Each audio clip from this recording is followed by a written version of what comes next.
Pantor Audio presents Fated by Benedict Jacka.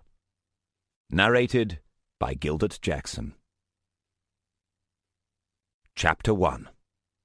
It was a slow day, so I was reading a book at my desk and seeing into the future. There were only 2 customers in the shop. One was a student with scraggly hair and a nervous way of glancing over his shoulder. He was standing by the herb and powder rack and had decided what to buy 10 minutes ago, but was still working up the nerve to ask me about it. The other customer was a kid wearing a Linkin Park T-shirt who'd picked out a crystal ball but wasn't going to bring it to the counter until the other guy had left. The kid had come on a bicycle, and in 15 minutes a traffic warden was going to come by and ticket him for locking his bike to the railings. After that, I was going to get a call I didn't want to be disturbed for, so I set my paperback down on my desk and looked at the student. "Anything I can help you with?" He started and came over, glancing back at the kid and dropping his voice slightly. Hey, do you—" "No, I don't sell spell books." "Not even—" "No." "Is there, any way I could check?" "The spell you're thinking of isn't going to do any harm. Just try it and then go talk to the girl and see what happens." The student stared at me. "You knew that just from these?" I hadn't even been paying attention to the herbs in his hand, but that was as good an explanation as any. "Want a bag?"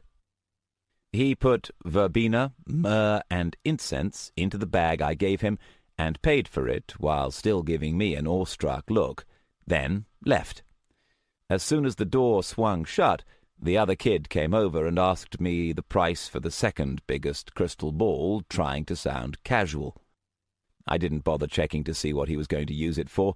About the only way you can hurt yourself with a crystal ball is by hitting yourself over the head with it, which is more than I can say for some of the things I sell.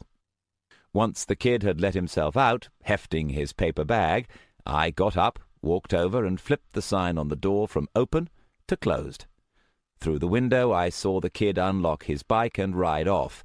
About 30 seconds later, a traffic warden walked by. "My shop's in a district in the north centre of London called Camden Town. There's a spot where the canal, 3 bridges, and 2 railway lines all meet and tangle together in a kind of urban reef knot, and my street is right in the middle. The bridges and the canal do a good job of fencing the area in, making it into a kind of oasis in the middle of the city. Apart from the trains, it's surprisingly quiet. I like to go up onto the roof sometimes and look around over the canal and the funny-shaped rooftops. Sometimes in the evenings and early mornings, when the traffic's muted and the lights faded, it feels almost like a gateway to another world. The sign above my door says Arcana Emporium. Underneath is a smaller sign with some of the things I sell: implements, reagents, focus items, that sort of thing. You'd think it would be easier to just say magic shop, but I got sick of the endless stream of people asking for breakaway hoops and marked cards. Finally, I worked out a deal with a stage magic store half a mile away, and now I keep a box of their business cards on the counter to hand out to anyone who comes in asking for the latest book by David Blaine.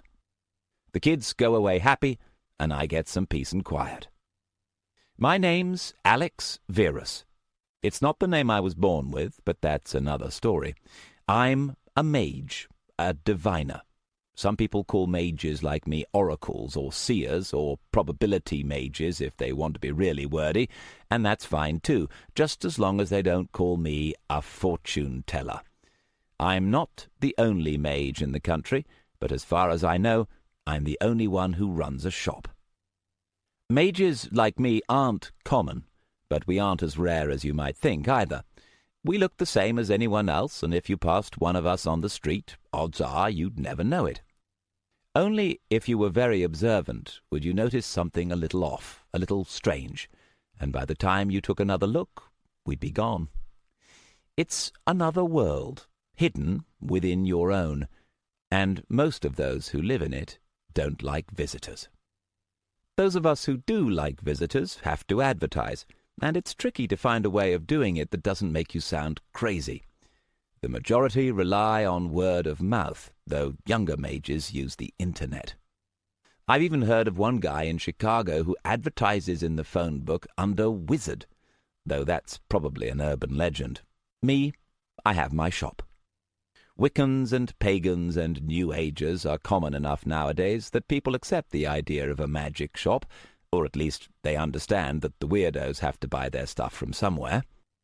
Of course, they take it for granted that it's all a con, and that the stuff in my shop is no more magical than an old pair of socks, and, for the most part, they're right.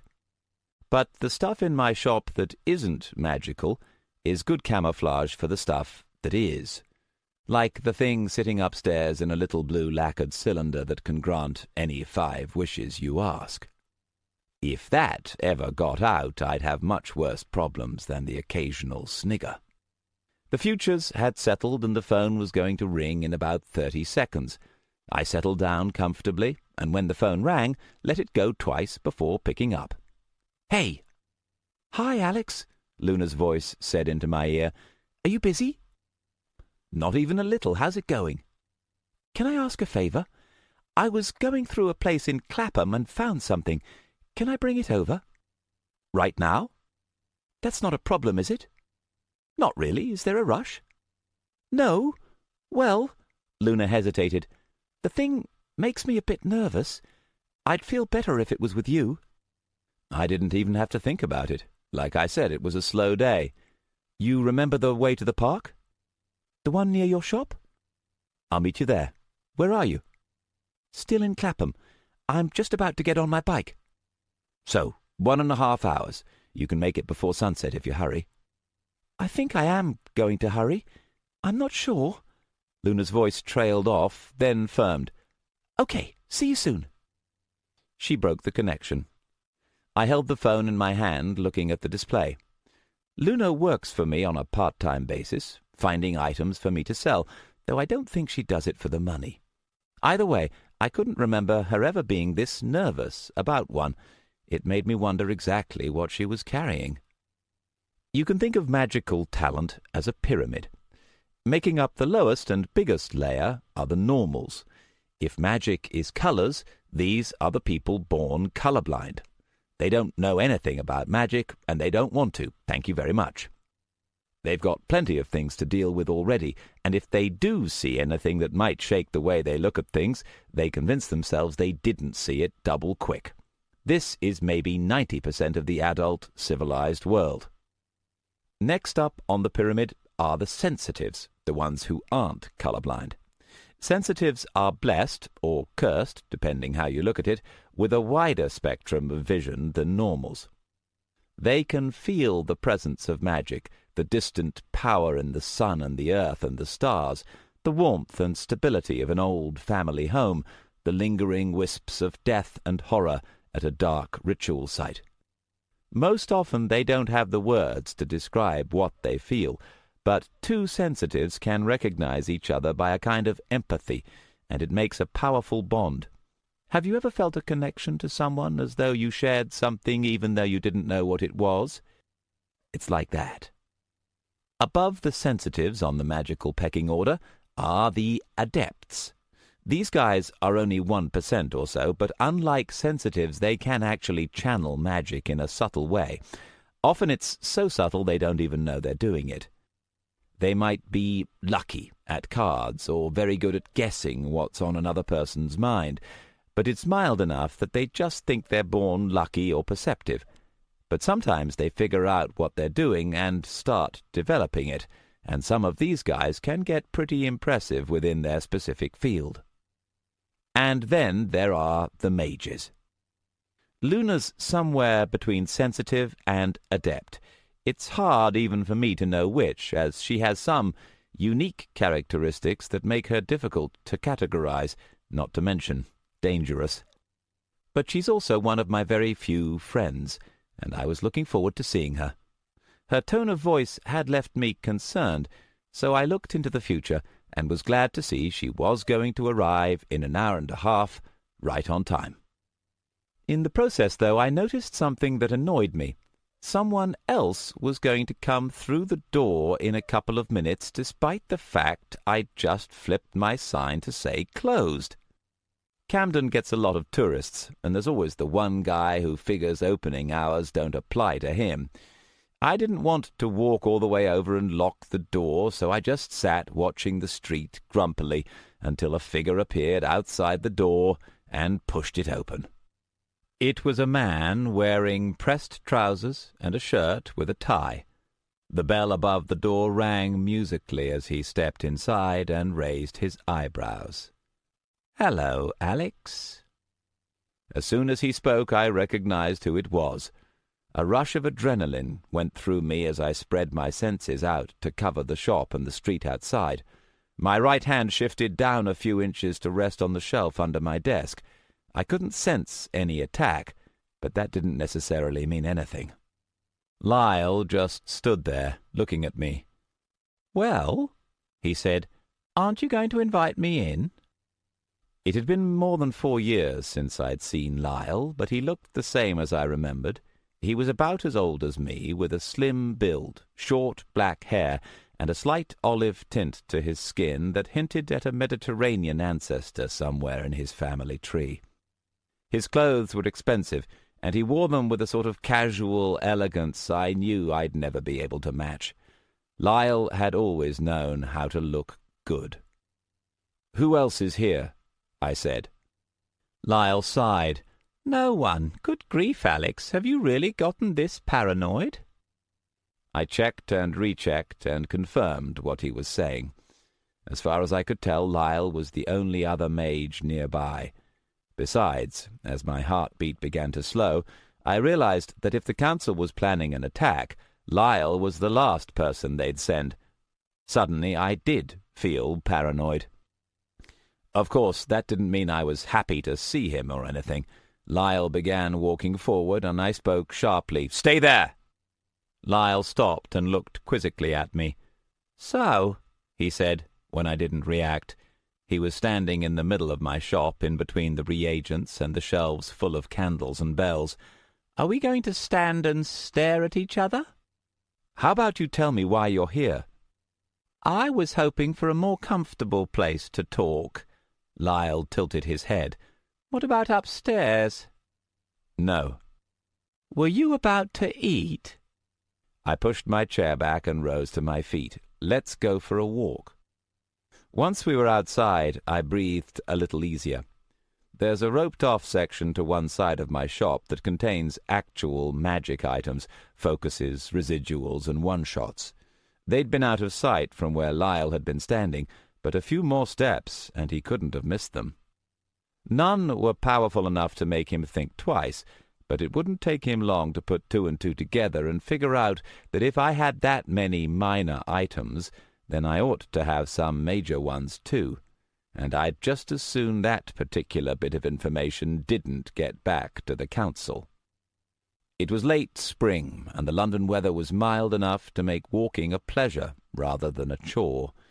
Camden's always busy, even when the market's closed, but the buildings and bridges here have a dampening effect on stray sounds. I led Lyle down an alley to the canal-side walk, and then stopped, leaning against the balustrade. As I walked, I scanned the area thoroughly, both present and future, but came up empty. As far as I could tell, Lyle was on his own. I've known Lyle for more than 10 years. He was an apprentice when we first met, awkward and eager, hurrying along in the footsteps of his council master. Even then there was never any question but that he'd try for the council, but we were friends, if not close. At least for a little while. Then I had my falling out with Richard Druck. I don't really like to think about what happened in the year after that. There are some things so horrible you never really get over them. They make a kind of burnt-out wasteland in your memory, and all you can do is try to move on. Lyle wasn't directly responsible for the things that happened to me and the others in Richard's mansion, but he'd had a pretty good idea of what was going on, just like the rest of the council. At least they would have had a good idea if they'd allowed themselves to think about it. Instead, they avoided the subject and waited for me to do the convenient thing and vanish. Lyle's not my friend any more. Now he was standing next to me, brushing off the balustrade before leaning on it, making sure none of the dirt got on his jacket. The walkway ran alongside the canal, following the curve of the canal out of sight. The water was dark and brown by choppy waves. It was an overcast day, the sunlight shining only dimly through the grey cloud. "Well," Lyle said eventually, "if you don't want to chat, shall we get down to business?" "I don't think we've got much to chat about, do you?" "The council would like to employ your services." I blinked at that. "You're here officially?" "Not exactly. There was some disagreement on how best to proceed. The council couldn't come to a full agreement." "The council can't come to a full agreement on when to have dinner." "On the best course of action," Lyle finished smoothly. "Consulting a diviner was considered as an interim measure." "Consulting a diviner?" I asked, suddenly suspicious. "The council and I aren't exactly on the best of terms. Me, specifically?" "As you know, the council rarely requests—" "What about Alaundo? I thought he was their go-to guy when they wanted a seer." "I'm afraid I can't discuss closed council proceedings." "Once you start going door to door, it isn't closed proceedings anymore, is it? Come on, Lyle. I'm sure as hell not going to agree to anything unless I know why you're here." Lyle blew out an irritated breath. "Master Alaundo is currently on extended research." "So he turned you down? What about Helikaun?" "He's otherwise occupied." "And that guy from the Netherlands, Dutch Jake or whatever he was called. I'm pretty sure he did divination work for—" "Alex," Lyle said, "don't run through every diviner in the British Isles. I know the list as well as you do." I grinned. "I'm the only one you can find, aren't I? That's why you're coming here." My eyes narrowed. "And the council doesn't even know. They wouldn't have agreed to trust me with official business." "I don't appreciate threats," Lyle said stiffly, "and I'd appreciate it if you didn't use your abilities for these matters." You think I needed magic to figure that out? Annoying Lyle was satisfying, but I knew it was risky to push him too far. "Okay, so what does the council want so badly you're willing to risk coming to me?" Lyle took a moment to straighten his tie. "I assume you're aware of the Aranka ruling?" I looked at him blankly. "It's been common knowledge for months." "Common knowledge to whom?" Lyle let out an irritated breath. "As a consequence of the Aranka conclave, mages are required to report all significant archaeological discoveries of arcana to the council.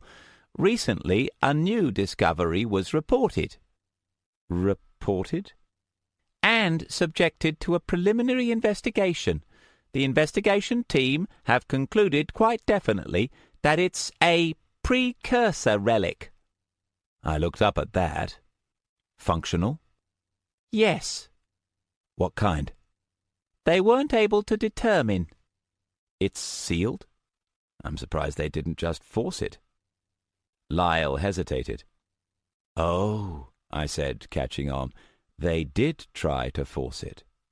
What happened?" "I'm afraid that's confidential." "A ward? Guardian?" "In any case, a new investigation team is being formed. It was considered necessary for them to have access to the abilities of a diviner." "And you want me on the team?" "Not exactly." Lyle paused. "You'll be an independent agent reporting to me. I'll pass on your recommendations to the investigators." I frowned. "What?" Lyle cleared his throat.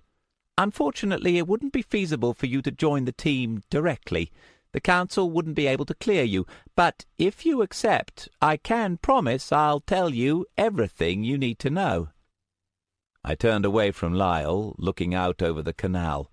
The rumble of an engine echoed around the brick walls from downstream, and a barge came into view, chugging along. It was painted yellow and red. The man at the tiller didn't give us a glance as he passed. Lyle stayed quiet as the barge went by and disappeared around the bend of the canal. A breeze blew along the pathway, ruffling my hair. I still didn't speak. Lyle coughed. A pair of seagulls flew overhead after the barge, calling with loud, discordant voices, "Ah! Ah!" "Alex?" Lyle asked. "Sorry," I said, "not interested." "If it's a question of money—" "No, I just don't like the deal." "Why?" "Because it stinks." "Look, you have to be realistic. There's no way the council would give you clearance to—" "If the council doesn't want to give me clearance, you shouldn't be coming to me in the first place." I turned to look at Lyle. "What's your idea? They need the information badly enough that they won't care about where you're getting it? I think sooner or later they'd start asking questions, and you'd cut me loose to avoid the flak. I'm not interested in being your fall guy." Lyle blew out a breath. "Why are you being so irrational about this? I'm giving you a chance to get back in the council's favour." He glanced around at the concrete and grey skies. "Given the alternative—" "Well, since you bring it up, it just so happens that I'm not especially interested in getting back in the council's favour." "That's ridiculous. The council represents all of the mages in the country." "Yeah, all the mages. That's the problem." "This is about that business with Druck, isn't it?" Lyle said. He rolled his eyes. "Jesus, Alex, it was 10 years ago. Get over it." "It doesn't matter when it was," I said tightly. "The council haven't gotten better. They've gotten worse." "We've had 10 years of peace. That's your idea of worse?" "The reason you've had peace is because you and the council let the dark mages do whatever they want." I glared at Lyle. "You know what they do to the people in their power. Why don't you ask them how good a deal they think it is?" "We're not starting another war, Alex. The council isn't going anywhere, and neither are the mages that are part of it, light or dark. You're just going to have to accept that." I took a breath and looked out over the canal, listening to the distant cries of the seagulls. When I spoke again, my voice was steady. "The answer's no. Find someone else." Lyle made a disgusted noise. "I should have known." He stepped away and gave me a look. "You're living in the past. Grow up." I watched Lyle walk off. He didn't look back. Once he'd disappeared around the corner, I turned back to the canal. So long as magic has existed, there's always been a split between the two paths, the light mages and the dark. Sometimes they've existed in uneasy truce, sometimes there have been conflicts. The last and greatest was called the Gate Rune War, and it happened 40 years before I was born. It was a faction of the dark mages against almost all of the light, and the prize to the winner was total dominion over the earth. The light side won, sort of. They stopped the dark mages and killed their leaders, but by the time it was over, most of the light battle mages were dead as well. The light survivors didn't want to fight any more wars, and the surviving dark mages were allowed to regroup. Years passed. The old warriors were replaced by a new generation of mages who thought that peace was the natural order of things. By the time I arrived on the scene, council policy was live and let live. Dark mages were tolerated so long as they didn't go after light mages, and vice versa.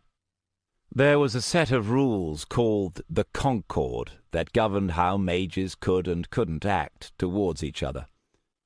The Concord didn't draw any distinction between light and dark, and there was a growing feeling that the division between light and dark was out of date.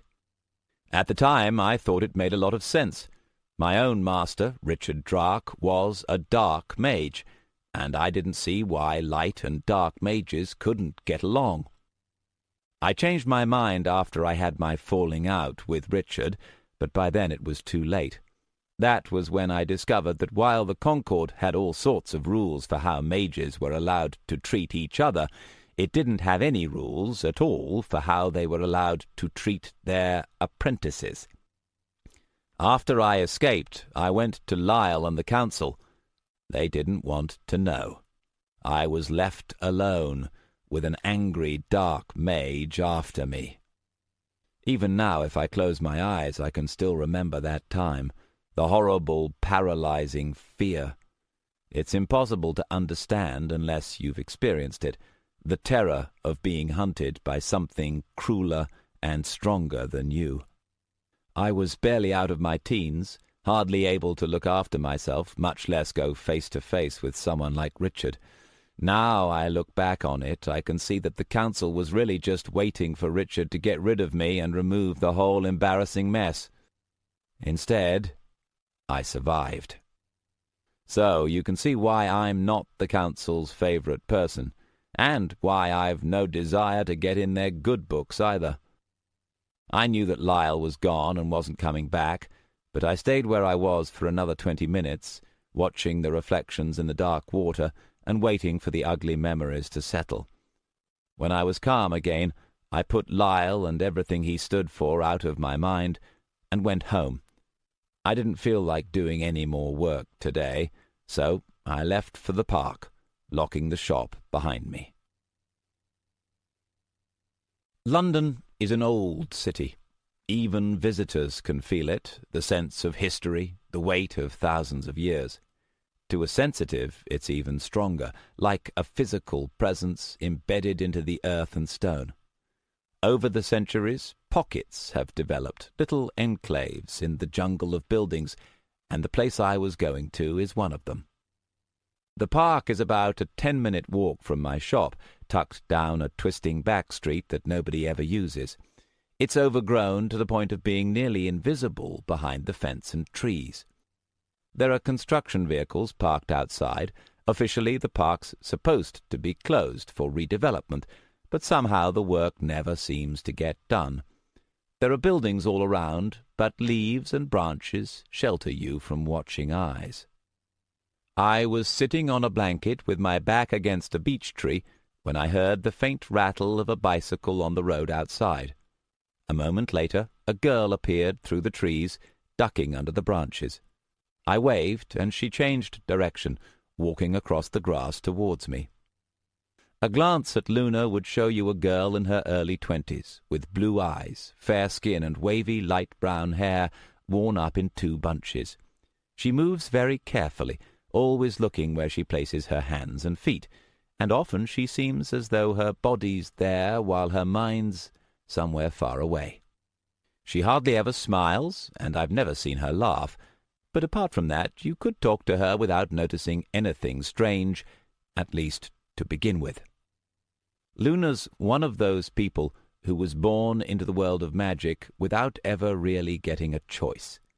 Adepts and even mages can choose to abandon their powers if they want to, bury their talents in the sand and walk away. But for Luna, it's different. A few hundred years ago in Sicily, one of Luna's ancestors made the mistake of upsetting a powerful strega. Back-country witches have a reputation for being vicious, but this one was mean even by witch standards. Instead of just killing the man, she put a curse on him that would strike his youngest daughter, and his daughter's daughter, and her daughter after that, following his children down and down through the generations until his descendants died out, or the world ended, whichever came first. I don't know how that long-dead witch managed to bind the curse so tightly to the family line, but she did a hell of a thorough job. She's been dust and bones for centuries, but the curse is just as strong as ever, and Luna's the one in this generation who inherited it. Part of the reason the curse is so nasty is that it's almost impossible to tell it's there. Even a mage wouldn't notice it unless he knew exactly what to look for. If I concentrate, I can see it around Luna as a kind of silver-grey mist, but I have only the vaguest idea how it does what it does. "Hey," Luna said as she reached me, slinging her backpack off her shoulder. Instead of sitting on the blanket, she picked a spot on the grass a few yards away from me. "Are you all right?" "Sure. Why?" "You look as if something's bothering you." I shook my head in annoyance. I'd thought I'd concealed it better than that, but I always have trouble hiding things from Luna. "Unwelcome visitor. How's things?" Luna hesitated. "Can you—" "Let's have a look at it." Luna had been only waiting for me to ask. She unzipped her backpack and took out something wrapped in a cotton scarf. She leant forward to place it onto the edge of the blanket and unwrapped it, staying as far away as possible. The scarf fell away, Luna scooted back, and I leant forward in interest. Sitting in the folds of the scarf was what looked like a cube of red crystal. The thing was about 3 inches square and deep crimson, the color of red, stained glass. As I looked more closely, though, I saw it wasn't transparent enough to be glass. I should have been able to see through it, but I couldn't. Instead, if I looked closely, I could see what looked like tiny white sparks held in the cube's depths. "Huh," I said, sitting up. "Where'd you find it?" "It was in an attic of a house in Clapham West. But," Luna paused, "there's something strange. I went to the same house 3 weeks ago and didn't find anything, but this time it was sitting on a shelf right out in the open. And when I went to the owner, he couldn't remember owning it. He let me have it for free." Luna frowned. "I've been wondering if I just missed it, but I don't see how. You can feel it, can't you?" I nodded. The cube radiated the distinct sense of otherness that all magic items do. This one wasn't flashy, but it was strong. Someone sensitive like Luna couldn't have walked by without noticing. "Did you touch it?" Luna nodded. "What happened?" "It glowed," Luna said, "just for a second, and—" she hesitated. "Well, I put it down, and it stopped. Then I wrapped it up and brought it here." The cube wasn't glowing now, so I focused on it and concentrated. All mages can see into the magical spectrum to some degree, but as a diviner, I'm a lot better at it than most. A mage's sight isn't really sight, it's more like a sixth sense, but the easiest way to interpret it is visually. It gives a sense of what the magic is, where it came from, and what it can do. If you're skilled enough, you can pick up the thoughts the magic was shaped out of, and the kind of personality that created it. On a good day, I can read an item's whole history just from looking at it. Today wasn't one of those days. Not only could I not read the item's aura, I couldn't read any aura on it at all, which made no sense because there should have been at least one aura, namely Luna's. To my eyes, Luna glowed a clear silver, wisps of mist, constantly drifting away and being renewed. A residue of it clung to everything she touched. Her pack glowed silver, the scarf glowed silver, even the grass she was sitting on glowed silver, but the cube itself radiated nothing at all. The thing was like a black hole. Left to their own devices, magic items give off an aura, and the more powerful the item, the more powerful that aura is. This was why I'd had Luna bring the thing out here. If I'd tried to examine the cube in my shop, I'd have had 100 other auras distracting me. The park is a natural oasis, a kind of grounding circle which keeps other energies out, allowing me to concentrate on just one thing at a time. It's possible to design an item so as to minimize its signature, but no matter how carefully you design a one-shot or a focus, something's going to be visible. The only way to mask a magical aura completely is to do it actively, which left only one thing this could be. I dropped my concentration and looked up at Luna. "You found something special, all right." "Do you know what it is?" Luna asked. I shook my head and thought for a moment. "What happened when you touched it?" "The sparks inside lit up and it glowed, just for a second. Then it went dark again." Luna seemed about to say something else, then stopped. "After that, did it do anything else?" "Well," Luna hesitated, "it might be nothing." "Tell me." "It felt like it was looking at me, even after I put it away. I know that sounds weird." I sat back against the tree, looking down at the cube. I didn't like this at all. "Alex," Luna asked, "what's wrong?" This is going to be trouble. "Why?" I hesitated. I'd been teaching Luna about magic for a few months, but so far I'd avoided telling her much about the people who use it. I know Luna wants to be accepted into the magical world, and I also know there's not much chance of it happening. Mage society is based on a hierarchy of power. The stronger your magic, the more status you have. Sensitives, like Luna, are second-class citizens at best. "Look, there's a reason not many mages run shops," I said at last. "They've never bought into the whole idea of yours and mine. A mage sees a magic item, his first reaction is to take it. Now, a minor item you can keep out of sight, but something really powerful, that's different. Any mage who finds out about this thing is going to be willing to take time off his schedule and track you down to take it, and he might not be gentle about how. Just owning a major item is dangerous." Luna was quiet. "But you don't do that," she said at last. I sighed. "No." Luna looked at me, then turned away. We sat for a little while in silence. Luna's curse is a spell of chance magic. Chance magic affects luck, bending probability, so that something that might happen one time in 1,000 or 1,000,000 happens at just the right time, or the wrong one. The spell around Luna does both. It pulls bad luck away from her and brings it to everyone nearby.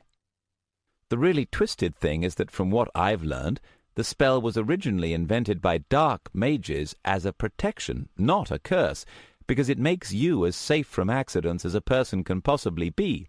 You can run across a motorway in rush hour, climb a tree in a lightning storm, walk through a battlefield with bombs going off all around you, all without taking a scratch.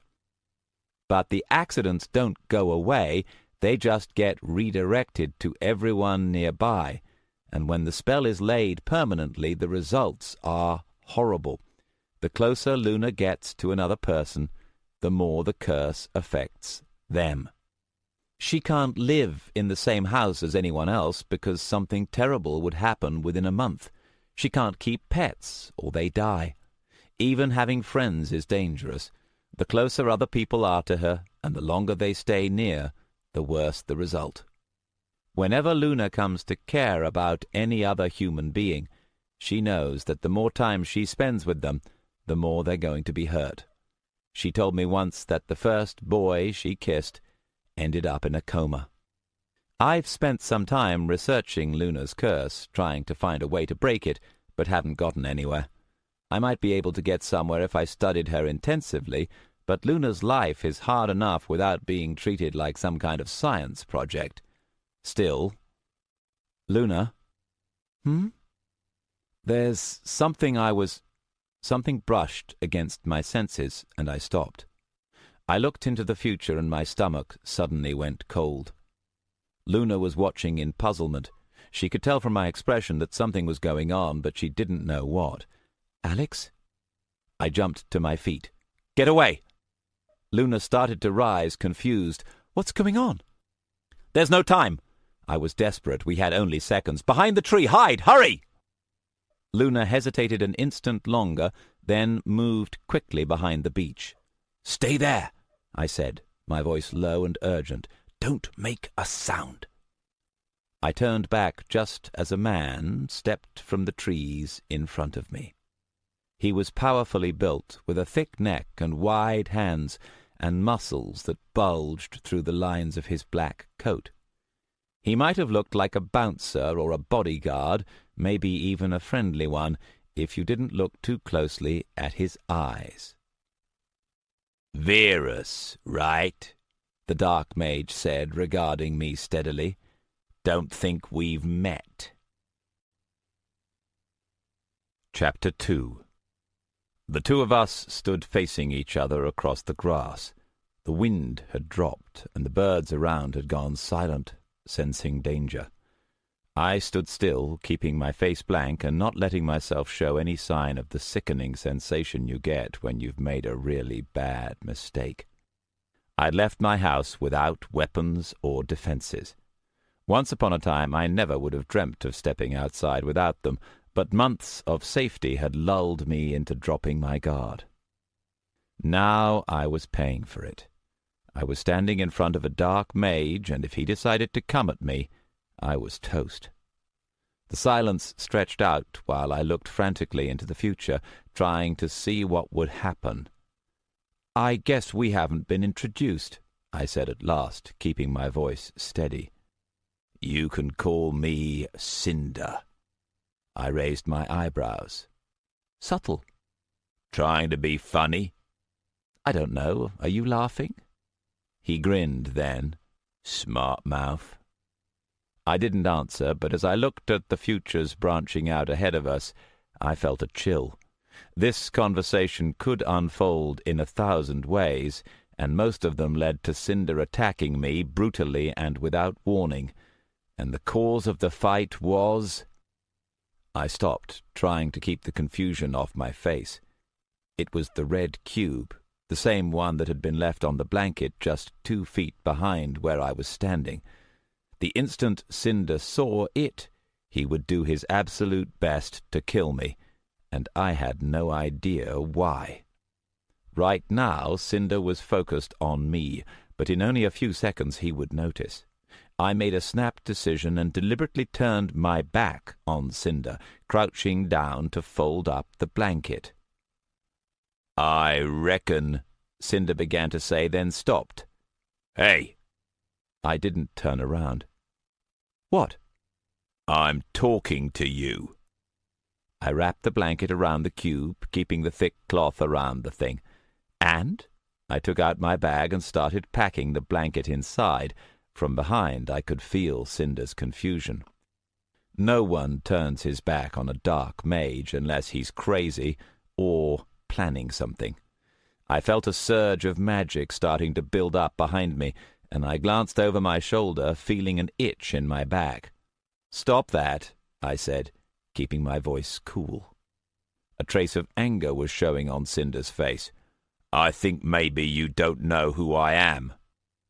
I slung the pack over my shoulder and turned to face Cinder. I'd learned to hide my fear while still young, and it served me well now. Instead of slowing me down, the fear sharpened me, focusing my senses. I could feel the slight tension in Cinder's body as he squinted at me, angry and puzzled. Turning my back on him had been an insult, and now he was focused on me, trying to decide if I was powerful or just stupid. Behind I could sense Luna pressed flat against the beech tree, a mouse menaced by a hawk. "I don't much care," I said. "You're here because you want something. Get to the point." Cinder looked at me through narrowed eyes, his anger simmering before coming under control. "You met Lyle," he said at last. "And?" "He tried to hire you?" Cinder's tone made it clear that he already knew the answer. "What if he did?" "You helping him?" I hesitated. Looking into the future wasn't helping now, too many branches. I didn't want to answer, but if I didn't, Cinder would assume the answer was yes. That could be bad. "I don't work for Lyle," I said finally. Cinder grunted and suddenly looked less threatening. "Smart," he paused. "We pay better." It took me a second to take that in. When I did, I blinked. "You're offering me a job?" "Need a seer. Could get others. Better we get you." "What's in it for me?" "Same as the rest. Share of the value." "What's that?" "Huh?" "What's the value? How are you going to share it?" Cinder smirked. "You're the seer. Find out." "Funny." Cinder's smirk faded. He looked steadily at me. Wasn't joking. If I agreed, Cinder would expect me to go with him, and if I stalled, he'd take it as weakness. No thanks, I don't work on credit. There'll be a share. You think there'll be a share. I shook my head. Come back when you've got something more solid. Cinder's face darkened, and I felt the futures shift. Suddenly the possibilities were looking a lot worse. That your last word? I kept my voice very calm. Don't try to threaten me, Cinder. Cinder looked me up and down slowly and deliberately. He wasn't calling his magic up, but I could sense he was ready to. Seems to me, he said, I could take you any time I want. You could try, I said lightly. Inside I was panicking. I had no weapons. The cube was in the backpack over my shoulder, and Luna was hiding not 15 feet away. If a fight started, it would be a disaster. I could see the futures forking ahead of me, depending on whether Cinder decided I was bluffing. For a moment, Cinder hesitated. Then he grinned again, and the futures shifted decisively. I reckon you got nothing. Shit, shit, shit. Every future I could see now led to an all-out battle. I searched through them frantically, trying not to let it show in my voice. Bad idea? Oh, yeah? He spread his arms invitingly. Take your best shot. 20 seconds. Suddenly I found a cluster of futures free and clear of danger. I scanned them desperately. What was the difference? What did I have to do? 10 seconds. The air started to darken around Cinder, the sunlight going from yellow to blood red. A name. I rehearsed it, spoke. Morden. Cinder stopped dead. His magic faded away, and the evening sunlight flooded back. What? I stood there, not answering. You working for him? Cinder asked at last. I raised my eyebrows. What do you think? Cinder hesitated, and the seconds stretched out. It looked almost as if he were afraid. Why didn't you? You didn't ask. Cinder's expression firmed up again. You tell the old man we meant it. He's not our master. Cinder was still trying to sound threatening, but he wasn't going to attack, not any more. He's smart. He'll stay out of this. You too. What am I, your postman? Tell him yourself. Cinder stared at me, then took a step back, disappearing into the trees. I felt a surge of magic, and he was gone. I stayed standing for another 10 seconds, scanning the future to see if Cinder would be back. Once I was absolutely, positively sure he wouldn't be, the strength went out of my legs, and I flopped to the ground. My heart was hammering. Jesus, I muttered. Alex?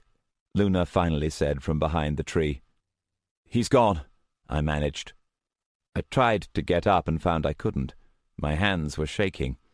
All I could do was sit there as Luna emerged, looking at the normal, everyday shapes around her. The birds that had fallen silent at Cinder's approach had started to sing again, and there was no sign he'd ever come. Luna knelt down, closer than normal. Are you okay? I'm fine. I brushed my hair back, then gripped it to stop my hands from shaking. Luna made as if to reach out to me, then checked herself and pulled back, drawing away to a safe distance. There was concern in her blue eyes, though, and strangely that made me feel better. What happened? I took a deep breath, remembering that Luna couldn't look into the future. I'd seen all the ways the meeting could end, with the grass burnt black with flame, but Luna had only heard voices. That was your first dark mage. They're dangerous? Understatement of the year. My breathing was steadying. I pulled myself to my feet and patted the backpack to make sure the cube was still there.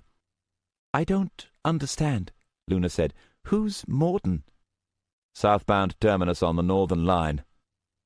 Luna looked at me blankly. I sighed. No clue. All I know is that it was the only thing that would have got Cinder off my back. But why? because it made Cinder think I'm working for this Morden guy and he didn't want to pick that big a fight. But now Cinder's going to go hunt up some people to ask, and once he finds out it was a bluff, he'll be back. I just bought myself a whole lot of trouble." "You were bluffing?" "I started for the edge of the park. Let's get out of here before he figures that out." My flat is just above the shop, up on the second floor.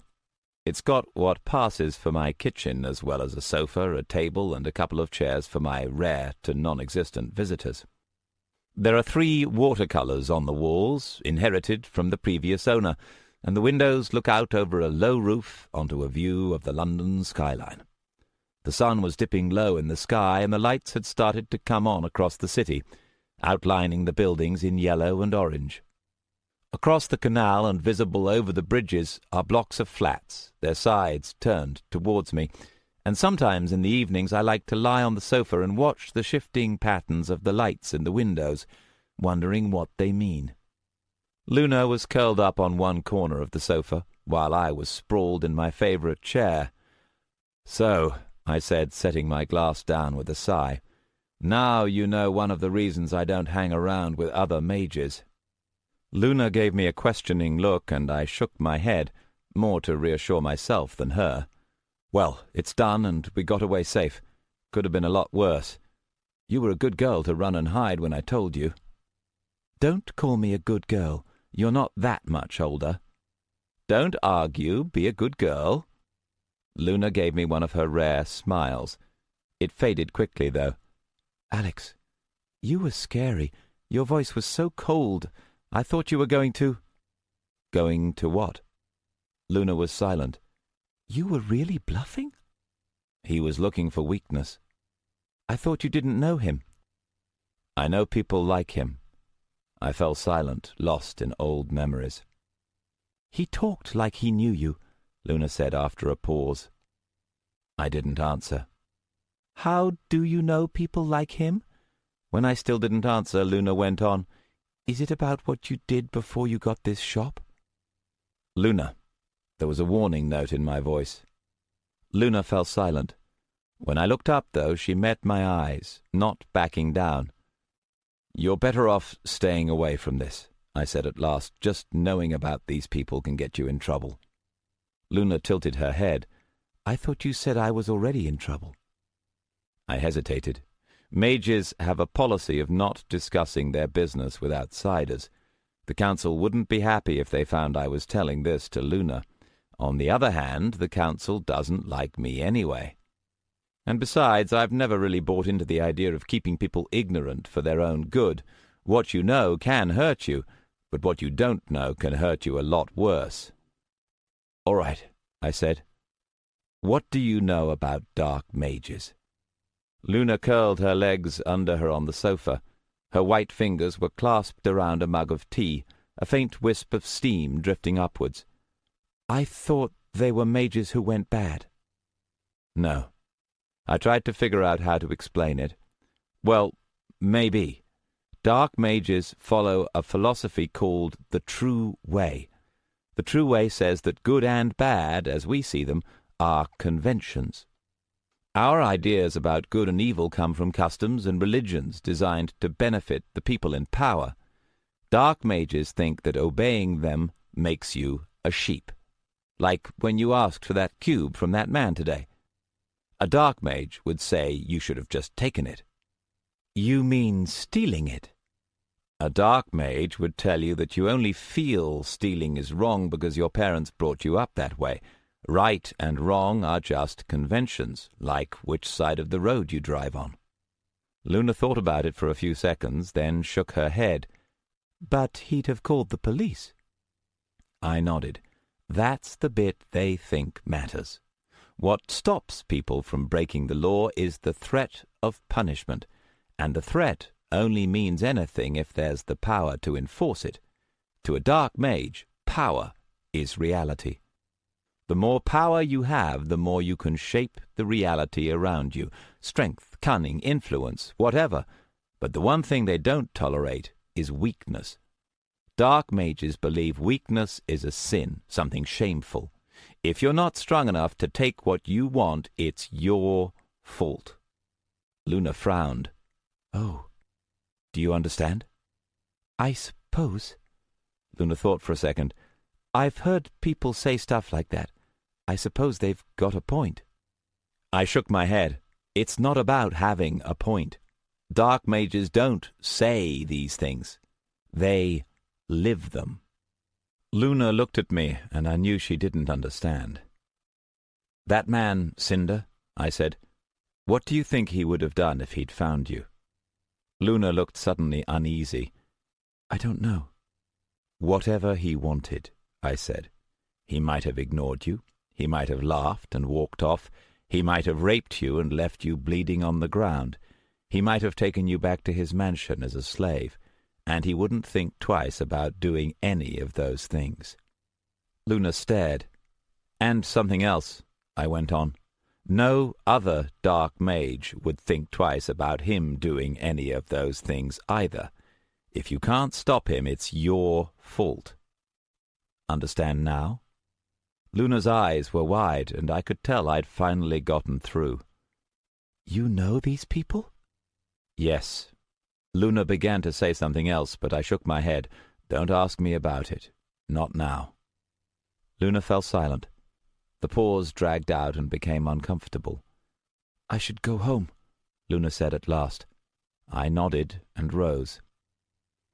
I walked Luna out.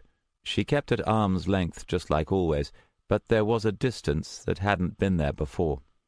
Over the past months, Luna had started to open up to me a little. Now, all of a sudden, she was drawing back. Once she was gone, I locked the door with a sigh. I'd been trying to scare her, and I had. I didn't like showing Luna that side of me, but I knew the safest thing would be for her to stay away for a few days, at least until this business with Cinder was settled. But I had the feeling that it would be a lot longer than a few days before Luna called me again for advice. Somehow that depressed me. I shook it off. No one likes guys who get sentimental. I took the red crystal cube and put it somewhere very hard to find. Then I headed for my room. I'd been planning to make inquiries about the cube, but Cinder's reaction had changed all that. If just the sight of it was enough to make him try to kill me, I didn't want to spread it around that I had it.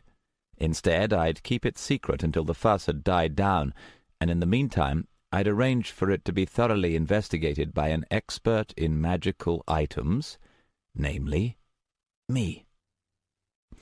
But first, I needed to find out more about this precursor relic that Lyle and Cinder were so interested in, and this time I wasn't going out empty-handed. Being a diviner is all about being prepared. That was why I'd been so scared when Cinder had caught me napping. Diviners can't do the flashy things that elemental mages can. We can't fly or throw fire or disintegrate things. We aren't any tougher or stronger than other men, and our magic gives us no power over the physical world. But what we do have is knowledge, and applied in the right way, that can be some pretty impressive leverage. I set about making sure I'd have something to apply that leverage to. I dressed in a warm shirt and jeans, then put on a pair of black running shoes before turning to the items scattered around my desk. My first choice was a crystal sphere the size of a marble with a fingernail's worth of mist swirling inside. I dropped it into my right-hand coat pocket, checked to see that I could reach it quickly, then did the same with a small glass rod in the matching pocket on my left. Next was a packet of trail dust, my last one. I'd have to get some more. A tapering crystal wand about 8 inches long was clipped into my coat. Then I filled the rest of my pockets with a general selection of odds and ends, a jar of healing salve, a handful of tiny pieces of silver jewelry, and 2 vials containing a pale blue liquid. Next, I went on to my mundane items. Most mages aren't fond of technology, but I prefer to take every advantage I can get. A small, powerful torch went on my belt, along with a few tools and a slender-bladed knife held securely in its sheath. I reached for the drawer which held my gun, paused, then decided to leave it behind. It would probably be more trouble than it was worth. Finally, I went to my wardrobe and took out my mist cloak. It's not the most powerful item I own, but it's the one I most trust. To casual eyes it looks like a length of some kind of grey-black cloth, thin and light and soft to the touch. If you keep looking, the colours seem to shift and flow at the edge of your vision, subtly enough that you might think you'd imagined it.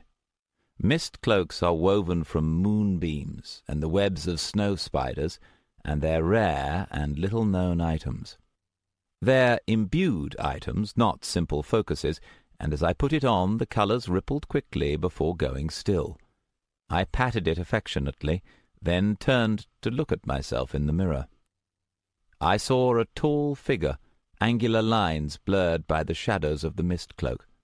From beneath the hood a pale, quizzical face looked back at me, guarded and watchful, spiky black hair framing a pair of dark eyes. I studied myself for a moment, then turned to the door. Time to get to work. The sun had long set by the time I stepped off the ladder onto the roof of my flat. A few muted stars shone down from above, their faint glow almost drowned out by the yellow blaze of the London lights. Rooftops, chimneys, and TV aerials were all around me, shadowed in the darkness, and from below came the sounds of the city. The air carried the scent of car exhausts and old brickwork. Mages like to think their magic sets them above everyone else, and I guess in some ways that's true. But when you get right down to it, mages are still people, and just like other people, they gossip. Lyle might think his precursor relic was a secret, but I was willing to bet it wasn't anywhere near as secret as he thought it was. And if the news was out, I knew someone who'd have heard all about it. The roof of my flat is maybe 20 feet square, peeling white paint bordered by a small parapet with a dusty chimney sticking up on one side. If you're a good climber, you can cross to other houses, and often I do. I stood in the centre, took the glass rod from my pocket, and wove a tiny thread of magic through it, whispering as I did, "Star breeze, dancer of the air, friend to the clouds, you who knows the secrets of the mountain peaks and all between earth and sky. I am Alexander Verus, and I call to you. Come to me, Lady of the Wind." A faint breeze sprang up as the whispering wind swept my words away and into the north.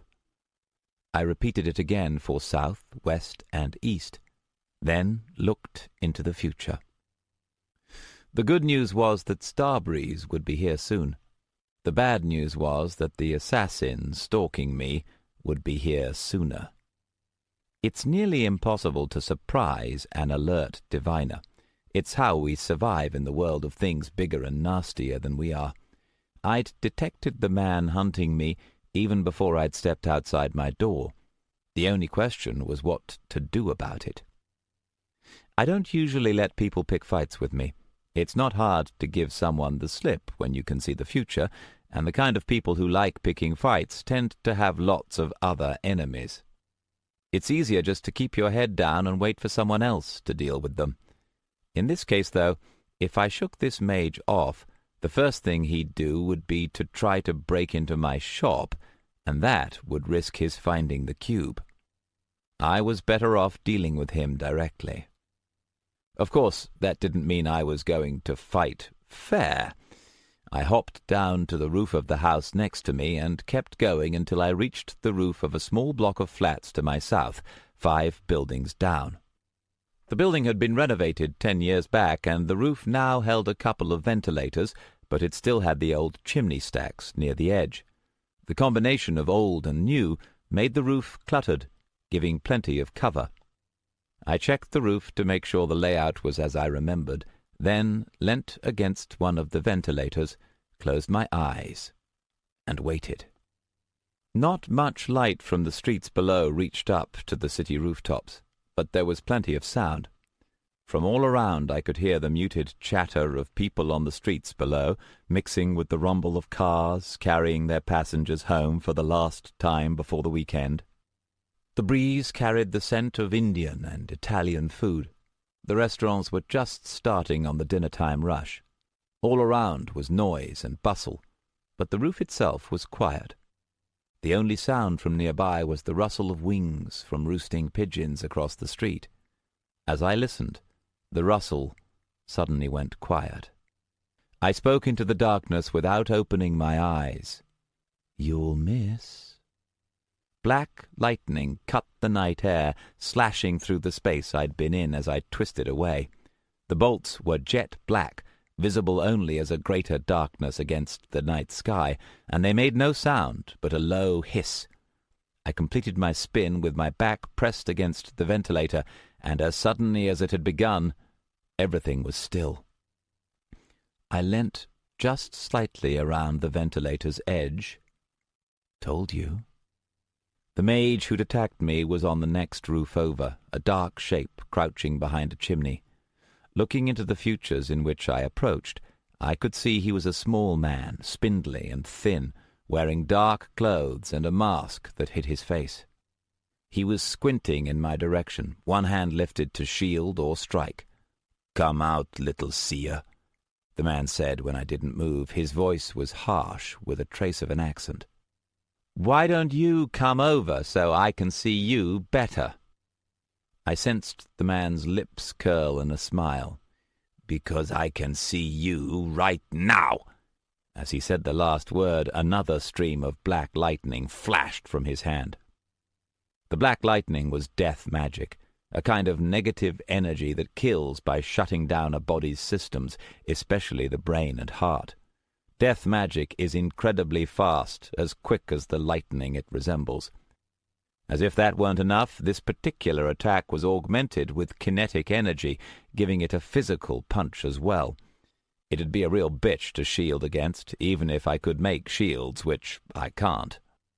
But all the speed in the world doesn't matter if the target's not there. I ducked back out of sight as the man had cast his spell, and the bolt struck the edge of the ventilator where my head had been, the lightning grounding as the impact made the metal shudder. I heard the man swear. "You know, I was expecting Cinder," I said conversationally. "Was he busy?" "Cinder's a fool," the man snarled. I could sense he was off balance. He wasn't used to missing. "He didn't try to pick a fight with me," I said, then smiled into the darkness.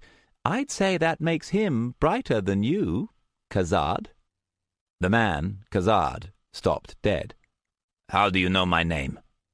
"What's the matter, Khazad?" I asked. "Bitten off more than you can chew?" There was a moment's silence, and then from behind the chimney Khazad stood up.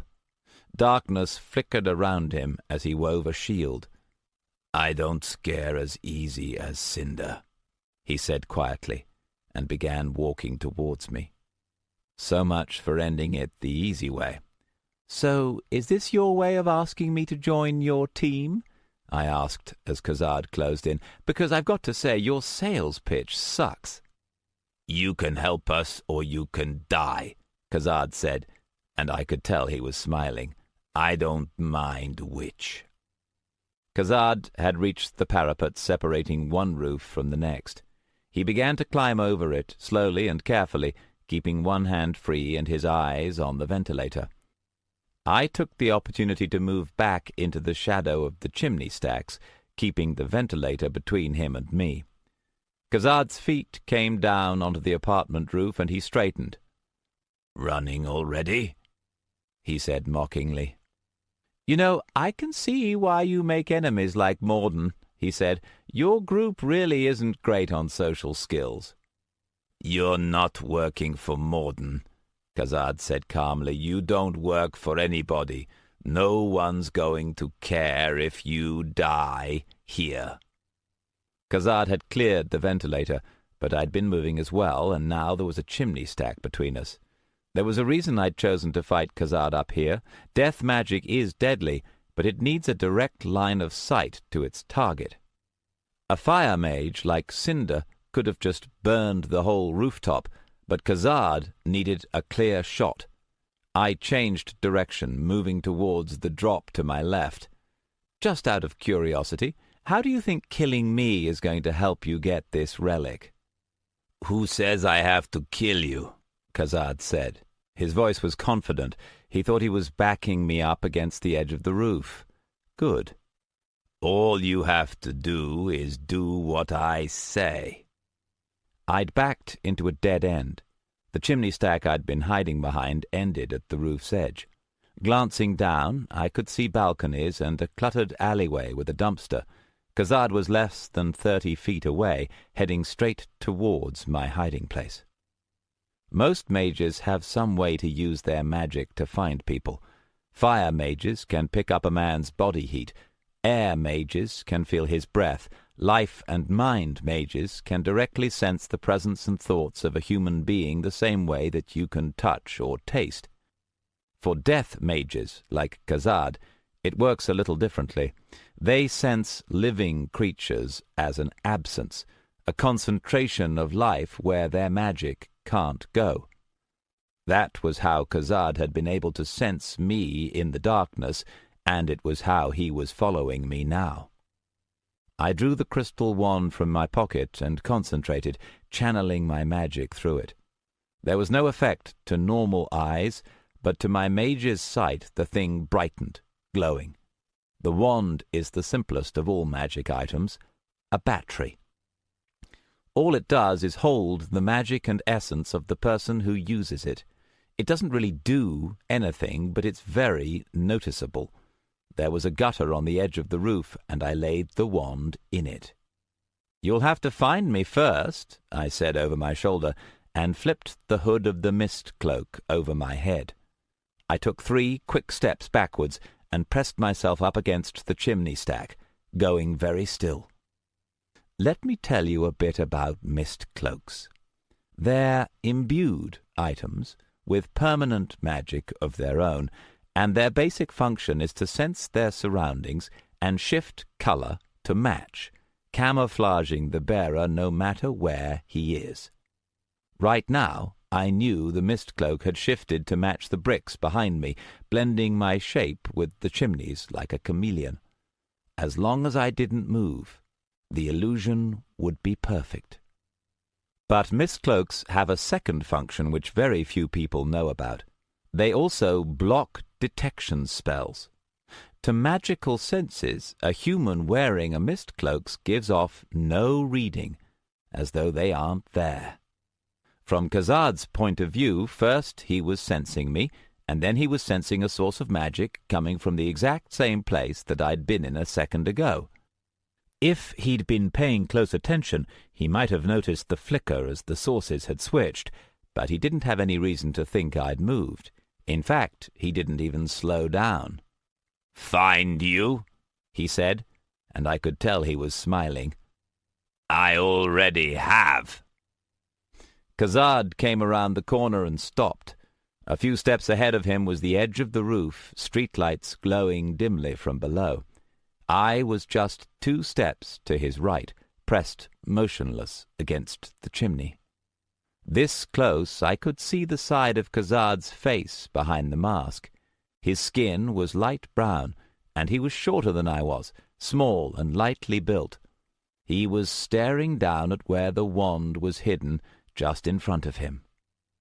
Mages tend to over-rely on their magic. It's human nature. If you have something that works 99% of the time, you tend to forget about the 100th. Khazad's eyes were telling him that there was nothing there, but his magic was telling him that there was something just over the edge, and it was his magic he trusted.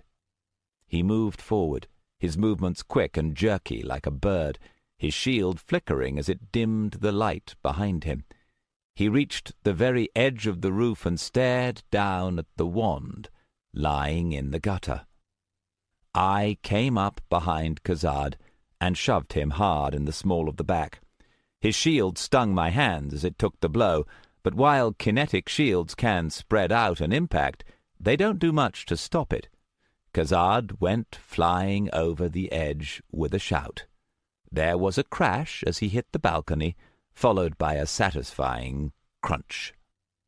I picked up the wand and dropped it back in my pocket, then turned and walked away, humming to myself. I didn't bother checking to see how badly Khazad was hurt. He wasn't going to be chasing me any more, which was all I cared about. I walked back to my roof, sat down, and waited. A couple of minutes later, something tickled my ear. I turned to see a semi-solid face made of swirling air just a few inches away, looking at me with wide eyes. Boo! To ordinary eyes, Starbreeze looks like air, that's to say, invisible. To a mage's sight, she looks like an artist's sketch done in lines of glowing vapour. Swirls of air magic make up her body, her shape changing from day to day depending on her mood. Today she was in one of her favourite forms, an elfin girl with short hair, big eyes, and pointed ears. "Scared you?" Starbreeze's full name is about half a page long, and lovely to hear, the sense of a rising wind over a snowy hillside, carrying with it the hint of spring, with the first stars of night appearing in the sky above. When I first met her, I tried to remember it until I found that she changes it every time she's asked. Now I just call her Starbreeze, like everyone else. Starbreeze is an air elemental, a spirit of wind. She can fly or shift her form with no more effort than it takes you or me to walk. She can feel the movement of a butterfly from across a field, hear a whisper from halfway across the world. She's ancient and timeless. I don't know how old she is, but I think she might have been born at the time the world was made. She's also dumb as a sack of rocks. "Hi, Starbreeze." "You're different," Starbreeze chirped. Then she brightened. "Pretty cloak." She dived right into me, turning into a swirl of wind around my clothes, sending my cloak billowing out, then starting to tug it over my head. "No," I said, pulling it down. "Give me," Starbreeze called, her voice coming from somewhere around my back. I took a firmer grip on the mist cloak. "No, you'll lose it." Starbreeze reformed behind me, and I turned to face her. She was pouting. "Won't?" "Yes, you will. You'll forget all about it." "Won't?" "What happened to the last thing I gave you?" Starbreeze looked vague. "I forgot." She brightened. "Airstone." I sighed inwardly. Starbreeze has seen my cloak a dozen times, and it goes clean out of her head every time I'm gone. I suppose I'm lucky she can remember Alex. Actually, I'm lucky she remembers Starbreeze. I reached into my pocket and took out one of the tiny pieces of silver jewellery, a brooch shaped like a butterfly with wings spread. Starbreeze hopped forward, eyes wide. "Ooh!" "Do you like it?" Starbreeze floated up into the air and spun around so that her head was pointing down at the roof. She hung upside down with her chin cupped in her hands a few inches from the brooch, stared at it with rapt eyes for a few seconds, then nodded eagerly. I closed my hand over the brooch and lowered it. Starbreeze's face clouded over. "Bring it back." "I'll give it to you," I promised, "but I need you to tell me something first." "Okay." Starbreeze doesn't rest, doesn't sleep, and can hear anything carried on moving air. It'd make her the perfect spy, except that most of what she hears goes in one ear and out the other. I'm looking for a precursor relic, a new one. "What's a relic?" Starbreeze said curiously. "A powerful magical thing. It would have been found a week or two ago." "What's a week?" "The council have been looking into it. They've been guarding it, maybe setting up some kind of research team." "What's the council?" I sighed. "Anything interesting in this city? Anything with magic?" "Oh!" Starbreeze brightened. "Men came to the place with the old thing, tried to open it up. Starbreeze giggled. "Lightning Man came. It was funny." I frowned. "Which men?" Starbreeze shrugged. "Men." "Where did they come to?" "Blue Round Place." "Is there anywhere else in this city where men have been doing something magical with an old thing?" "No, no, no." Starbreeze swirled around my head, rolling over in the air. "Go there?" I thought for a second. If Starbreeze took me to the Blue Round Place, I'd be able to find out whether it was what I was looking for. The only risk was she might get halfway, forget where she was going, and drop me somewhere random. Last time that happened, I ended up in Puerto Rico. If you're wondering why I bring so much stuff with me on these trips, now you know. On the other hand, I was pressed for time, and this was the best lead I had. I nodded. "Let's do it." Instantly, Starbreeze swept in around me. For a moment, a whirlwind clouded my vision, and then there was a tingling through my body, and I could see again. Looking down, I saw my body fade away, becoming mist and air. Then we were in the sky, flying at incredible speed into the darkness. There's no feeling as amazing as being carried by an air elemental. Imagine flying in a hang glider, soaring over the city by night. Now imagine that you're going 10 times as fast, so that the streets and lights and crowds below roll by like an unfolding blanket. Now add the feeling that there isn't a breath of wind, and that you're lying in mid-air watching the land zoom past below. When an air elemental carries you in its body, the rushing wind doesn't touch you. It's like swimming through the sky. Tonight, though, I didn't have much time to enjoy it. I had one brief glimpse of a huge curving roof, a pale green dome forming a bubble out of the center, before Starbreeze turned me back from air and dropped me to the ground so fast that I was standing on flagstones almost before I knew what was happening. I was standing under the night sky in a massive, dark courtyard in the shadow of a vast building. Opposite the building was a high fence with a pair of tall gates, and through the closed gates I could see lights and passing cars. The courtyard itself was almost pitch black, and for a moment I was disoriented, and then I saw the massive columns to my left, and suddenly I knew exactly where I was. Starbreeze swirled upwards. "Starbreeze, wait!" I whispered up to her. "Don't you want the brooch?" Starbreeze paused in mid-air and stared blankly down at me. "Brooch?" I sighed inwardly. "Here." I held out the silver butterfly. "This is for you." "Ooh," Starbreeze said rapidly. A puff of wind whisked the butterfly out of my hand, and Starbreeze leapt up and away out of the courtyard and into the night sky, spiraling higher and higher, tossing the brooch from breeze to breeze until she disappeared into the air and vanished. I was left alone. I took a quick glance around me and got to work. Chapter 3. The spot where Starbreeze had dropped me was just outside the British Museum.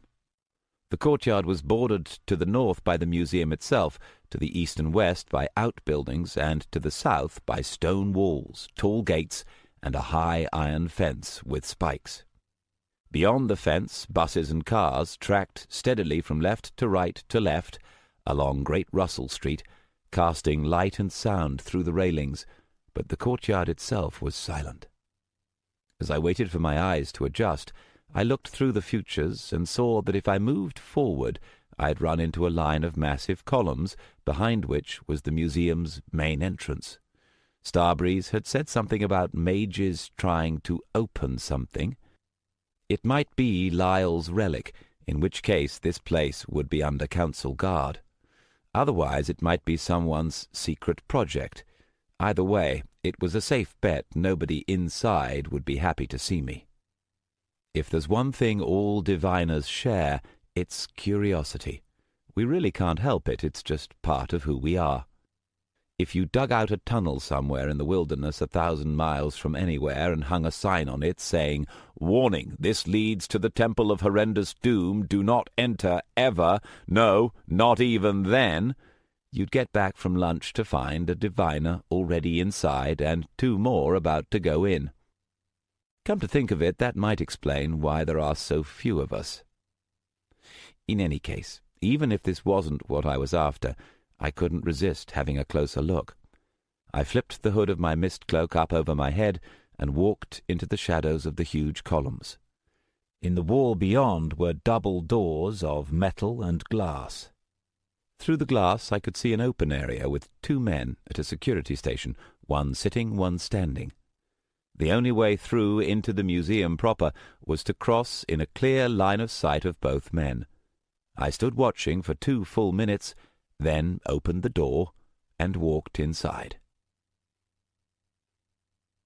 Everyone knows diviners can see the future. But what does seeing the future mean?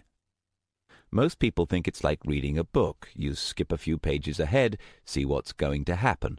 That's impossible, of course. You reach a fork in the road. Do you go left or right? You might go one way, you might go the other. It's your choice, no one else's. What a diviner sees is probability. In one future you go left, in another you go right, in a third you stop and ask for directions. 100 branches, each branching again and again to create thousands for every one of the millions of people living on this earth. Billions and trillions of futures, branching in every way through 4 dimensions like a river delta the size of a galaxy. You can't look at all that at once. If you opened your sight to all the possible futures of everything around you, even for an instant, the knowledge would destroy you, wipe away your mind like an ocean wave rolling over a drop of water. Seeing into the future is a constant discipline, always keeping your guard up, always focused. The real reason there are so few diviners is that most of them either go crazy or block their power off so that they don't have to deal with it anymore. The diviners who don't go crazy learn to see futures in terms of strength. Everyone develops their own code, a way of interpreting the information. To me, futures appear as lines of light in the darkness. The stronger and more likely the future, the brighter the glow. The next thing you learn is how to sort futures, search for groupings of events into which things happen a certain way, and once you've done that, all you have to do is look back along the strands and find out which actions lead to them. In 99 out of 100 futures, opening the door and walking in led to my being spotted by the security guards. I searched for the future in which I wasn't spotted, looked back to see what I had to do to make it happen, and did it. I didn't have the faintest idea why I had to move that way. I just knew it would work. To anyone watching, it looks like pure fluke. One guard points at something, and the other turns, just as I open the door and close it behind me. They carry on talking, and I stand quietly in the shadow of the doorway. One looks away briefly, and I walk out across the floor as the second bends down to fumble in a drawer. I walk past, staying behind the first one as he turns back, and pass through the exit at the other side just before the second one looks up again. Afterwards, when the balloon goes up, both guards will swear they never took their eyes off the door. The great court of the British Museum is massive, more than 50 feet high, with the huge cylinder of the reading room running from floor to ceiling at the centre. Floor and walls are painted white, reflecting the light and emphasizing the empty space, and the ceiling is slightly domed. An equestrian statue stood to the right. To the left a stone lion snarled down upon an information desk covered with pamphlets. I crossed the floor, half my mind on keeping my footsteps silent, and the other half searching the possible futures for more guards, noting as I did that a patrol was due in about 3 minutes. I picked a map off the desk and glanced at it. The bulk of the ground floor was taken up by the west wing, mostly filled with permanent exhibits from ancient Greece and Rome. Somehow I couldn't see Lyell's relic being one of those. If the Rosetta Stone or the Elgin marbles were magical, I was pretty sure someone would have noticed by now. At the back around the 4th floor were some rooms marked in brown as exhibitions and changing displays. That sounded hopeful.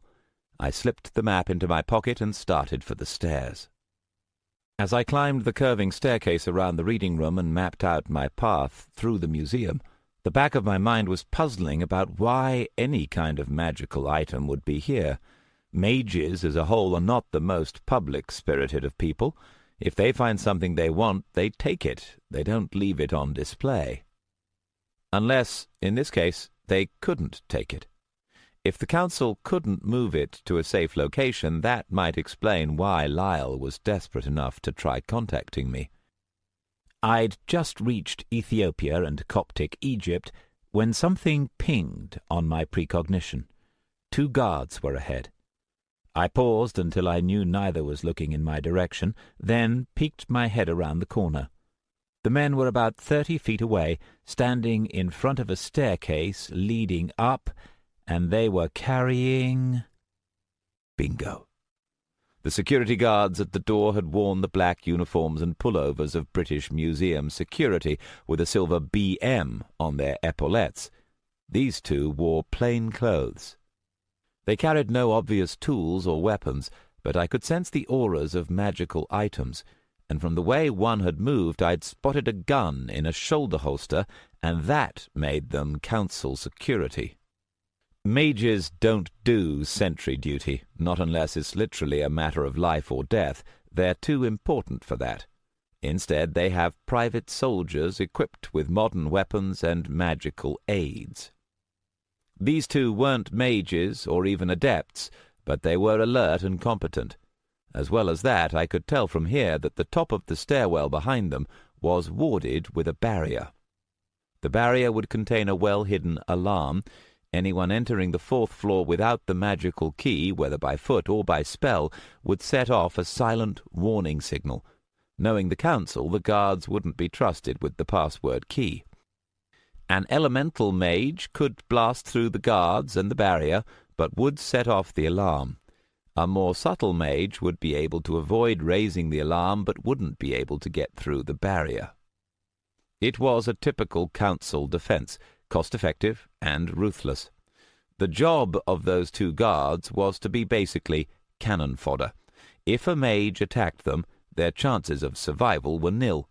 Their only purpose was to raise the alarm and give advance warning to council reinforcements gating in. But no matter what I thought of the methods, I had to admit it was a fairly good setup. For a normal mage, getting past both the guards and the barrier without raising the alarm would take hours of preparation, if not days.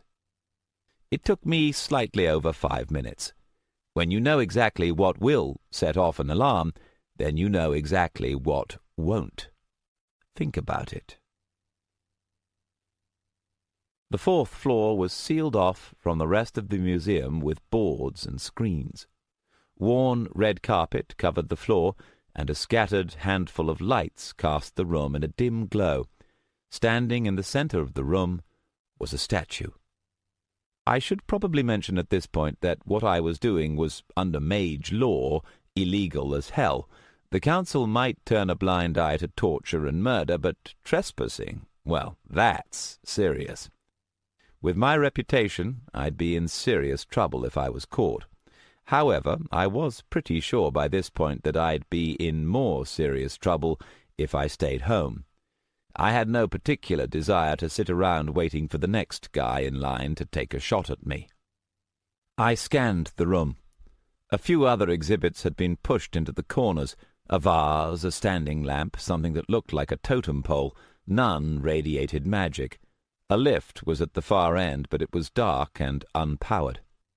There were no windows.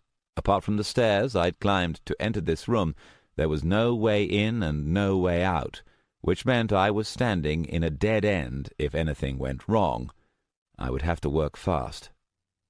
The statue was of a man, life-size, wearing robes that looked like ancient ancestors of the ceremonial gear light mages wear to formal occasions.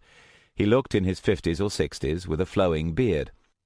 His right hand grasped a wand, while his left hand was held out in front of him, palm up and slightly cupped as though asking for something. The face was superbly detailed, right down to the age lines and the set of the eyes. The sculptor had obviously used magic to preserve his work. The expression and pose of the man was commanding, proud. I circled the statue once more, then, after a moment's hesitation, reached out and touched it. Nothing happened, as I'd known it would. The statue looked and felt like stone, though slightly cooler to the touch than stone should be. This was Lyle's relic, all right. Even without my mage's sight, I could feel power radiating from the thing. I looked around the room, putting together what must have happened. The museum had gotten hold of the statue and brought it here. The council had found it, sent agents. Their orders would have been to study the item, determine its power. First, they would have tried to activate the statue, and then if that didn't work, they would have tried to move it. What had happened then? I turned back to the statue, studying the face. The expression was calm, but with a hint of something else. Arrogance? Danger? Looking closely, I could see traces of old scars. A battle mage, then, and a good one if he'd lived to that age. The more I looked, the more I felt there was something expectant about the statue, as though it were waiting for something. The outstretched hand lay there, open and inviting. I looked into the future to see what would happen if I put something into it. I watched the scene unfolding ahead of me for just a second, then broke off the vision and stepped back hastily until my back fetched up against the wall. Suddenly I understood exactly why Lyle and Cinder needed a diviner, and what had happened the last time someone had tried to activate this thing.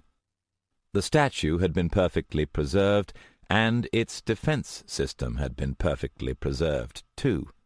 I'd learned all I needed to know. It was time to get out of here. I'd taken 2 steps towards the door when I heard the sound from downstairs. It was a quiet sound, the sound of something soft and heavy falling, and it made me stop dead. Remember what I said about diviners learning to focus on the futures that tell you what you need to know? Well, it comes with a drawback. If you're focusing on one set of futures, you aren't paying attention to the others. So if you're about to be cornered by some people you really don't want to meet, you won't notice it until something draws your attention, something like the sound of a body hitting the floor. It was not turning out to be a good day. Most people's first response to danger is to run away. It's a survival instinct which natural selection has done a good job of encouraging. It's an old saying that if you're being chased, you only have to outrun one person.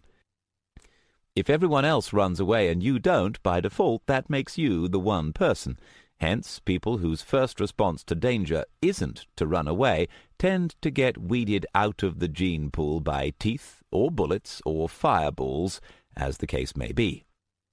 Personally, my first response to danger is to take a closer look and see what's going on. Refer back to what I said about diviners being curious. Also refer back to what I said about there not being many of us. I looked into the future of what I would see if I ran downstairs, following the gaze of my future self. The first thing I saw were the 2 guards who'd been stationed on the landing. Both were now lying on the floor, quite dead. Standing over them were 3 figures. As my future self saw the figures, they saw me, and I got one glimpse of what they'd do before I cut the vision off abruptly. Just that look was all I needed to know that I did not want to be found here. Footsteps sounded on the stairs, and I knew I had less than 30 seconds. Running was out, fighting was out. The only choice left was to hide. I moved into one of the corners, sliding in behind the totem pole so its irregular shape would break up my outline, then pulled the hood of my mist cloak over my head. The footsteps below stopped, and I knew they'd reached the barrier. There was a flicker of green light, and the barrier was gone. Figures strode in. There were 3 of them, 2 men and a woman, quick and quiet, their heads turning as they checked the corners. All three were masked and wore dark clothes, but even with the masks I recognized the hulking shape of the nearest. It was Cinder. He looked straight at the corner in which I was hiding, but his eyes swept past without seeing. "Empty." "Find some more," snarled the second man. It was Khazad. Apparently going after me hadn't been the only item on his to-do list for tonight. He was limping and smelt of rotting vegetables. Maybe he'd hit the dumpster on his way down. "I'm not done." "Enough," the woman said sharply, and the sound of her voice made me forget all about Khazad. The clothes hid her shape, and all I could see was a pair of blue eyes, but even a glance at them made me go still. I couldn't place her voice, but somehow I felt as though I'd met her before. "Cinder, do your tests." Cinder made a gesture, and dark red lights sprang up around the room, small red flames smouldering in mid-air. In the red glow he studied the statue, turning his back to me. "How long we got?" "They'll be getting out of bed," Khazad said, his voice simmering with anger. "They get in our way, too bad for them." "We aren't here for you to play," the woman said. She checked her watch. 2 minutes, Cinder." The woman's voice was sending chills through me. Something about it kept nagging at my memory, but I couldn't quite match it. If I could just see her face. But in the red light all I could make out were her eyes as she stood with arms folded, staring at the statue.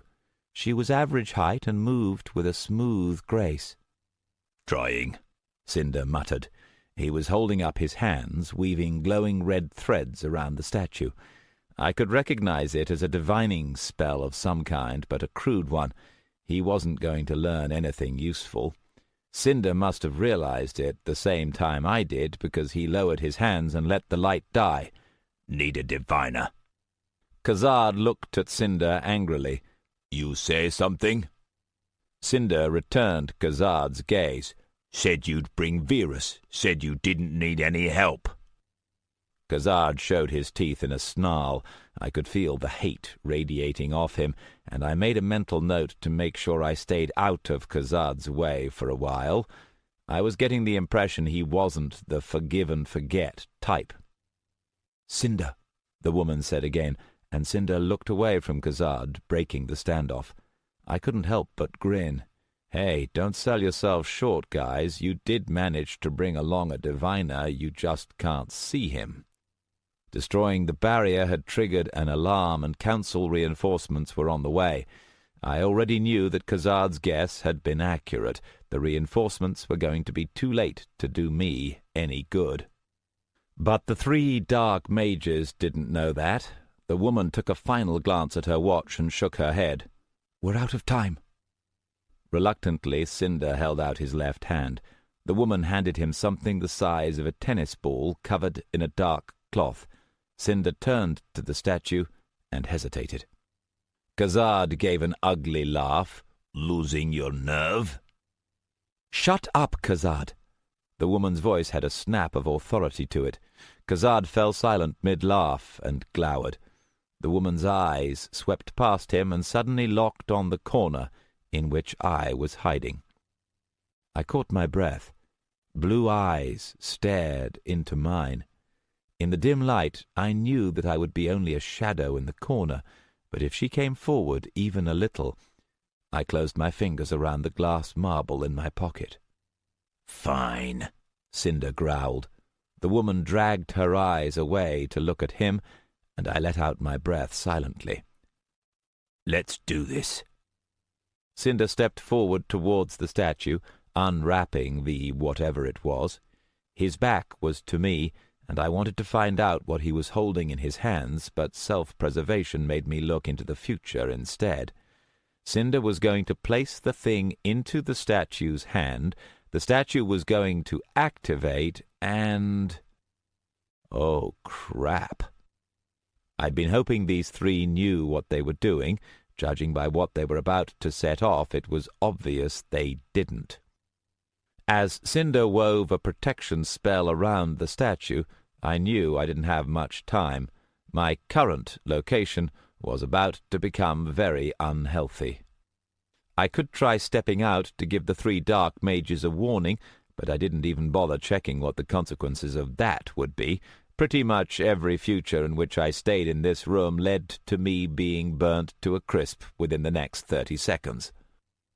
It was time to go back to Plan A, run away very quickly. Cinder finished his spell, placed something in the statue's hand, then stepped back. With his bulk between me and the statue, I couldn't see what was happening, and all my attention was going towards calculating at exactly which point I should run. There was a faint white glow from the statue, dim in the red light, then a red flicker. Then the light died away, and there was silence. Khazad spoke into the vacuum. "Is that it?"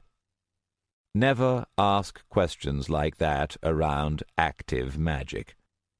The room brightened with pale light, swallowing the red glow of Cinder's magic in a white aura. Something large appeared in the room just above the statue and right in the middle of the 3 very surprised dark mages. And in the moment's pause, where the 3 of them were standing open-mouthed at the creature in front of them, I sprinted past and down the stairs as fast as my legs could carry me. I'd been involved in a good few combats over the course of my life, and pretty much all of them have either started or ended with me running away. There is a reason for this. Mages can inconvenience, immobilize, hurt, injure, stab, slice, burn, bend, fold, spindle, and mutilate you in a variety of creative ways, but pretty much all of them require that they know where you are. If you can stay out of sight, it's hard for them to know where you are, and if you can move faster than they can, it's hard for them to keep you in sight.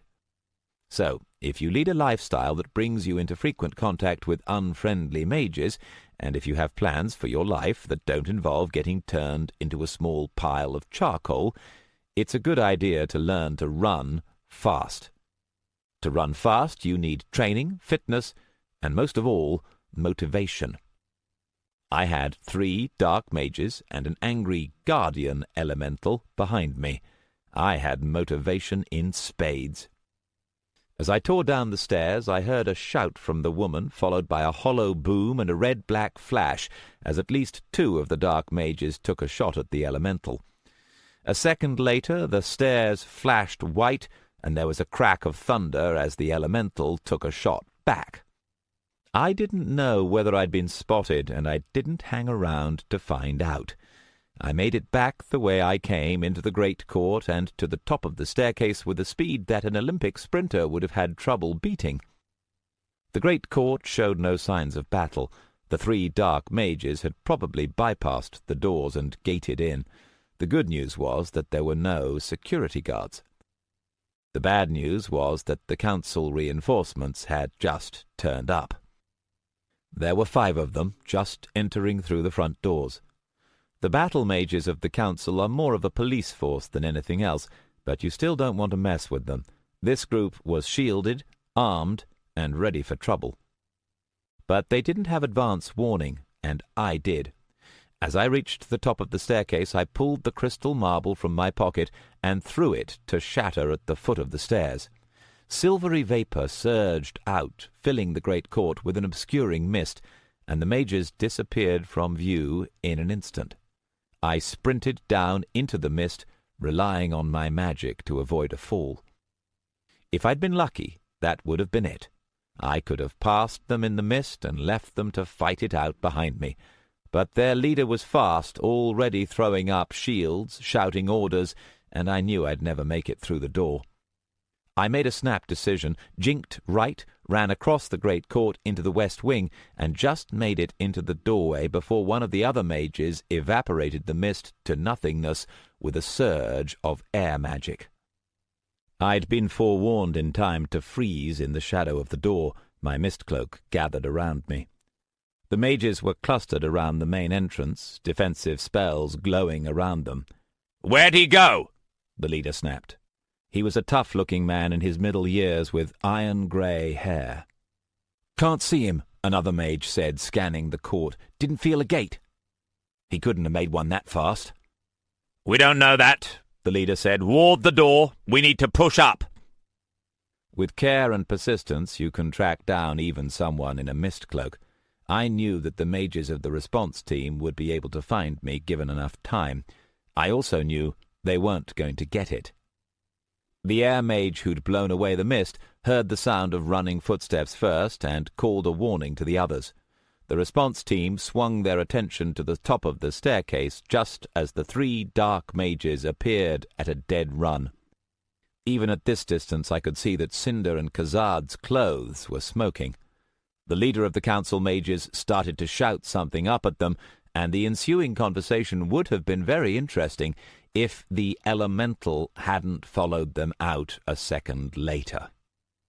Elementals are living, sapient manifestations of the building blocks of our universe. They're not usually all that smart, although calling them stupid isn't quite right either. Limited is a better word. Either way, one thing they're not is weak. Take Starbreeze. She isn't particularly powerful as elementals go, but she could still transform you into air without breaking a sweat.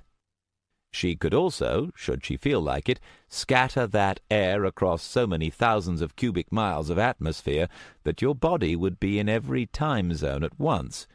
With that in mind, you can see why mages avoid picking fights with even lesser elementals. The elemental hovering at the top of the stairs was definitely not a lesser one. Standing upright, it would have been maybe 12 feet tall, a rough humanoid shape with 2 arms, 2 legs, a body, and what could have been a head, every part of it crackling blue-white electricity. It didn't walk so much as fly, blazing a jagged path through the air to light up the great court with dazzling light, staring with brilliant eyes down upon the mages facing it.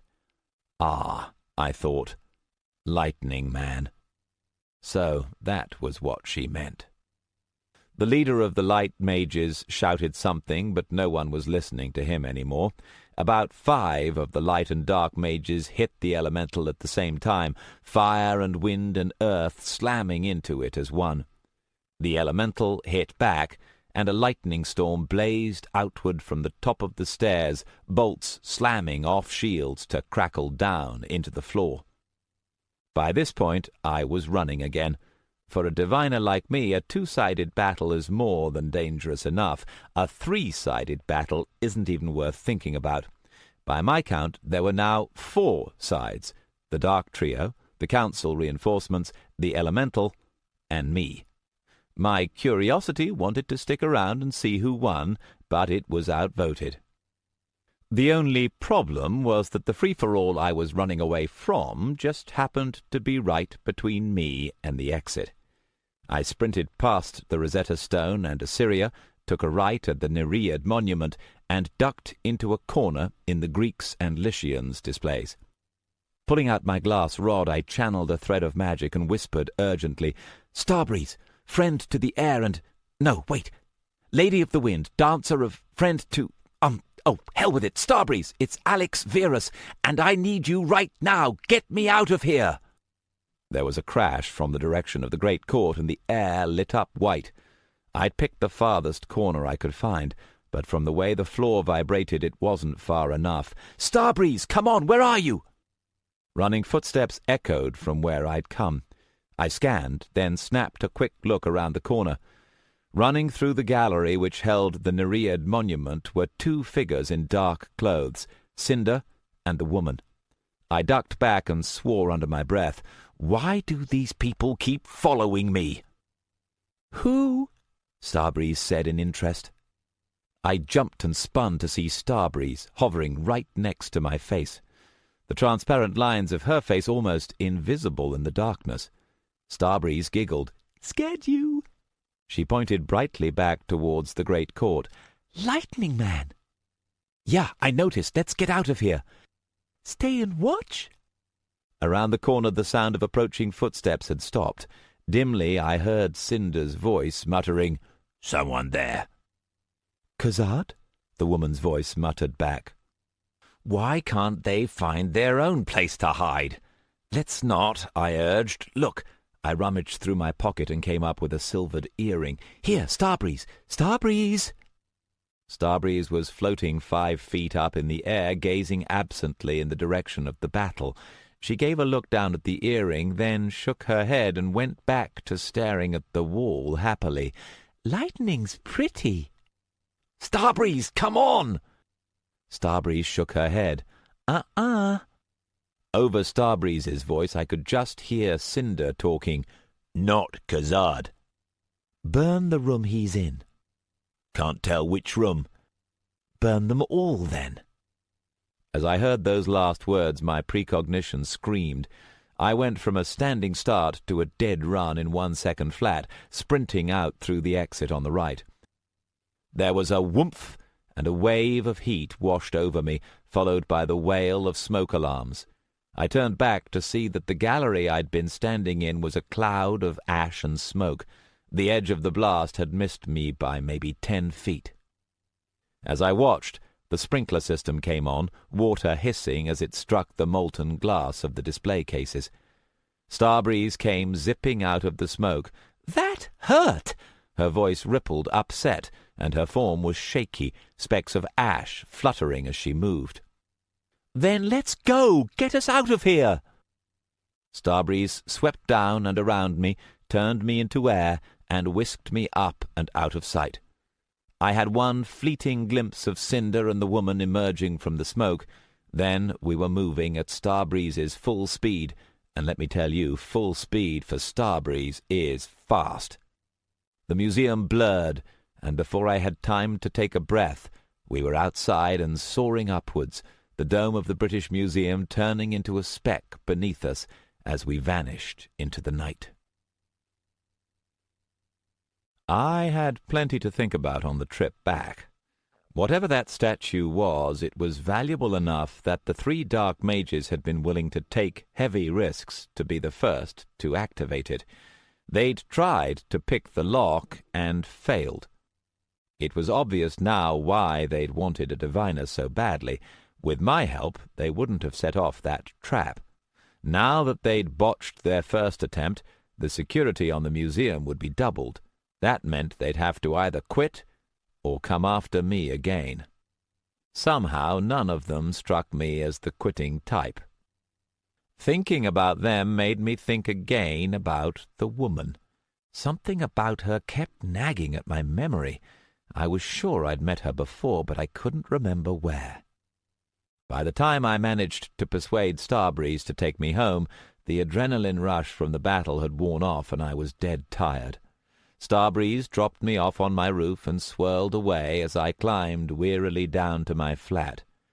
I'd made some new enemies, given the council further cause to dislike me, and nearly been killed twice. Not a great day's work. But it hadn't been for nothing.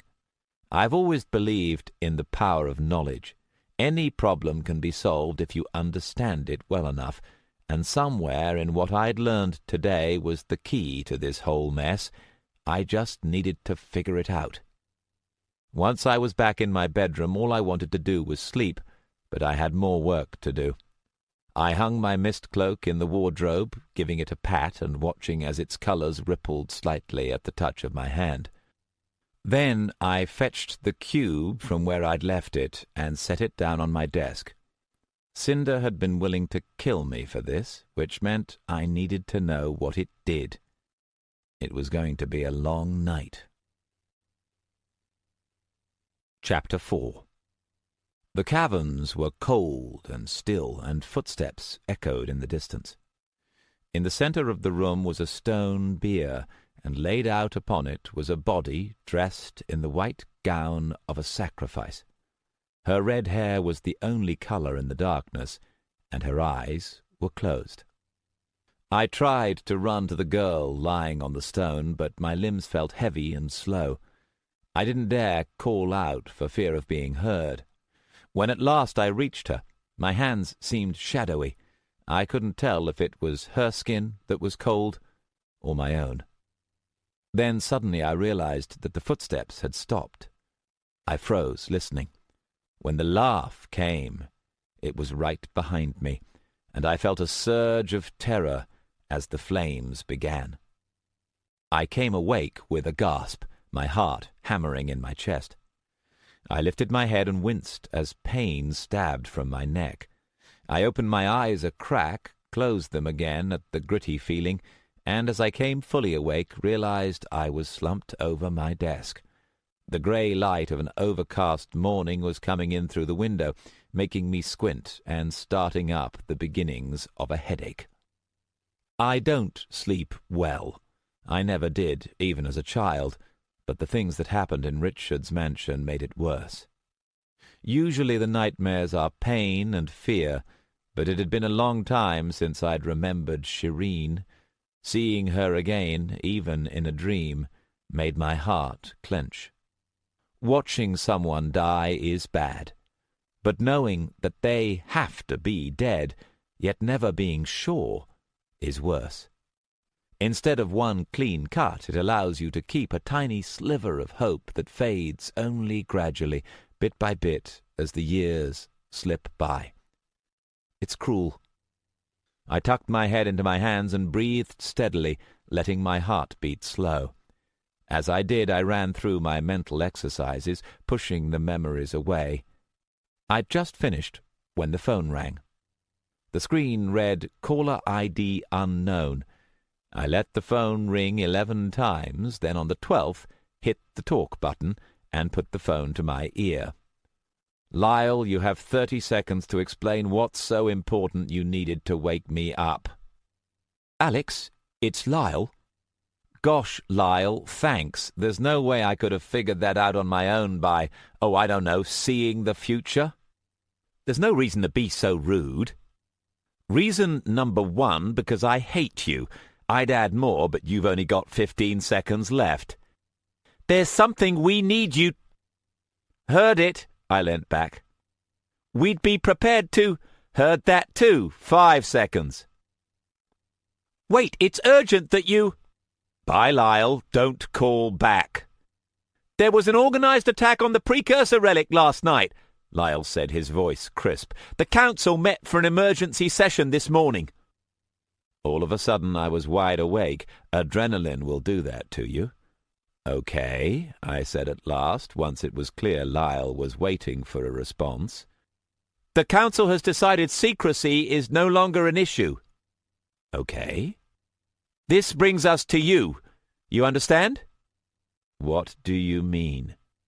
"Well, at least you've finally got a civil tongue in your head," Lyle said dryly. "I'm glad you've grasped the gravity of the situation." Gravity was an understatement. If the council thought I was part of Cinder's group, I was dead. I waited, heart in my throat.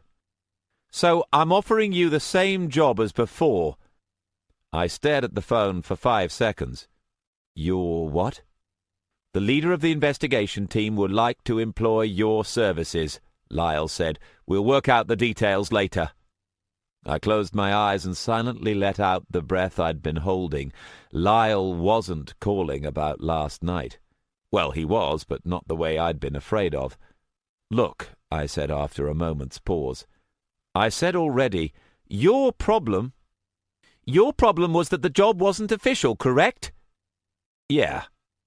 "There's a ball tonight at Canary Wharf," Lyle said. "You're invited. Council members will be attending, including the member directly responsible for the investigation team. He'll speak with you personally." His voice was dry. "Official enough for you?" For the second time I was left speechless. I said at last. "Oh, good. The invitation will be delivered to your door in 60 seconds. Hopefully you'll consider it important enough to get out of bed. Oh, and do pay attention to the dress code. It would be very embarrassing if you and your escort were turned away at the door. I'd offer to lend you something, but unlike you, I don't have the luxury of sleeping all morning. See you tonight." Lyle broke the connection before I could think of a comeback. I listened to the dial tone, then hung up. If council members were going to be at this ball, that made it an event with a capital E. Everybody who was anybody in the mage world would be there. Lyle was serious, and that meant the council was too. Out of perverse curiosity, I lifted my watch and looked at the time, watching the seconds ticking off. Lyle had finished his call at 9:38. Exactly as the display ticked over to 9:39, there was a distant banging at my front door. I hate show-offs. I pulled myself to my feet, wincing at the stiffness in my legs, and went downstairs. A teenager was standing outside my shop holding a white envelope in his hand, apprentice employed as a gopher. Some things don't change. I unlocked the door, nodded at the "Alexander Verus," and took the envelope from him. As he disappeared up the street, I opened the envelope and took out the card inside. It was the real thing. In flowery language and copperplate handwriting, the card stated that the High Council of the British Isles would be honoured if Alexander Verus, etc., etc., would present himself with an escort of his choosing, etc., etc. There was a footnote about the dress code in slightly pointed language that I couldn't help but wonder if Lyle had put in specifically to have a dig at me, like there's anything wrong with jeans and sweaters. I went back upstairs and dropped into my chair, staring at the card while flipping it back and forth between my fingers. It was made of cream-coloured paper with black lettering, and embossed at the top in gold was the council's coat of arms. As I scanned it, I could detect the magical fingerprint that marked it as a genuine invitation. The only question was what I was going to do about it. I don't like the council. I don't like its ideas, and I don't like its people. The council doesn't even follow its own laws, much less the spirit behind them, and as far as they're concerned, morals are whatever's convenient at the time. They have absolutely no problem with throwing people to the wolves, including people who are supposed to be working for them. On the other hand, if I just turned Lyle down, I'd be back where I'd started. After the events of last night, I was pretty sure that the council's plans for this precursor relic were going to be stepped up, whatever they were. The members of the team detailed to investigate would know a lot more than I did, maybe enough for me to figure out what Cinder and that woman were up to. And I'd only be going to talk to them. I could still turn them down if I wanted. Yeah, right. The starting time on the invitation was 8 p.m. GMT. That gave me about 10 hours to decide what to wear, pick out my shoes, and make sure I wouldn't be killed before the doors opened. With that settled, I picked up my phone again and dialed Luna's number. She picked up on the third ring. Luna gets up earlier than me, but then she doesn't stay up till the early hours of the morning analyzing weird magical artifacts. "Hello?" "Hi, Luna, it's me." "Hey, Alex."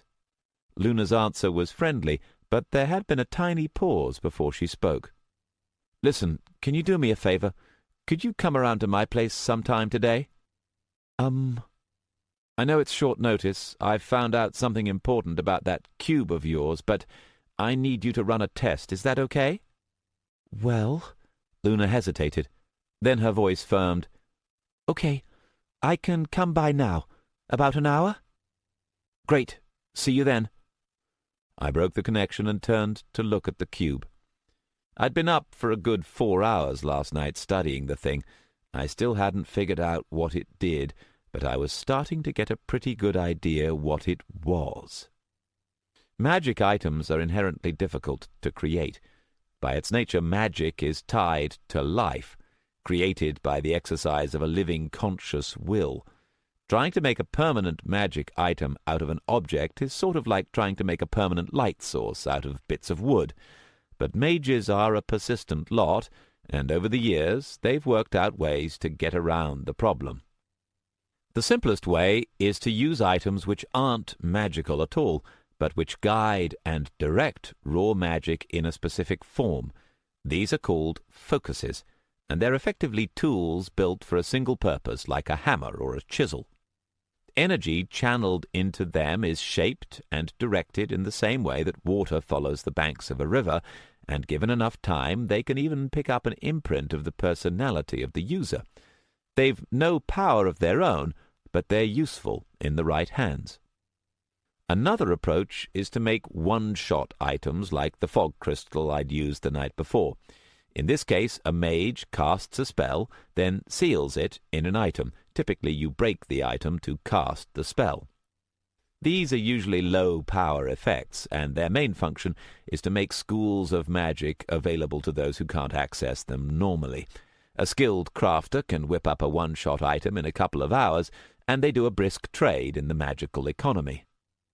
Sometimes, though, neither a focus or a one-shot will do it. You need something that'll last and has power of its own. But to use magic, you have to be alive. The solution that some creative and probably slightly crazy mage came up with a long time ago is to make an item that is alive. The resulting creations are known as imbued items, and they can be extremely powerful and extremely dangerous. Luna's cube was an imbued item. It was too powerful to be a focus and too complex to be a one-shot. It was complex enough that it even had protections against detection magic. There was a kind of null field around it that warded away active scans. I'd tried looking into the future to see what the consequences would be of forcing my way in, and decided quickly that I did not want to do it.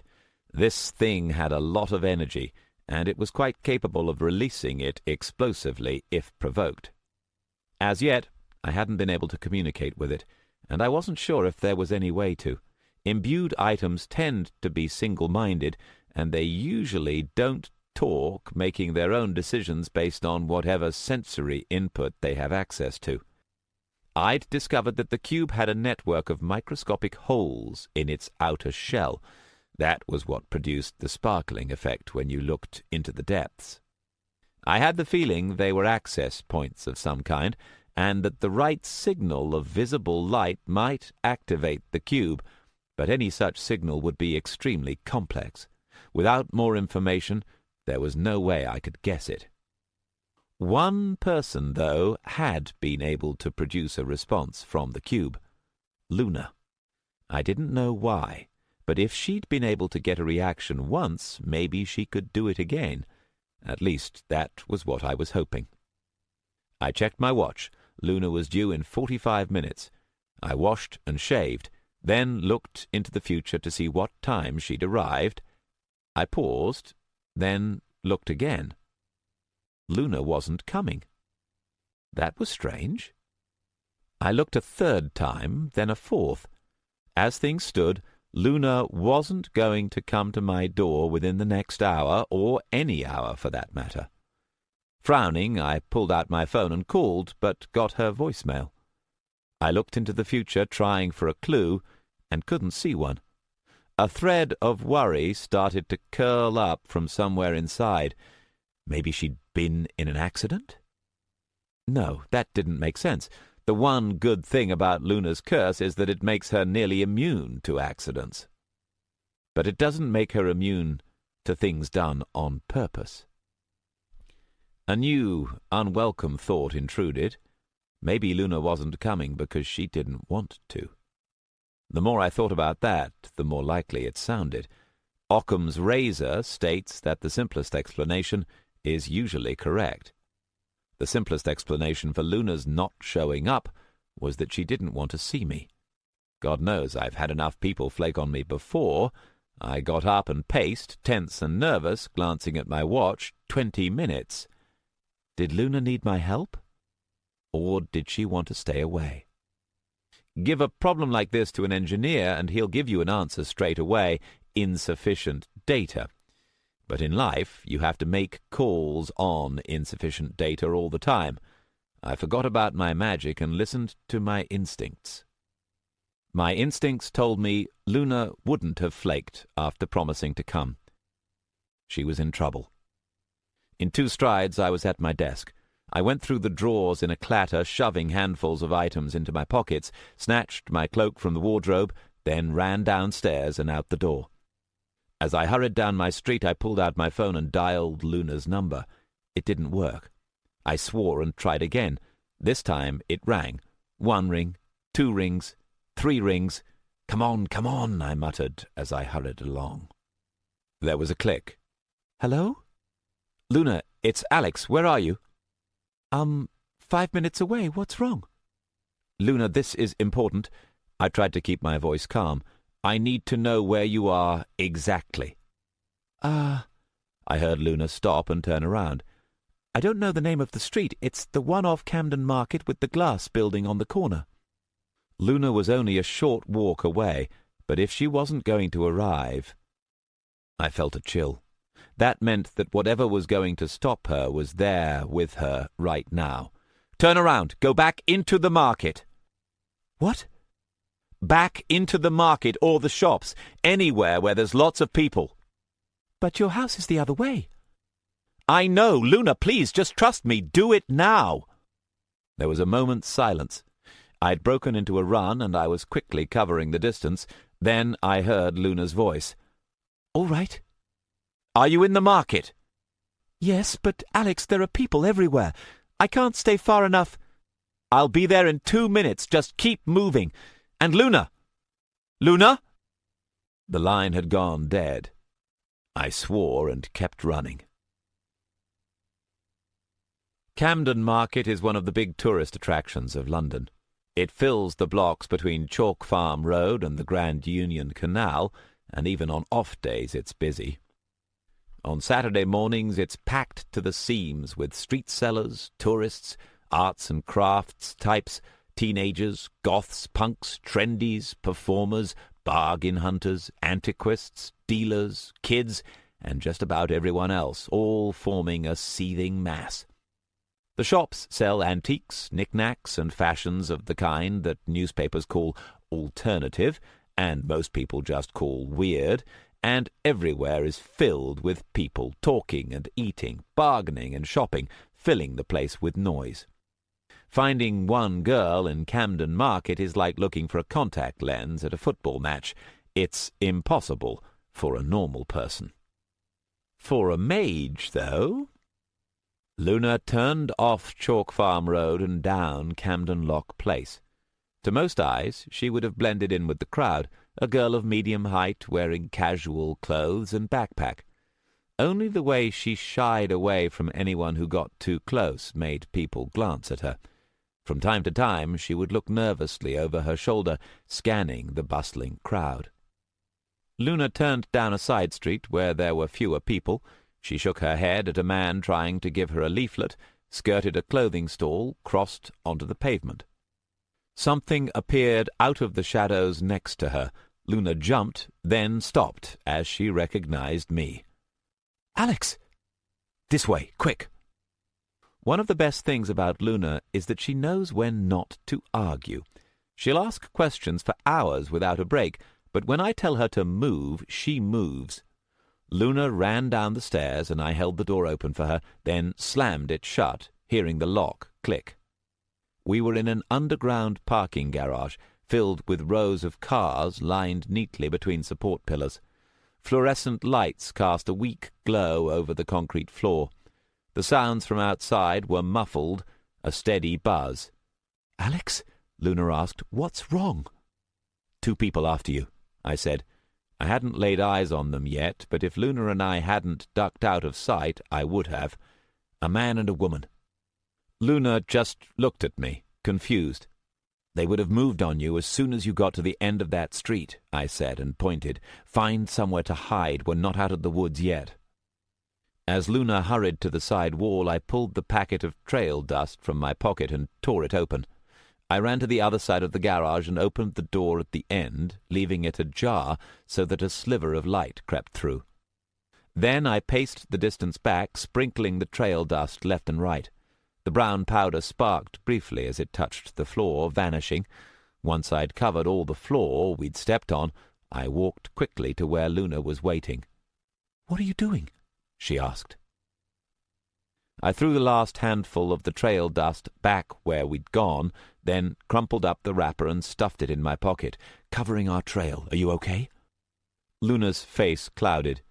"I touched someone. I was trying to get away, but he bumped into me and—" "Alex, what's wrong?" I'd been looking into the future. Now my heart skipped a beat. "Get down, behind the car!" Luna's eyes went wide and she obeyed, kneeling down next to the wheel of a big 4x4. I yanked my mist cloak out of my bag and pulled it around my shoulders, then stepped back into the shadows and flipped the hood up over my head, feeling the cloak blend with the wall. Luna had looked away for a second, and now as she turned back, her eyes passed over me without seeing me. "Alex?" she whispered. "I'm here," I whispered, and Luna started. "Stay down, stay quiet." I shut up, and an instant later I heard the door rattle. Luna heard it too, and went very still. I stood upright in the corner, just another shadow in the dark. The handle of the door we'd entered by was rattling. There was a moment's pause, then a flicker of sea-green light. Dust puffed into the air, and suddenly there was a hole where the handle had been. The door swung open with a creak. The two people who stepped through wore different clothes from last night, but I still recognized them. One was Kazad, spindly and stick-thin, his movements bird-like and quick. Now that I could see his face, I could see he looked vaguely Middle Eastern, his eyes darting from side to side. The second was the woman who'd been ordering him around. Unlike Kazad, she still wore her mask, and as I saw that, I leant slightly forward. Kazad came down the steps and turned from left to right. He was holding something in one hand, frowning. "Well?" the masked woman said after a moment. She was still above, scanning the area. I saw her eyes pass over me, but she gave no reaction. I knew she shouldn't be able to see through my mist cloak at this range, but it wasn't me I was worried about. "Wait," Kazad said. "Is she here or not?" "This thing's screwing up," Kazad said in frustration. "Stupid piece of crap." He raised a hand, and something dark gathered in his palm. As it did, I felt something from Luna. I glanced down and stared. The silver mist of Luna's curse was moving. A strand of it slipped invisibly outward, reaching 10-20 times farther than normal, curving over the cars to brush against the object in Kazad's hand. "Shit," Kazad snarled. "Well?" "I don't fucking believe this. It's dead." "Is it?" the woman said absently. She was still scanning from left to right, her eyes passing over where Luna and I were hidden, and I didn't dare move. "Screw it," Kazad said angrily. He stuffed the whatever it was into his pocket. "What about a trail?" "Wiped." Kazad glanced up, his eyes narrowed. "Thought she was a gnome." "She isn't a mage." The woman's eyes traced the wall from behind her mask. "But there's something—" I held my breath. The woman's eyes had come to rest on me, and she was staring right at where I was hidden. Again, how does she know? 5 seconds passed. 10. "Well?" Kazad demanded. The woman looked away, and I let out a soft breath. "That door," she said, her voice suddenly sharp again. She started walking towards the door I'd left ajar, disappearing behind the pillars. I strained my ears to listen. Kazad said something I couldn't hear, finishing with, "Not there?" "We've got her address," the woman said, "one thing at a time." The door creaked open, and their footsteps receded up the stairs. Luna started to move, but I signaled for her to stay down, and she did. I counted off a full minute, looking through the futures, then walked forward, pulling the mist cloak from my shoulders. "Let's go." "Who were they?" Luna asked, scrambling to her feet. She looked anxious rather than scared, which probably meant she didn't understand what we'd just heard. "The man's called Kazad. I don't know the woman's name. You don't want to meet them." As we hurried back the way we'd come and emerged out into the street, Luna spoke up hesitantly. "They kept saying she. Did they mean—" "Yes." Luna shut her mouth, and we walked the rest of the way back in silence. We were back in my flat above the shop. Luna was curled up on my sofa in the same spot she'd been lying in last night, watching me. Her white hands were curled around a coffee mug. She'd been sitting listening for the last 10 minutes, speaking only to ask questions. "So that's how it is," I finished. "Cinder, Khazad, and that woman tried for the relic last night. Now it looks like they're going for something else instead." "The cube?" "Cinder was looking for it yesterday, and those two are working with Cinder. Now they're looking for you." Luna was quiet for a second. "Why?" "Probably traced the cube to the same place you got it. They don't know you gave it to me, or they'd have been trying to break in here. Right now, you're their lead. They're not going to give up easily." I hesitated. "I'm sorry for getting you into this." Luna only shook her head. "How were they tracking me?" "Khazad had a focus. There are lots of ways. He was using one of the simple ones." "Luna, it was my curse, wasn't it? That was what stopped him from finding me." I blinked. "You can tell?" Luna nodded. "Sometimes, when there's something I'm really afraid of, it's like a part of me reaches out and touches it, and it's gone." "Huh." I sat back. I'd always thought Luna's curse was a passive thing, but what Luna had just said made me wonder. Being able to feel it that clearly. "She said she had my address, didn't she?" I'd been reaching for the glass of water on my desk. As Luna spoke, I went still, then picked up the glass and took a drink, hoping she hadn't noticed the pause. This wasn't something I wanted to tell her. "Yes." Luna was silent for a second. "The man I got the cube from doesn't know where I live," she said at last. "He knows my number, but... oh, of course, my name. They could have looked my address up with that." She shook her head and looked up. "Well, I suppose it doesn't matter much. I can't go home, can I?" I let out a breath. "No, they'll be at your flat by now." "They won't hurt anyone else in my building, will they?" "It's not your neighbors you should be worried about. These people are dangerous." Luna nodded. "I know." I put a hand to my head and sighed. "I'm sorry. I should never have gotten you into this. If I'd known you'd turn up something that would get you involved in this stuff." "No, this is what I want." I stared. "Luna," I said carefully, "if those three catch you, they'll quite likely kill you. You understand that, right?" Luna looked back at me steadily, her clear eyes looking into mine. Then she dropped her gaze and traced her finger around the rim of her mug. "When you called me this morning, you were afraid I wasn't going to come, weren't you?" I checked. "How did you know that?" "You always tell me how dangerous your world is," Luna said. "It's like you think you need to warn me off." She dipped the tip of her finger into the tea and looked at it. "It doesn't bother me, you know." "Luna." Luna looked up to meet my gaze. "If those three are going to be chasing someone, it's better that it should be me, isn't it? I mean, if I were a normal girl, they'd have caught me back there." I stared at her. "So," Luna said at last, "you said you needed me to run a test. I mean, before we got distracted." I let out a breath. "All right." The cube was sitting on the coffee table in between us, looking ordinary and dull in the morning light. "Try picking that up." Luna nodded and obeyed. The cube swung between her fingers as she looked at it, then gave me a glance.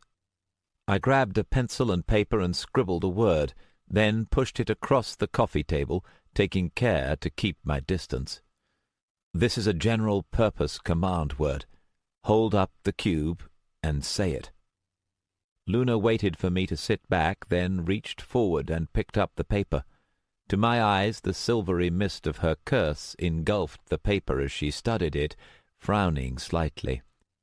The cube hung silent in her other hand, the silver mist sliding off it without sinking in. Imbued items have a will of their own.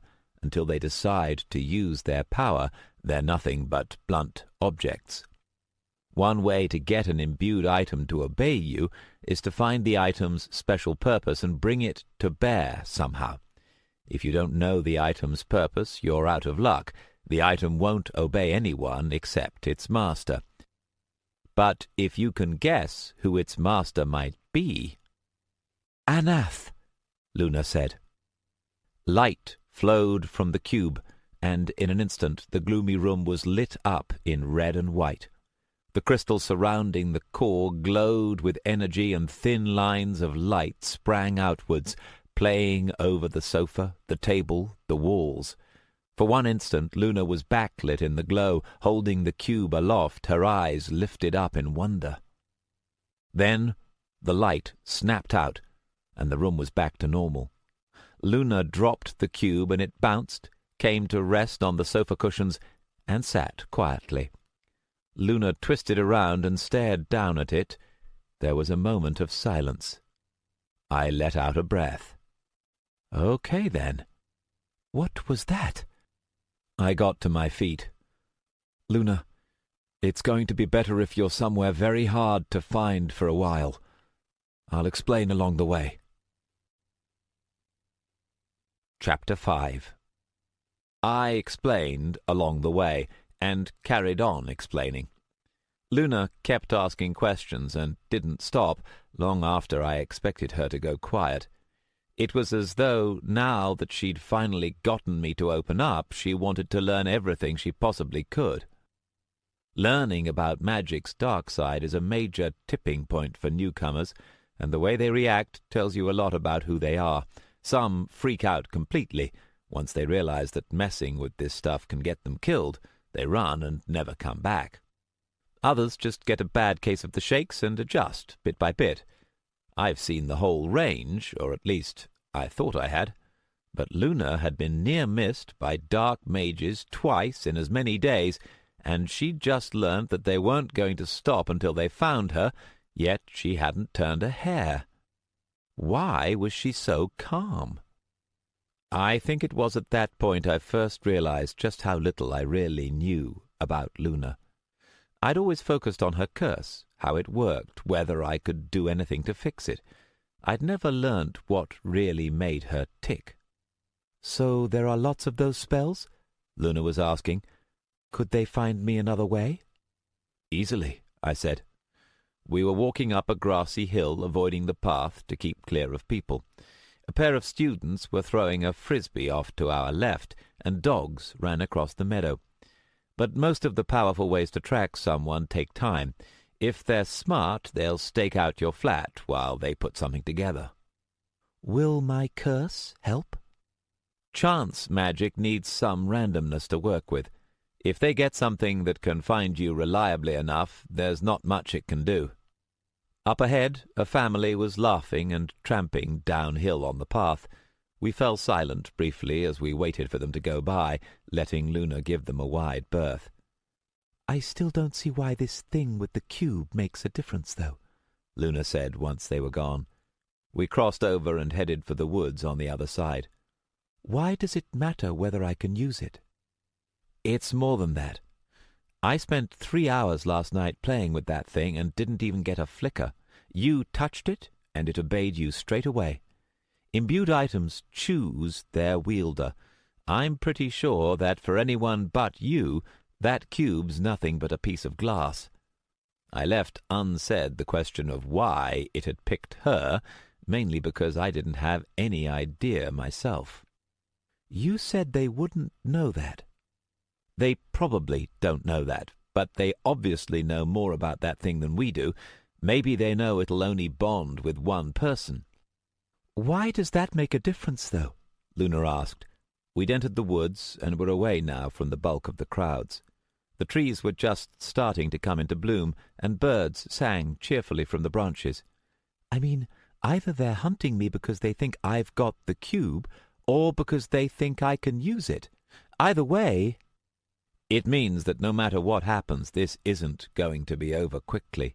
One way or another, they're going to keep looking for you until something makes them stop. Luna paused, and we walked a little way in silence. "Okay," she said at last. "So, what are we doing here?" The two of us were standing on Hampstead Heath, the biggest park in inner London, and the most beautiful, at least in my opinion. Regent's Park is probably more famous, but it's a bit too cultivated for me. The Heath's just wild enough to be interesting. On a Saturday afternoon like today, it's swarming with men, women, children, and dogs, doing everything from having picnics to flying kites. At first glance, it's not the place you'd expect to find anything magical, but as I said, it's wild while still being in the city. For some people, that's a useful combination. "I need some clothes for a party," I said. "You need somewhere to hide. This is the only place I know we can get both." Even with all the people who use the Heath, it has its secrets, and we'd come to one of them. A dried-up stream had carved a ravine out of the earth, the sides rough and uneven. An oak tree grew on the top of the bank, its roots reaching down the slope. Although we could still hear the sounds of people around us, the banks and the growing trees hid us from them. Of course, the other reason no one was here was that there wasn't anything to see. Luna looked around at the earth and trees. "Here?" I smiled. "Watch." The roots of the oak tree made a tangle in front of us. I studied them for a second, then reached out and placed 2 fingers on one of them. "Arachne," I said to the tree. "It's Alex. Can we come in?" There was a brief pause, then Luna jumped as a voice came out of thin air. "Alex, dear, come right inside. Find a seat in the dressing room while I finish up." There was a rumble of moving earth, and both of us stepped quickly back. The hillside seemed to shudder as the roots of the oak tree began to move, twisting aside and up, dripping dirt and bits of dry earth across the ravine, revealing a gaping space beyond. As the rumbling quietened, the roots wove themselves into the shape of an archway. Within was only darkness. I gestured to Luna, "After you." Luna hesitated for only a second before walking in. I followed, ducking my head, and with another rumble, the roots closed behind us. Like I said, one of the tipping points for newcomers is learning about the dark side of magic. Another is when they start meeting creatures out of myths and legends. The issue is learning not to judge by appearances. Human beings tend to react better to good-looking people. It's called the halo effect. Someone's attractive, so you trust them more. It's natural, which makes it a hard habit to break. But once you start dealing with magical creatures, you'd better learn to break it, and fast, because some of the most vicious things out there can make themselves look like absolute angels. Like unicorns. Don't get me started on unicorns. For some reason, everyone has this idealized image of them as beautiful, innocent snowflakes. Beautiful, yes. Innocent, no. After you've had one of the little bastards try and kebab you, you wise up quick. But it goes the other way, too. There are things in the dark corners of the world that look like the nightmare children of Stephen King and H.P. Lovecraft. Just looking at them is enough to make any sane person run screaming. But if you're brave or stupid or savvy enough to stop and talk to one, you'll find, to your surprise, that you can get along okay. They're not safe, of course. Nothing in the magical world is really safe. But you can talk with them and trust them as well as the humans you meet here, and often better. I tried to explain this in a halting sort of way to Luna as we walked towards Arachne's cave. "She sells clothes?" Luna asked. "The best. Most mages won't use them, though." "Are they too expensive?" "It's how she looks." "She's ugly?" Not exactly. Just brace yourself for when you meet her. The tunnel we were walking down felt dark after the sunlit heath. Now that my eyes had adjusted, I could see the blue glowing spheres mounted in the corners of the tunnel that marked the path. The floor had been packed dirt at the tunnel mouth, but now it was stone, worn smooth by running water and polished to a sheen by generations of footsteps. The grey tunnel sloped downwards, twisted, and opened into an oval chamber blazing with colours. The room was filled with couches and chairs, and every flat surface was covered with lengths of cloth, from finger-length ribbons to bolts the size of rolled carpets. Dummies and hangers were mounted on the walls, and every single one held clothes of some kind, from suits to tops to full-length dresses, in every colour from red to yellow to green to blue to violet. I've been to Arachne's cave dozens of times, and every time I practically have to shield my eyes as I walk in. It's like watching a flock of birds of paradise holding a fashion parade on a rainbow. Across the far end of the room, practically invisible in the riot of colour, was a translucent curtain. Rustling sounds came from within. "Alex, dear!" the voice came from behind the curtain.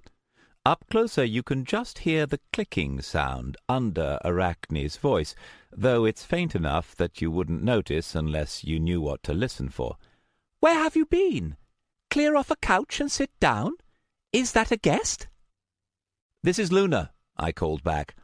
I heaved an armload of clothes off the nearest couch to give Luna space.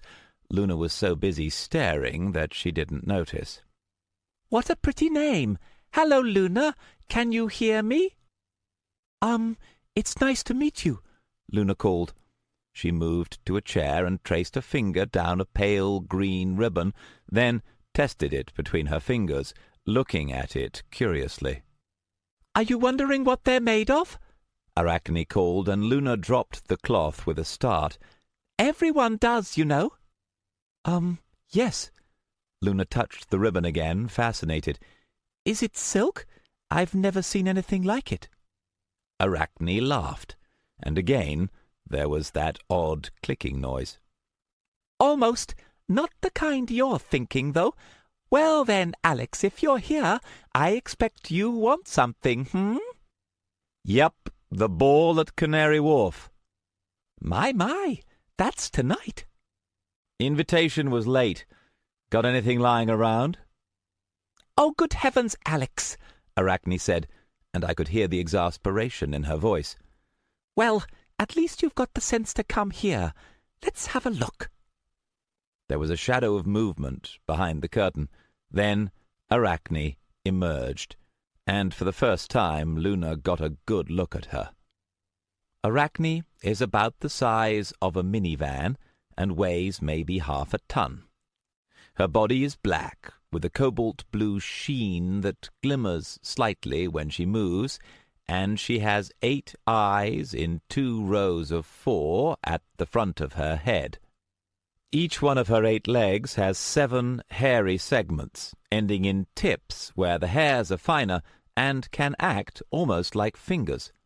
2 mandibles hide her fangs and rustle slightly as she talks, making the clicking sound. In other words, she's a gigantic spider. Arachne is quite safe.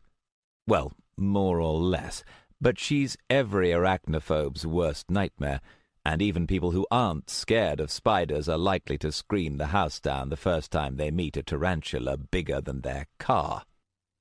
Luna didn't scream, but the blood drained from her face, and her eyes went as big as dinner plates. "Alex," she said, her voice very high. "It's all right," I said reassuringly. "She won't hurt you." "Alex, she's a giant spider." "She won't hurt you." "Alex, she's a giant spider."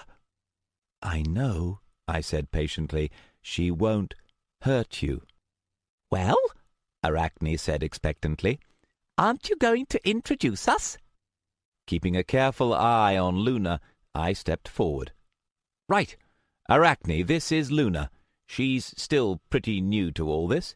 Have you got somewhere she could sit down for a while?" "Oh, of course." Arachne scuttled sideways and Luna jumped. Arachne beckoned down a side tunnel. "You look exhausted, dear. Why don't you have a rest? Help yourself to something to eat. Don't worry, it's human food." "Alex?" Luna said again, keeping very still. "It's okay," I said quietly. "Luna, trust me. You're as safe here as anywhere." Luna gave me a look with very big eyes, then took a deep breath and edged across the room. She managed to make it past Arachne without flinching or screaming, and Arachne's 8 eyes followed her as she stepped sideways into the tunnel. She gave me one last nervous look and backed away. "Well," Arachne said brightly once Luna had gone, "she seems nice." "Sorry about that," I said. "Like I said, she's—" Arachne waved a foreleg. "Oh, I'm used to it. Now let me have a proper look at you." For something so big and heavy, Arachne is a lot faster than she has any right to be. She was looming over me almost before I knew she was moving, one leg on either side of me and 8 black eyes looking down from above. This was why I'd wanted Luna out of the room. No matter how well she'd managed to control herself, I thought it would be best if Luna had a little time to calm down before she saw Arachne's way of having a chat. It's really not as threatening as it looks. Arachne just wanted to see me properly. She's very near-sighted, and she's most comfortable when she can use her sense of touch, which means her favorite way to talk to someone is to have them right between her front legs, under her fangs. I sat down on one of the couches and patted one of Arachne's hairy legs. "Good to see you again." "And it's nice to meet your friend at last. I'd wondered why you'd been so busy the last few months." Despite her looks, Arachne smells nice, kind of like incense. Sitting next to her feels almost like being in a herbalist's. Well, that's part of the reason we're here. "That's a nasty little weaving she has. You've been trying to unravel it, haven't you?" "You can see it?" I said in surprise, then shook my head. "Of course you would. Yeah, I've had a few tries. Didn't work, though." "Of course not. It's grown up with her. The spell's woven into her pattern." "Any way to take it off?" "Not without killing her." I sighed. "Kind of what I figured. Listen, you have to be careful not to get too close to her. The width of a room is fine, but any closer than that—" Arachne gave a gentle hissing sound, and her mandibles vibrated, her equivalent of laughing. "Silly child! A little weaving like that won't hurt me." I looked up in surprise. "You can avoid it?" "Now, before she gets back, why don't you tell me why you're going to the ball? I don't remember you being one of the council's favourites." I explained to Arachne then, telling her all about Lyle and his offer, leaving very little out. "And Lyle's not the only one," I finished. "Some dark mages want my help too, and they're tracking Luna. I wanted to ask you a favour and see if she could stay here until I get the chance to talk to some people at the ball.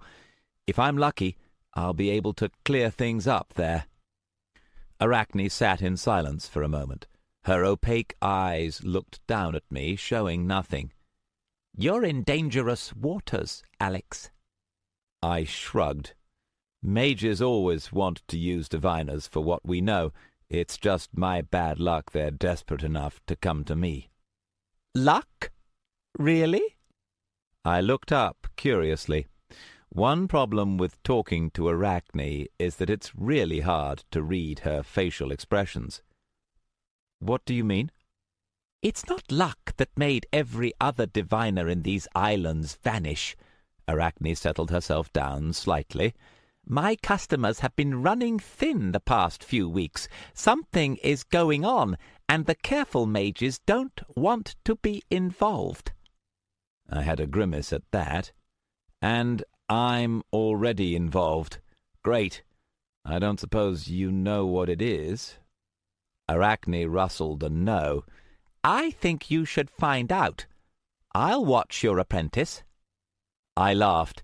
She's not my apprentice. But thanks. Arachne tilted her head, and a moment later I heard Luna's footsteps approaching.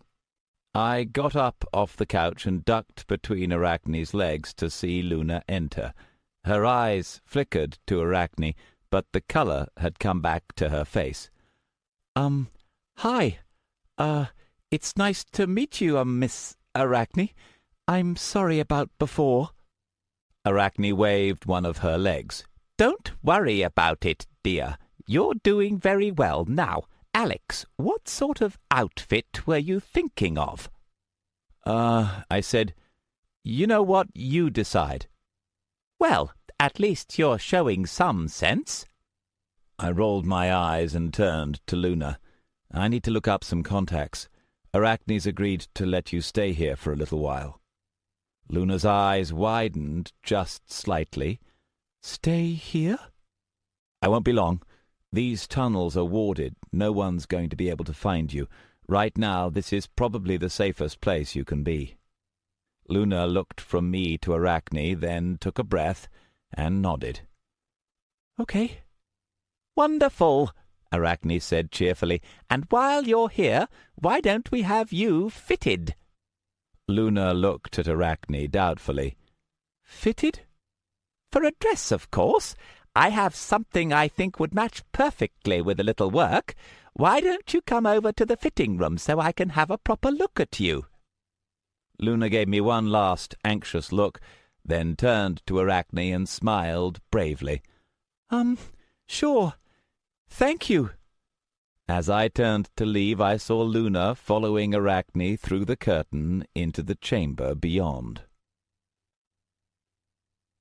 I came out of Arachne's cave into the sunlight and blinked for a while as the roots closed behind me. Now that Luna was inside, a weight had been taken off my shoulders. It may not look like it, but Arachne's cave is one of the best protected places in London. Hidden behind the webs and wards, Luna was safe, at least for a little while. I turned and climbed uphill, coming out into the open again, then found a bench to sit on. Most people's idea of seeing into the future is someone in funny clothes, staring into a crystal ball and reading tea leaves. They'd be pretty disappointed if they saw me. I'm not a fan of crystal balls, and I absolutely hate the tea leaf method. Tarot cards I do use, but only in very specific situations, and not often. No, what real diviners do when they want to get some work done is find a quiet, secluded spot, get comfortable, then lie back and close their eyes. To the layman, this looks remarkably like slacking off, but the best diviners can find out pretty much anything you care to name without ever leaving their armchair. Arachne's suggestion to find out more had clicked with a stray memory from my conversation yesterday with Lyle.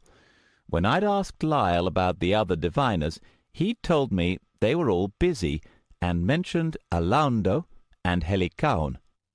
Alaundo I knew only by reputation, but Helicaun I knew very well indeed, and something Lyle had said didn't fit. I'd never known Helicaun to turn down work from the council. Why was he doing it now? It wasn't much, but I had the feeling it might be important. I wanted to talk to Helicaun, and I didn't have time to waste looking him up. I was going to have to do this the quick way. The technique is called path walking. You pick out a strand of your own future and follow it, guiding the choices and seeing what happens. My first destination was Helicaun's flat in Kensington. I looked into the future, tracing out the path where I went searching for him, taking a taxi to his flat, walking up the stairs, knocking at his front door. No matter how I did it, there was no response. The place was empty. As I watched, the future thinned and faded to nothingness, never to exist. Next up was Helicaun's house in the country, where he conducts most of his business. Helicown's house is a modest one by mage standards, a single-story building on the South Downs. I looked into the future and saw myself walking up the dirt path to the house at the top of the hill. The building was silent and still, the windows shuttered. There was a note of some kind on the door, something that would turn me away. The vision flickered as I circled the house, searching, finding nothing. I could always break in. I looked into the future that had me bypassing the lock on the front door, walking inside. My future self stepped in, and... Ouch! Okay, that I did not expect. Now I knew something was going on. Helicown didn't normally leave booby traps in his front hall, especially not ones as nasty as that. Maybe the back door? Around the ash trees, round to the small door on the other side, onto the porch, inside. Jesus! That was just vicious. I didn't know it was even possible for a body to dissolve so fast. What the hell had that been, some kind of acid? I definitely wouldn't be snooping around Helicown's property any time soon. As I made that resolution, the future of me going there faded completely. Shaken, I took a moment to steady myself. Watching yourself die is a creepy experience, especially if you're not prepared for it. Once I'd calmed down, I forced myself to try again. I was running out of places to look, but there was one more spot that Helicown and I had used a long time ago. Not many knew about it, but if he'd wanted a place where no one could find him... And there it was. I couldn't tell at this distance what we were saying, but I knew Helicown was there. I opened my eyes and sat up. I needed something from my flat, and then I had a journey to make. The fastest way to travel by magic is by gating. Gate magic creates a portal between two places, usually by bringing about a similarity between points in space. It's one of the more difficult magical arts and generally requires you to know both the place you're leaving and the place you're going to very well. Unfortunately, I'm one of the minority of mages who can't use gate magic. Divination can't affect physical correspondence, only perception.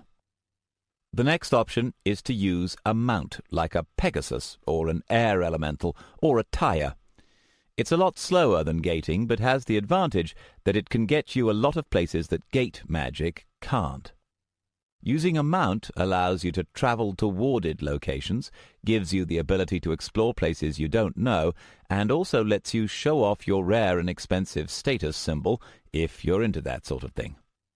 The main downside is that mythical animals tend to attract a lot of unwanted attention when you fly them through London in broad daylight. For those who can't gate and don't have the luxury of a mount on call, there's a third way. Crafters make items called gate stones that give someone with magical skill a limited access to gate magic. They work for only one location each, and they're inferior in every way to a true gate spell, but for someone like me, they're often the only way to get around. Despite their name, gate stones don't have to be stones. This one was, though, a jagged shard of granite with runes cut into both sides. Standing in my bedroom, I made some preparations, then focused my will, said a sentence in the old tongue, and pushed. For a long moment, nothing happened. Then, with a shimmer, a jagged-edged shape appeared in the air. Its edges were flickering, and I stepped through quickly before it could fade away. As soon as I was through, it dissolved, leaving no trace behind me. The first thing I noticed was the cold. The air was a good 20 degrees cooler than in my flat, and a chill breeze was blowing. The air was thinner, too, and I shivered. I was on a mountain top, hundreds of feet above sea level. The view to the left was just as spectacular as I remembered, and I turned to get a proper look. The mountain dropped off in a steepening slope into valleys and hills, descending steadily, clearly visible in the afternoon sunlight. Grassy slopes and granite peaks were spread out before me, and in the far east, just visible over the hilltops, I could make out the glitter of the sea. The sky above was cloudless and blue. From behind came the clop-clop of hooves on rock. I turned and smiled. "Hey, Thermopylae! How you doing?" Thermopylae gave a pleased whinny as he trotted towards me. He was pure white, but for his hooves and nose, a powerfully built horse with a scraggly tail that swished behind him as he walked. 2 huge feathered wings stretched from his shoulders, each big enough for me to hide behind. They were half furled at the moment, swaying slightly as he balanced himself on the uneven stones. He came trotting up, his nose twitching, as I took some sugar out of my pocket and gave it to him, laughing as he butted me with his huge head in his eagerness to get to it. "Oi!" a voice called from the north. "Stop spoiling my horse and come if you're coming." I grinned and gave Thermopylae the last few lumps, then patted the Pegasus on the neck and started walking. As I came around the rocks, I saw an old ramshackle hut made of planks of wood. A man who looked even older than the hut was sitting on a stone in front of it, brewing tea over an open fire. Helicaun looks about 60, strong and spry despite his age. His hair was yellow-gold once, but now it's a bleached white. Even in this weather he wore only a shirt, its sleeves rolled up and its neck open. A short sword, a xiphos, hung at his side, but he wore it so casually you wouldn't notice unless you were looking. "Worst thing about living this high is getting the water to boil," he grumbled. "Least you're on time." I sat down. "At least you haven't lost your touch." "None of your lip. I've forgotten more divination than you'll ever know." "It's how much you remember I was wondering about." "Oh, very funny." Helicaun glared at me. "You know the trouble with you lot nowadays, no respect for your elders, thinking you know everything." I took a look at the water, ignoring his mutters. "It'll boil in 95 seconds. "That's not boiling. Bubbling isn't boiling. And who do you think you're trying to impress, giving me a number? Have a little patience for once and wait." I grinned. "Good to see you again." Sure. Make yourself useful and get some cups." I did, and waited for the tea to be ready. There was something comforting about the old ritual of waiting for Helicaun to make sure it was prepared to his satisfaction, listening to his grumbling when it wasn't exactly right. It was a beautiful view, looking down through the clear air onto the wilds of Scotland, and the fire held back the worst of the mountain chill. "I'm surprised it's still standing," I said at last, looking at the weather-beaten hut. "It'll last." Helicaun gave me a glance. "Longer than you, maybe." "So I guess you know why I'm here." Helicaun snorted. "Please. You're loud when you walk through the future. Know that? I haven't been able to get any peace all day." "Okay." I set the cup of tea carefully down upon the ground. "Why did you turn Lyle down?" "Why do you think?" Helicaun pointed at me. "I don't want to do what you're doing, and if you're smart, you won't either. Go back to Arachne and find a hole to hide in." "It's not as simple as that." "You get in the middle of this, could end up dead. Council can't pay enough to be worth that." Helicaun glared at me from under his bushy white eyebrows. "Used to be I had to twist your arm to go near those old men." "There's someone else." "Ditch 'em." "What's with turning your house into a death trap?" Helicaun grinned. "Caught you out, eh? Shouldn't have been snooping." His grin vanished. "These boys play rough. You want to persuade them to leave you alone, you have to talk their language." I looked away. Helicaun studied me. "Time was you'd be happy as a pig in shit to see a dark mage get eaten by a trap like that. Change of heart?"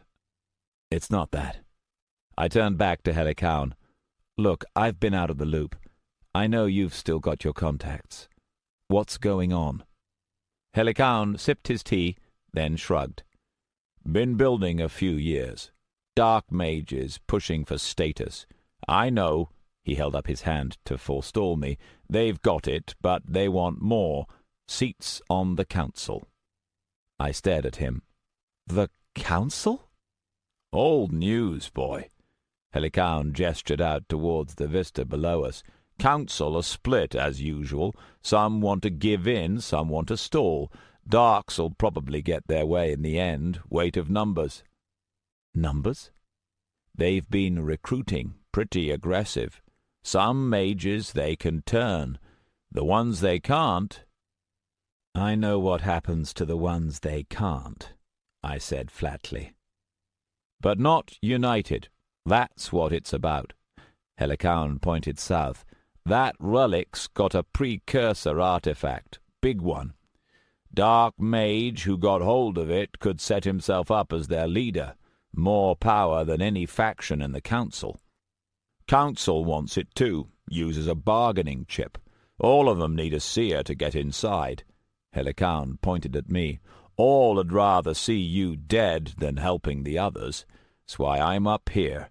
You should be too." The two of us sat silently for a minute. "What does this thing do?" I asked. "Don't know. Ward's too heavy. Council knows more. Not getting close enough to ask." "So that's what Cinder and Khazad are after." Helikaun shook his head. "Muscle. Someone's giving 'em orders." I remembered the masked woman I'd seen just a few hours ago, and somehow I was sure it was her. "So now you know," Helikaun said, interrupting my thoughts. "What'll you do?" "I don't know," I said after a pause. Helikaun snorted. "Bull! You're going to that ball, no matter what.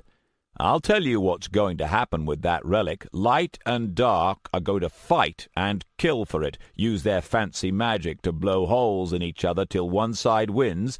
Then everything'll go on just the same." Helikaun paused. "What's up with you, Alex?" I sat silently.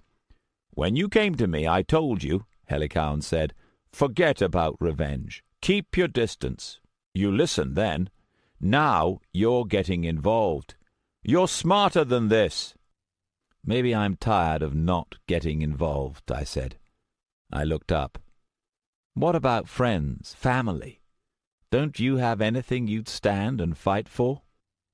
"You ever listen to a word I say?" Helikaun looked at me, his eyes hard. "Remember what I told you first time we met? Anything you take into your life, you have to be able to walk away from 10 seconds flat. Never see it again. Anything else? Anything else. It's dragging you down. You're asking me if I've got anything I'd stand and fight for? No, Alex, you fucking idiot, I don't. That's why I'm 83 and still alive. You think you'd have found me I didn't want you to? Soon as you leave, I'm moving on. You won't see me till this is over." The silence stretched out. "Hard way to live," I said at last. "You think life's supposed to be easy?" I finished my drink and set the cup down with a click. "Thanks for the tea." Helikaun didn't say anything, and I walked away. The Pegasus came trotting over to me as I passed out of sight, and I gave him a final pat. "Bye, Thermopylae." Then I reached into my pocket for the gate stone that would take me home. I had a lot to think about on the journey back. When I'd first met Helikaun, it had been right after the final showdown with Tobruk. Even back then, Helikaun was a master, able to do things with divination magic I didn't even know were possible. I'd learnt more about the art from him than from anyone else, path-walking, precognition, future sight, but more important had been how he'd taught me to use my powers. At the time I met him, I was burning with fear and anger from the nightmares I'd been through in Richard's mansion. I had fantasies about taking revenge, going back and killing them all. Helicoun taught me to shut away the fear and the fury, detach myself, and find a measure of peace. It saved my life. I know that now. I would have died if I'd gone back. Getting away and staying away, letting everyone forget about me, had been the only way to survive, and that was what I'd done. But despite all he'd done for me, Helicoun and I never became master and apprentice, and now I remembered why. There was a coldness to him, a distance which I was repulsed by, and yet envied him for. I knew that the way Helicoun shut out others gave him a clarity of vision I couldn't match, but I still couldn't bring myself to share it. I'd fled to my shop in Camden, stayed away from other mages, but I hadn't stayed detached. I'd made friends. Arachne, Starbreeze, Luna. Did that make me a worse diviner than him, or had I gained something as well? By the time I made it back to Hampstead Heath, the sun was a red glow in the western sky. I leant against the tree, thinking, looking at the branches above me. Their tips were glowing red in the sunset, the contrast vivid against the blue sky. The earth was still warm from the day's sunlight, the heath gradually becoming quieter as more and more people turned their footsteps towards home. For the first time I seriously considered taking Helicoun's advice. What if I did as he said and walked away? I'd be safe again, just as I had been since I escaped from Richard's mansion. Did you? The thought startled me. I came to a stop, wondering where that had come from. I was safe, always had been since then. I'd kept away from other mages, kept to myself. I wasn't in danger any more. If I left, I could stay that way. But even as I imagined leaving, I realized I wasn't going to do it. When I'd been in greatest need, Lyle and everyone else from the council had abandoned me. If I ran now, I'd be doing the same thing to Luna that they'd done to me. I shook off my doubts and reached up to open the tree. It's always risky introducing two people who've never met. You can never be quite sure how they'll get on, especially when one's human and the other looks like the star of a high-budget horror movie. So I was pretty nervous as I returned to Arachne's chamber. I couldn't help thinking of all the things that could have gone wrong. Luna panicking and running off alone, Arachne losing her temper with Luna and kicking her out. So far, Luna had been bearing up well, but it was a lot to absorb in a very short time. What if being left alone with Arachne had been one shock too many? Lost in thought, I didn't recognize the sound I was hearing at first. When I did, I slowed, puzzled, then turned the last corner and walked in. Luna was laughing, though her voice was distant. I couldn't see her, but from the sound she was in one of the small side chambers to the far left of the room. Arachne was in the centre, working at a table.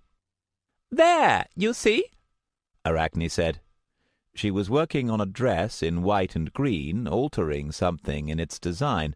She worked with all 4 front legs at once, needles and scissors, moving so fast I couldn't follow what she was doing. "Now, I think your instincts were right the first time. Pale colours look much better on you. I've taken out the green, so why don't you give it another try?" "Okay," Luna said from across the room. "I really like the pink one as well, though." "It does set off your skin. I'll keep it out just in case. Oh, hello, Alex." "Hey?" There was a pile of dresses on the sofa nearest to the changing rooms. "Been busy?" "Hi, Alex," Luna called from behind the curtain. Her voice was muffled as though she were pulling something over her head. "Have you seen these clothes? They're amazing." I grinned at Arachne. "Arachnophobia's no match for shopping, huh?"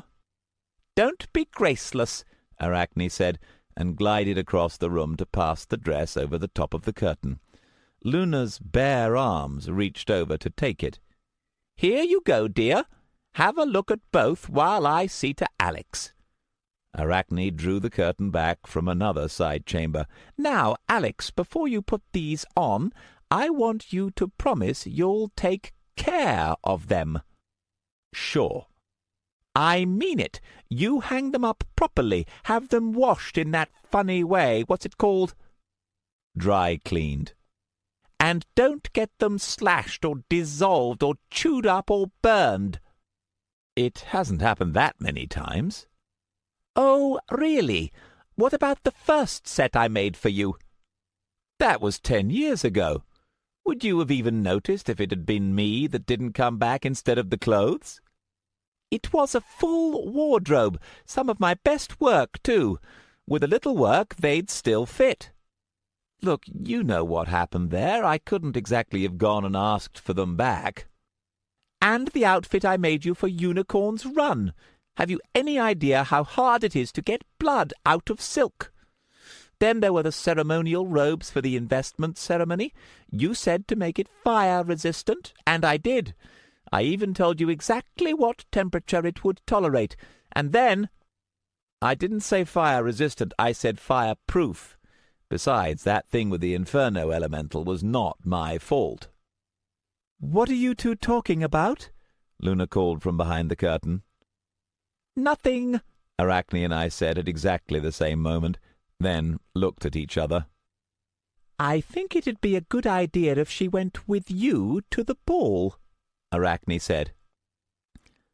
I blinked. I'd been trying to decide the same thing, but a mage's ball isn't exactly the safest place for a newbie. "She has to learn sometime. Besides, Alex, I think you should have a talk with the girl. You aren't doing her any favors by sheltering her." Before I could ask Arachne what she meant, she'd scuttled away into her private chambers. I shrugged, then went into the changing room and took a look at the outfit laid out on the table. I probably should have asked for something specific instead of leaving it all up to Arachne. Oh, well. "What was that about?" Luna asked curiously, her voice muffled from the wall and the curtains between us. I started to undress. Arachne gets upset about the state I leave my clothes in. "It doesn't happen often, does it?" "No."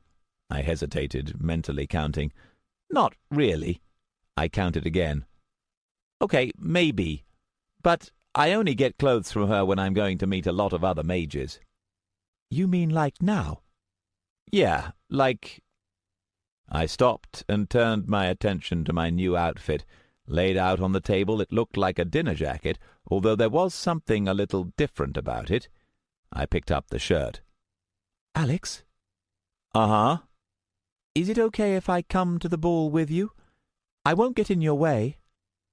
The shirt was causing me problems. I didn't answer straight away, and Luna took my silence as a sign that I needed more persuading. "I mean, if those people are going to be looking for me, a crowded ball would be a good place to be, right? It'd be harder for them to try anything with lots of other mages around, and some of the people might have information. I could help you find things out." I finished with the trousers and held up the tie, running it through my fingers. "Arachne told you to say that, didn't she?" Luna went quiet. I shook my head and started putting the tie on. "She's really taken a shine to you." "So, You can come." "Really?" I could hear the excitement in Luna's voice. "Great!" I shook my head, but I didn't smile. What I really wanted to ask was why she was so excited to be going. Luna wasn't stupid. She had to realize that a gathering of mages would make for a dangerous night out, but it wasn't the right time to ask. A faint scuttling sound alerted me that Arachne was back. "All ready?" she called, and brushed the curtain aside to come in. Arachne's always been a little hazy on human ideas of privacy. She looked me up and down approvingly. "Good." I turned to take a look at myself in the mirror. When I put it on, the outfit had looked like a dinner jacket. Now that I was wearing it, it still looked like a dinner jacket, but it was different somehow. The figure looking back at me looked smart, elegant. It was hard to put your finger on it, but if I'd seen a picture of myself, I might not have recognized who it was. Well? I took a last look, then nodded. I like it. Well, at least you have some taste. Arachne handed me a white ribbon. Tie this on the lapel. I looked at the thing curiously. It was more than just an accessory. I could feel magic radiating from it with the subtle weave of Arachne's signature, but it seemed passive rather than active. What does it do? Oh, I think you should be able to work that out. She moved round to where Luna was changing, and I heard her asking Luna which one she liked best. I walked out into the central chamber, studying the ribbon with a frown, searching through futures. There was something about the weave that I recognized, something that made me think of chance magic inverted. But it wasn't a spell I'd ever seen, unless— My eyes widened suddenly. Oh. All ready? Arachne's voice called. Come on, Alex, are you watching? I looked up in surprise just as a girl stepped out from behind the curtain. It was Luna, but for a moment I didn't recognize her. She was wearing a dress of white and green that left her arms and shoulders bare, spiraling down in layers to cover her feet. The cloth shimmered slightly as she moved, the pale green and the snow-white reflecting the light around her. A gauzy shawl was wrapped around her arms, and she tied her hair up with a pair of white ribbons, leaving her neck bare. "What do you think?" Luna asked. She sounded a little nervous, but she was smiling. I stared at her for a few seconds before answering, "Not bad." Arachne snorted. "Don't listen to him, dear. You look perfect. A few more touches and you'll be all ready to go." The sun had set by the time we finally said goodbye, and as we walked out of Arachne's lair I could see the first stars shining in the sky above. The air had cooled, and around us Hampstead Heath was quiet. "Had a good time?" I said as we walked out into the gully. "I had a great time." Luna was smiling. You would never have thought that only a few hours ago she'd been scared of being left with Arachne. "Is she named after the weaver, the one from the Greek myth?" "If I had to guess, I'd say it was the myth that was named after her." Luna looked at me for a second before her eyes went wide as she got it. "But that was— how long ago?" 2,000–3,000 years? I shrugged. I've never asked. The heath was fast emptying of people, and here in the densest part it was all but deserted. As the light faded from the evening sky, we walked to a ridge and into a grove of trees. I took the glass rod and recited the incantation. "What are you doing?" Luna asked curiously. "Calling us a ride," I grinned. "An air elemental called Starbreeze. Be nice to her." Starbreeze must have been close. I'd hardly finished speaking before she sprang up in front of me in an invisible rush of wind. "Hi, Alex." Luna jumped as the voice came out of mid-air, and Starbreeze pointed at her. "Ooh, who's that?" "This is Luna," I said. "Could you go visible for a second?" "Okay." Luna jumped again, as to her eyes, Starbreeze seemed to materialize out of thin air right in front of her. Today Starbreeze had decided to look like a woman in her 30s, with long hair and clothes woven of mist. She floated closer and stared at Luna in interest, studying her clothes. "Pretty." Pleased to meet you," Luna said, recovering. She stepped back, and Starbreeze floated closer, then whirled in a circle around her faster than Luna could turn. "Starbreeze, we need to go to the tower at Canary Wharf," I said. "Can you take us there?" Starbreeze stopped whirling and brightened. "Oh, the ball! I want to go there!" She vanished in a puff of wind, leaving us alone in the grove. "Starbreeze!" I yelled after her. "Starbreeze!" Starbreeze reappeared in the blink of an eye, visible again. "Hi, Alex!" "Oh!" She pointed at Luna. "Who's that?" I sighed. "Could you take us to Canary Wharf?" "Us." "Okay." Starbreeze swept forward over us, and I felt my body start to transform. Then, suddenly, it stopped, and I was standing on the grass again. I looked around in surprise. That had never happened before. Starbreeze had zipped away and was floating at a safe distance, pointing at Luna. She looked upset. "Don't want to take her." "What's wrong?" I asked. "She's wrong." Starbreeze shivered slightly. "Hurts." Luna sighed. She'd been keyed up, excited, but now the animation faded from her body. "It's me. I know. It's all right." Luna shook her head. "It's okay. I should have known." She gave me a half-smile. "You go ahead. I'll meet you there." "Oh, I think we can do better than that." I held out my arm. "Take my hand." Luna looked down, then up at me. What are you doing?" "Arachne's very old and very wise," I said. "Your curse can't hurt her, and right now it can't hurt me either." I took the ribbon hanging from my lapel, held it up so she could see. "As long as this is still white, I'm safe." "So," I smiled. "Ready to go?" Luna looked at me for a long moment, very still. When she spoke, her voice was suddenly cold. "Are you making fun of me?" I stared at her. "What?" "I can't touch anyone. You know that. If this is a joke—" "Luna!" I touched my fingers to the ribbon. "Arachne made this specially for you. It's the same spell as your curse, but inverted. It absorbs it. As long as you're near it, Starbreeze will be fine, and so will I." Luna's mask wavered, and I saw she was uncertain. She looked from me to Starbreeze, still floating off to one side. I held out my hand, and she took one hesitant step forward, almost within arm's length. Then she gave a shiver and backed away, shaking her head. "No." I dropped my hand. "Luna, it'll be fine." "You don't know that. How can you tell?"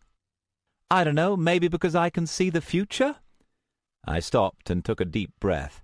Being snarky wasn't going to help. "I know you can't see how this thing works, but trust me, it does." Luna shook her head. "Look, I thought you were getting on with Arachne. She obviously likes you. She wouldn't go to this much trouble for anyone. Take her word for it." "No." "God damn it, what are you planning to do, sit here all night?" Luna shook her head again. Her face had firmed and her voice was steady. "I'll get there on my own. It was at Canary Wharf, right? I can find my way." "No, you can't. You won't make it halfway across London before Cinder and Khazad and that woman find you, and your curse can't protect you from one dark mage, much less 3. "I guess I'll have to take the chance." "It's not a chance. You're as good as dead if you go out there." "And you're as good as dead if I touch you." I stopped staring.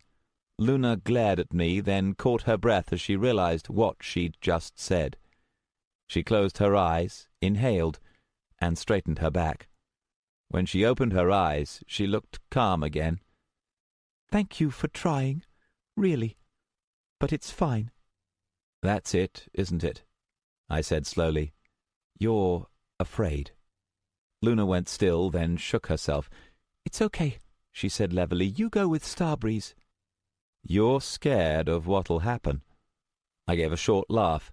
"Look, you don't need to worry. It'll be fine." Luna stared at me. "You think it's funny?" "No," I caught myself. "Look, there's nothing to be scared of." "You don't know that!"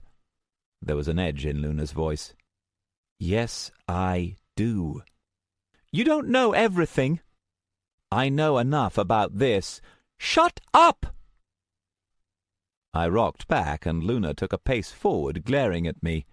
"You always think you know everything. You don't. You don't know what it's like. You've never felt what it's like. Stop acting like you do." I stared. I'd never seen Luna like this. She'd never before even raised her voice. "Luna?" "Stop it! Stop telling me what to do. I don't want Luna's voice wobbled and she swallowed. I took a step forward, but she jumped back, glaring at me. "No! Stay away from me!" I took a deep breath. Luna stared at me, fighting back tears, and I tried to figure out what I needed to say. "Look," I said at last, "you've always trusted me so far. Trust me now." "No, I haven't. I mean—" Luna turned away, running a hand through her hair, breathing fast. "I can't. You don't know what you're asking. I can't get close. If Arachne says something works, it works. You won't hurt me." Luna drew in a shaky breath. "Alex, you don't know what it's like. The only way I can live is if I tell myself it has to be this way. If I let myself—" She realized what she was saying and put a hand to her mouth, fright in her eyes. I looked at Luna, standing alone and frightened on the hillside, and finally understood. All I could feel now was pity. I held out my hand to her. "Luna." But as Luna recognized the expression in my eyes, she finally snapped. "Stop looking at me like that! Stop feeling sorry for me!" She took a step back. "I'm not going to the ball. I don't want to be with you. Get away from me." I tried to keep my voice calm. "It's okay." "Shut up!" Luna shouted. "I'm sick of you, and I'm sick of your stupid magic, and I'm sick of you pretending you know everything. I don't want you to teach me anything anymore. Leave me alone." You've probably figured out by now that I'm not the most tolerant of people. I have a really low bar for how much crap I'll take from others, and I especially hate getting pushed around by people I'm trying to help. Probably one of the reasons I can never get a girlfriend, but that's another story. The sensible part of me knew that Luna was just saying these things to try to make me lose my temper. Trouble was, it was working. I sucked in a breath and, out of sight, flexed my left hand, clenching it into a fist, then letting it relax. When I spoke, my voice even sounded calm, mostly.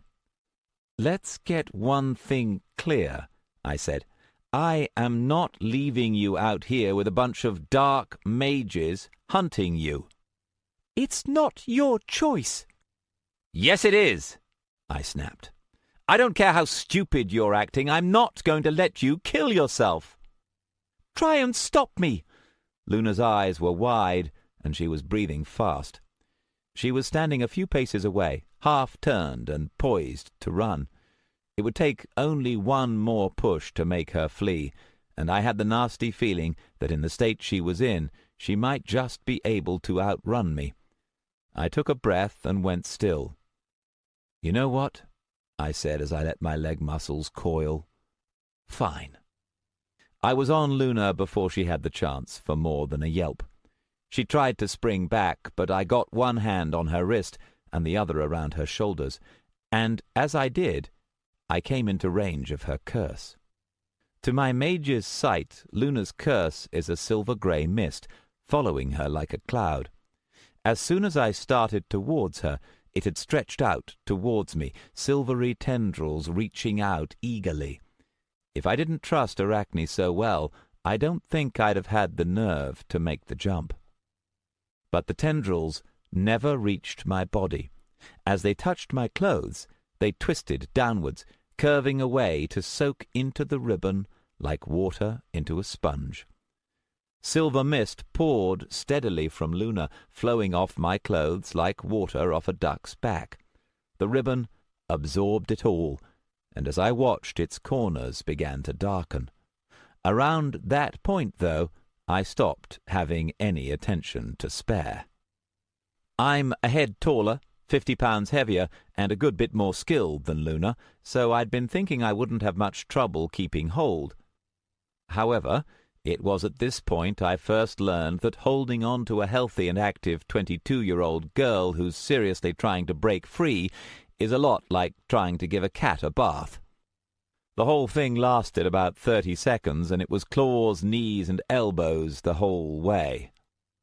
By the time things slowed down, I was holding Luna with one arm behind her back and my right arm across her neck, just tight enough to keep her pinned without pressing into her throat. Luna's other hand was gripping my forearm, trying to drag it away, and Starbreeze was watching from a few yards away, absolutely fascinated. She was obviously having a great time. "All right," I managed at last. Luna had landed an elbow in my stomach, making it hard to catch my breath. "Stop trying to tear my arm off and listen." Luna kept pulling a second longer, and then she sagged suddenly, going limp. Her shoulders shook. "Better," I said. Luna's head was turned away from me, so I had to talk into her ear. "First, your curse isn't touching me. You should be able to tell that, since I'm holding on to you without being hit by a meteor or something. Now we're going to the ball. Once you get there, you can do whatever the hell you like, but I'm not cutting you loose until then, understand?" There was a long pause. "Yes," Luna said at last, in a muffled voice. "All right," I said. "Starbreeze, take us to the ball." "Hurt," Starbreeze said doubtfully. "It'll be okay. She won't hurt you." "Well," Starbreeze brightened, "okay." She swept in around us, and once again my body thinned to air. Stray wisps of the curse brushed Starbreeze, but most of it was pulled into the ribbon, and a second later we were floating. Luna gasped, but it was done before she could react. Our bodies were air, drifting apart. I was still holding Luna's hand, but it felt like slippery glass. I couldn't have kept my grip if she'd pulled away, but she was holding on to me now, both hands latched on tight. Starbreeze took off, and the ground blurred beneath us as we soared into the sky. I don't think I'll ever forget that flight. There was something primal about it, excitement and anticipation mixed together. There was danger behind and danger ahead, but now we were free. The fight was forgotten, left behind on the distant ground. I'd flown with Starbreeze many times before, but never with someone to share it. London is amazing by night. Instead of the grid pattern of most cities, its streets twist and turn, and from above every one of them is outlined by streetlights. The parks are patches of shadow, the main roads glowing rivers. The Thames is a dark snake winding through the centre, its banks lit up with the waterfront buildings, boats and bridges leaving dots and slashes of light across its dark waters. Above, the stars shone down out of a cloudless sky, Orion and Cassiopeia looking down on us. Starbreeze flew higher and higher, leaving the bustle and danger of the city far below. At one point I dragged my gaze away from the lights of the city below to watch Luna. Her shape was misty and transparent, and she was gazing down at the view, drinking it in. All I could see of her was her eyes, and there was something timeless in them, like distant stars. Only the pressure of her hand reassured me that she was still there. I felt a strange sense of loss when Starbreeze finally began to circle downwards. The skyscrapers of the Docklands appeared below us, growing larger and larger. Then we were racing past them, plummeting between the towers of steel and glass.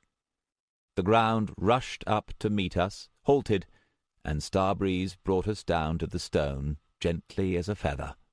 Canary Wharf towered before us. Chapter 6. The official name for the tower at the centre of the Docklands is 1 Canada Square, but everyone in London calls it Canary Wharf. It's the tallest building in Britain, 800 feet high to the flashing double strobe at the top, and it dominates the London skyline, a symbol of wealth and power. Officially, the whole tower is office space, and since it's not open to the public, there's no one to say otherwise. Starbreeze had dropped us off within a small park in the shadow of some trees, and looking forward I could see other couples on the plaza moving towards the blaze of light that was the tower itself.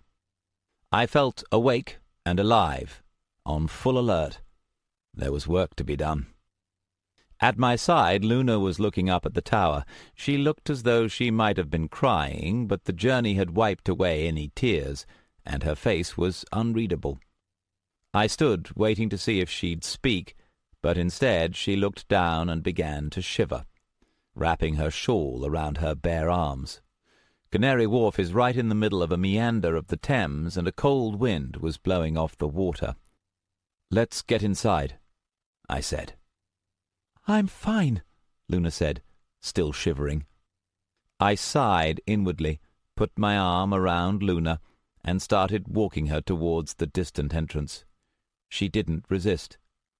"There are anterooms," I said. "I'll find you somewhere safe." Luna shook her head mutely. I looked down at her. "What's wrong?" "I'm going with you." "What?" Luna didn't look up, and I rolled my eyes heavenwards, just barely stopping myself from saying something that I knew would make things worse. First, I had to drag her here. Now she was refusing to leave. I can see the freaking future, and women still don't make sense. "All right," I said at last, once I'd gotten myself under control. "You're going into a place where knowledge is power. Don't reveal anything about yourself. You shouldn't even introduce yourself as Luna if you don't have to, and don't, for God's sake, tell anyone your full name. Mages put people into two groups. There are other mages, and then there are sheep. Just by showing up here, you're proving you're not a sheep. But all that's going to depend on how they see you, and they're going to be judging you every second you're there. The people in there aren't your enemies, well, mostly, but they aren't your friends either. Don't let down your guard." The wind returned, ruffling my hair, and this time it wasn't cold. I looked up to see Starbreeze floating above me, back in her invisible form. "You're staying?" Starbreeze pointed up cheerfully at the tower. "Make another lightning man?" Luna looked from me to Starbreeze. She still couldn't see her, but was getting used to guessing where the air elemental was floating. "Lightning man?" "Don't ask." Starbreeze swirled around our heads, and Luna glanced up at her passing. "She thinks you're going to make things fun?" Talk about backhanded compliments. Given what she calls fun, I hope not. "Not you," Starbreeze chipped in. She pointed at Luna. "Her! Ooh!" Starbreeze looked upwards, and her face lit up. She shot up into the night sky and out of sight before either of us could say a word. Luna and I looked at each other, then kept walking. The ground-floor lobby was huge and spacious, paved in Italian marble. A steady murmur of voices echoed around the concourse. A boy in his teens crossed the floor towards us. "Good evening," he said politely. "For the ball?" I handed him my invitation, and he gave it a quick glance. "Thank you. Far lift, top floor." I took the invitation back with a nod and started for the corner. Luna had been studying the boy curiously and whispered to me once we were past. "Who was he?" "Apprentice," I said quietly. "I used to do jobs like that once." The buttons inside the lift went up to 45. I hit the top one, and the doors hissed shut. The lift whirred upwards with a hum of powerful machinery, and I knew we'd arrive in less than a minute. "Some of the people inside will be mages, some will be adepts or hangers-on," I told Luna. "Don't look surprised or shocked, no matter what you see. I paused. "Ready?" Luna nodded. "Ready." "Okay. Game face on." The doors hissed open to reveal a group of 4 big men in dark clothing, their eyes tracking us as we stepped out. The one at the front asked for my invitation, and this time the check was more thorough. Once he was satisfied, he nodded. "Thank you. Enjoy the ball." Up ahead, a pair of double doors stood open, and light and voices streamed through. We walked in. The room we'd entered was enormous, the ceiling reaching far overhead with angled corners. A double balcony ran the circuit of the walls, recessed so that the people walking it were concealed behind the railings. At the center was a square column stretching all the way to the roof. Walkways ran between the upper balcony to the higher levels, and scattered on the underside of the walkways and all around the walls were sets of chandeliers, glowing with hundreds of lights. Everything was made of steel and glass, reflecting the light and throwing it back, so that the entire vast hall was as bright as full daylight. It was dazzling, and both Luna and I blinked as we stood there, our eyes adjusting. The hall was filled with noise. There were hundreds of people thronging the floor, with more looking down from above. Men and women were crossing the floor, talking, watching, dancing, standing, spread out across the vast room. The entry hall was set a little above floor level, and from our position, Luna and I could see across the whole crowd. To one side, a band was playing on a stage, and on the dance floor, maybe 50 people were dancing while others looked on. Another area had been set aside for games, with mages' chess, dueling pistes, and more. Near the central column was a buffet, and on the far side, partially blocked by the column, I could see the greyish glow of a sphere arena, suspended in mid-air. We stood there for a minute, just watching. No one seemed to be paying us any heed yet. That wouldn't last. "Well," I said, and took Luna's arm. She flinched and started to pull away in reflex, but I gave her a smile, and she hesitated. "Let's go attract some attention." We walked down the stairs to the floor, and Luna fell in by my side. As we did, I glanced down at Arachne's ribbon, making sure that Luna didn't see me do it. A quarter of its length had gone black, the darkness spreading slowly as it drew in the silvery mist. I led Luna towards the band and the dance floor. We passed other men and women as we walked, strolling and talking, all wearing expensively tailored evening wear. In my normal clothes I would have stood out like a sore thumb, but in Arachne's outfits we fit in perfectly. Arachne pretends not to care about fashion, but she always seems to match it. Most of the men were wearing dinner jackets like mine, while the women were wearing dresses that were, well, they were dresses. I have no clue what kind. Hey, I'm a guy. What do you expect? There's a reason I go to Arachne when I want to look good. The band was a string ensemble. They were playing a waltz, quick and cheerful. "Want to dance?" I said to Luna as we reached the dance floor. Luna shook her head. "No, thanks." "Great."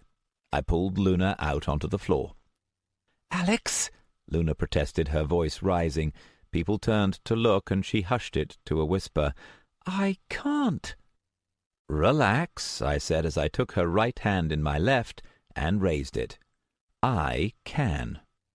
"You know I don't know how to dance." "Just follow my lead. Put your other hand on my shoulder." I moved it. "There. Start off on your left foot, and 1 and 2. "I can't do this." "And 3, I said, and led off. Luna nearly fell over, then righted herself, clinging to me desperately as we moved through the crowd. Although I don't look it, I'm a pretty good dancer, a legacy from my time with Richard. I haven't got much use out of it since then, but it's like riding a bicycle. You never forget. The nice thing about dancing as a man is that if you're good enough, you can carry a girl even if she doesn't have the first clue what she's doing. I stuck to basics, letting Luna get used to the rhythm as I scanned the crowd for familiar faces. There weren't many. I don't generally get invited to high society events, and the mages here were the elite. Of course, not all were mages. Many would be only adepts, or maybe not even that. Some would be enspelled, and they'd be waking up tomorrow morning remembering tonight as nothing more than a dream. And some would be apprentices, or even slaves, here only at the whim of their masters. Here's the catch, though. There's no way to know, just by looking, whether someone is a mage. Some mages like to advertise, but the smart ones usually take care to avoid revealing their power until it suits them. It's easy to look at a crowd like this and notice only the ones who catch your eye, the woman wearing a white dress that seemed to be made entirely of feathers, with gaps exposing glimpses of pale skin, the man dressed entirely in red, with a snake-headed cane at one side, but usually the ones you have to watch out for are the ones you don't see.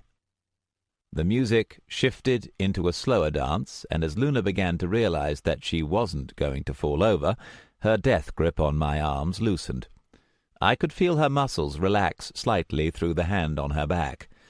"Having fun?" I said into her ear. The mist still swirled around her, but the ribbon was drawing it away from the other dancers. "I'm going to get you for this," Luna said, breathless. "I'll take that as a yes." "Is everyone watching?" "Yep. Oh, don't stiffen up. You were just starting to relax." Luna's fingers dug into my arm. "Why are they all looking at me?" she whispered into my ear. "Probably wondering where you got your dress." "Alex!" Luna tried to hit me with her free hand and nearly stumbled. "Tusk, you don't want to fall?" Luna made a noise that sounded almost like she was laughing. "We're new," I said, my voice serious again. "Everyone here is watching everyone else. Probably 100 people have made a note of us by now. Don't be surprised if you're approached as soon as this dance ends." "Me? Why?" "Curiosity. Information." "What should I say?" "Whatever you like, as long as you don't give too much away. Let them come up with their own ideas and don't correct them." We did another circuit of the dance floor, passing close to the band. All 4 were women. They looked natural at first glance, only if you looked closely would you see the slightly glazed look in their eyes. We turned back towards the crowd, and I saw the person I'd been waiting for. "Look over my shoulder," I said as I turned. Greek-looking guy in a dark blue suit with fancy trim, talking to the man in red. Okay. I see him. Who is he?" "Name's Lyle, Major League arsehole, tied in with the council." "He's the one who invited you?" "Yep." We did another evolution. "Are you going to talk to him?" Luna asked eventually. "He can wait." Lyle was starting to send irritated glances in our direction. The music came to a halt, and I came apart from Luna with a smile and gave her a small bow. There was scattered clapping. "That was—" Luna hesitated. She looked different somehow, flushed and wondering, alive in a way I'd never seen before. "I've never—" "I know." I took her arm and led her off the floor as a new dance started. I didn't bother to hurry. I knew Lyle would come to us.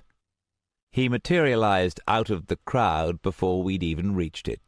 "Ah, Alex," Lyle said with a good imitation of surprise. "I'm glad I bumped into you." "Hey, Lyle, thanks for the invitation." "Don't mention it." Lyle looked at Luna. "I don't believe we've met." "I hope you're not trying to steal her from me, Lyle," I said with an easy smile, then glanced at Luna. "This is Lyle, an acquaintance of mine. We know each other very well."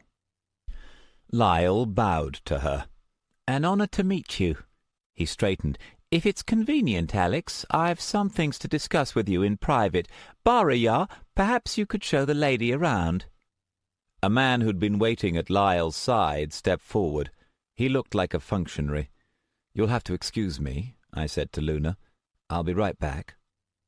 "That's fine," Luna said, and gave Lyle a smile. "Pleased to meet you." Lyle gave another bow, then turned and started walking. I followed. Behind, I heard Baraya starting to introduce himself. "I'll be right back," Lyle murmured once we were out of earshot. "Seems you still haven't learned not to make promises you can't keep." I wouldn't get too cocky, Lyle. Other men and couples glanced at us as we passed, first at Lyle, then with more curiosity at me. Lyle was a known quantity here. I was something new. I only agreed to listen. "And you think you'll be getting a better offer?" I grinned lazily. "Oh, you'd be surprised just how many people are taking an interest in your relic lately." Lyle gave me a sharp look, then turned away. Servants were moving through the crowd, white-clothed figures with their faces hidden behind opaque masks, offering food and drinks. We passed a crowd around the buffet table and climbed a small flight of stairs up to one of the exits from the hall. The exit led to a staircase, leading upwards and then doubling back. We went up 2 levels and came out into a smaller corridor, this one plain and undecorated. Windows on the left side looked down into the main hall, but the sounds were quieter up here, the music and conversation from below muffled. The corridor ended in a door leading into an antechamber. As we walked in, I checked, staring at the figures ahead. In front of the opposite door, facing us, were 2 creatures sculpted from silver and gold.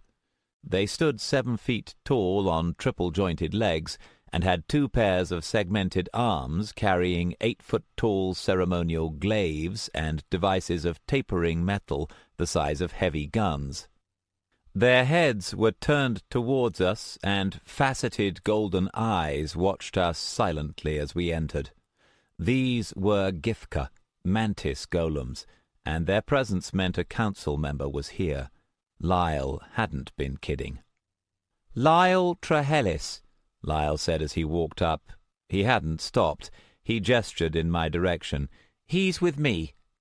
He approached the door and paused, looking back at me. "Hurry up, Alex, we haven't got all day." The mantis golems hadn't moved an inch since we entered, and their eyes watched us, opaque and unreadable. Lyle stood negligently in the shadow of 2 of them. I knew he was showing off, and I couldn't sense any danger, but I've lived on my wits too long to ever be comfortable about exposing myself. Even though I knew the guards weren't going to touch me, the thought of passing beneath those shining blades made my skin crawl. I took a deep breath and walked forward. One of the guards swiveled its head to watch. Up close it smelt of sweet oil and polished metal. I couldn't see any joints in its body. It looked like an insect crafted in silver. Its future held no choices, a solid line instead of branching forks.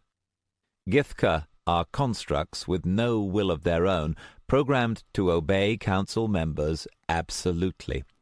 According to rumor, they're almost indestructible. I've never seen the rumor tested. Lyle pushed open the door, and we stepped inside. The room within was dimly lit, with a high ceiling and a dozen widely spaced chairs. The entire left wall was a giant window, a transparent panel looking down onto the great hall. Below was the arena and the buffet table, and to one side I could see the dance floor and the band. It was an impressive view, perfectly placed to see and be seen by the people below, except that when I'd looked up from floor level, this spot had looked like a blank wall. The window was one-way glass. We could see the people below, but they couldn't see us. 5 people were sitting in the room, but it was the man in the center seat who caught my attention. He was in his 50s, with thinning white hair and eyes that faded into the shadows. I'd seen him in pictures before, but never in person, and it took me a moment to put a face to the name. This was Val Levistus, one of the members of the council. He glanced up as we entered. "Mr. Verus, I'm glad you could come." He gestured to the others. "Leave us." They obeyed in silence, giving me sidelong looks as they filed out. Lyle hesitated in the doorway. "Councillor?" "Thank you, Lyle." Lyle shot a glance at me and closed the door. There was a smooth click, and Levistus and I were alone. Although I could see down through the window into the main hall, with the door closed, the room was suddenly silent, soundproofed. People outside could neither see nor hear. I'd been scanning ahead ever since I landed outside, looking into the future of what was going to happen to Luna and to me, and I'd found no sign of danger, at least no immediate danger. But beyond that door, the future had broken up, forking into too many different paths, and now I knew why. Divination can only predict what can be predicted. Some things are truly random, or so close that it makes no difference. You can't predict the roll of a die because there are so many thousands of things that can nudge it one way or another that by the time you could pick out a future it would have stopped rolling. Any really complex system has too much chaos to be easily predictable. It follows patterns, but not ones that can be reliably foreseen. But there's another thing that can't be predetermined: thought. Free will is one of the points at which divination magic breaks down. If a person hasn't made a choice, then no magic can see beyond it. You can see probabilities, but they're no more than guesses, wisps that fade as fast as they appear. Looking into the future of what Levistus was going to do, I came up with so many answers I couldn't begin to pick one, dozens of futures branching in every direction, ever shifting. Some looked peaceful, others didn't. This was a dangerous man. When I didn't move, Levistus gestured to the chair on his right. "Sit." "What about her?" Levistus looked up at me. "Who?" I cleared my throat. "You asked for everyone to leave." I nodded at an empty space about 6 feet behind where Levistus was sitting. "What about her?" Levistus watched me for a long moment, his face showing nothing, and for the second time in 2 minutes my skin crawled briefly. 13, he said at last. "Visible." The air in the spot I'd looked at shimmered and took form. One moment it was empty, the next a wispy, transparent figure of a woman was standing there, its shape visible as thin lines in the gloom. It was an air elemental, but it wasn't. Normal elementals have a primal feel to them, something timeless and alien. Except for her body of air, this one looked like a real woman. She was tall, with long legs and hair falling around her shoulders, and she was naked, her body clearly visible. She looked sensual, eerily beautiful, and I felt my body responding until I saw her eyes. They glowed a faint white, and they were utterly empty. She watched me blankly, arms by her sides, completely still. "Interesting," Levistus said. "How did you detect her?" I hadn't detected her. Trade secrets. Levistus looked away. "Take a seat. 13, to the corner." Silently the air elemental glided to the corner of the room. I noticed that the place she had been standing would have put her right behind the chair Levistus had indicated for me, and felt a slight chill. Whatever she was, that creature scared me. She had been totally invisible, both to my eyes and to my mage's sight. The only way I'd known she was there had been through the common elements in the futures ahead of us, and from my brief look, they hadn't been pleasant ones. I took the chair to the other side of Levistus, the one he hadn't nodded to. As I did, I searched my memory for everything I knew about the man sitting next to me. Though not yet a senior member, Levistus was talked about as one of the more powerful members of the council, and that put him in the political top 10 of the entire country. If Lyle was one of his agents, he'd progressed even faster than I'd thought. Like most council masters, Levistus was believed to use mind magic, but that could just easily be rumor. Beyond that, his nature and goals were a mystery. But nothing I'd heard suggested he was in the habit of employing out-of-favor diviners. The view below us was directly onto the Sphere arena. Spheres is an old game amongst mages, and 2 players had just started a bout, their faces locked in concentration as their globes of light formed, moving inwards into the sphere, one set white, one set black. A crowd had gathered to watch, standing on the raised steps around the arena, talking to each other as they followed the movements. Both the lights in the sphere and the crowd moved in eerie silence, inaudible through the layer of glass. "I believe you may be able to help me with a problem," Levistus said. His voice was educated, detached, with no trace of emotion. His eyes didn't rest on me as he spoke, but looked down at the hall below, passing over the crowd. "I expect Lyle has told you the details." "Some of them," I said. I could see the air elemental, 13, out of the corner of my eye. She was still watching me. "The relic contains a precursor artifact. I want you to retrieve it." "Contains?" I managed to keep my voice only mildly curious. "The relic is a storage device. The artifact is within." In the sphere below, the globes of light clashed, maneuvering for position. One spun away, winking out as it left the sphere, and the crowd applauded silently. "I think," I said, "if I'm going to be retrieving this item, I'd like to know a little more about it." "That is not your concern." "I'm sorry, Counselor," I said. "I'm not going to take this job unless I know exactly what this thing does." Levistus turned to look at me. Up close I could see that his eyes were colorless, a pale gray, revealing nothing. I held my breath, feeling my muscles tingling. The futures ahead of me flickered and changed. Levistus opened his mouth, and one future eclipsed the others, becoming real. "The artifact is an item known as a Fate Weaver," he said. "It has the ability to alter chance and outcomes. In appearance, it is a wand of ivory, unmarked, approximately 12 inches long." "I'm sure you could lay hands on a dozen chance mages who could alter outcomes, Counselor." Levistus made an irritated brushing motion, as if to say he didn't have time for flattery. It had been a long time since I'd spoken with a council mage, but the conversation wasn't going how I'd expected.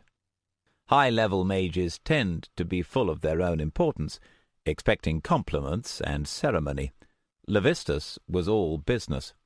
It made him easier to talk to, but also more dangerous. "Fate weavers are spoken of in the histories. Commanders in the Dark Wars carried them, and there are references to their changing the course of entire battles. This is the first opportunity to see one recovered intact. It is essential it does not fall into the hands of a dark mage." I nodded slowly, remembering. The Dark Wars had ended the precursor civilization. Records of that time were fragmentary, but it was well known that the weapons employed had been devastating. If this artifact was one of them, it was clear why everyone wanted it so badly. Another burst of silent applause came from the crowd below. The globes were interlinked now. "I believe that answers your question," Levistus said. It didn't, but it was clear that was all he was going to tell me. I didn't want to push further, so I switched to a safer subject. "What about payment?" "You will have the favor of a member of the High Council." Levistus turned to look at me with his grey eyes. "I would consider that payment enough." "I appreciate the offer, Councillor, but I'd prefer something more tangible." "The prospect of keeping this item out of dark hands doesn't appeal to you?" Damn, this guy was good. He knew about my past, and he was using it. And he was right. If this thing really was a weapon from the Dark Wars, there was no way I'd want someone like Cinder in control of it. And that didn't mean I trusted the Council with it either. And I had the sudden feeling that Levistus was testing me. He obviously knew I had no love for dark mages or the Council, but he probably didn't know whether I was an idealist or a cynic. Depending on how I answered, seconds ticked away. "I don't think it's my business whose hands it ends up in," I said at last. Levistus was watching me with those blank, colourless eyes. "A mercenary, then?" I looked back at him. "Yes." There was a moment's silence. Then Levistus nodded slightly, and I felt the futures ahead of us shift as something fell into place. "The service I require from you is a simple one. You will assist the investigation team in gaining entry to the relic, and you will make your way through the relic's defenses to retrieve the Fate Weaver.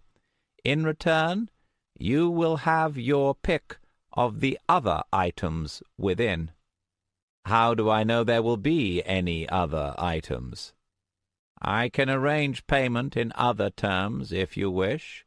But," Levistus tilted his head slightly, "the chance for first pick of an undisturbed precursor relic? I doubt you truly intend to pass that up." A beat. Then I nodded. Down below at the arena the crowd had thickened, and all of them now seemed to be watching intently.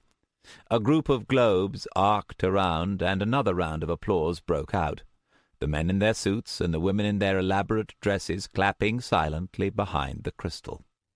"And once you have the Fate Weaver, you will bring it to me." "Wouldn't the leader of the team be responsible for that?" "The leader is not your concern," Levistus said. "I am employing you to retrieve the item. That is what you are being rewarded for." "Doesn't the Arranca ruling—" "The Arranca ruling states that archaeological finds must be submitted to the Council." Levistus spoke without heat or emphasis. "I am a member of the Council. Therefore you will submit it to me. The item's destination is a Council secret. You will reveal the terms of your employment to no one, not even authorized Council representatives. Should any of the mages on site attempt to take the artifact for themselves, they are to be considered dark agents and neutralized in any manner necessary." My heart stopped beating for an instant, then sped up. What Levistus was asking me to do was just one step away from treason, and keeping it secret. "Does the team know about this?" "As I said, you are to reveal the terms of your employment to no one." Levistus's eyes rested on me, steady and incurious. "I believe it is time you gave me your answer, Mr. Verus. Do you agree to the terms of this contract? Yes or no?" I needed time to think. "You're asking for a lot." "Which is why you are being paid so handsomely. As I said, yes or no." I suddenly realized that the future before me had split into two paths. Levistus wasn't kidding. He was going to accept only a yes or no answer. And if I said no, I looked into the future of what would happen, and it was all I could do not to jump. If I said no, Levistus's air elemental 13 was going to kill me, right here, right now. She would send her body down my throat and suffocate me as I thrashed helplessly, while Levistus watched with his fingers steepled and half an eye on the people below. Then she would transmute my body to air and remove any trace that I had ever walked into this room. I snapped back to the present and took a deep breath. The room was silent, still but for the movements of the crowd behind the crystal. They were less than 50 yards away, but might as well have been on the moon. Trying not to show anything on my face, I looked sideways to see that 13 was still standing there, her face blank, and it was all I could do not to shudder. I'd walked into something out of my league. Levistus wanted this artifact for himself, not for the council, and he was willing to kill to keep it. Information wasn't my priority anymore. Walking out of this room alive was. "You realize it may not be possible to gain access to the artifact," I said at last. "And if so, you will be compensated for your time," Levistus replied. "However, should the artifact be accessible, I will expect that it be delivered to my hands rather than anyone else's, quickly and discreetly." The bout below had reached its climax. The crowd all watched intently as the black and white spheres swirled with dizzying speed. "Will I have any assistance with this?" For the first time Levistus smiled, a thin, dry smile that did not touch his eyes. "Oh, I have many agents, Mr. Verus. Rest assured they will be there, making sure everything goes according to plan." The silence in the room stretched out, second passing upon second. "Well, Councillor," I said at last, my mouth dry, "you make an offer that's difficult to refuse." "Excellent," Levistus said. "I believe our business is concluded." Chapter 7. I barely noticed the blades of the mantis golems as I walked out. My heart was still pounding, and as I came back onto the balcony ring, the chatter of the crowd below was like soothing music. I kept moving, dimly aware of people to either side of me, only caring about gaining as much distance as I could from Levistus and his personal killer. Someone was calling my name. I didn't pay attention. A hand came down on my shoulder, and I turned to see Lyle's face frowning at me. "Are you deaf? I need you to—" Most mages don't study hand-to-hand fighting. They rely on their magic for everything. I'm not most mages. I've been studying martial arts a long time, and while I'm nowhere near a master, I'm a lot faster than I look. After you study long enough, the basic moves become reflex. I was on edge, and Lyle's grabbing my shoulder was all it took to make me snap. Lyle's back slammed against the wall hard enough to knock the wind out of him. I leant into him, one arm against his throat, and this time I didn't go to any effort to avoid causing pain. "You asshole!" I hissed into his face from a few inches away. "Were you in on this? If I hadn't walked out of that room, what would you have done?" "What are you talking about?" Lyle choked. His eyes were shocked, frightened. "How much did you know?" "You're crazy! Get off me!" "How much did you know, Lyle? What did Levistus tell you?" "I don't know!" There was panic on Lyle's face. He was sweating. "He just needed a diviner, that's all he said." "Do you think I'm that fucking stupid? Levistus's pet was about to kill me. What were you going to say, that I'd just gone for a walk?" "What? There wasn't anyone there." I glared into Lyle's eyes for a long moment and saw only terror. He was more scared than he should be. and it was with only mild surprise that I realized that deep down Lyle was a coward. He could act strong when he was in control, but put him in real danger and he crumbled. It's funny how you can know someone for half your life, and then some trivial thing opens your eyes. I'd always known safety was Lyle's religion, yet for some reason I'd never made the connection. I let go, and Lyle fell back, shrinking into the corner of the alcove. "You're a fool," I said quietly. "You're telling me you didn't know what sort of man you were working for? I don't buy it, Lyle. You knew. You just didn't want to think about it. Just like always." I shook my head. "You haven't changed at all." "I don't know what you're talking about." But Lyle's eyes were scared. I knew he was lying, and so did he. I walked away. There were a handful of others up on this section of the balcony, and they'd all stopped to watch. They eyed me as I passed. News of this would spread quickly, but right now I didn't care.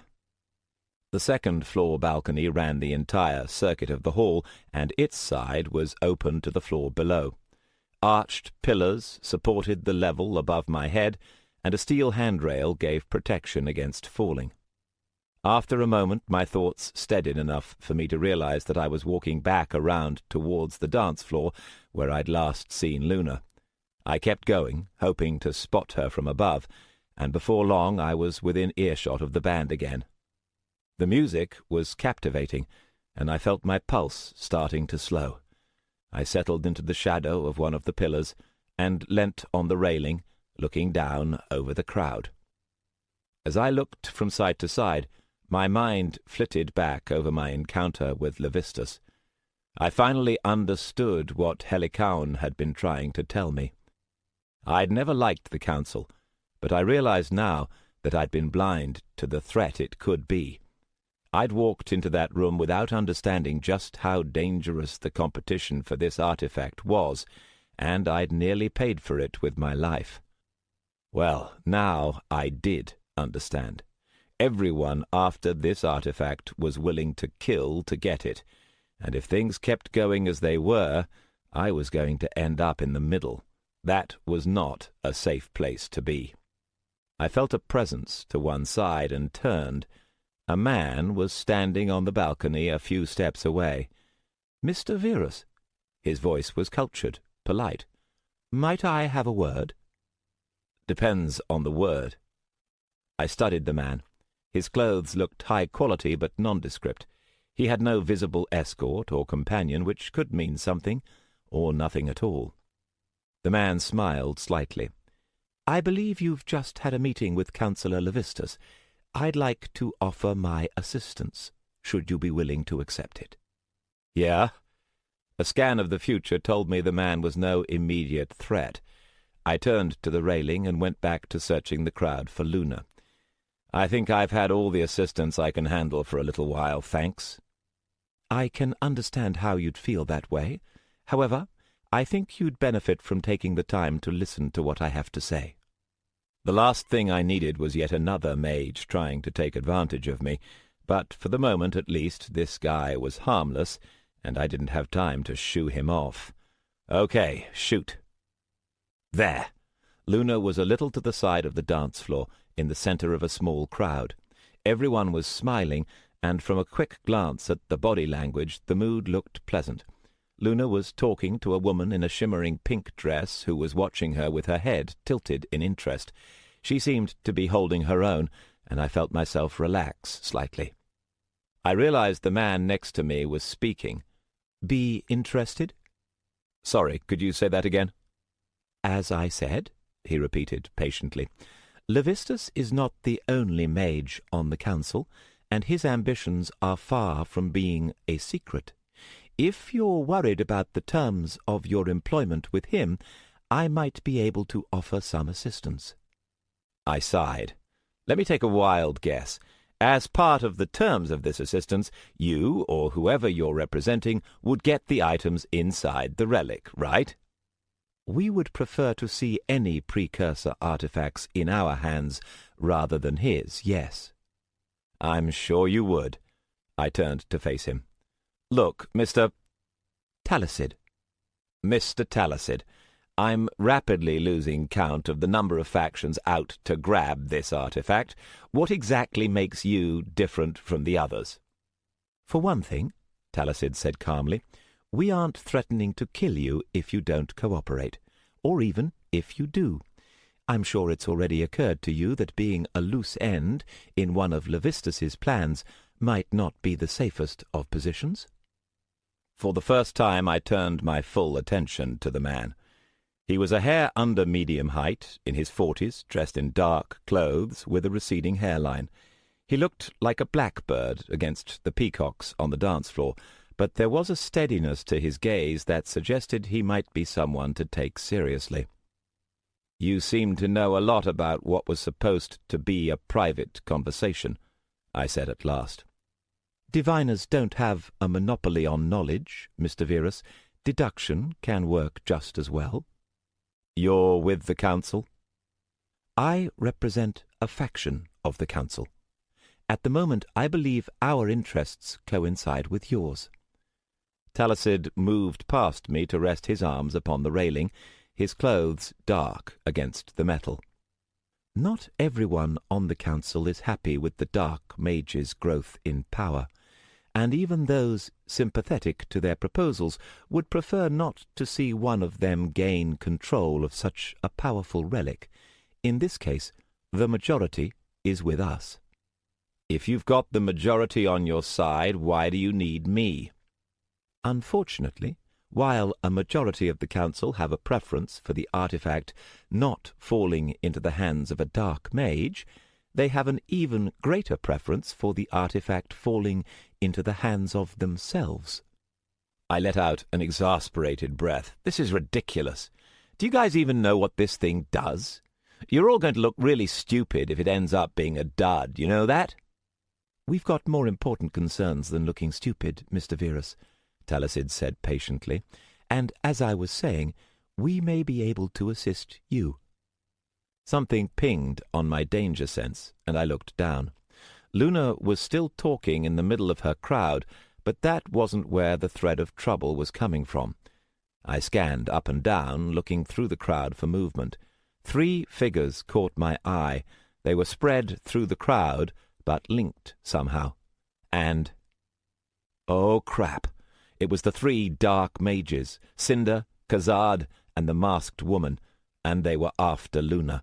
They were surrounding her, closing in steadily from 3 sides. She was still talking, oblivious as they moved closer and closer. I spun and headed for the nearest staircase. "Mr. Verus!" Talacid called sharply. "Sorry!" I called over my shoulder. "It'll have to wait!" I broke into a run, sprinting along the balcony and down the wide staircase. A couple, talking close to one other on the landing, broke off and pressed themselves to one side as I came flying down. I reached ground level in 20 seconds flat and slowed to a fast walk as I came out into the great hall. I knew where Luna was going to be, and I needed to get there first. I didn't. As I came within sight of Luna, I saw the 3 dark mages surrounding her. The others she had been talking to were nowhere in sight. I caught a glimpse of one disappearing behind a knot of people, throwing a nervous glance back at Cinder. The floor was still crowded, and the buzz of conversation drowned out what they were saying, but I didn't need to use my magic to know that Luna was in danger. I scanned quickly through the futures and found a way to approach without being seen. The woman, talking to Luna, was the same one I'd seen at the British Museum and Camden Market, though I still didn't know her name. She was wearing a dress of royal blue that sparkled in the light, along with a mask over her upper face, and she stood looking down at Luna, one hand resting on her hip. Cinder was to her side, dressed in black with highlights of flaring red. "Luna," the woman was saying. Her voice was clear, musical. Again, as I heard it, the sound set off a chime of memory. "You have something that belongs to me." Luna looked from the woman to Cinder. If she recognized her from the episode this morning, she didn't let it show. "Do I know you?" she said at last. No. The woman took a step forward. She was taller than Luna, with short blonde hair. If you know what's good for you, you'll keep it that way. Where's the cube? Sorry? Don't play games with me. The woman's voice was cold and dangerous. A crowd won't protect you. Give me what I want, or I'll take it from you. Luna stood very still. The sound of chatter around seemed to fade away. When Luna finally spoke, there was a note in her voice I'd never heard before. I don't think I like your attitude very much. All of a sudden, Luna sounded much older. If you want something, ask without the threats. Even with danger close at hand, I felt a sudden surge of pride.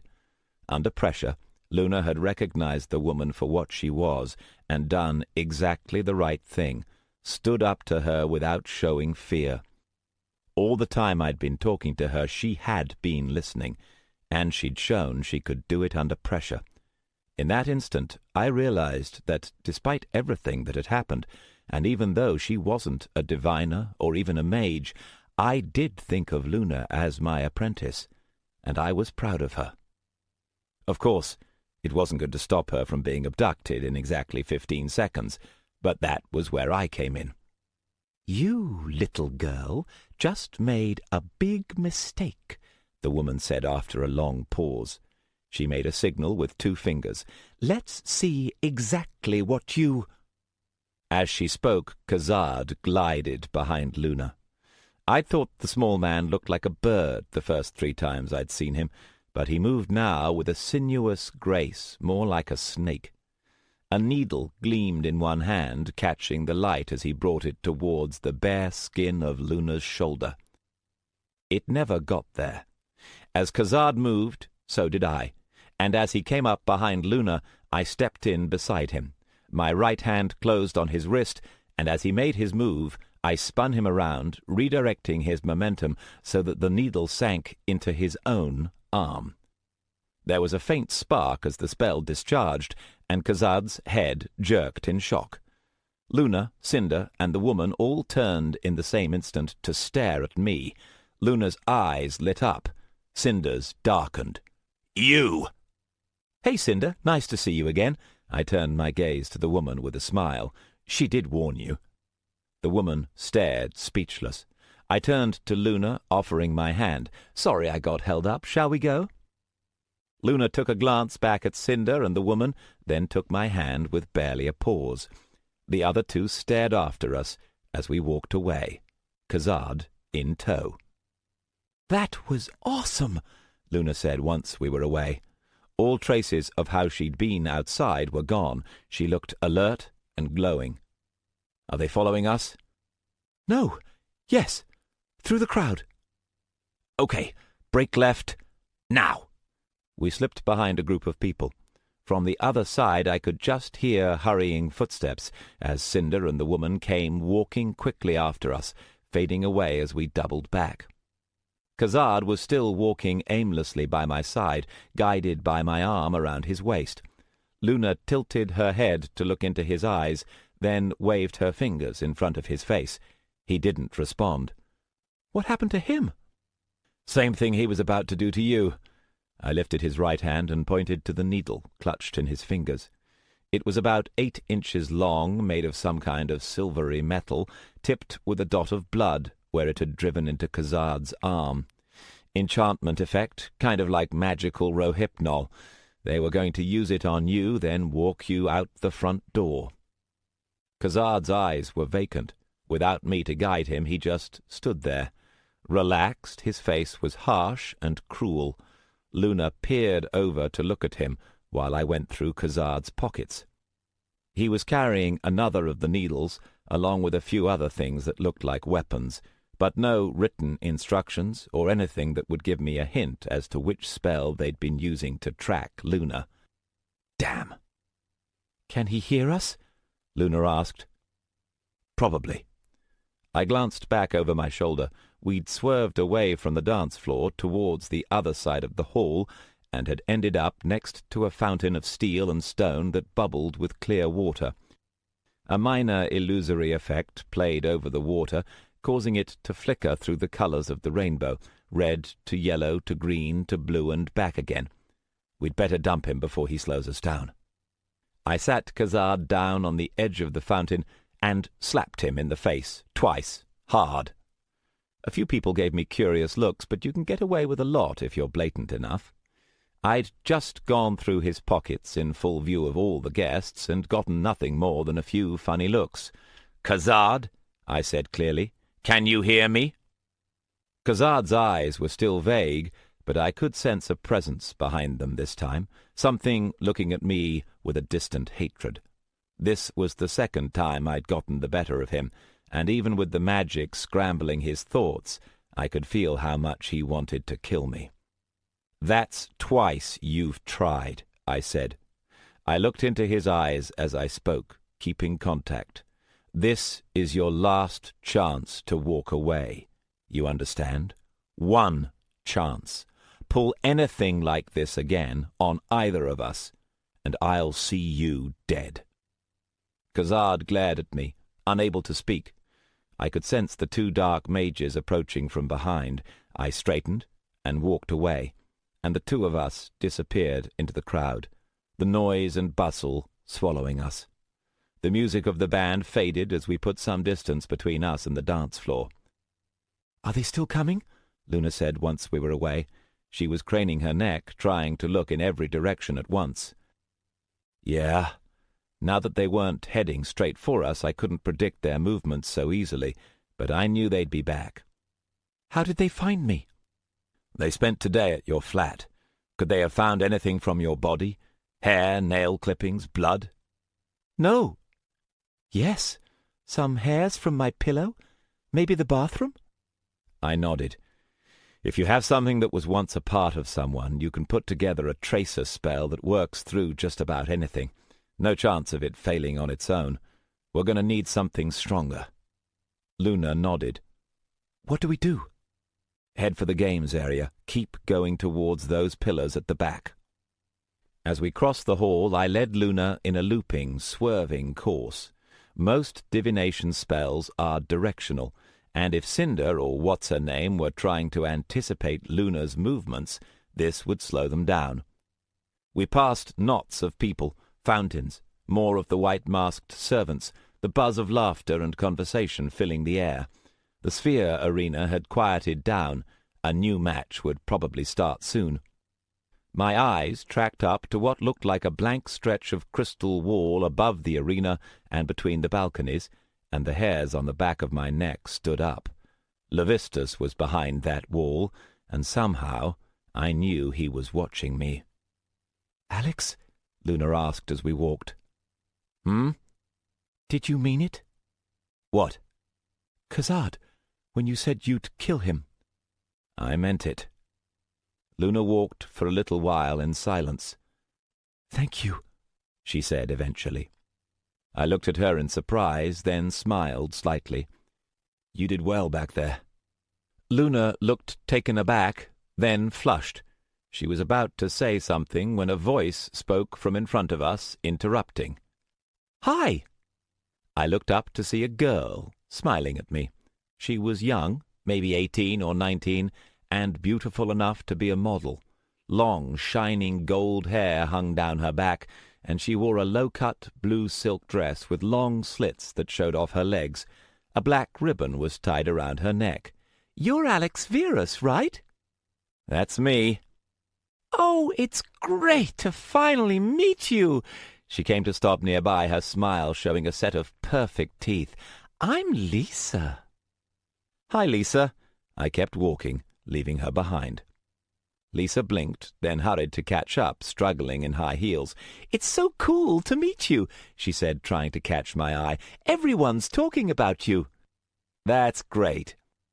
"I'd really like to talk to you." Lisa came closer, walking right alongside, looking up at me with inviting blue eyes. "Could you come here just a minute?" Luna had been watching, first in puzzlement, then annoyance. "Hey," she said, I'm here as well." Lisa gave her a glance, then turned back at me. "Alex, please?" "Sorry," I said, "we're busy." I took Luna's hand and gestured to a pillar over the crowd, leaving Lisa behind. "That way." We turned right around a buffet table and a cluster of people holding drinks. Luna gave me a searching look. "Who was that?" "Beats me." I pointed towards the pillar. "We're looking for an archway. It'll be whitish, about 7 feet tall. When you see it—" "Wait!" Lisa called from behind. She was hurrying through the crowd after us, looking flustered. I rolled my eyes. "Are you sure you don't know her?" Luna asked, eyebrows raised. I sighed. 3 days ago, no one would have looked at me twice. This Mr. Popular act is getting old. A gap opened in the crowd, and I spotted what I was looking for. The azimuth dueling piece. 2 slender pillars rose at either end, silvery and delicate, looking like a pair of tuning forks. At our end was an archway of white stone 7 feet high. A mage in ceremonial robes looked up as we approached. "Hey, looking to duel?" "That's okay," I said. "We just need the annula." The mage gave us a look, then shrugged. "Be my guest." "Duel?" Luna whispered once he was gone. "Not a duel," I said. I put one hand on the cool stone of the archway, and a faint silvery glow started to form across the opening. "Watch my back." Azimuth duels are an alternative to traditional mage combat, fought with focus weapons and intended to be non-lethal. Officially, the Council frowns on traditional duels, though despite all their efforts, traditional duels still carry a lot more prestige than azimuth ones. Annula arches are focuses, designed to stop mages from entering duels with spells active. Activating one isn't dangerous, but it's demanding and requires absolute concentration. Any distraction can ruin the whole process and force you to start over. Naturally, this was the point at which Lisa showed up. "You're here," she said, breathless. She was limping slightly. High heels aren't made for running. Could you—" "Look, Lisa," I said, not taking my eyes off the archway. "This is really not a good time for us." "Trust me," Luna said, and I could tell from her voice that she was smiling. "You don't want to get too close to me." "No, Lisa took a deep breath. "I can't." "Why not?" Luna asked. She didn't sound sympathetic. "My master wants to speak to him. He told me to invite him." "What master?" "Morden." The name sounded vaguely familiar, but I was concentrating on the annula and couldn't put a finger on it. I finished the spell and took a step back to look at the archway. It was humming softly, and I nodded. It would take a couple of minutes to charge. "Who?" Luna asked. "You don't know him?" "No, I don't. Why are you doing what he says?" Lisa stared at her. "It's okay," I said to Luna. "I already know what this guy wants." I looked at Lisa. "The question is whether you do." She asked the right question. "Why are you running errands for him?" Lisa licked her lips. "Look, please, you have to come. He'll be—" "We don't have to do anything," Luna said in annoyance. The hum from the archway stopped. I looked back and saw that a silvery mist was hanging inside it, glowing steadily. "Okay, we're clear," I said to Luna. "Step through." Luna gave the other girl a look, then walked to the archway. "Please, can you just come?" Lisa said in a low voice. She wasn't trying to be seductive anymore. She just looked frightened. It actually made her a lot more convincing. "I've taken too long. He'll be angry." I gave Luna a glance, then, for the first time, turned my full attention to the girl in front of me.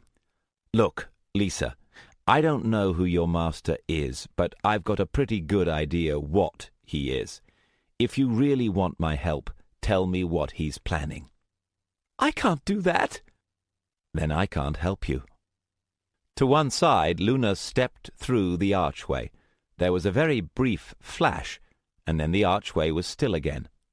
Luna looked back at it curiously, then headed towards me. "Please, can't you come?" Lisa said. Her voice was pleading. "I'll do anything. Just—" I sighed slightly and looked her right in the eyes. "Okay. Leave him." "What?" "I've been where you are." I held Lisa's gaze, holding her motionless, and spoke quietly. "I know why you're doing this. I know why you think it makes sense. But trust me, you don't want to stay there." Luna approached, and I turned away from Lisa, nodding to Luna. "Okay?"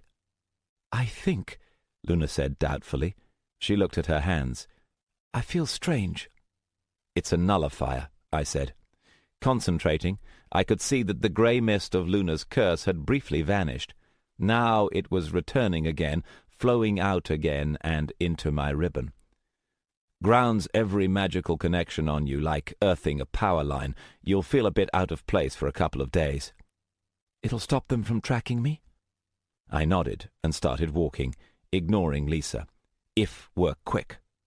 Luna took one step, then halted, looking over my shoulder. Alex?" I felt her hand creep over and squeeze my forearm. I didn't think she was aware of it. She was staring towards the center of the hall. "Not quick enough." I knew what I was going to see before I turned to look. Cinder was striding across the floor towards us, a look of death on his face. The masked woman was at his side. They were fewer than 20 paces away. You're probably wondering by this point why I wasn't shouting for help. Simple reason. If those 3 were willing to kill to get their hands on Luna, others would be too. Dealing with one team of would-be kidnappers was bad enough. I had absolutely no intention of adding to the number if I could possibly avoid it. The same went for them. I knew Cinder wouldn't want to attract any attention either. Unfortunately, depending on how pissed off Cinder was, there were plenty of ways he could ruin my day, even in a crowd of people, and looking into the future, I could see that we'd succeeded in making him angry enough to use them. In one hand he was concealing a weapon that he was getting ready to use. He'd aim it at Luna the second she turned to run. I couldn't see exactly what it would do, but I knew it would be bad, except that as I looked, I saw something else as well, something approaching steadily from the other side of the room. I straightened to face them. "Alex?" Luna whispered. "Stall them," I whispered back. "We need 90 seconds. "Verus," Cinder growled as he came into range. "Should have kept running." "Who's running?" I asked lightly. I stood slightly between Cinder and Luna. Lisa was off to one side, looking nervously between us, forgotten by everyone. "No," Cinder said. His voice was low and dangerous. "You won't bluff me this time." He opened one hand, half concealed down by his side, and dark fire flared up around his fingers, a red-black aura that caused the light to dim. "You twitch, I'll burn you to ash. Let's see you trick your way out of that." He wasn't kidding. In dozens of the futures unfolding before us, I could see Cinder lunging forward to do exactly that. But the very fact that he was willing to try something so crude was oddly reassuring. If he had anything else up his sleeve, he wouldn't be making the threat. "You know, Cinder," I said, "I hate to point it out, but there's about 100 people watching you." "No one'll miss you," Cinder growled. "Wrong," I said calmly. "Or haven't you heard? I'm in demand these days." Uncertainty flickered in Cinder's eyes, and he glanced quickly from side to side. People were watching. A lot of people. As Cinder saw that he was being watched, the future of his attacking faded. "You don't want me as an enemy," Cinder said, recovering. "As a matter of fact, no, I don't." I crossed my arms, watching Cinder casually. "So, make me an offer." The woman in the mask hadn't spoken. She was standing a half-step behind Cinder, letting him do the talking. But she was watching me, and through the eye-holes of the mask, her eyes were boring into me like needles. I had the uneasy feeling that she recognized me, and not in a good way. It felt as though she hated me, and I didn't know why. "Fine," Cinder said, his voice dangerous. "I'll buy the girl." I felt Luna stiffen. "Really?" I asked. "Don't," Cinder growled. "You sell her, usual price, or we take her. And you." I looked at Cinder. Luna was still gripping my arm, and I could sense her nerves. I stood there without answering, counting off the seconds. "Well?" Cinder said. "She's not for sale," I said, "and actually I'm not interested in any offer you could make." Cinder stared at me. "You said—" "Oh, I was just wasting your time." Cinder just stood there for 2 seconds, and then his eyes flashed with insane fury as he finally lost his temper. Hellfire flared up inside his eyes, and his irises actually turned red. He took 1 step forward, his hand coming up. A voice spoke from one side. "Good evening. Your attention, please." The man approaching was dressed in a black suit and an open-necked shirt. He had dark hair and was good-looking in a smooth, polished sort of way, like a politician. At first glance he looked young, no older than 30 or so, but there was an assurance to his walk that made him seem older. A brunette in a red dress was following him 2 paces behind, her eyes lowered submissively. As soon as Cinder saw him, the flame around him vanished, as though it had been plunged into water. He and the woman stood a little straighter. "Master Morden," the woman said. Again her voice sounded familiar, but I was taken aback by the sudden caution in it. Cinder even dipped his head in reflex before catching himself. Ever since Lisa had mentioned the name Morden, it had been nagging at the back of my mind. As I saw Cinder's reaction, I suddenly remembered. It was the name I'd come up with to scare him off yesterday. Just the suggestion that I might have been working for Morden had made Cinder back off, and that set off warning bells. The only people to whom dark mages show that kind of respect are dark mages of higher rank, much higher. "Cinder? Delio?" Morden said. His voice was cultured, pleasant. "I see Khazard isn't with you. Is there a problem?" "No," the woman he'd addressed as Delio said carefully. She stood quite still. "No problem." "Good. I was just speaking to Councillor Travis about the membership proposal. Negotiations are advancing. It would be inconvenient for there to be any public disruptions at this time." His eyes rested on the 2 dark mages. After a long pause, Cinder growled. "Got it," he said, unable to quite keep the growl out of his voice. "Excellent. I have some things to discuss with Verus. You may go." Cinder shot me and Luna a venomous glance, and then, amazingly, he obeyed, turning and disappearing with Delio into the crowd. I felt Luna's hand tighten slightly on my arm. Then she seemed to realize what she was doing, and let go. Lisa had been hovering nearby. Now Morden looked at her. "Lisa, I think I told you to extend Verus an invitation." Lisa licked her lips. Morden nodded once. "We'll discuss this later." Lisa's face actually went white, the blood draining from it. She stared at Morden with terrified eyes, but he'd already turned to us. "Verus, I believe. My name is Morden. If you can spare the time, there are some things we should discuss." He glanced over my shoulder at Luna. "In private."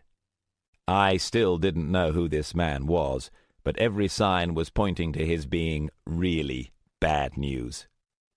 While I appreciate it, Mr. Morden, I don't think that would be advisable for me just now.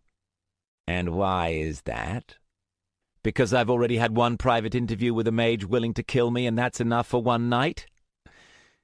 Given the circumstances, I don't think it would be a good idea for me to be seen leaving with you at present. Really? Morden studied me with his head tilted slightly. Behind his back, Lisa and the other girl were watching him nervously. I could feel the futures shifting and spinning. Then, suddenly, they settled.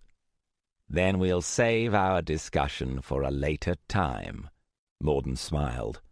I'm sure we'll meet again. He gave me a nod, then turned and left, the brunette in tow.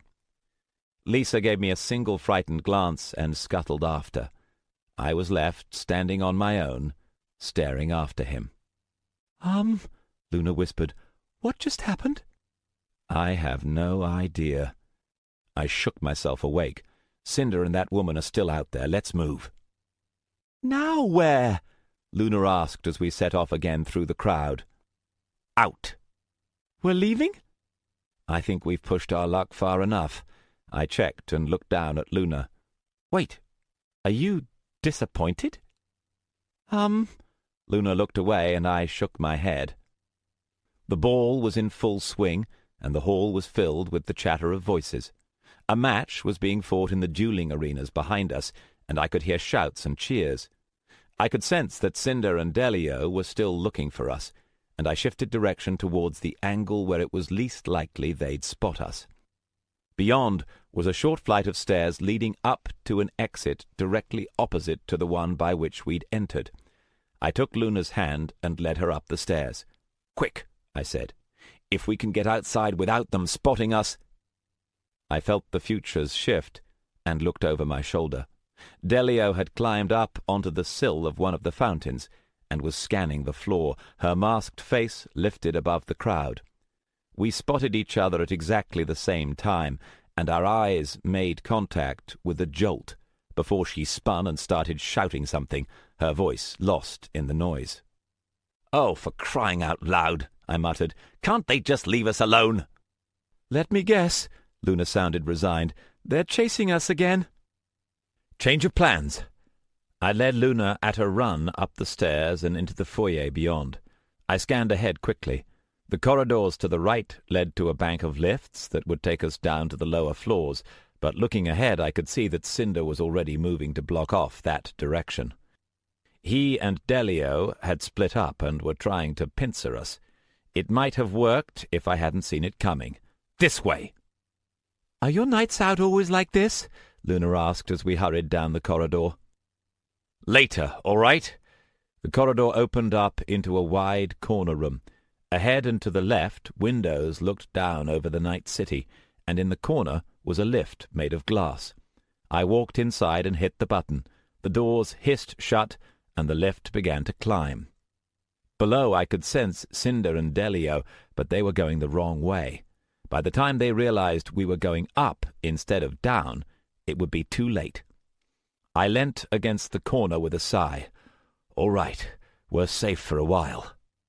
"Oh, that reminds me," Luna said. "There was someone near the dance floor called Talacid. He seemed like he really wanted to speak to you." "Yeah, I met him. Those guys interrupted us." "Well, maybe we can find him later." I looked at Luna in disbelief. She had turned away to watch the view, and I had to admit it was worth watching. The top set of lifts in Canary Wharf ran along the edge of the tower, and unlike the ones that serve the office complex below, they're designed for sightseeing rather than speed. The lift was drifting upwards at a lazy pace, and from our position we could look down on all of London. The landmarks of the city glowed in the distance, the square shape of Centre Point, the double red lights of the BT Tower, the shifting wheel of coloured light that marked the London Eye. The other skyscrapers of the Docklands were falling away below us. The sound of the ball had faded away, and we were alone in a silent world. "Luna," I said at last, "why do you want to be here?" I felt Luna go still. "Don't get me wrong," I said. "You're handling this well, maybe a bit too well. Why aren't you scared?" Luna stayed as she was for a long moment, looking out over the city.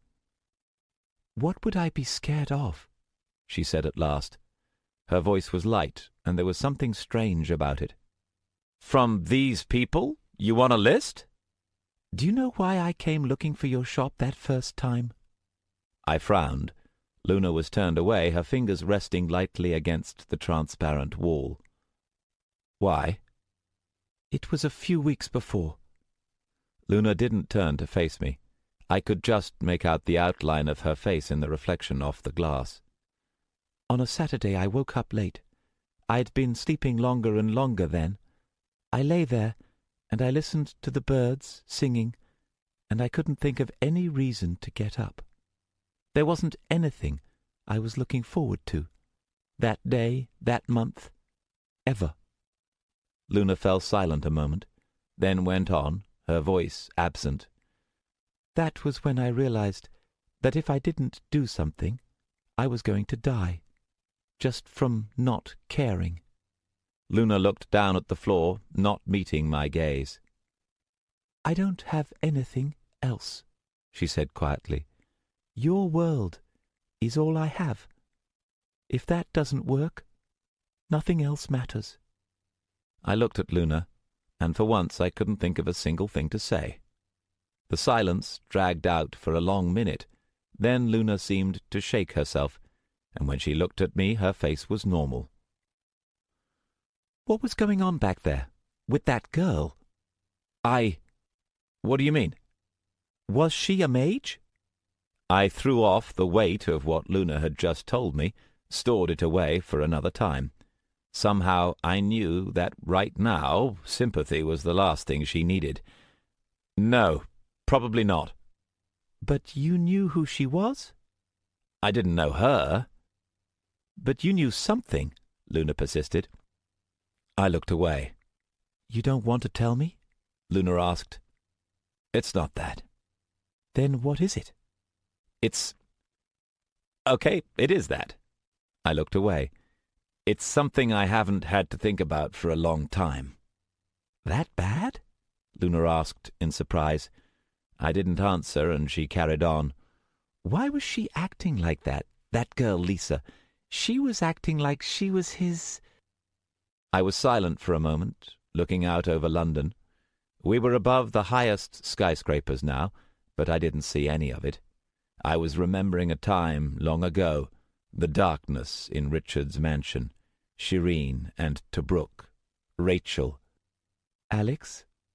"Remember how I said mages split everyone into other mages and sheep?" I stared out over the lights of the city. "Well, there's a thing about that. If everyone who isn't a mage is a sheep, then the only kind of power worth having is over other mages." Luna was looking at me, and I could tell she didn't understand. "Any mage can set himself up in the normal world, but he doesn't get any respect. Status here is how much influence you have over other mages. Favors, position, contacts, other things." "Okay," Luna said slowly. "That man, Cinder, why was he talking about buying me?" I knew Luna wasn't going to stop until she got an answer, or a flat no. I took a breath, then let it out, calming myself. "Dark mages like taking slaves," I said at last. It was my turn not to meet Luna's eyes now. I didn't want to risk her seeing something in my face. "It's like a currency for them. Even the ones who don't use slaves keep them to sell to the ones who do. Any novice or adept without connections, anyone who isn't powerful enough to look after herself, she's got a good chance of ending up like that. Sometimes it's even a choice. They serve one mage because if they don't, they'll be taken by another. There are dark mages who have dozens, like a business. They keep them in their mansions and bring one or two out for display. I fell silent. Luna had been staring at me. "What do they do with them?" she finally asked. I met Luna's eyes then. Whatever they want. We were almost to the top of the tower, and the stars were bright in the sky above us. It was dark and quiet, and everything else was still. "Alex," Luna said, "maybe it wouldn't be such a bad idea to go home after all." I nodded. The elevator rose into a cage of steel and glass, and the door slid open. We stepped out into the night air. We were standing on the corner of the tower, just at the point at which it angled in to form a pyramid.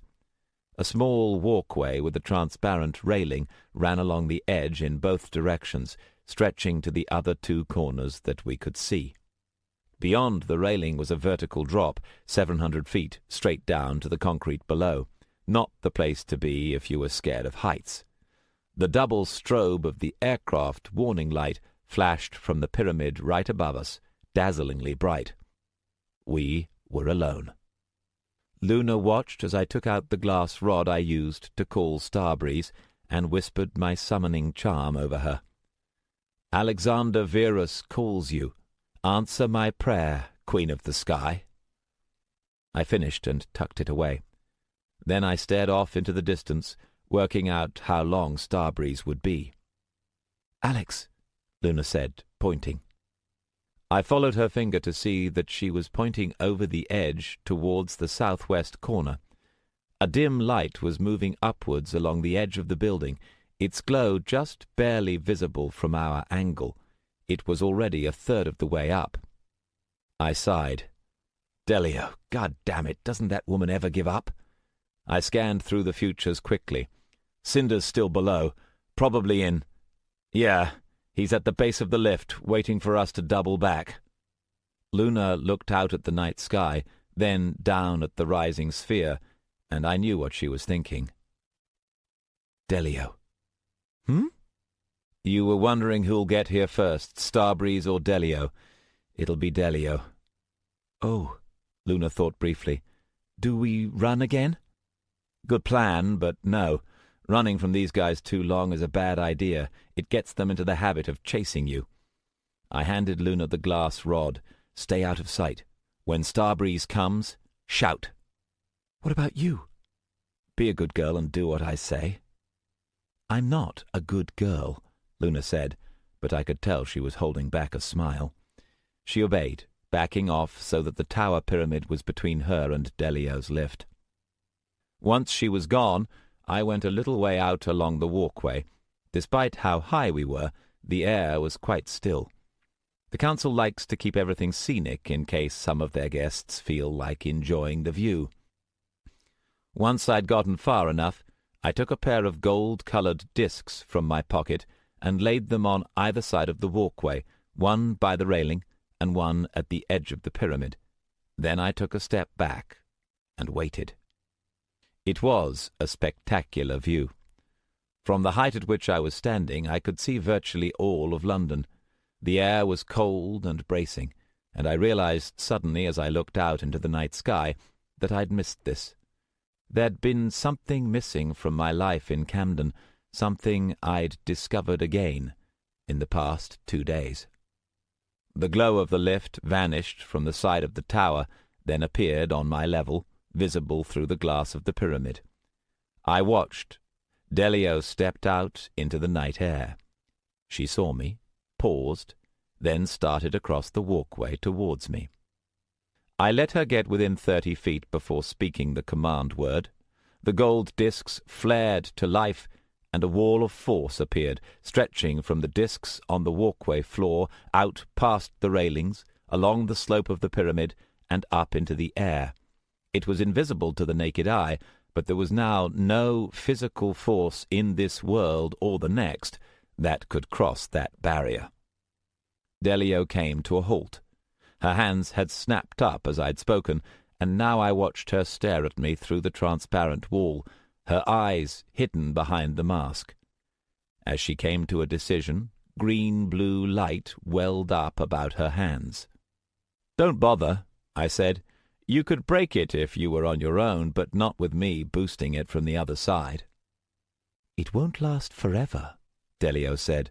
Her voice was soft and deadly, and again I felt the venom in her words.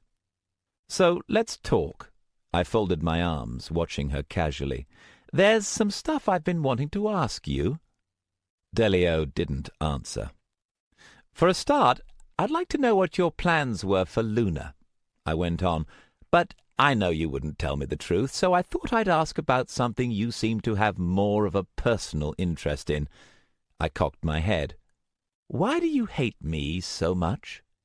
Delio stared back at me from the other side of the wall. The silence stretched out, and I'd just opened my mouth to go on when she finally spoke. "You couldn't stay away, could you?" Her voice was low, vibrating with some intense emotion, hate, pain, anger. "I knew you'd be back. It was always you."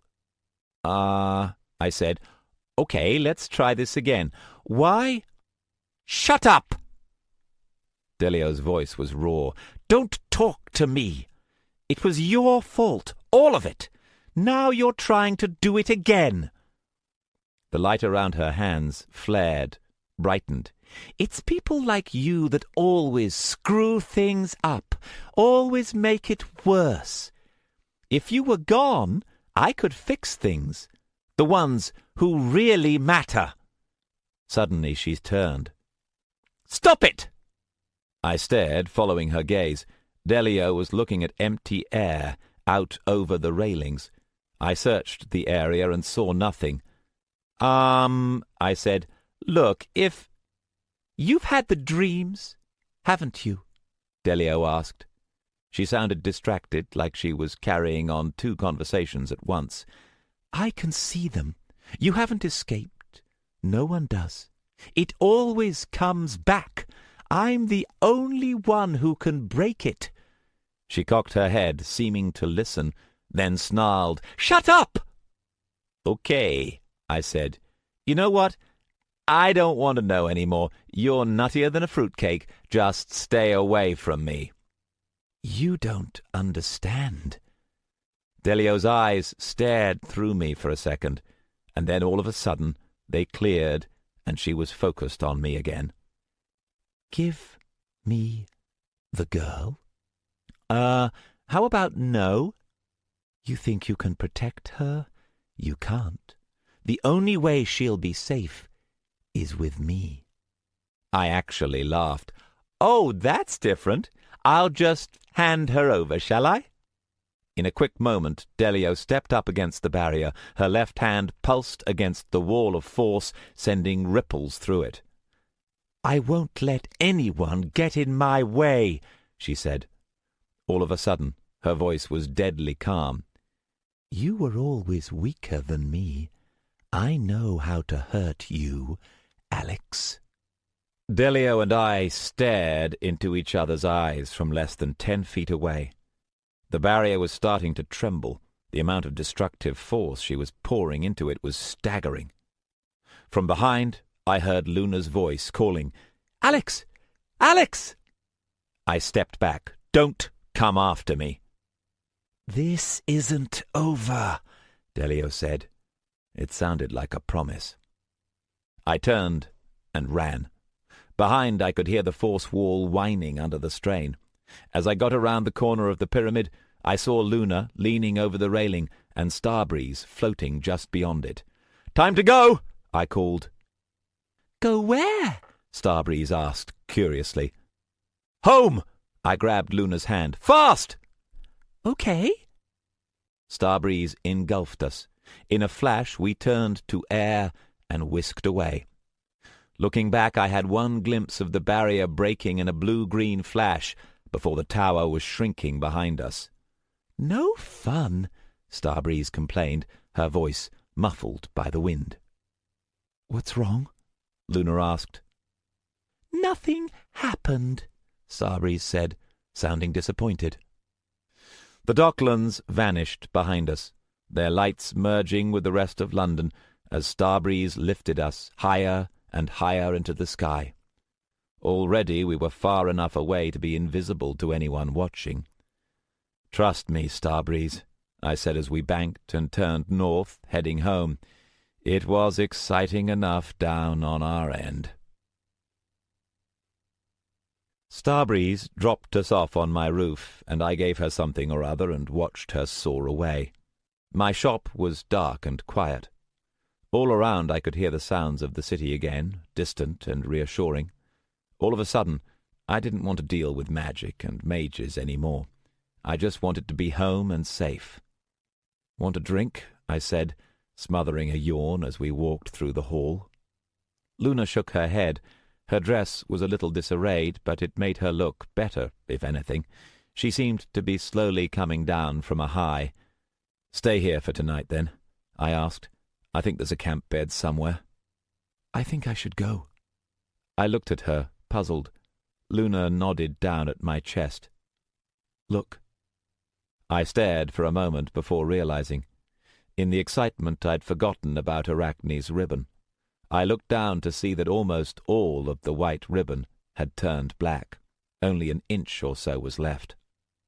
"I think my coach is turning back into a pumpkin," Luna said, and I looked up in surprise to see one of her rare smiles. Somehow, though, this one seemed sad. "It's okay. You said they can't find me now, right? I'll find a place to stay." She moved to the door. "Luna, wait!" I followed. "They can't find you with magic, but they can still look. It's not going to be—" Luna turned and stepped into my arms, laying her head against my chest, one hand holding gently onto my coat. I stopped in surprise, looking down at her. "Thank you for tonight," Luna said. Her body was cool, and she smelt of clouds and wind. "It was worth it." I started to put an arm around her. "Luna—" "It's midnight," Luna said softly, and slipped away, hiding her face. Before I could react, the door opened and closed, and I was alone. I heard her footsteps fading outside. I stood there for a long time, then walked back to my desk and sat down. I untied the ribbon from my belt and held it up in front of me. Almost all of it had turned to black, and as I watched, the very last corner faded and darkened. The ribbon flickered once, then crumbled to dust between my fingers. In a second, there was nothing left but a trace of black powder. I sat looking at it for a long time, then went upstairs to bed. Chapter 8. I came awake into darkness. My chest hurt, everything was black, and the screams were still ringing in my ears. As I lay tense, my heart pounding, I realized it had been a dream. My flat was silent. I lay there for a few minutes, letting my breathing slow until my eyes had adjusted to the darkness, and then I rose and walked on bare feet to the window. Same old nightmares. Once I was leaning out the window, taking deep breaths of the night air, I felt better. Being enclosed always reminds me of that time, and I've learnt that an open sky is the best way to throw it off. I've always liked looking out my window at night. Something about the density, all those thousands of pinpoints, and every one a person or a family. I could tell from the murmur that it was about 4 o'clock in the morning. Camden is never silent, but this is the quietest it gets. I could hear the sounds of distant music filtering through the bridges and over the canal, but my street was still. I don't have many scars. Dark mages are quite skilled with methods of torture that don't cause permanent physical damage. My chest still hurt, though, a phantom pain. I rubbed at it until it faded and leant on the windowsill, looking out into the night. A 3/4 moon was high in the sky, casting London in a pale light that reflected off the rooftops. For some reason, instead of Luna, I found myself thinking of the woman we'd left behind, Delio. I was sure she was someone from my past, probably from my time with Richard. It's hard to remember someone just from the sound of their voice, but I've got access to ways of looking that normal people don't. I was pretty sure I could figure out who she was if I wanted to. Except I didn't. Yes, Delia was after me. Yes, I could probably protect myself better if I knew who she was, but even that wasn't enough to make me willingly take myself back to that place in my memory. My time with Richard is a place I've locked up in my mind. I don't think about it, and I don't go back to it. Instead, I ran through a brief exercise to clear my head, then, when I was calm again, returned to bed and fell asleep quickly. When I woke again, morning sunlight was streaming through the window. It took me a moment to recognize the noise that had pulled me awake. It had been the sound of my letterbox. I went downstairs in my underwear and discovered that a small package had been dropped through the front door. I took it upstairs, scanning and opening it as I went, and unwrapped a roll of tissue to reveal a stylized stone key, a gate stone. It didn't come with a note, but I already knew where it would lead. I went back upstairs and checked the news. A footnote on the news sites mentioned that the British Museum was closed due to a fire. The council has excellent connections with the British government. I went to make my preparations. Choosing your equipment for a meeting with other mages is a tricky business. It's a fine line between being prepared for trouble and being seen as the trouble. Visible weapons were obviously out. I really wanted to take my mist cloak, but given I'd been wearing it when I'd run from the council reinforcements on Friday night, that wasn't an option either. I was fairly sure that between my cloak and the confusion, none of the council mages had managed to get a good look at my face. If they had, this trip was going to be eventful. In the end, I picked out a nondescript set of casual clothes with relatively few tools or weapons, hoping to appear as low-key as possible. Once I was done, I hung the closed notice on the door, checked my wards, checked to see if my phone had any messages from Luna. It didn't. Then went into the back room and activated the gate stone. A shimmering portal opened in the air, and I stepped through. I could have walked to the museum in 20 minutes, but if I did that, I'd have to explain how I knew where the gate stone was going to lead. Right now, I was in the council's good books, if only because they needed me, but I didn't think it would take much to change that. I came down onto a polished white floor, my feet echoing around a wide room. I was back in the British Museum's Great Court. The area I'd stepped into was marked off by ropes, and a chime rang in the air as I emerged. The Great Court was mostly empty. The information desks and shops were deserted, and most of the people I could see looked like council security. A man dressed in brown and grey had been talking to 2 guards stationed at the entrance. Now he finished up and walked over to me. "Morning," the man said once he was close enough. He was in his middle years, with iron-grey hair and a tough, competent manner. Although I'd seen him for only a few seconds, I recognized him. He'd been the one in command of the reinforcements, the one who'd shouted at Cinder to stop. I kept my expression relaxed and was relieved to see no recognition in his eyes. "Alex Verus," I said. "I'm looking for the leader of the investigation team." As I said my name, the man nodded. "You found him, Griff Blackstone." He offered his hand, and I shook it. "Good to see you. Been asking for a diviner for weeks." Griff led me towards the reading room and the curving staircase up.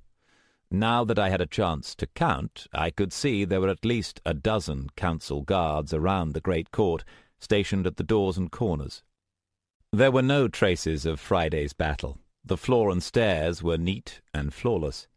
Earth and matter mages can repair stone so well you'd never know it had been damaged. "Tight security," I said as we ascended the stairs. "Need it. You heard about the attack?" I looked at Griff inquiringly, which he seemed to take as a no. "Some team Friday night. Broke through the barrier and set off the relic guardian. Hell of a mess. How many were there? 3, maybe 4. Wish we'd gotten a good look at them. Glad you didn't. Are we clear for civilians? Griff nodded as we reached the top of the stairs. Museum's closed until further notice. Everyone you'll meet's been cleared. The restaurant at the top of the stairs had been converted into a temporary headquarters, and a dozen or so mages were gathered there, the investigation team. They all stopped to watch as we walked in, and I could tell they knew who I was even before Griff introduced me. Other mages have an odd attitude towards diviners. By the standards of, say, elemental mages, diviners are complete wimps. We can't gate, we can't attack, we can't shield, and when it comes to physical action, our magic is about as useful as a bicycle in a trampolining contest. But we can see anywhere and learn anything, and there's no secret we can't uncover if we try hard enough. So when an elemental mage looks at a diviner, the elemental mage knows he could take him in a straight fight with no more effort than it would take to tie his shoes. On the other hand, the elemental mage also knows that the diviner could find out every one of his most dirty and embarrassing secrets, and, should he feel like it, post copies of them to everyone the elemental mage has ever met. It creates a mixture of uneasiness and contempt that doesn't encourage warm feelings. There's a reason most of my friends aren't mages. So, as I was introduced to the team, I wasn't expecting a big welcome, and I didn't get one. Polite neutrality was the order of the day, but just because I wasn't making friends didn't mean I wasn't paying attention. It was the defences I was interested in, and from what I could see they'd been beefed up heavily. There were overlapping wards over the entire museum, both alarms and transportation locks. The roped-off area I'd gated into was probably one of only 2 or 3 spots still accessible. Once the investigation team and I had finished pretending to be friendly, Griff led me into the museum, passing more guards on the way. The landing above held 4 guards instead of 2, and the barrier had been strengthened. Now it was an opaque wall blocking the top of the stairs. "Barrier's pass-coded," Griff said as we walked up the stairs. "Pretty much the only thing that went right for us. The mages who mounted the raid couldn't get round the alarm, had to set it off as they went in." "Aha," I said, studying the ward. The password had been changed, and I made a mental note to spend 60 seconds or so and re-crack it before I left. It's funny, really. Even when people go specifically looking for a diviner, they still never seem to grasp what we can do. The room inside was the same. The statue was still at the centre, the stone man looking forward imperiously with his hand extended, and I gave it a narrow look. If you're going to build something that sets a lightning elemental on anyone who touches it wrong, you could at least have the decency to put up a warning sign or something. This time, though, there was company. Another mage was examining the statue on his knees, a teenager in scuffed brown clothes. He had a mop of untidy black hair and a pair of glasses that he kept pushing up the bridge of his nose, only for them to fall back down again a second later. "Sonder," Griff said, and the young man jumped to his feet, startled. "Diviner's here. Show him around." He turned to me. "You good?" I nodded. "I'll get to work." "Sonder'll get you whatever you need. Tell me if you get anywhere. We could use a break." Griff turned and walked back down the stairs, vanishing through the black wall of the barrier without a ripple. Sonder scrambled to his feet. Hi! Oh, you're the diviner." "That's me," I said, looking around. "I'm David. Everyone calls me Sonder, though." Sonder started to extend his hand, then hesitated and stopped. "You're here to look at it too? Oh!" I had walked up to the statue, and Sonder hovered anxiously, not quite willing to pull me away. "Don't put anything in the left hand." "Relax," I said as I examined the statue. I wasn't planning to. "Oh, good. The defense systems are really heavy. I mean, I still haven't actually seen them personally, but still." I gave a brief glance through the futures of my interacting with the statue and found that nothing had changed. Every future in which I put something in the statue's hand led to the lightning elemental materializing in the middle of the room and trying to kill us. I took a look at the statue's hands. While the left one was empty, the right one clasped an unmarked wand. I pointed to it. "This is what everyone's here for?" Sonder nodded. "That's the Fate Weaver. It's just a representation, though. The real thing is inside." Uh-huh. "Sonder, maybe you could help me with something." "Really?" Sonder sounded surprised, but pulled himself together quickly. "Well, okay. Yes, if I can." "Everyone keeps talking about getting inside this thing," I said. "How?" "Oh, right." Sonder seemed to relax. "Well, you see, the statue is the focal point of a Mobius spell. It's one of the techniques that was lost during the post-war period, but one of the Alicaean manuscripts has a good description. A Mobius spell takes the section of space it enchants and gives it a half-twist to bring it out of phase with reality. The ends of the enclosed space collapse inwards and join with each other to form a spatial bubble. Now, obviously, the natural result of that would be that the bubble would drift away, and of course, once that happens, there's no way to re-establish a link, so you need a focus to anchor it to our physical universe. Once it's been set up, there's no way to find the bubble from anywhere in the universe except via the focus. We've actually discovered Mobius focuses before, but this is the first time." As Sonder kept talking, I watched him out of the corner of my eye. Now I took a closer look, I could see he was actually 20 or so. He just looked younger. He didn't look like an apprentice, though. I pegged him as a new journeyman, still fresh out from under a master's supervision. The ones outside had been less green, but were they tough enough? There's a reason dark mages are feared. It's not because their magic is any more powerful than its less evil counterpart. It's because of the people who use it. Life as a dark mage is savage and brutal, an endless war for status and power with shifting alliances and betrayals. The infighting is the reason dark mages can't unite. They're actually far more dangerous to each other than anyone else, though it's hard to remember that when one of them's after you.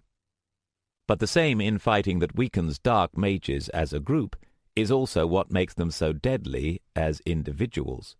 Dark mages who survive to adulthood are the toughest and most ruthless people in the world. Light mages, on the other hand, live in a society where getting places is mostly about political skill, and most of the mages I'd met in the restaurant would have gotten on the team through having the right connections. Don't get me wrong, politics among light mages can be rough, but they play by the rules. Dark mages don't. If Delio, Cinder, and Khazard decided they really wanted to get in here, I knew who I'd put my money on. "So while there's no way to test it, in theory there's no actual reason why the gateway aspect of the focus would decay over time," Sonder was saying. He paused, seeming to realize that I'd been quiet. Mr. Verus?" "Just Alex is fine," I said. "So what you're saying is that this statue is the only door in, and it's locked." Sonder hesitated. "Well, I suppose you could put it like that." "If it's locked, what's the key?" "Well, that's what the team's been working on. The senior members are pretty sure it just needs the right type of key item placed into the statue's hand. Unfortunately, there have been a few issues fabricating one." I gave Sonder a look. "Exactly how many times have they tried?" Sonder scratched his head. "I'm not actually sure. I wasn't allowed here until a few days ago." "And how come there isn't anyone else around?" Well, there were more when I arrived, but after they told me to try to figure out a way to get it open, they left. They told me to keep them up to date." I said. In other words, no one had the faintest clue how to open the thing. That was why Lyle had approached me on Friday. It was because the investigation team had tried literally everything else. I wondered how many times they'd set the lightning elemental off, and how many people had been killed or wounded before the mages had wised up and started keeping their distance. That was why everyone else was on the other side of the museum.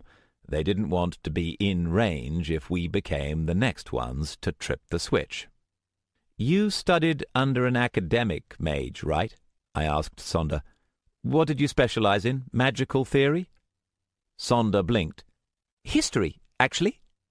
"Do you know what this is a statue of?" Sonder paused. "You really want to know?" I nodded, and Sonder seemed to light up. "Wow, that's... you're the first one who's ever asked me that." "Let me guess," I said as I walked around the statue, studying it. "The mages on the team just wanted to know if you could open it." "Yes. Well..." Sonder cleared his throat, a little self-conscious. "Well, the robes are in the late precursor style, and the design is very similar to the surviving pieces of post-war sculpture. The others think it's just a statue, but," Sonder pushed his glasses up, warming to his theme, "the very first thing I did was look through our records. Well, there wasn't anything from the post-war period, but when I looked through our records of the Dark Wars, I found it straight away. His name was Abithriax, and he was a general in the light armies." Sonder pointed to the wand clasped in the statue's hand. "You see, the Fate Weavers weren't just weapons. They were also symbols of rank. Now, according to the records, Abithriax was killed in the closing months of the Dark Wars, just a few years before this must have been built. So I don't think this relic was just built to store the Fate Weaver. I think it was built as a tomb." I frowned. A general's tomb. I looked at the statue, proud and commanding. Somehow it felt right. "So you think they buried him with his weapon?" Sonder nodded. "I think so. There aren't any records I can find to confirm it, though." "No, I think you might be right." I stood thinking for a little while. "Sonder, can you do me a favor? Keep researching this. I'm not sure if it'll help us get in, but it might be important once we do." "Oh, yes, okay." Sonder paused. "You think you're going to get inside?" "Yep." "How?" "No idea." Sonder paused. "Then why are you so sure?" I smiled. "Because so many people are after me. Give me some space. This might take a while." Sonder stepped well back and watched as I stood in front of the statue and closed my eyes. I stood quietly for a minute to clear my mind, then began methodically to look into the future. The statue was the focal point of the room. I looked into the futures of my interacting with it and found it very easy. Every future in which I did anything to the statue, or placed anything in its hands, led to exactly the same result, the huge lightning elemental appearing in the middle of the room and attacking us. I was slightly reassured to notice that in none of the probable futures did the elemental get me. I was also reassured to notice that the future Sonder did a pretty good job of making himself scarce too. He was obviously faster than he looked. I settled down to the job of scanning through the futures one by one, looking for the future in which I activated the statue without triggering the elemental. It was slow, laborious work, and time dragged by as I stood there searching through the futures as they flickered and changed, looking for the one in which I did the right thing. I went through 1,000 futures, 2,000, 3,000, trying every object, every action, every combination of spells. Nothing changed. I was so absorbed that I actually jumped when my phone rang, snapping me out of my trance. I checked my watch to see that I'd been at it for 2 hours. Sonder was on the other side of the room going through a stack of books. I shook myself awake and looked at my phone. The number was unknown. I picked up. Talcid. "Hello, Mr. Verus," Talisid's voice said. "I'm glad you made it home safely." "I'd ask how you got my number, but I think I can guess." "And I'd ask how you knew it was me, but I think I can guess that too. Have you given any thought to our offer?" I glanced to check that Sonder wasn't within hearing distance, did a brief scan for eavesdropping spells, then turned away and lowered my voice just to be on the safe side. "What exactly are you offering?" "Assistance.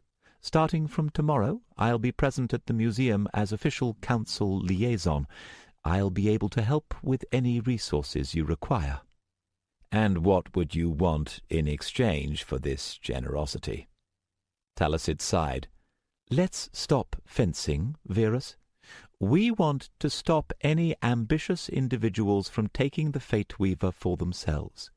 If you can retrieve it and deliver it to the council, that's fine.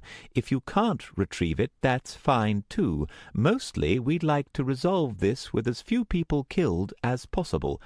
Are you interested or not?" I was silent for a long time. "All right," I said.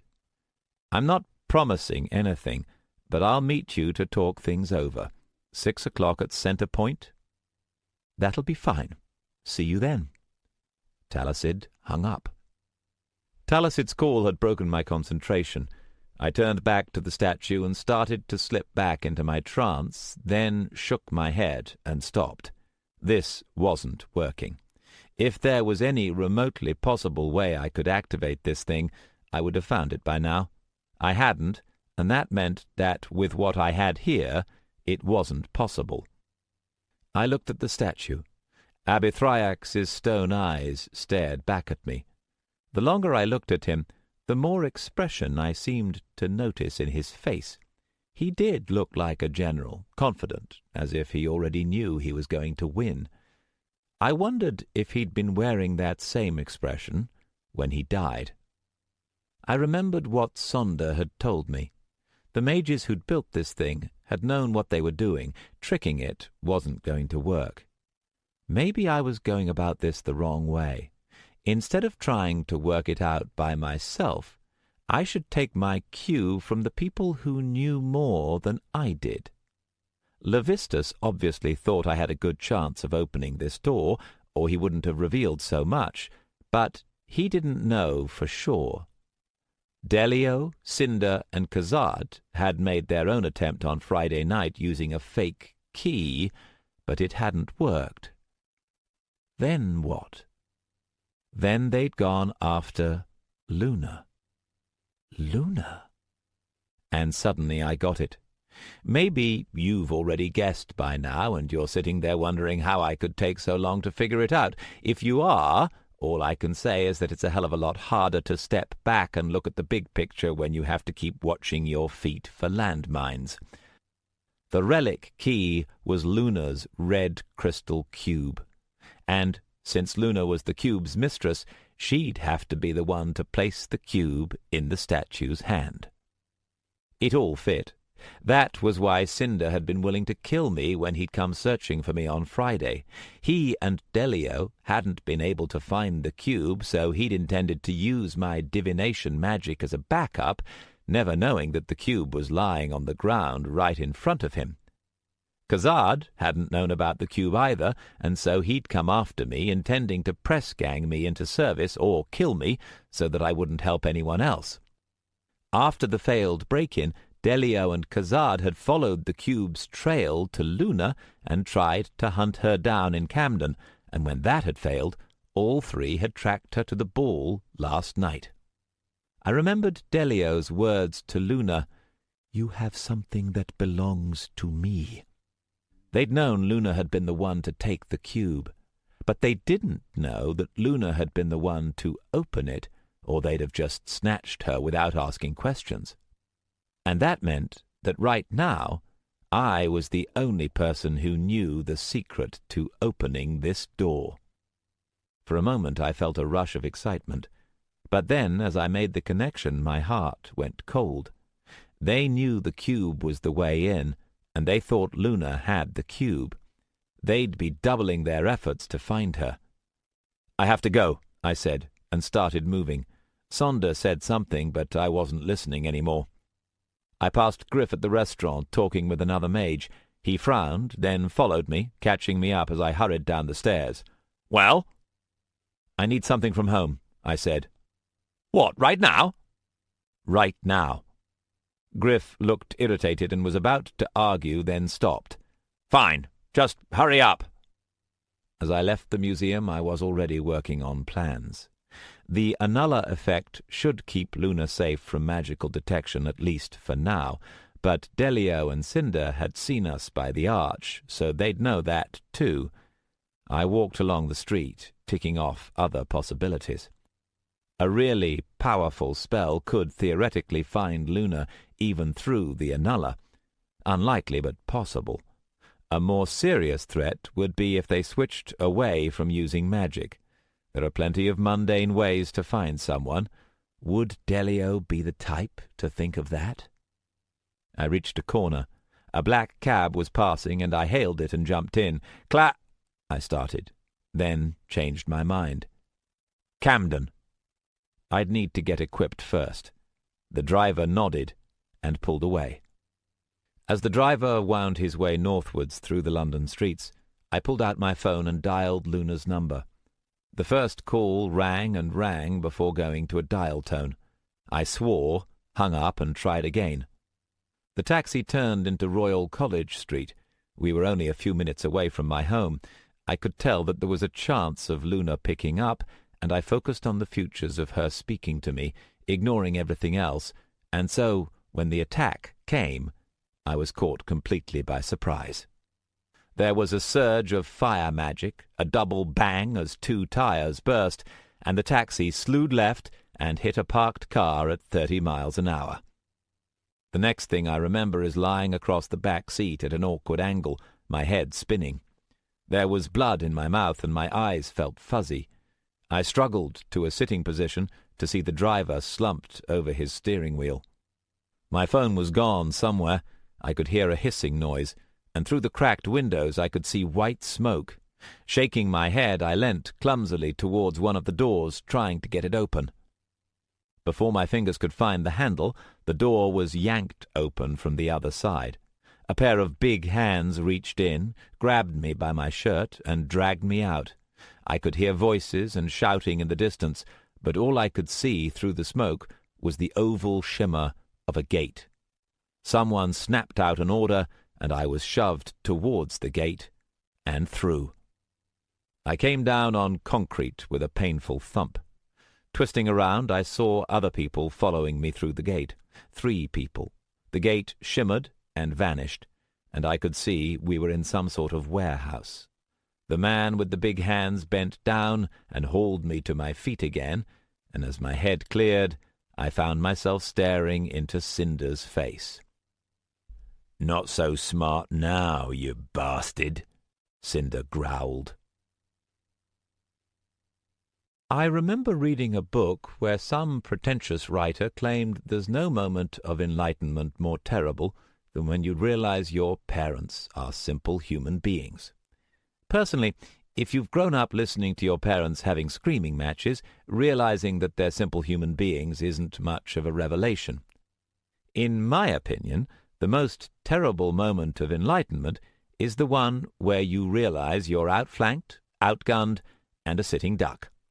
It's a horrible, sickening feeling in the pit of your stomach that can very easily be the last feeling you'll ever have. The room we were in was square and ugly, with concrete walls, narrow slit windows high above the ground, and stacks of crates in the corners. It was empty but for me and the 3 dark mages. Cinder was there, holding me almost off the ground, and Khazad, his small black eyes glinting. I'd been so focused on the call that I hadn't been looking into the future for danger, and looking at Cinder's face, I knew that it might just have cost me my life. Cinder shook me hard enough to make my teeth rattle. "I'm going to burn you to ash, Verus. I'll make it slow so you can feel it. I'm going to make you tell me which part to burn off next." "No," Kazad's expression was more evil than Cinder's, if anything. "Not till I've had my turn. He's going to pay for that stunt at the ball." "Gonna ask you this once," Cinder said, and pulled me close. "Where's the girl? Where's the key?" "You know," I said light-headedly, "I think you asked twice." Cinder hauled one massive arm back and smashed a punch into my face. If I hadn't twisted, it would have broken my nose. As it was, it sent me back to the floor with stars flashing in front of my eyes. By the time they'd cleared, Cinder had dragged me back up again. He drew back for another go. "Wait," a third voice said. Delio stepped in front of me. She was still wearing her mask, and her eyes watched me coldly. "Give him a second." Cinder glowered, but obeyed, and a moment later my head cleared. Cinder's grip was digging painfully into my shoulders. I didn't think I'd have much chance of breaking it, even without the other mages in front of me. "Using the annuller was very neat," Delio said once I'd gotten my breath back. Her voice was calm. "It stopped us from tracking down your girlfriend, so we decided it would be simpler to track you instead. We knew you'd go back to the museum. All we had to do was wait for you to leave." She leant in close, her blue eyes staring into mine, and there was a sudden fire burning behind them. "I told you this wasn't over." I looked at Delio silently. Delio drew back, calm once again. "You're leaving this warehouse in one of two ways. With us to where you hid that cube, or in a bag. Choose fast." I hesitated. Cinder grinned. Kazad was staring down at the floor. Delio nodded. "Go ahead, Cinder. Start with his legs." "Wait," I said quickly, trying to think. I needed time. But as I spoke, Kazad did as well. "Something's wrong." Cinder and Delio looked at him, frowning. Kazad was staring around at the walls. "There's something." His head snapped around. "A ward. This place is warded." "They're ours," Cinder grunted. He didn't relax his grip and didn't look pleased to be interrupted. "Besides ours, you idiot. Someone's been inside." "That's impossible," Delio said.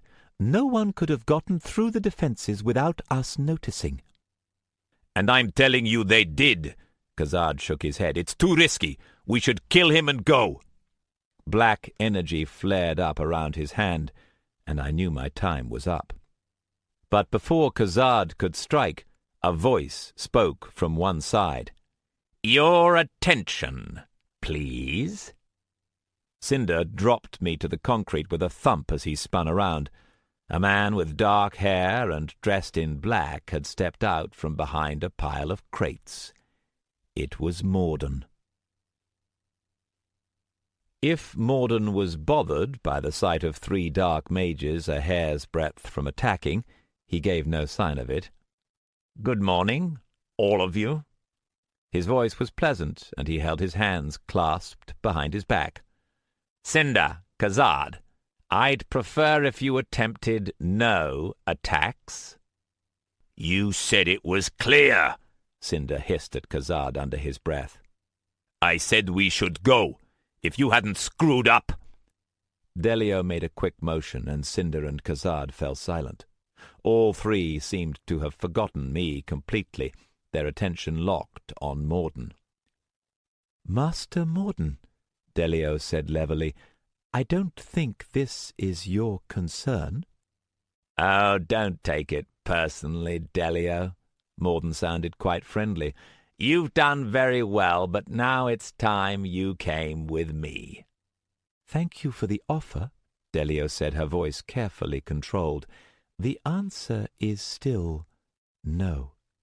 Morden smiled then, just slightly. "I'm afraid you're under a misconception, Delio. This time, you're not being given a choice." Delio stood quite still. Kazad took a pace forward, and his voice was soft and deadly. Black energy flared around his right hand.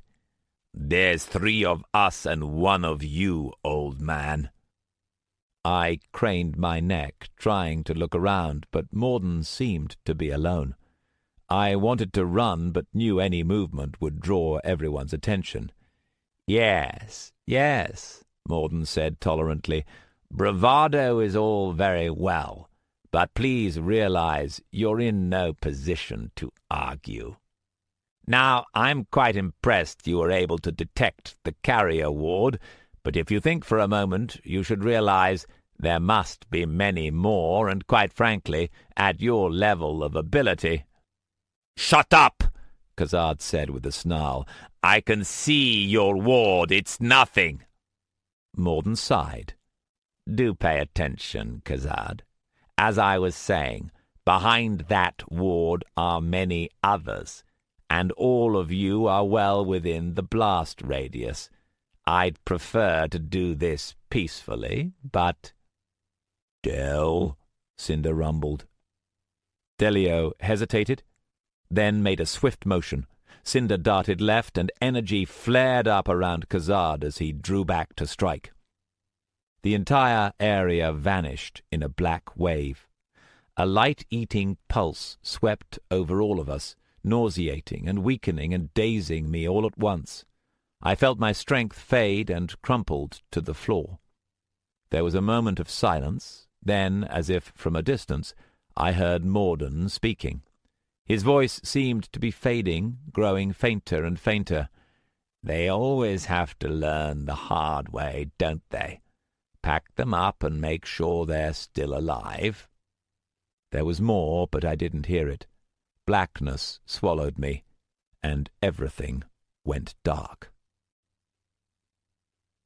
Chapter 9. I opened my eyes.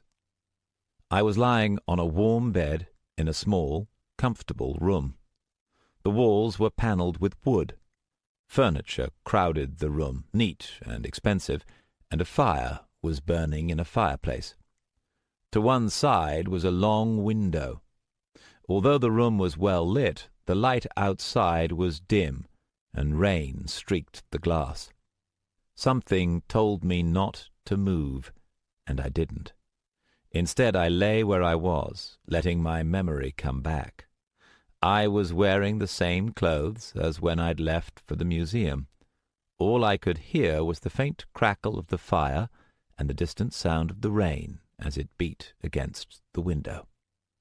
I didn't have the first idea where this place was, but I knew exactly what it was: the mansion of a dark mage. I don't know how I knew it was a mansion, or how I was so sure of who owned it. I just knew. Memory and instinct, a feeling in the air. When my relationship with Richard Drach went sour, about the same time I realized how stupid I'd been agreeing to become his apprentice in the first place, I was imprisoned in his mansion. For all that time, I was a slave, and I was treated like one. From time to time, Richard or one of the others would spend some time with me, either to try to persuade me, or, in the later months, just for amusement.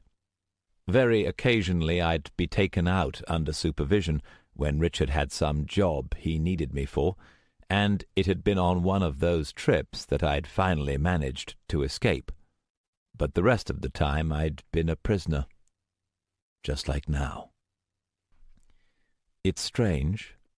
Ever since getting away from Richard's mansion, even after he was gone, the one thing that I'd been terrified of, more than anything else, was the thought of going back. Now it had finally happened, I wasn't scared at all. It was more like a relief, as though something inevitable had finally arrived.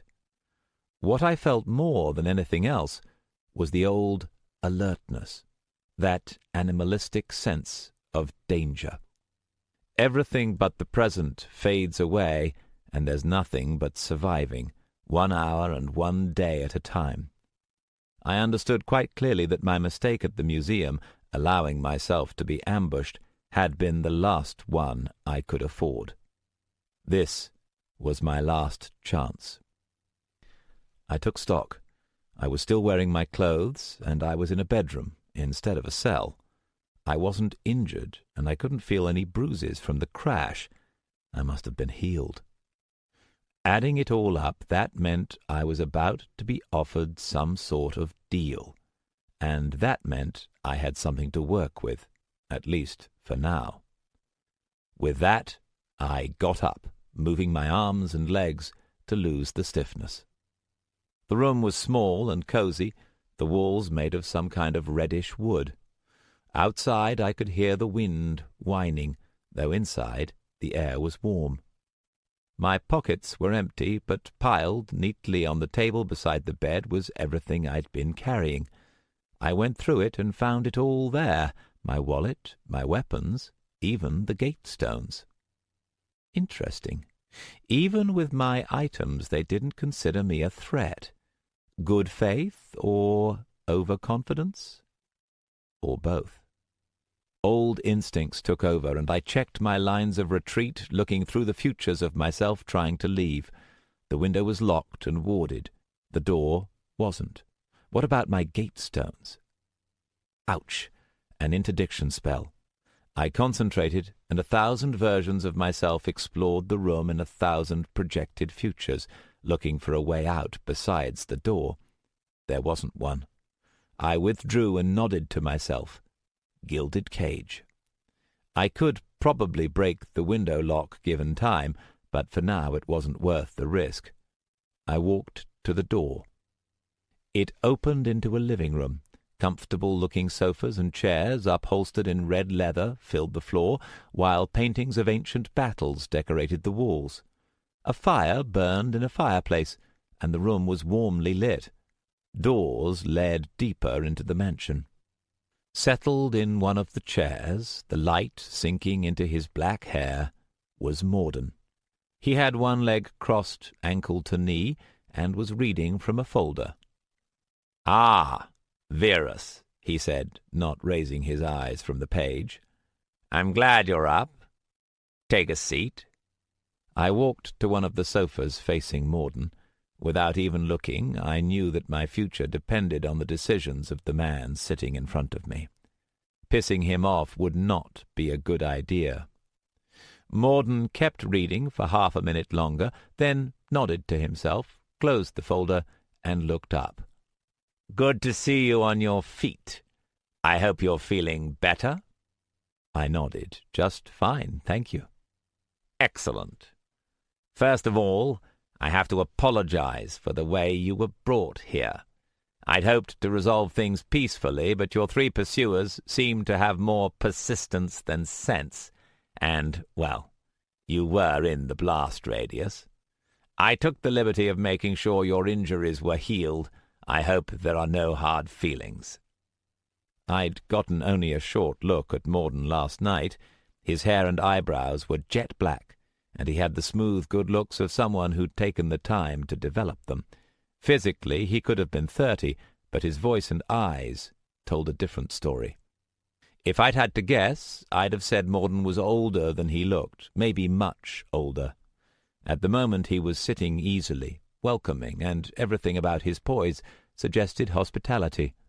How much of that was true, I'd find out soon enough. Morden had been waiting for me to answer, and I finally spoke. "None," I said. "You don't need to apologize, given the circumstances when you showed up. I'm grateful." Morden waved a hand. "As I told you last night, I had some business to discuss with you. As a matter of fact, this has worked out quite conveniently." I nodded, though my attention was only partly on Morden's words. Ever since stepping into the room, I'd been looking into the future. Both Morden and the mansion around us radiated power, but I couldn't detect any immediate danger. It didn't seem like he was planning to hurt me, at least not yet. "Well then," Morden said, "what do you want?" "I'm sorry?" "What do you want?" Morden repeated. He had a way of curving his lips up slightly as he spoke. It made it look as though he was smiling, even when he wasn't. What are you looking to get out of this?" "Out of what?" "Come on, Verus. This affair over the precursor relic and its contents. You've become involved, so obviously you must have some reason. What's motivating you?" "Well, right now, staying alive would be good." Morden shook his head. "Oh, I think you can do better than that." Staying alive is a pretty big motivation for me." "If survival were your priority, you'd be in hiding like the other diviners. How is Helicaun, by the way? It's a pity he's decided to sit this one out. I always enjoyed working with him." I didn't reply. "Let's try this another way," Morden said. "Who would you like to see gain possession of the Fate Weaver?" "Depends what's in it for me." Morden shook his head again, still smiling slightly. "That won't fly either, I'm afraid. You aren't a mercenary." "If you know so much about me," I said evenly, "why do you need to ask?" I know your motivations. I'm simply curious whether you do." I stayed silent. "Did you know that we've met before?" Morden said. "Before last night? I expect you don't remember. It was 10 years ago. We met at a tournament. You were apprenticed to Richard at the time, but I recall you quite clearly. We spoke for a few minutes before you were called away." "You've got a good memory." "I was disappointed to hear that you and your master had fallen out," Morden said. "Still, I wasn't surprised when you reappeared. Most of the others assumed you dead, but I had always had the feeling you'd be back. You're resourceful, Verus. It's a quality I admire." I didn't answer. In my time as Richard's apprentice, I'd met hundreds of dark mages, often briefly. It was quite believable that Morden had been one of them. What bothered me was how much he seemed to know. Dark mages tend to have good intelligence networks, but there were very few who knew all the details from that time. "We have a word for mages such as you, Verus," Morden said. "Rogues. Mages who reject the tradition in which they've been trained. Most look down on them, but in truth some of the most powerful mages in history have been rogues, on both sides. Of those, several of the most famous have been ones who ended up rejoining the tradition in which they were raised." Morden steepled his fingers and looked at me with raised eyebrows, as if waiting for something. It took me a moment to get it. "Are you suggesting something?" "More of an offer, actually. Competent diviners are so rare. One of the reasons Richard went to such an effort to recruit you, and why he was so disappointed at how things turned out." Richard had gone to an effort to recruit me? He'd always acted as though it had been something casual. "I thought you said rogues weren't highly thought of." "I believe in second chances." Morden tilted his head. "It can't have escaped your attention that you could use some allies. As things stand, you're friends with neither the Dark Alliance nor the Council of the Light." "I wasn't aware there was a Dark Alliance." "At present?" Morden smiled. "If the Fate Weaver should be retrieved, I'm sure you can see how things might change." "Yes," I said. "Listen, given that you seem to know so much about me, I'm assuming you know that my last association with dark mages didn't exactly end well for any of us." Morden shrugged. "A certain degree of conflict is expected in the apprenticeship process." "That's one way to put it." "Remember, Verus, you never completed your training. Disagreements such as yours are quite normal. Their purpose is to teach an apprentice the true path. In your case, while events certainly didn't go well, The end result would have been considered acceptable, I think. You're a dark mage in all but name already." "No, I'm not," I said sharply. The words were out before I could think. "It's natural you should be unhappy at the comparison," Morden said calmly. "You associate the name of a dark mage with Richard's behavior.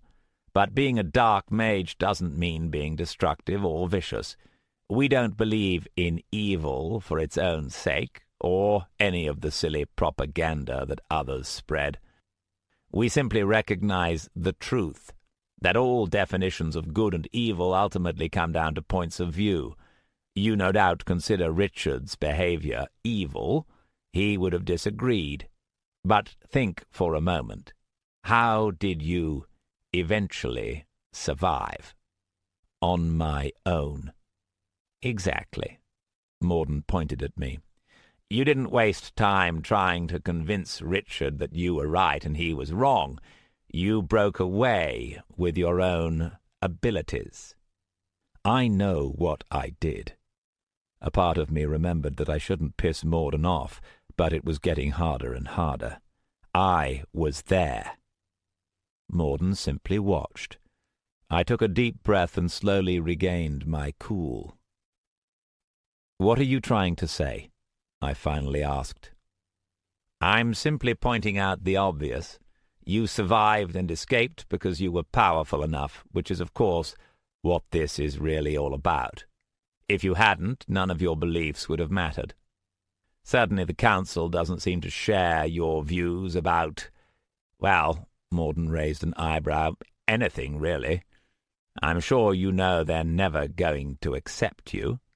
They didn't employ you for this job until they'd exhausted literally every other alternative, even though you were more than qualified.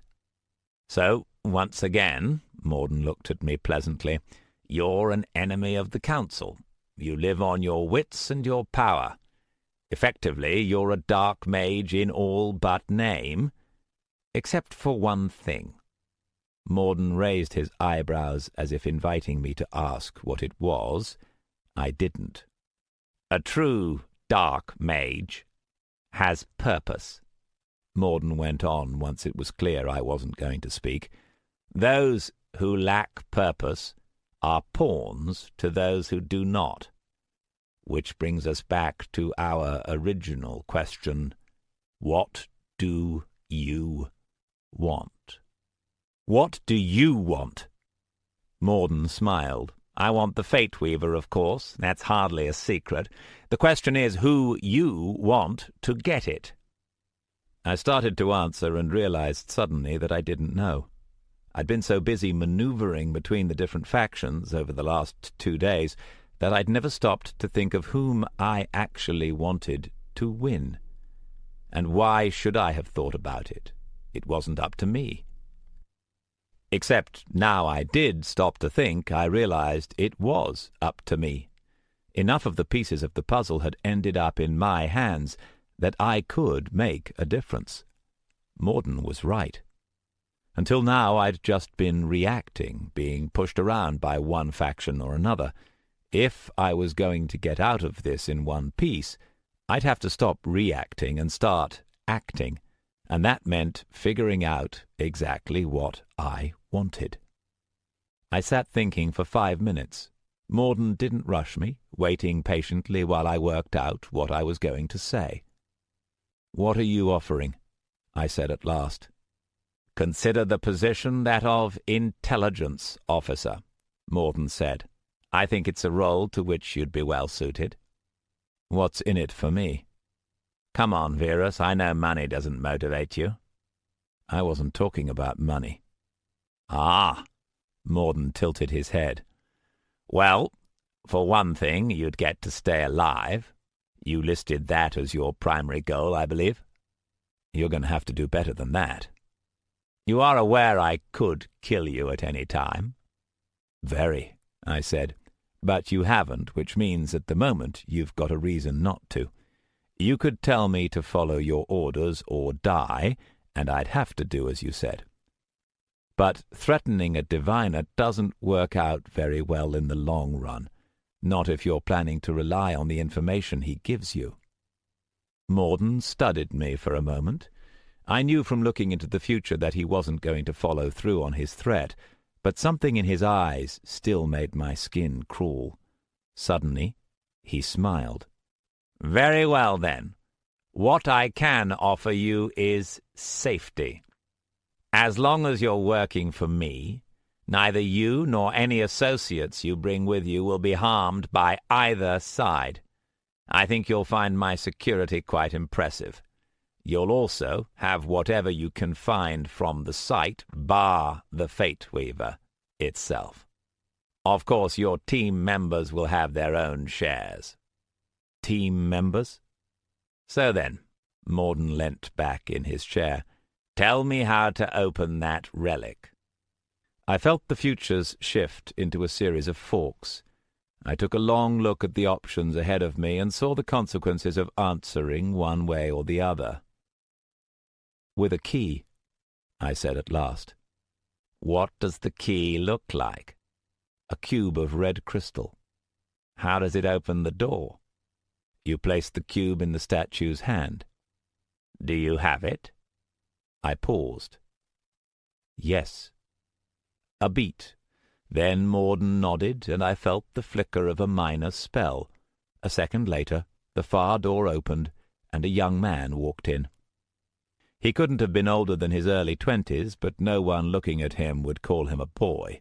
He was tall and slender, smooth-moving in a way that suggested speed, and his eyes were cold. I'd never met him, but I knew exactly what he was, a dark chosen, a selected apprentice. He would be fast, ruthless, a combat veteran despite his youth, deadly with his magic or without it. He was holding something in one hand, and as he came and stopped by Morden's chair, I saw what it was. It was Luna's red crystal cube, the same one I'd left locked away in my shop. "Let me introduce you to Onyx," Morden said. "He'll be looking after you during your stay. Do feel free to approach him if there's anything you need." I looked at Onyx, and he looked back at me. The expression on his face suggested that anyone who approached him could expect to have their throat cut. "I'll keep that in mind," I said. "Excellent. Onyx?" Onyx stepped forward and held out the cube. I lifted my hand, and he placed the cube into it. Morden nodded to him, and with a final glance back at me, Onyx turned and left, shutting the door behind him as he went. "A gesture of good faith," Morden said with a smile. "I'm afraid the defences on your shop need some work. We'll have to look into getting you some better accommodation once this is over." I looked at the cube, feeling its presence in my hand, patient and still. "So, as you can see," Morden said, "I now have everything I need, with your assistance, of course. We should be moving within a day or two. Please consider yourself my guest until then." He rose to his feet and moved to the other door. "This way." I slipped the cube into my pocket, then got up and followed Morden into a long hallway. Pictures and rugs lined the walls, but I was too busy looking ahead to notice. Morden had known about the cube from the start. His questions had been traps. If I'd lied, the consequences would have been ugly. But I still had one edge, a secret that I was almost sure Morden didn't know. The cube would work only for Luna. If Morden tried to open the door with the cube, he was going to get a nasty surprise. It would be a very good idea for me not to be around when that happened. "You'll be working with Onyx on this assignment," Morden was saying, "along with 3 others. "These others," I said, "they wouldn't be Cinder, Delio, and Khazad, would they?" "As a matter of fact, they would." "Ah, I'm confident you'll be able to resolve your differences." "We're going to meet them?" "Just Delio." "And the other 2?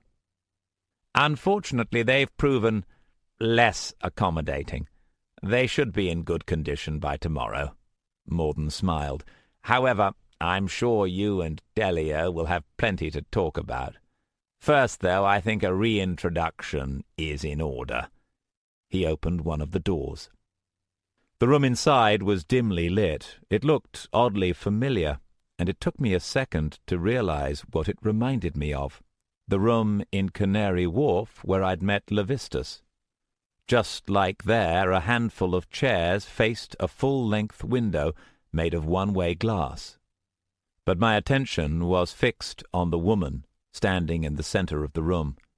It was Delio, except this time, as she turned to look at us, she wasn't wearing her mask, and this time I knew who she was. I stopped dead in the doorway. "I believe the two of you know each other?" Morden said. Both of us stared at each other in silence. "Well," Morden said eventually, "I have a disciplinary matter to attend to. Let me make it clear that I will not accept any internal fighting. Both of you work for me now. If you prove unable to cooperate, one or both of you will be replaced. Understood?" Neither of us answered. "I said, is that understood?" Morden asked, steel creeping into his voice. "Yes," I said. The woman facing me nodded. "Good. Oh, and please stay here until I return. You'll understand why shortly." The door clicked shut behind Morden, and the room was silent. "So it was you," I said at last. Delio, not that that was her real name, spoke for the first time. "You didn't even recognize me, did you?" "If you'd called yourself Rachel, I would have." She looked away. "That's not my name any more." Silence fell again as I went back to staring at Rachel. It's a strange feeling seeing someone after so long.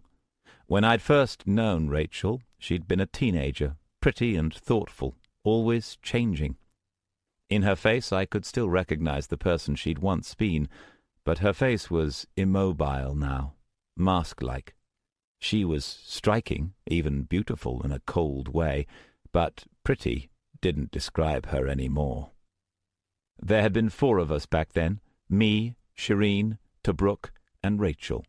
Tobruk was dead, Shireen was probably dead, Rachel's fate I'd never known. After that last battle I'd never heard from her, and she'd never come looking for me. I'd forgotten her, buried her in my memory, along with everything else that had happened back then, until now. "Why the mask?" I said at last.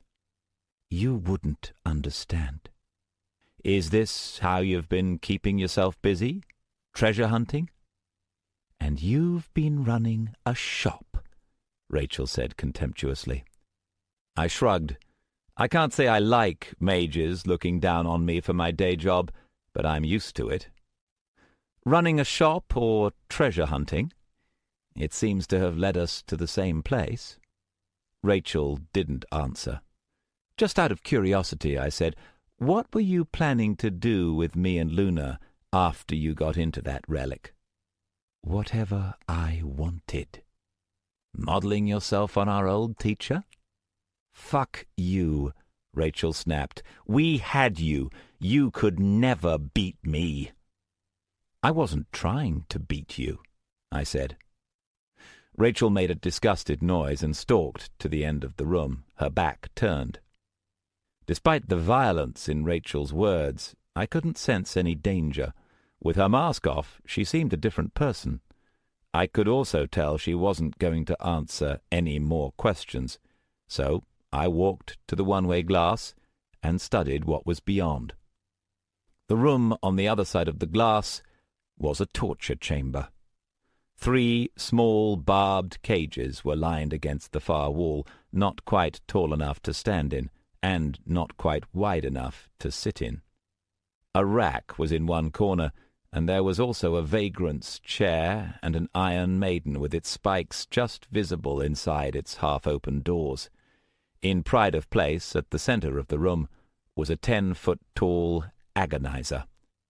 Its straps and metal plates had been polished, ready for use. Although Morden's torture chamber was well equipped, I couldn't help but notice that it was a little on the primitive side compared to Richard's. Richard had gone to special effort to select devices that inflicted pain without causing physical damage, so that they could be used over long periods of time without need of a healer. Maybe Morden was the old-fashioned type. By the way, if you're getting creeped out by my discussing the pros and cons of torture chambers, I'm not surprised. Just trust me when I say you'd understand if you'd ever been there. Treating it like it's something normal helps make it less scary.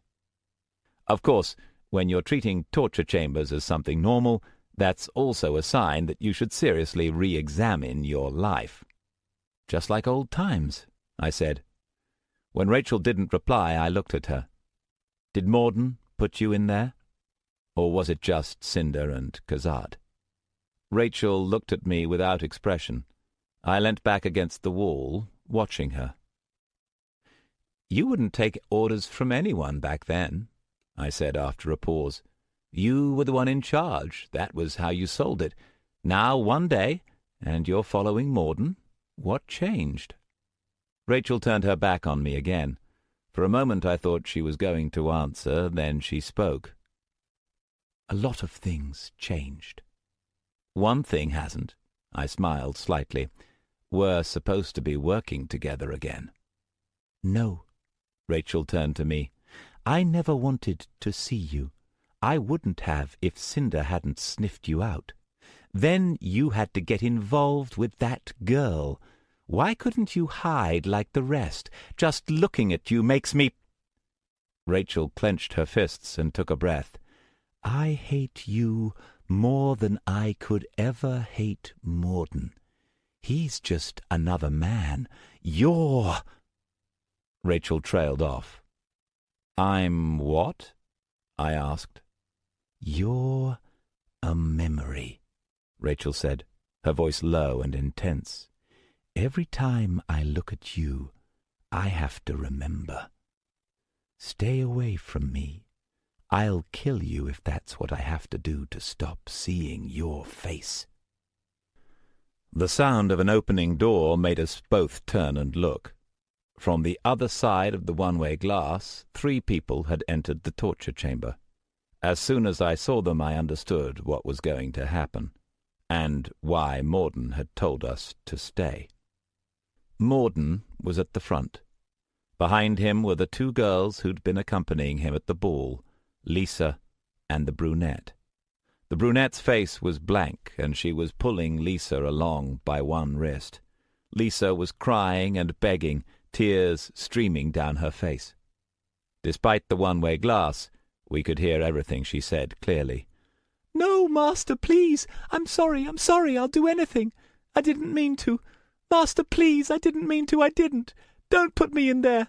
Master, please!" There's a kind of horrible fascination to these things.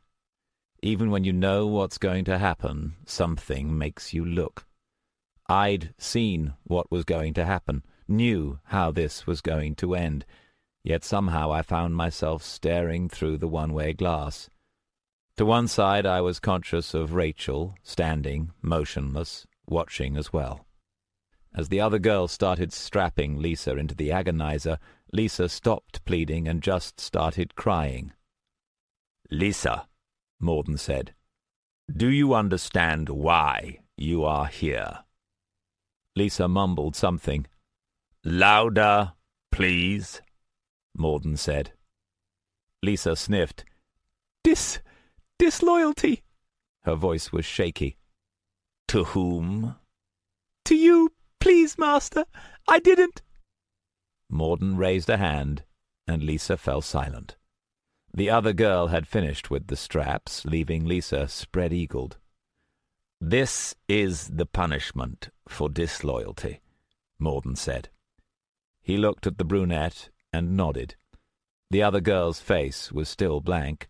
She turned and activated the device. I'm not going to describe what an agonizer does. You don't want to know. After the first 60 seconds, I couldn't watch any more. Lisa's voice gave out somewhere around the second minute, but she still kept trying to scream. Rachel didn't look away. She stood by the window, and her face was so still it could have been carved from marble. The light of the agonizer lit up her face in reflected blue and white flashes. She didn't move throughout the whole thing, standing like a statue. When it finally ended, Lisa was a weeping heap of bloody rags. Morden said something that I didn't listen to, while the other girl took Lisa down and led her out of the room, supporting her to keep her from collapsing. Morden switched off the lights as they left. He hadn't looked through the window at us once. After the screams, the silence was frightening. "Morden likes sending messages," I said at last. My voice sounded strange in my ears. I don't think Rachel heard the tremble, but it was a near thing.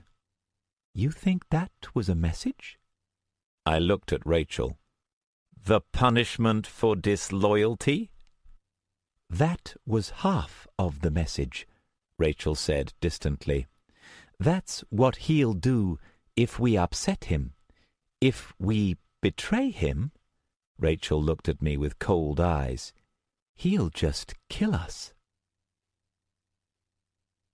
We were shown back to our rooms, and I was left alone in the small bedroom in which I'd woken up. Outside, the rain was still coming down, and night had fallen. All I could see through the darkness and the rain was the dim outlines of trees. The room was warm and cozy, keeping out the cold, but I knew the shelter was an illusion. You might freeze to death outside, but you'd still be safer than in here. At last, I had a chance to think. I walked up and down the small room, collecting my thoughts as the rain beat against the glass and the last traces of light faded from the sky. If nothing else, at least I finally understood what had been going on. There had been two puppet masters from the beginning, Levistus and Morden. Everything that had happened traced back to one of them. Levistus's pawns were the investigation team, Morden's were the three dark mages. Levistus had control of the site, but Morden had the key. And what about me? Somehow I'd managed to get myself hired by both. I was safe only as long as Levistus and Morden both thought I was on their side. That would last until Morden made his move and took control of the precursor site. At that point, Levistus would decide I'd betrayed him as soon as I was seen with Morden's troops, and Morden would decide I'd betrayed him as soon as he tried the key in the statue and woke up the lightning elemental for another round, at which point I could expect both of them to put me on their hit list. It comes as a bit of a shock when you stop to take a look around and realize just how badly you've managed to screw things up, especially when all your decisions seemed like good ideas at the time. Within a few days, two of the most powerful mages in England were going to want me personally and painfully dead. So what was I going to do about it? Staying faithful to either Levistus or Morden wasn't even worth considering. Morden's little speech had left me cold. I'd made the mistake of swearing fealty to a dark mage once, and there was no way I was doing it again. And Levistus had made it very clear that he would keep me around exactly as long as I was useful, and not 1 second longer. Both would be happy to have me killed as soon as the Fate Weaver was in their hands, assuming the other didn't do it first. Running wasn't an option either. I had no idea where I was, nor how far this mansion's wards reached. Any attempt to break out would be a roll of the dice even without the guards and defences. A better plan would be to wait until we set out and try to slip away. With my magic I could probably pull it off, but all that would earn me would be assassins in my footsteps. Neither Levistus nor Morden struck me as the forgiving type. Force was out, so was alliance. I turned it around and looked at the problem the other way. What did I have going for me? Knowledge. I was the only person in the world who knew how to open that relic. Morden knew about the key, and maybe Levistus did too, but I was the only one who knew that Luna had to be the one to turn it. But what I could learn, others could learn. Right now I was the only one who knew, but no secret this big could stay a secret for long. So how could I use it? Snatches of the conversations I'd heard in the last 2 days floated to the top of my memory. Arachne saying how seers carried great power in times of conflict. Levistus talking about fate weavers, how commanders had carried them in the dark wars. Morden talking about action, purpose. It's hard to know exactly where ideas come from. Pieces of thought and memory assemble at the back of our minds, creating something more than the sum of their parts. I think it was then my plan started to come together, but only as something vague and shadowy. All I knew was that I needed to talk to Luna, but there was no way I could reach her. At least, not in body. I looked into the future.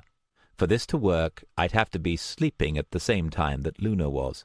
Luck was with me, and after only an hour, I knew that now was the time. I lay down on the bed and relaxed my muscles, letting the warmth soak into my body. Night had fallen, and the only light in the room was the flickering glow of the fire. My eyes drifted closed, and as I began to fall into a slumber, I took my mind beyond dreams to somewhere else. Beyond. Sleep came. Chapter 10. I was back home, standing on the balcony outside my bedroom window. Before me was Camden, or what looked like Camden. The street and the bridge and the houses were the same, but everything was brighter than it should be, the colours suffused with white. The air was still, without a breath of wind, and the canal reflected the sky like a mirror. There was no sun. The whole sky seemed to glow.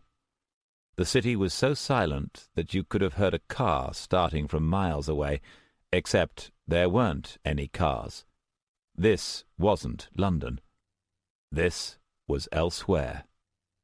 Elsewhere is a world, but it's not a place. It's empty, yet you seem to meet someone no matter where you go. You can't travel to it in the flesh, only in dreams, but the things that happen can be real, and the creatures you meet play by rules you can't understand. Even the most powerful mages are reluctant to travel to elsewhere. Things live here, phantoms who can wear the faces of friends and enemies long dead, who try to trick travellers away from the paths home until they're lost, to wander forever, or so the stories say. Others claim that elsewhere is an illusion, a reflection of your own mind, and all you find here is what you bring with you. Still others say that elsewhere is the place where the world of the living meets the world of the dead, and that from here you can cross from one to the other. I don't know if any of the stories are true. What I do know is that there have been mages who've gone to sleep intending to reach elsewhere, and never woken up. I turned and walked into my bedroom. The desk and wardrobe held items, glinting invitingly, but I didn't stop to take them. I took the stairs down to the ground floor of my shop. By the time I reached my front door, the world outside had changed. Instead of the Camden Street, the door now opened onto a courtyard of cracked white flagstones. I stepped out and heard my footsteps echo around the walls. Windows looked down from balconies on all sides, and an archway led off into what looked like another courtyard. I glanced back to see that my shop had disappeared. Behind was only a blank wall. The courtyard led into a long arcade, open on both sides to what seemed like an endless expanse of paved stone. The light from the sky shone down brightly, making it hard to see. There were white birds scattered across the flagstones. Doves. They cast no shadow, and were difficult to make out in the dazzling light. The nearest one must have been 100 yards away, but the place was so silent I could clearly hear the scratch of their claws on the paving stones. I kept going along the arcade until I saw a wall ahead of me and a door. The door was made of wood and was the only colour against the white stone. Through Elsewhere you can touch other people's minds, speak to them in their dreams, and draw them into Elsewhere as well, though it's safer for them than it is for you. This door would lead into Luna's dreamscape. Whether to enter would be up to her. The sound of chatter and voices washed over me as the door swung open, shockingly loud after the silence. Inside was a ballroom filled with people mingling and talking. The room was lit by chandeliers, but it seemed dark after the blinding light of the courtyard outside. I had to shield my eyes, squinting as I waited for my vision to adjust. The people inside wore evening dress and feathered masks that hid their eyes. All were in couples, one man to one woman, dancing, embracing, walking, their arms interlinked, leaning together to talk. A moment later, I saw Luna. In that whole vast room filled with couples, she was the only one walking alone. She wore no mask, only a simple white dress, and no matter where she went, the couples around her pulled away without seeming to see her. All around her was a wide, empty space, and as Luna walked slowly through the crowd, the space moved with her. "Luna!" I called. Then again, more loudly, "Luna!" Luna looked up, and all of a sudden the figures froze, falling silent. The only sound was Luna's feet on the wooden floor. She blinked. "Alex?" "It's me. Come here." Luna obeyed, wending her way through the statues. As she did, the men and women seemed to fade, and an instant later she was walking across an empty floor. Luna didn't seem to notice. Her wavy hair was down instead of up in bunches, and as she stepped out into the courtyard and shielded her eyes, I saw that she was barefoot. It gave her a lost, vulnerable look. "I thought this was a dream." "This is Elsewhere," I said. The arcade had vanished, as had the door. We were alone in a vast open arena. The birds had stayed, perched here and there amidst the flagstones. There was a bench of white stone nearby, and I sat on it. Luna followed, looking around wonderingly. "If it's a dream, I'm glad," Luna said as she sat. She stared out across the dazzling stone, squinting. "But this doesn't feel like a dream any more." She held up a hand and stared at it, then touched it to the bench and looked at me. "Is it real?" "Yes," I said. "No, I'm real, you're real. You'll remember everything when you wake up." "What about—" Luna made a movement towards herself. It took me a moment to figure out what she was saying. I shook my head. "No, you don't have to worry about hurting me, not here." "Really?" I nodded, and Luna sighed. She scooted across on the bench and leant against me with a contented noise. "Luna," I said in surprise. "Don't go," Luna complained, closing her fingers drowsily on my coat. "Dreams are the only place I can do this." She let out a breath. "I had a horrible day." I hesitated, then put an arm around Luna and leant back. What the hell, it was just a dream. "What happened?" "They came after me," Luna said. "Delio and Kazad." "When?" This morning. They nearly caught me. Then I saw Delio get a phone call and they vanished. Was it about noon? Luna nodded, and I understood. That phone call had been Cinder telling them I'd left the museum. You ran away? My phone said you'd called. I tried to call back and I couldn't get through. Her hand tightened on my coat. I didn't know what had happened. I sighed. I'm sorry. I didn't mean for you to be worried. It's okay, Luna said, her voice drowsy, as long as you're all right. What about that other man? I asked. Talcid. Oh, him. He was trying to get in touch. Did you talk to him? Luna shook her head, her face still hidden against my coat. I didn't know if I could trust him. I smiled. Good girl. I'm not a good girl, Luna said. From the sound of her voice I could tell she was smiling, and I smiled too. We sat in silence for a little while. Alex, Luna said eventually. Do you ever wish you were little again?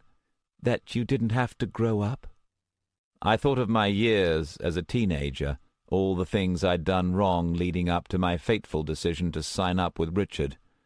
No, I said, never. I do, Luna said. It wasn't so bad when I was young. I could be with people. It was only later. Luna fell silent, leaning against me.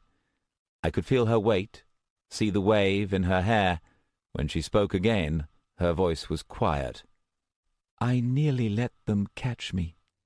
What? Delio, Kazad. What? I just wanted it to stop. Luna let out a long, sighing breath. I was thinking it wouldn't be so bad being a slave. Then it wouldn't be my fault any more. I wouldn't have to worry. It made sense. Then... No, Luna, listen to me. I took Luna's arms and turned her around to stare into her eyes. You don't understand what you're saying. You do not know the kind of things that dark mages do to the people they get their hands on. You don't want to be held by them, ever. Do you understand? Luna swallowed, took a breath. It wouldn't be my fault. I wouldn't have to know it was because of me. No, you don't know what you're saying. Luna's voice strengthened suddenly.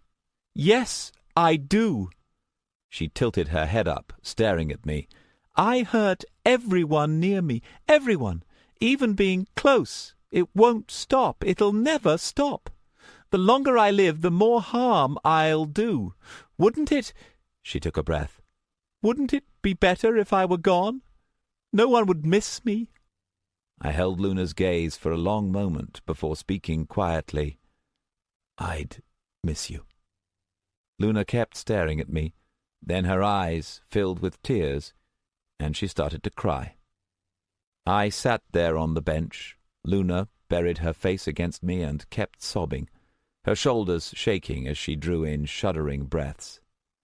I found myself stroking her hair, talking to her quietly, but that only made her cry harder. Somehow I understood that Luna needed to do this, that this must be the first time in years that she'd been able to. I didn't rush her, letting her cry herself out. At last, Luna's tears ran dry. Better? I asked as she sat up. Luna nodded, sniffing. I'm sorry. I'm so useless. You're not useless. Yes, I am. I'm not a mage like you are. I just keep myself safe and make everyone else worse. Luna looked up at me with reddened eyes. Why do you even want me around? I let out a sigh. Okay, Luna, stop it. I need you for something.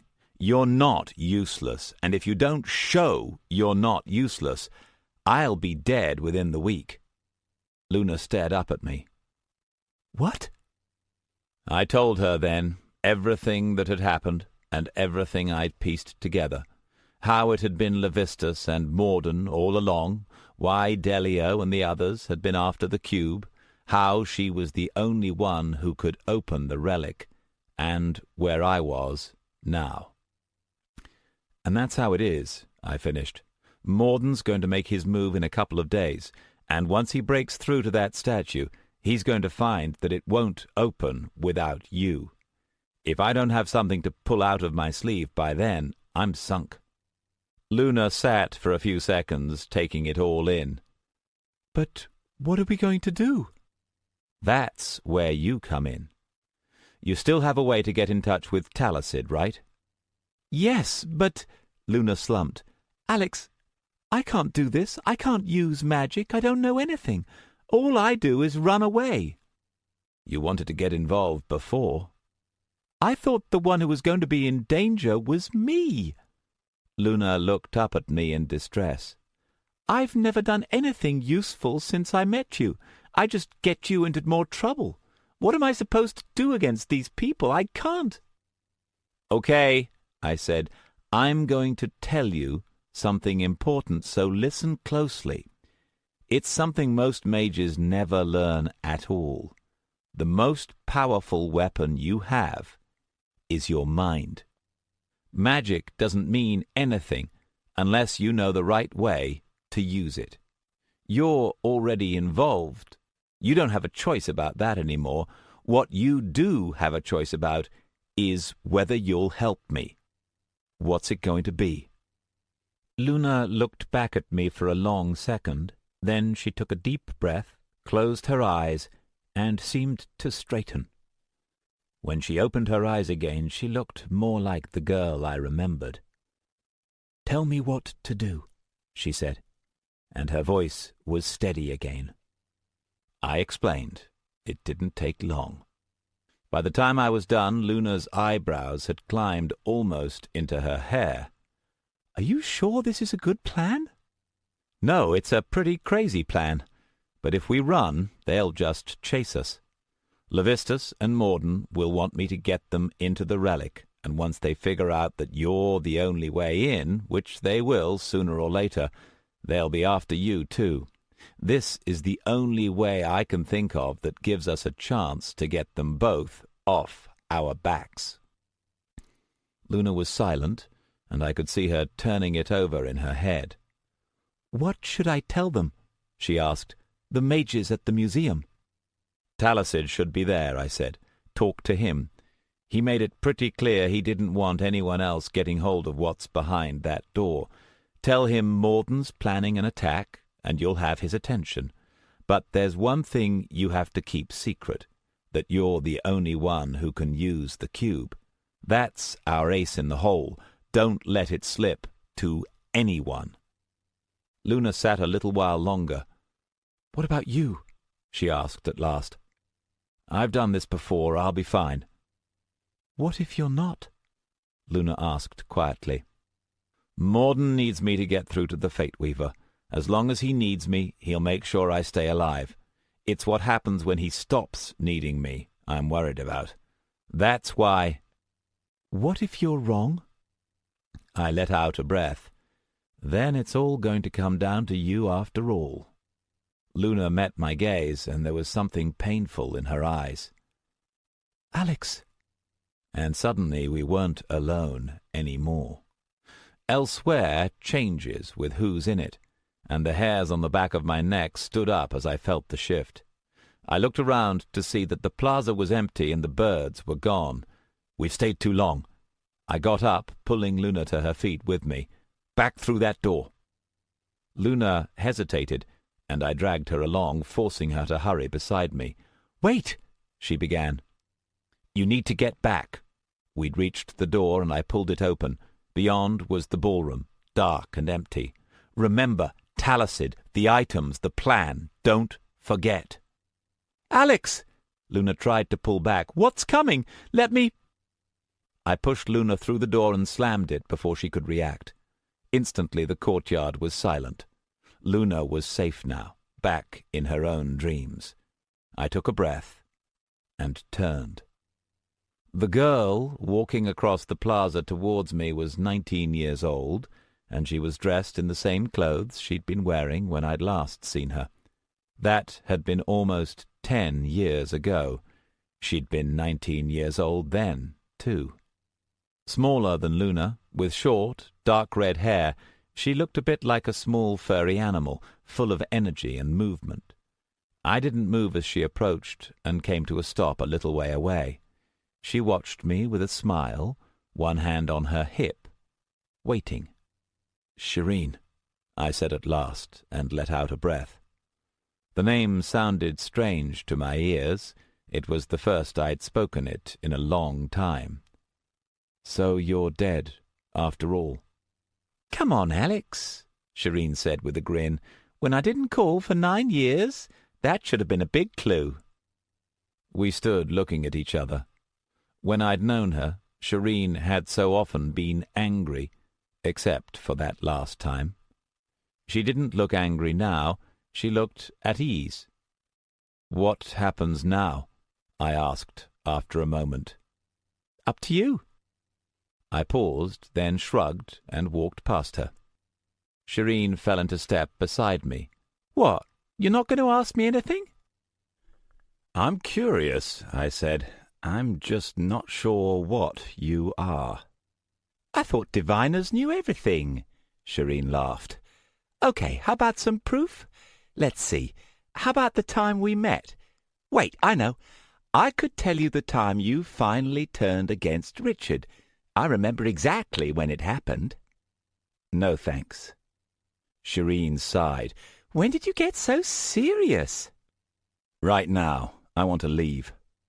"Then where are you going?" I started to answer, then looked around and stopped.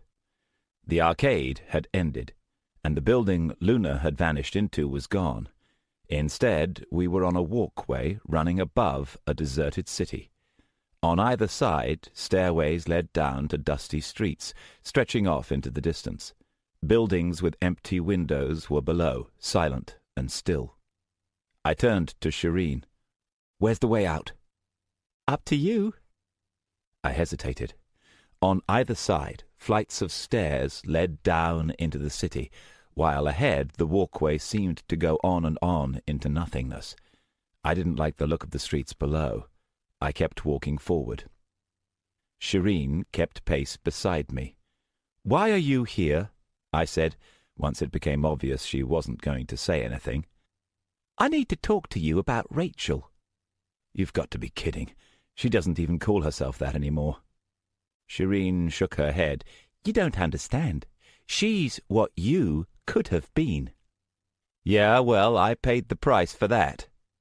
"You paid the price once. She has to do it every day." I sighed. "What are you trying to say, Shireen? You want me to feel sorry for her?" "It's not about feeling sorry for her." "Then what is it?" I came to a stop and rounded on Shireen. "In case you haven't noticed, I'm prisoner of a dark mage who's basically Richard except not so nice. He wants me to play for his team, and my teammates are 3 dark mages who each hate me for completely separate reasons. Even if I manage to keep all 3 of them happy, which I won't, Levistus and that invisible assassin of his are going to want me dead for switching sides. Every one of those people I just listed could kill me if they tried, and every one of them has a reason to do it. Altogether, there is a really good chance I'm going to be dead within a couple of days, so I don't have time for this, okay? I need to get out of here."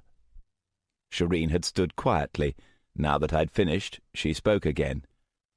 "Why are you here?" I turned away and started walking again. Shireen followed. "Because someone up there hates me," I told her. "How should I know?" "But it was your choice." "What are you talking about?" "You could have been safe," Shireen said. "Helicon told you. Why did you stay?" "Because I'm an idiot. Leave me alone." "You knew what you were doing." "If you know so much, why do you keep asking me?"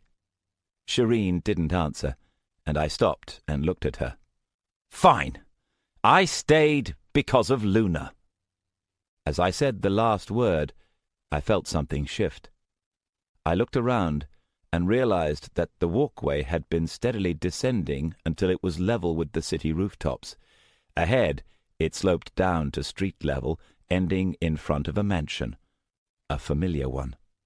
Shireen spoke into the silence. "It's in there."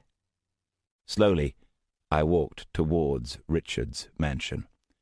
It was exactly as I remembered it, right down to the cracked stone at the doorway. I came to a stop in front of the double doors.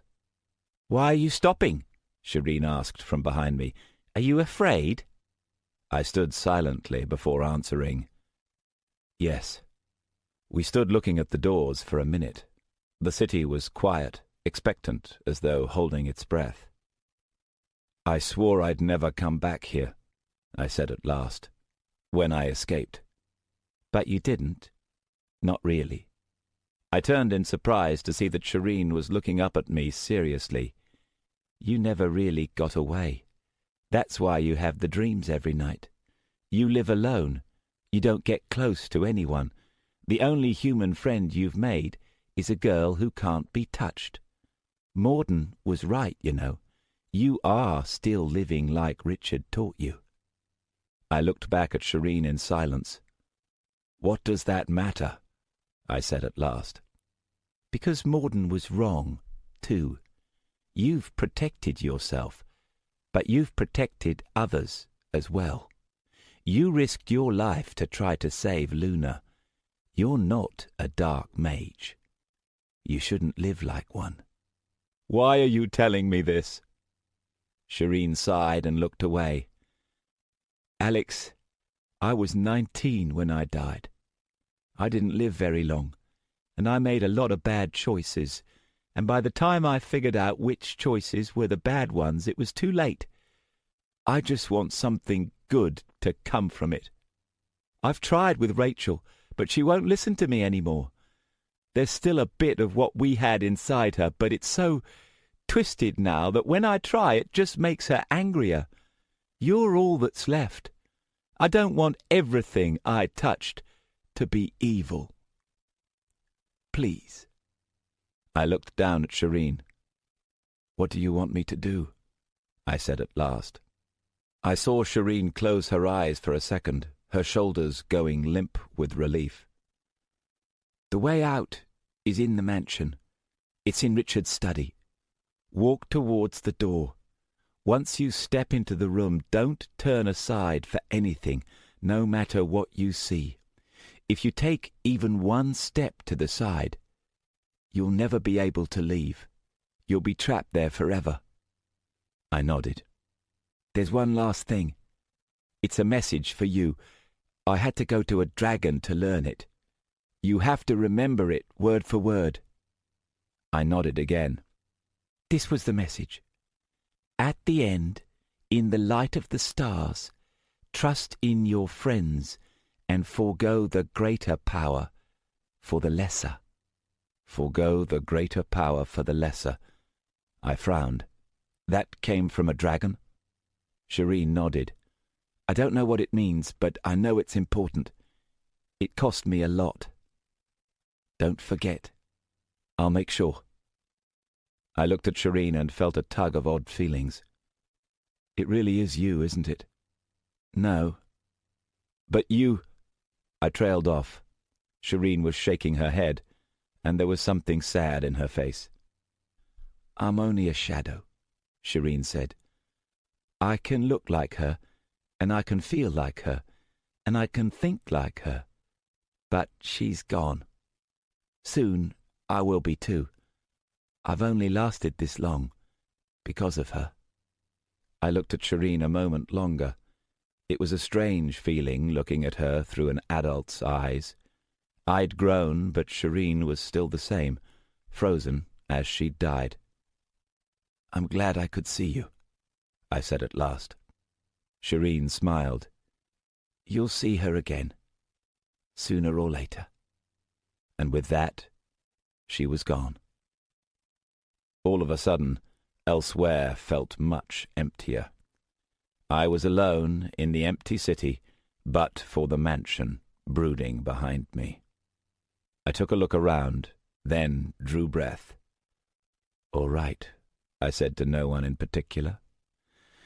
I walked up the steps to the mansion doors and pushed. They opened at my touch. I stepped inside, and they swung shut behind me. Inside was utter blackness.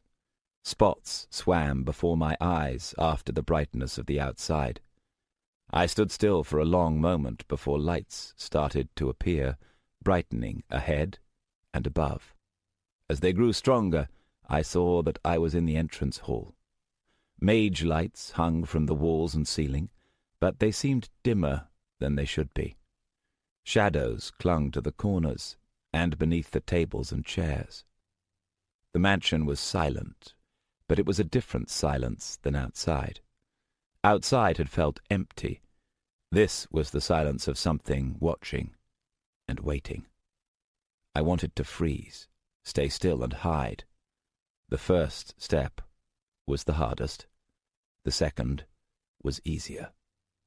As I walked, I heard whispers at the edge of hearing. The house was the same, but different. Doors that should have been there were missing. Walls were bare or blurred, tables the wrong shape or size. This was the mansion my mind had rebuilt in my dreams.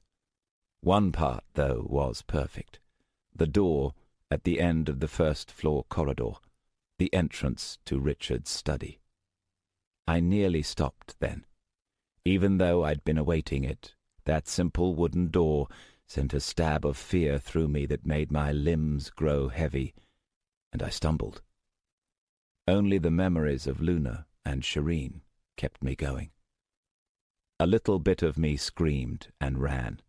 The rest kept walking. I pushed the door open. The room inside was different from the rest of the mansion. It was clear and detailed, a perfect replica. A fire burned low in the fireplace, merging with the dim lights to shroud the room in gloom. The floor was covered in a thick, soft carpet, muffling sound so that it took me a second to realize that the fire made no noise. Books in shelves lined the walls. To the left was an oaken desk covered with papers. My eyes flicked to the armchair behind the desk, but it was empty. A pen was laid upon a scattering of papers, its cap still off. Although the room was silent, it didn't feel empty. I felt as though something were waiting for me. On the opposite wall, 10 paces away, was another door. It was ajar just a crack, and a sliver of light spilled through. It was swallowed quickly in the gloom, but that patch before the door was the only light in the darkness. The sense of something watching was stronger, but the door was right there in front of me. I stepped forward, and... The schoolyard was damp and cold. Grey skies, a reminder of the rain already fallen and a sign of more to come. Despite the damp, a scattering of teenagers were in the yard, boys bragging and laughing while girls looked on and giggled. One boy was standing apart, leaning against the wall, arms folded as he stared. He was in his mid-teens with spiky black hair, and he was familiar. Too familiar. Looking at him made me pause, confused. I knew him, but... Then, all of a sudden, it clicked into place.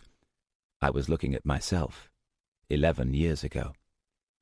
The boy leaning against the wall was me, and the building looming into the grey sky was my last school. With a rush, the memory came back. I remembered this day. Muffled footsteps on the concrete made my younger self look up.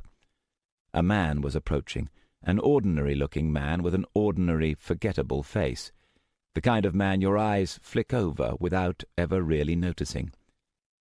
"Hello, Alex." "What do you want?" my younger self said. "What do you want?"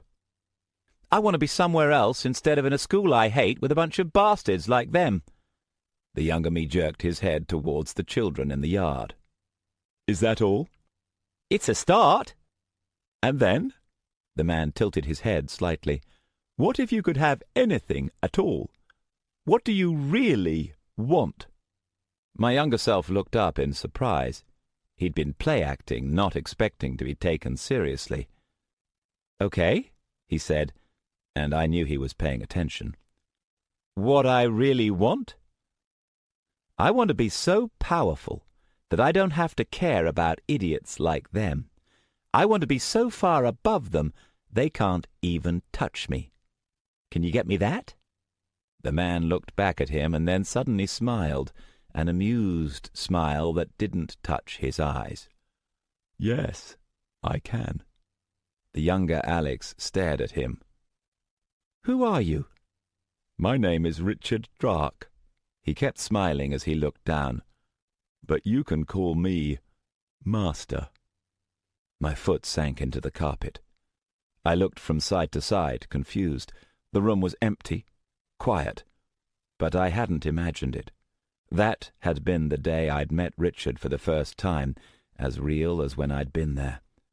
To one side the fire burned, to the other the chair sat empty.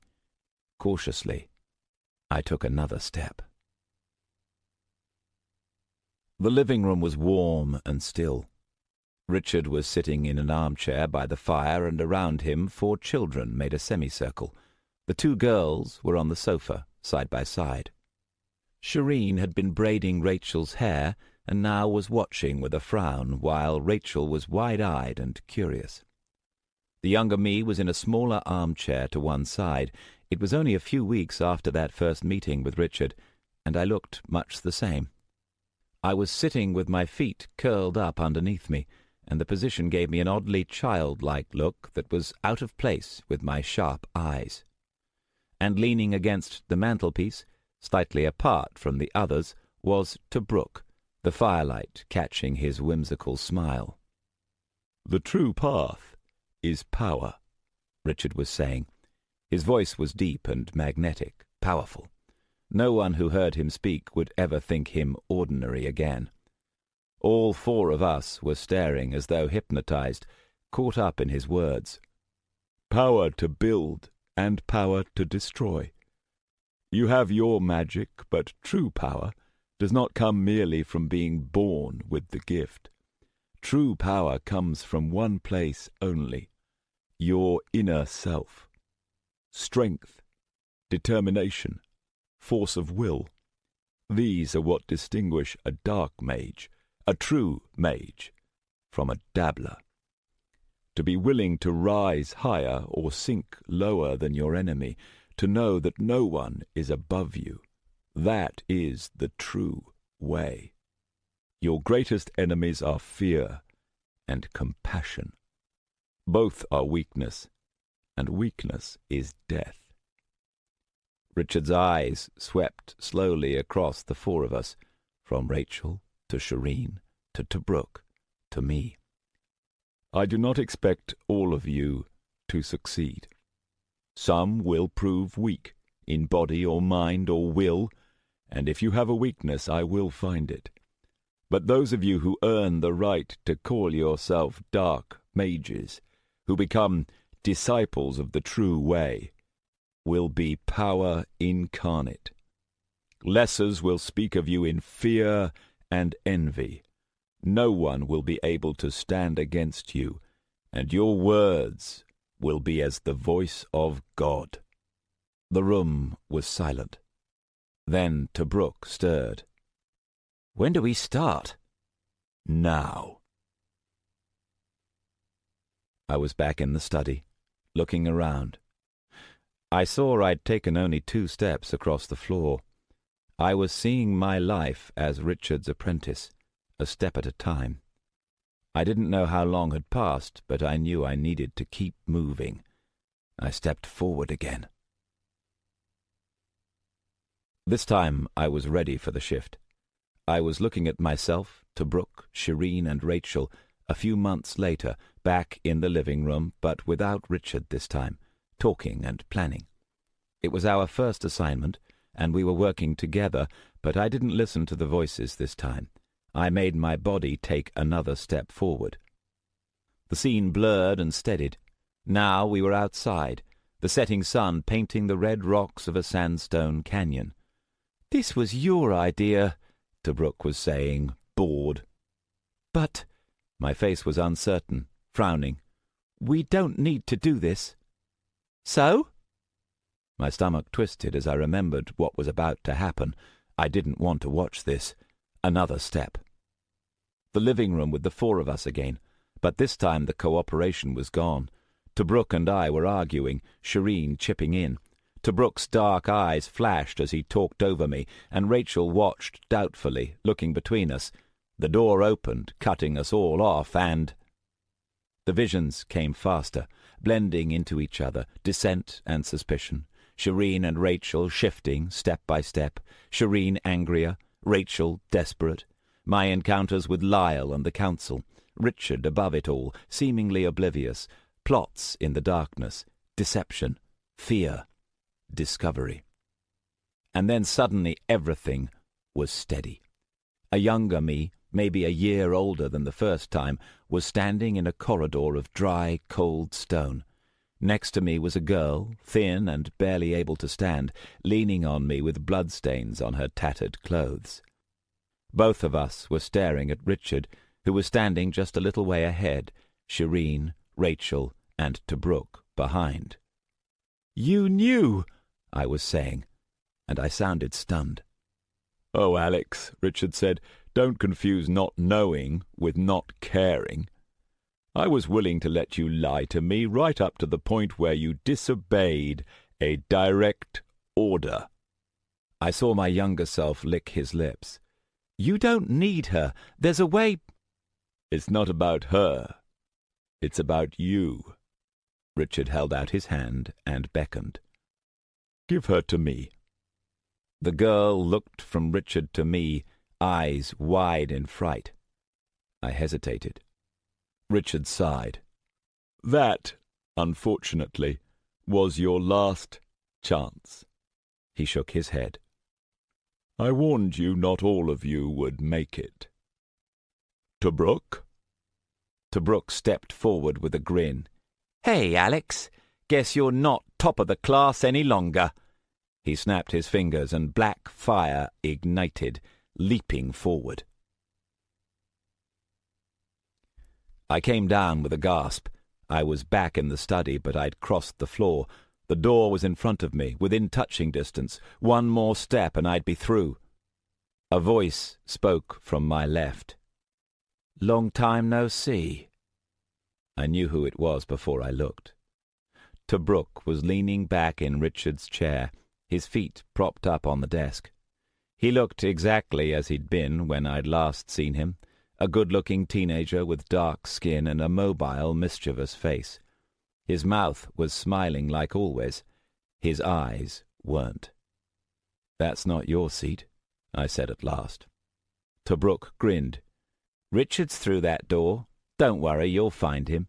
All you have to do is step through." I looked back for a second, then nodded. "Okay." I started forward. "Oh, look, what have we got here?" Tobruk pulled his feet off the table and reached down to drag a girl up by her hair. It was Shireen. Her eyes were closed and she was breathing shallowly. Cuts and scratches crisscrossed her face. Tobruk held her up long enough for me to see her, his fingers tangled in her hair, then tossed her forward to slump across the desk, her head hitting the wood with a thunk. "So what do you think I should do with her?" I stood still. "What if I burnt some of her fingers off?" Tobruk asked. He shook his head. "Nah, that'd be a waste. I think I should screw her first. She always was a good lay." "Stop it," I said, my mouth dry. Tobruk grinned. He settled back into his chair and spread his arms wide, inviting. "Make me." I wanted to dive for him. Instead, I took a deep breath and fought the anger controlling it. When I spoke at last, my voice was steady. "The only place I'm going is through this door." "You think I care?" Tobruk shrugged. "You're coming back sooner or later. Matter of fact, I kind of want you to run into Richard again. He grinned again. "Course, if you want to speed things up." I looked down at Shireen's unconscious body. "What did she do to you?" I asked. "She didn't do anything." The grin vanished from Tobruk's face, and he leant forward over the desk at me, his eyes suddenly filled with hate. "I was going to be Richard's chosen. 2 years of clawing to be better than the rest of you, and all for what? So you could stab me in the back like a coward? My whole life was a waste because of you. My whole life!" Suddenly Tobruk flashed into flame, becoming a skeleton wreathed in dark fire. It lasted only a second, and then he was human again. Smoke curled from the chair. Where his hands had been splayed on the desk, charred handprints were burnt into the wood. The two of us stared at each other. "I did a lot of things I shouldn't have while I was here," I said at last. "A lot of them I don't like to think about. But you know what?" I held Tobruk's gaze, dropping my mask, letting him see that I was telling the truth. "Killing you was the only thing I ever did from that time that I don't regret at all." Tobruk glared at me a second longer, then snorted and dropped back into the chair. "Yeah, whatever." I turned to leave. "Oh, Alex!" I paused for a moment, then looked back. "Richard's going to find you," Tobruk said. He was smiling again. "When he wakes up, he's going to go looking for you. Then he's going to find you, and then he's going to hurt you, and then you're going to die. And when you do, I'll be waiting for you. Make sure you stay alive till then, Alex. I'll be really disappointed if you let any of those guys kill you instead. I want to see your face when you meet him." He gave a mocking wave. "Be seeing you." He turned towards Shireen. I didn't wait to see what he was going to do with her. I stepped through the door, pushing it open. There was a moment of blinding, unbearable light. Then my eyes snapped open into darkness. It was warm, and I was back on the bed in the room in Morden's mansion. I looked quickly through the futures just to make sure that I was really back. Then I got up. The lights in the room had gone out, and the fire was cold. Outside, starlight glinted off the leaves. I stood by the window for a while, looking out into the night, before returning to bed. Chapter 11. A lot of people think of captivity as something glamorous, but the truth is being a prisoner is mostly just boring. No matter how sadistic the guy in control of you, he can't focus on you 24 hours a day. He's got other things to do, and while he's busy, you're going to be sitting alone. After a few weeks, it can get to the point where you almost welcome a visit, just for a little human interaction. When I'd been Richard's prisoner, I'd passed the time by practicing divination.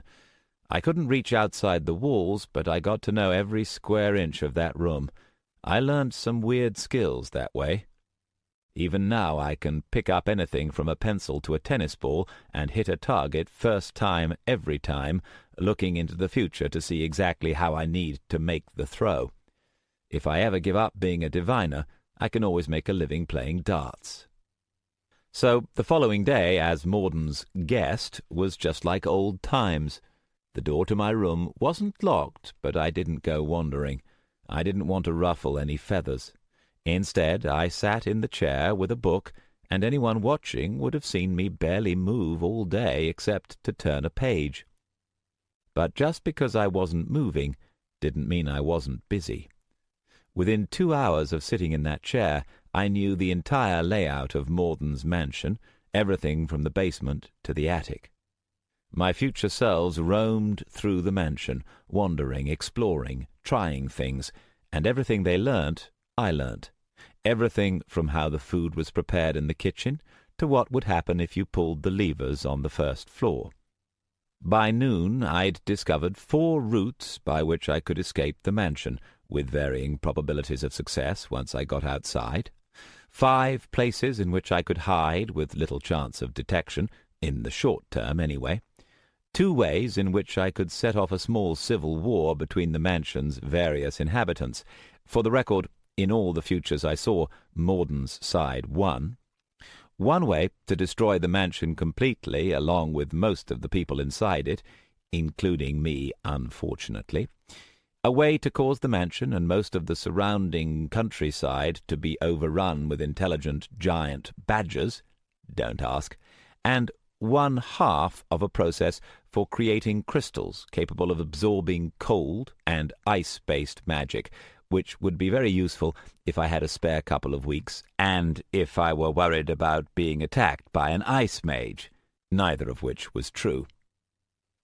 That's the thing about being a diviner. You learn a vast amount of information, of which 95% is completely useless. Anyway, it was the people I was interested in. It didn't take me long to confirm that Cinder and Khazad were here with Rachel, confined in the West Wing. Lisa was there too, recovered enough to be able to move around. In a few of the futures I tried to talk to Lisa. She avoided me or fled. Morden's message about disloyalty had sunk in. It left a bitter taste in my mouth.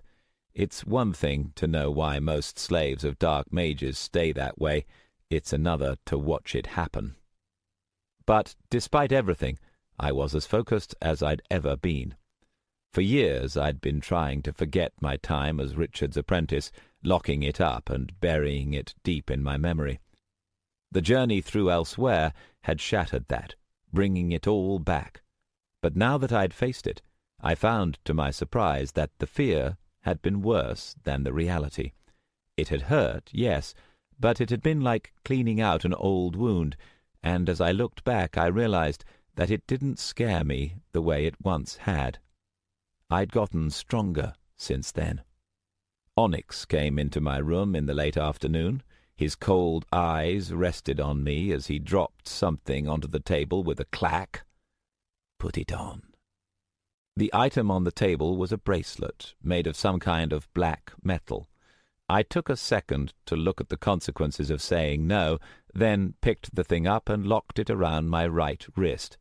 The metal had an ugly, unpleasant feel to it, but it vanished as soon as it snapped shut. Onyx waited a second, then flicked a finger. The bracelet flared with black energy, and a bolt of terrible agony shot up my arm, locking my muscles like an electrical shock, but worse. I lost my breath in a gasp and went down to one knee with a thud. My heart raced, and I took several deep breaths before looking up shakily at Onyx, steadying myself with one hand on the floor. "Higher levels cripple or kill," Onyx said. "Want to see?" I took a breath. "No, thanks," I said, my voice hoarse. "We leave in 2 hours," Onyx said. He turned and left. I waited for his footsteps to fade away, then dropped the act, returned to the chair, and started work on the bracelet. It was the same design Richard had used, which made things simple. Once I was finished, I settled down to wait. The sun was dipping towards the horizon when Onyx returned. He jerked his head in a command to follow, and I obeyed. The morning room was wide, with one whole wall made entirely out of French windows that looked out onto the flowers of the garden. The light of the setting sun streamed in, mixing with the reflection off the leaves, to light the wooden floor in yellow and gold. A table stood in the middle of the room, covered with maps. Morden was behind it, and standing in front, in a sullen group, were Cinder, Rachel, and Khazad. Cinder and Khazad glowered at me. Delio, Rachel, didn't. Lisa and Morden's other slave girl, whose name I'd learnt was Celine, stood at opposite ends of the room, their eyes cast down submissively. Onyx walked to Morden's side and gestured for me to stand with the others. I took up a position next to the table, a carefully judged distance away from Rachel.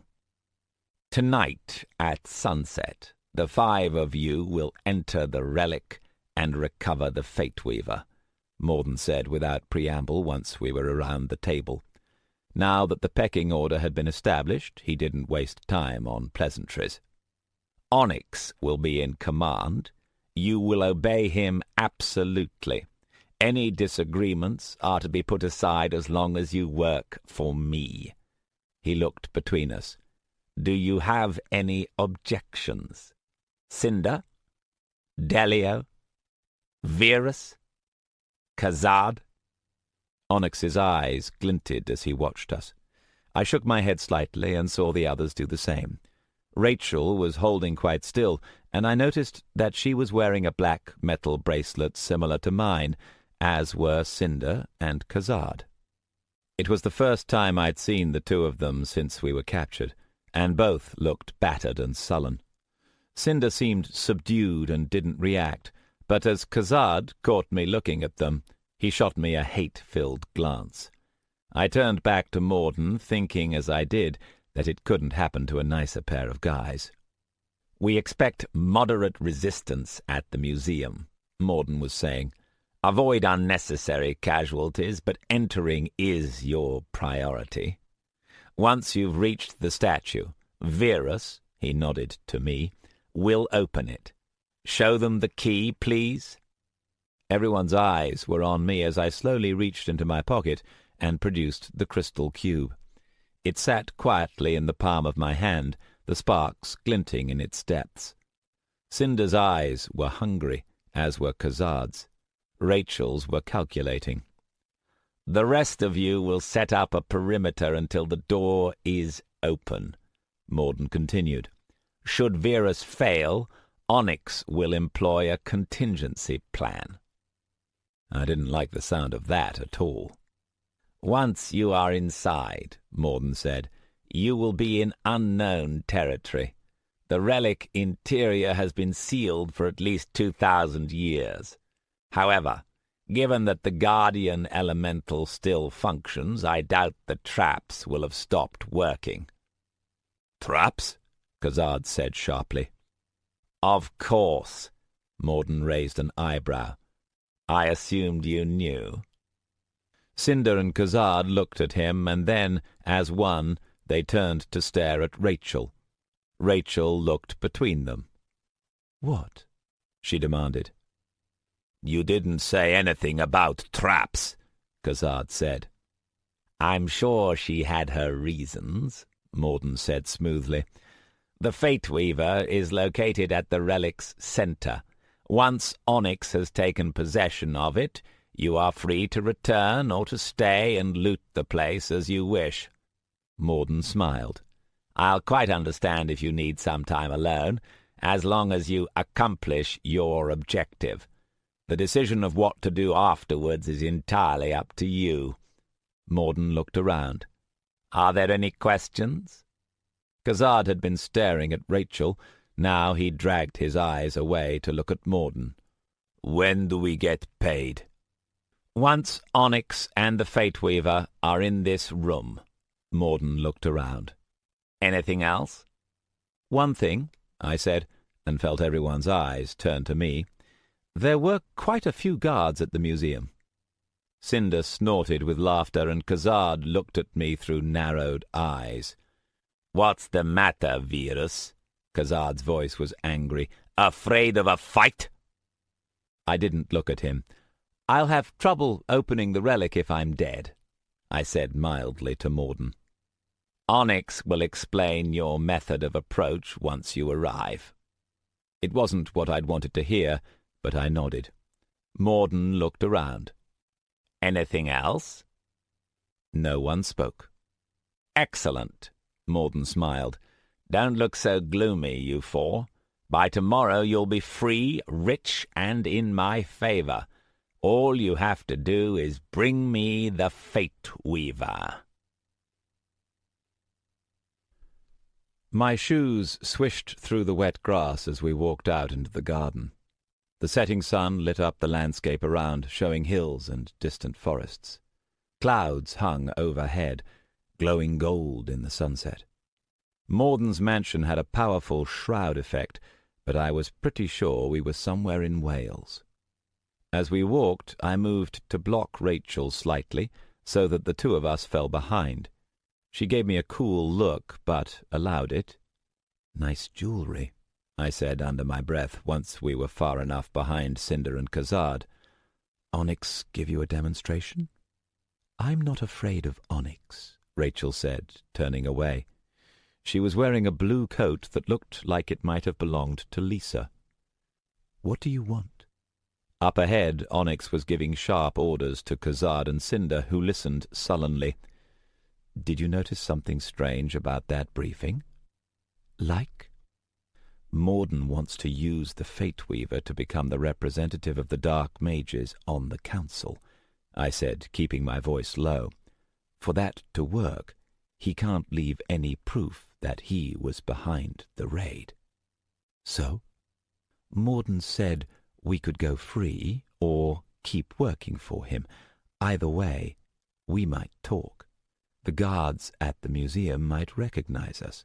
We'd be a link that could be traced." I looked sideways at Rachel. "That would be a problem for him, don't you think?" Rachel started to answer, then stopped. "Yes," she said at last, her voice colourless. "It would." I fell silent, letting Rachel work the rest of it out for herself. I knew it wouldn't take her long, and I wasn't surprised when she spoke a moment later. "Are you still any good with locks?" "Better." "How long would these bracelets take you?" "Maybe 5 minutes each." Up ahead, Onyx turned and noticed us talking. He jerked his head. "Move." We came forward, and in a moment were too close to say anything more.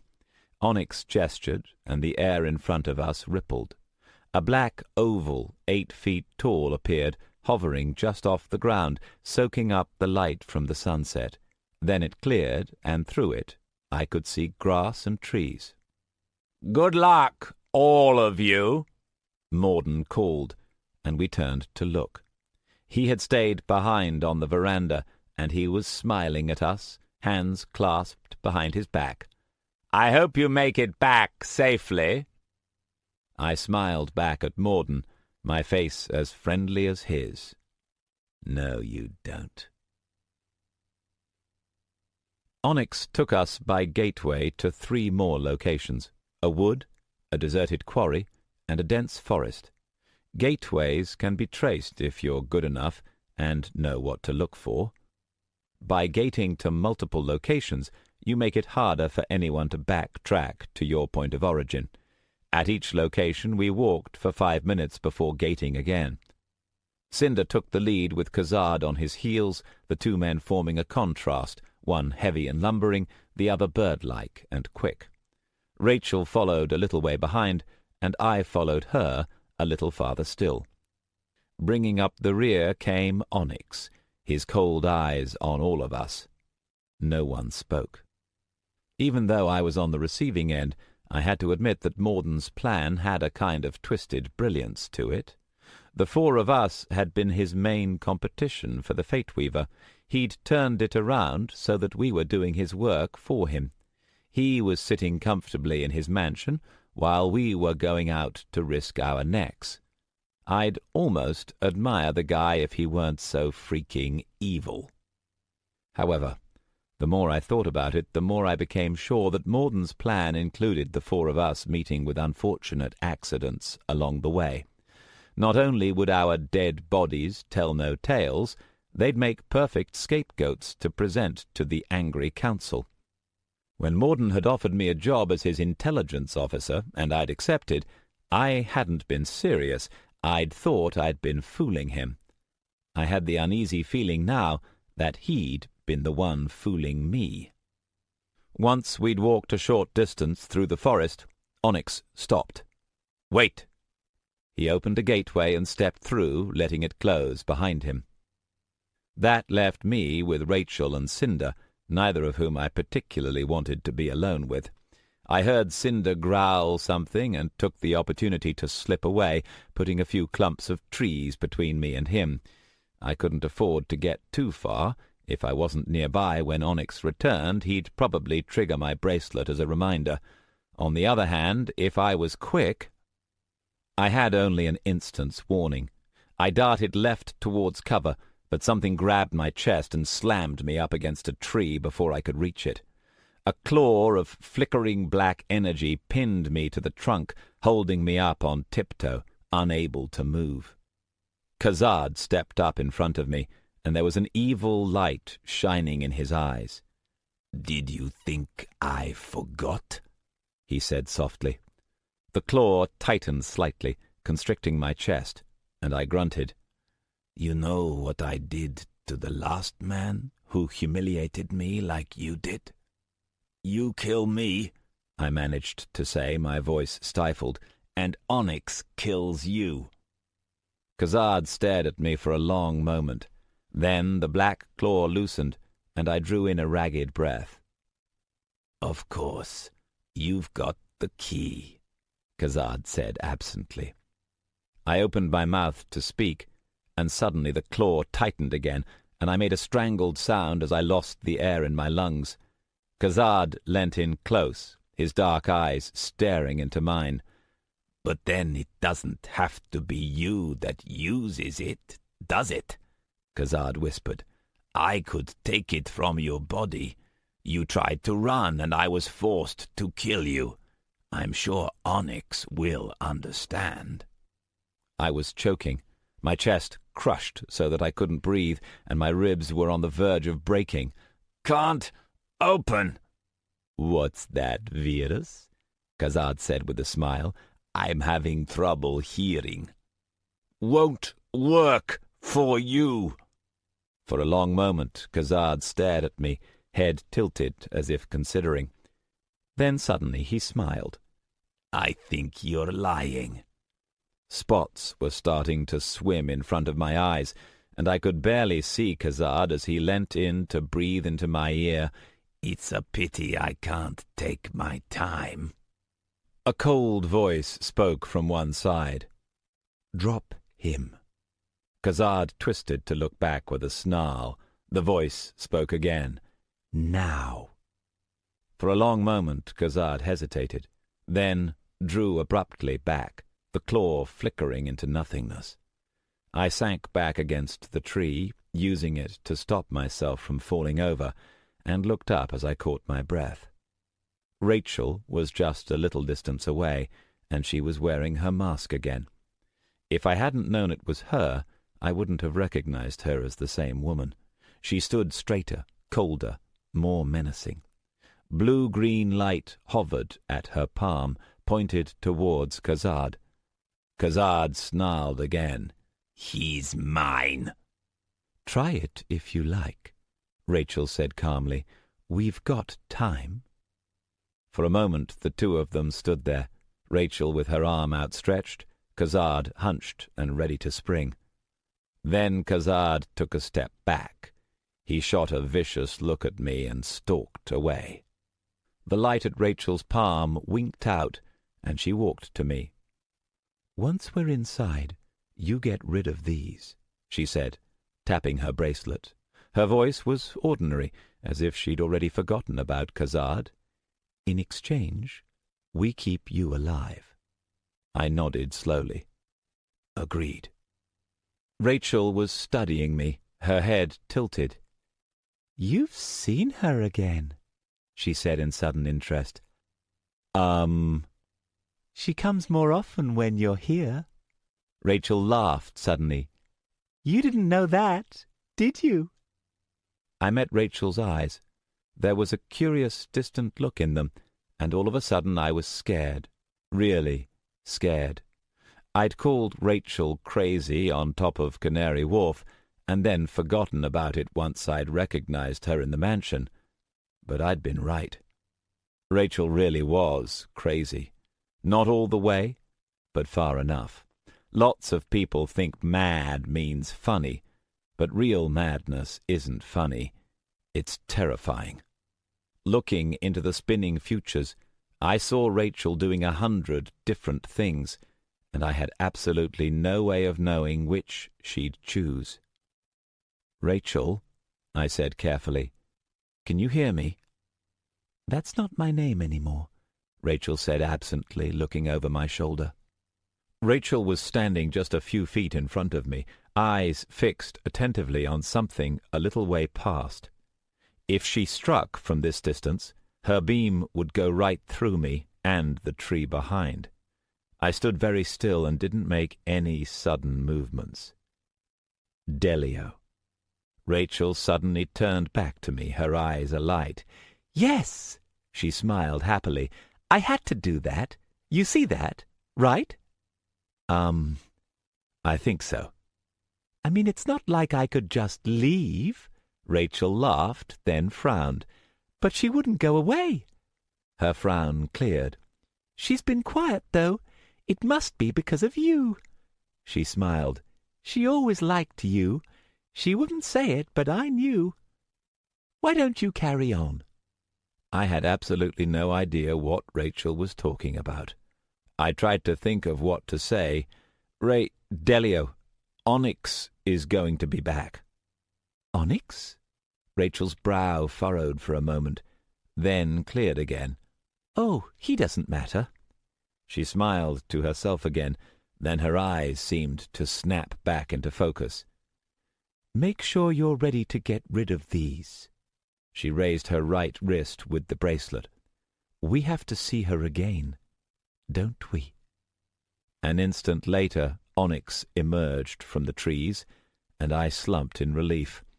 The fact that I was relieved at having Onyx show up was scary in itself. He beckoned to me and Rachel, and we followed, Rachel smiling as if at some private joke. "So where the fuck are they?" Khazad demanded. We were in London again, having returned to the city in the evening twilight. Right now we were above a tourist shop in Great Russell Street, in the living room and kitchen of a second-floor flat. The flat looked recently occupied, and I tried to stop myself from thinking about what might have happened to the owners. The flat's windows faced north, overlooking the front courtyard of the British Museum, and we'd been standing by the windows watching the museum for over 2 hours. Night had long since fallen, and the sky was dark, the stars drowned out by the city's glow. Buses, cars, and taxis buzzed past on the street, and a steady flow of shoppers and tourists filled the pavement, but the British Museum itself was silent. Not a single person had gone in or out. "Why's no one there?" Cinder rumbled. "Because it's a trap," I thought silently. Luna had delivered her message. "Because it's a trap," Rachel said. She glared at Onyx. I sighed inwardly. Freaking council. Luna had given them everything they'd needed to lay a perfect ambush, and they'd managed to screw it up.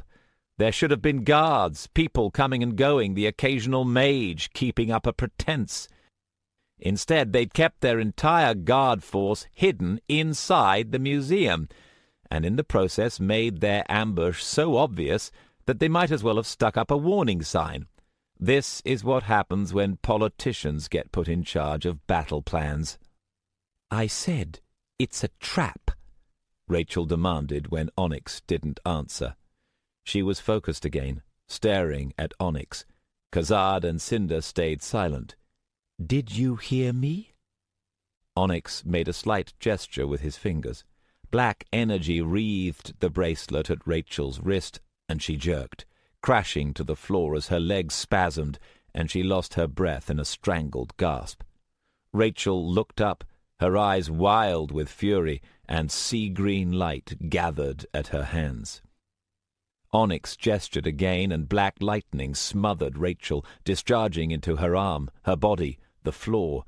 Rachel writhed, helpless, spasming, trying uselessly to escape. This time the bracelet kept going, and the stink of ozone filled the room.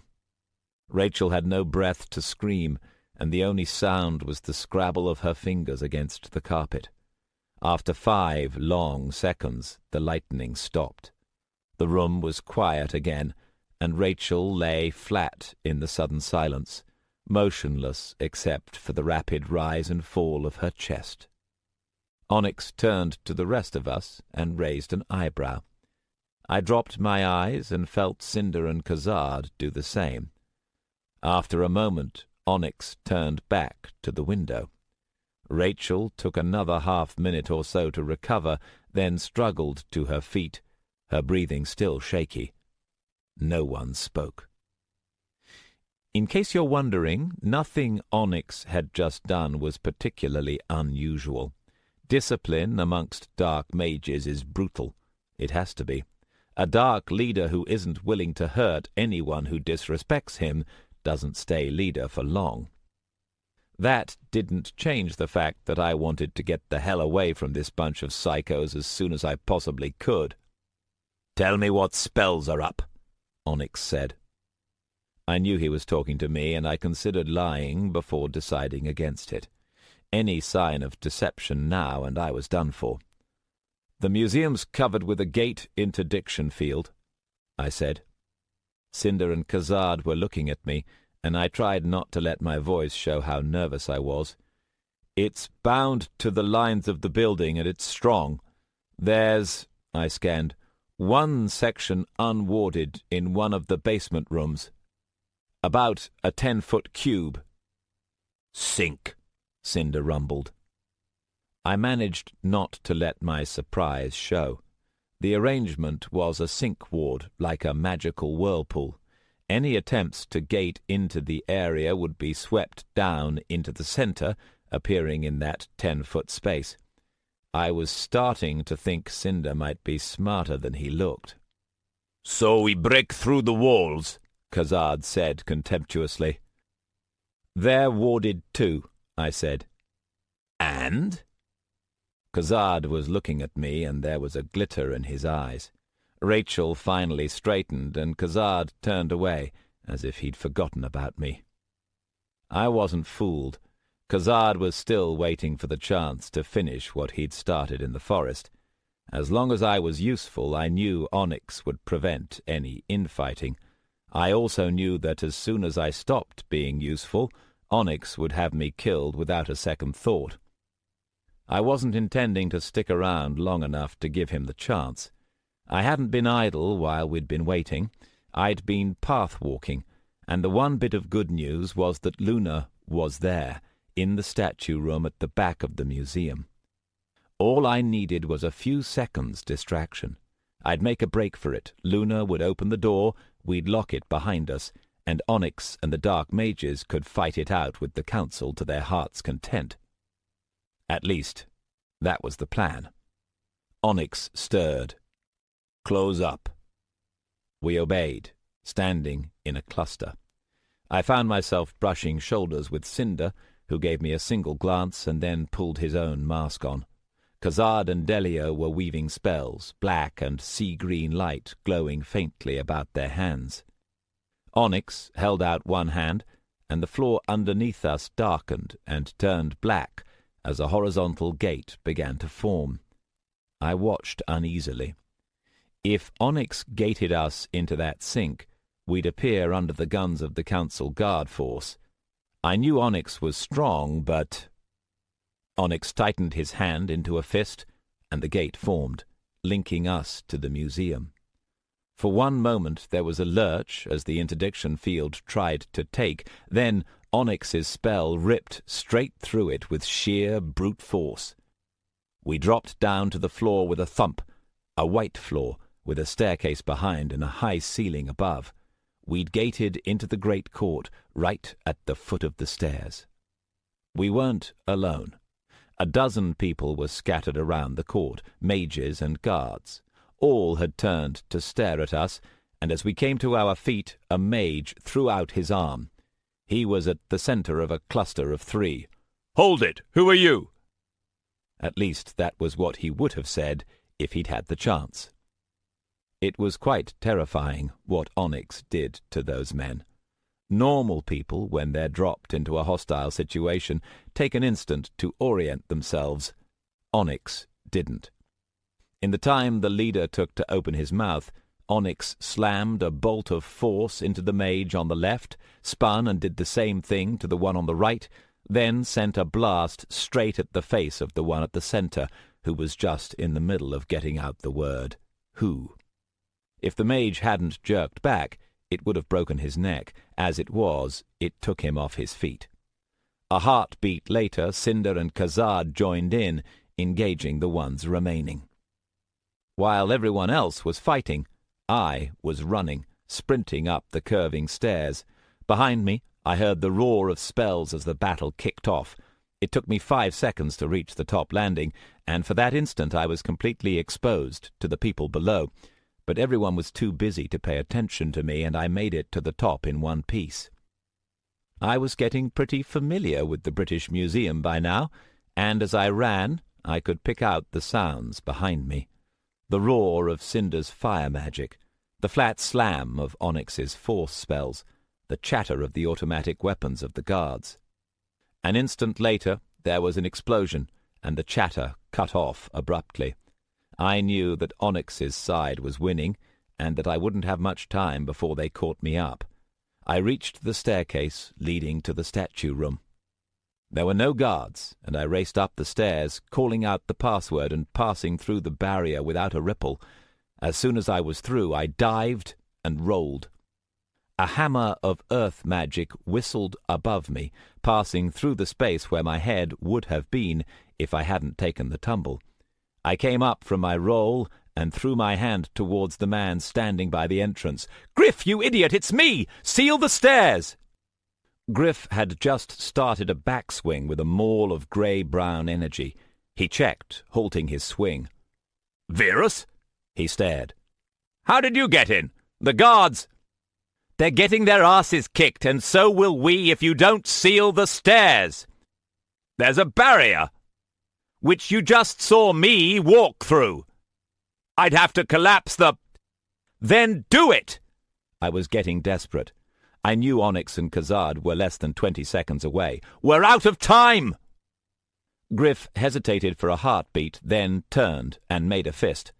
There was a rumble followed by a roar, and the floor shook as a section of the roof of the British Museum caved in, turning the stairwell behind the barrier into a shaft full of rubble.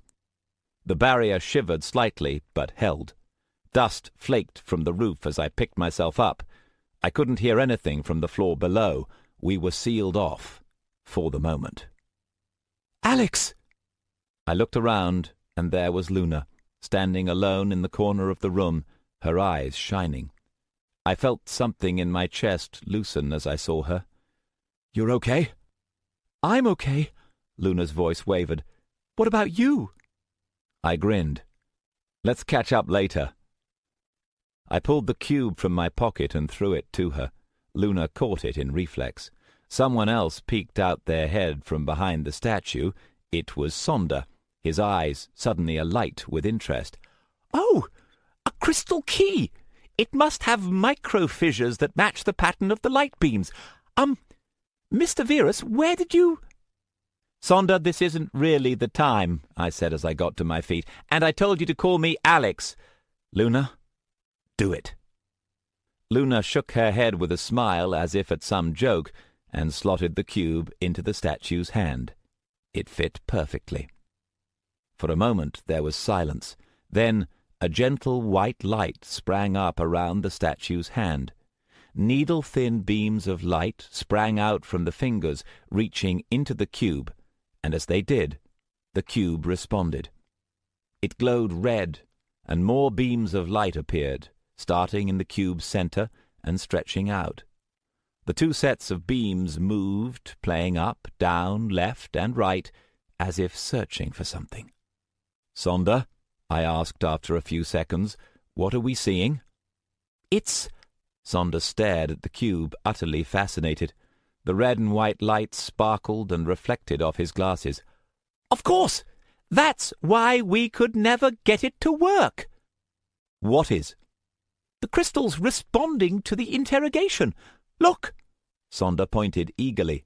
One of the needle-like beams from the cube had intersected with one from the statue, and the two had merged and gone still. "They're matching," Sonder said. That's the locking mechanism." "It had better open fast," Griff said sharply, cutting Sonder off. We turned to see that Griff had one hand pressed flat against the wall next to the barrier, and his eyes were narrowed. "You were right. Someone out there wants in." Now that we were looking, I could feel it, the distant crunch, crunch, crunch of force effects carving through rubble, the vibrations growing steadily stronger. "That would be Onyx," I said with a nasty sinking feeling. "How long is he going to be?" Griff demanded of me. "If you strengthen that barrier, about 80 seconds. "How long till the door opens?" "About 70. Griff and Luna looked at each other. Then Griff turned to the wall, his hand glowing with a pale brown light. There was a faint rumble as the stone reshaped itself, the rumble on the other side shifting and fusing into a dense blockade. Luna stood as close as she could to me, while Sonder waited on the other side. 1 minute passed like an hour. The booming sounds from behind us were clearly audible now, and they were causing the room to shake. Almost all of the lights from the cube and statue had intersected. Only 3 had yet to fuse. I spoke quietly to Luna. "When the door opens, grab that cube and stick close to me. Take the right exit." Luna nodded. Sonder said hesitantly from the other side. "What should I do?" "I'd follow Luna," I said, "unless you want to meet Onyx." Sonder swallowed. "I think I'll stay with you, if that's okay." Another pair of light beams intersected, followed by another. 5 seconds, I said loudly. The booms from behind were like thunder now, and the floor was shaking with each one. The last pair of beams matched. A pale light filled the room, and the statue seemed to fade, becoming something else. For one moment it was as though 2 things were stacked in the same location, the statue glowing palely, and an arched doorway leading into a wide chamber. "Go!" I shouted, and ran. For an instant I was running through the statue, and there was a brief dizzying feeling as my eyes tried to process 2 sets of visual data at once. Then I was through into an entrance hall with a domed roof lit by dim, flickering lights. Behind me, Luna snatched the cube from the statue's hand and ran after me, Sonder at her heels. From behind, I heard a thunderous crash and the crack of flying stone, followed an instant later by the boom of Griff's earth magic. Suddenly, the battle was in the statue room, and everything was chaos and darkness and fire. The gate was closing, fading, but too slowly, and I knew we had only seconds before the battle spilled through. I made it into the right-hand tunnel, hit something to my left, and a heavy door slammed behind us, cutting off sound and leaving us in pitch darkness. Chapter 12. It was pitch black. "Luna," I said. "Over here." "You okay?" "I'm fine. Don't come too close." Hi." "What's that?" "What's what?" "Who's there?" "Luna." "Not you." "Sonder. David. I met you at—" "I know who you are, Sonder." "You made it through." "Well, Mr. Verus, Alex, said to follow you and—" "Has anyone got a light?" Silence. "Anyone?" Silence. "Luna?" "I brought the stuff you asked for." "So that's a yes?" "Yes, but it's sealed. If I touch it—" Okay. Sonder?" "Yes?" "You're a mage, right?" "Well, yes." "Great. Cast a light spell." What's wrong?" Well..." "Please don't tell me you can't make one either." "Well, I've never really gotten the hang of it, and there's usually someone else around who can, so—" "Oh, you've got to be kidding." There was a fumbling sound, and then there was a click, and a cone of light broke the darkness, causing me to flinch. As my eyes adjusted, I saw Sonder holding a torch, looking apologetic. But I did bring one of these. Is that okay?" As Sonder flashed the light around, I saw Luna, pale but unhurt, pressed up against the wall. We were in a circular room with a doorway leading out into a corridor. I couldn't see any trace of the doorway we'd entered from, and I couldn't feel any vibration through the floor. Either the walls were really thick or we'd been transported. Either way, a quick look at the future confirmed that no one was going to be following for a while. "Where are we?" Luna asked. "Sonder," I said. "This is amazing," Sonder said. He was looking around in fascination. "We're actually inside a bubble. All of this must have been built during the Dark Wars. I've never seen an installation as well preserved." Luna and I looked at him, and Sonder suddenly looked flustered. "Well, I mean, we're inside the bubble. It should be safe. I mean, it's lasted this long." "Can anyone else get in?" I asked. "Oh, no, not once the gates closed." "I think it was closing at the end," Luna said. She was still holding the red crystal cube, looking down at it. "When I took it away, I wanted it to, and it did." I glanced at Luna curiously. Absorbed with the cube, she didn't seem to notice. Sonder said, "Did anyone else get inside?" "Let's hope not. Luna? Luna!" Luna shook herself. "Oh, right." She stood and walked to the middle of the room. With my mage's sight, I could see the silvery mist coating her and the pack, odd tendrils drifting towards me and Sonder, but not quite able to reach. Luna took off her backpack, put it upside down on the ground, then lifted it quickly off, stepping away. A handful of items spilled out. "This was everything I could find." "Shine the light," I told Sonder, who obeyed. The first thing I picked up from the pile was my mist cloak, and I felt my heart lighten as I saw it. It's funny how attached you can get to an item, but then imbued items are practically living things. In any case, it's saved my life more times than I can count, and as I swung it over my shoulders and fastened it around my neck, I felt better immediately. "Is it all there?" Luna asked. I nodded as I went through the pile. I'd asked Luna to go to my shop using the hidden key and bring everything I'd need. Good job. How did it go with Talicid? "He asked if I was your apprentice." "What did you tell him?" "What do you think?" I laughed, found my own torch, and switched it on. "Sonder, go into the corridor about 15 feet down and have a look on the right wall. There's a control set that'll turn on the lights for this area." Sonder hesitated. "Are you sure it's safe?" "As long as you don't go any farther." "I'm not actually sure how the spells in this site work." "Yes, you are. If you study it for a couple of minutes, you'll figure it out." "Are you sure?" "Yes." "It might be dangerous." "It won't be." "How do you know?" "Because that's what I do. Look, Sonder, I've never studied places like this, and neither has Luna, but you have. The reason I'm asking you to do it is because you're the best one for the job. There'll be places farther on where it is dangerous for you to touch anything, but when we run into those, I'll warn you. Okay?" "Oh." Sonder hesitated, then nodded. "Okay." He got up and stepped out into the corridor. I looked back to see that Luna was smiling. "What's so funny?"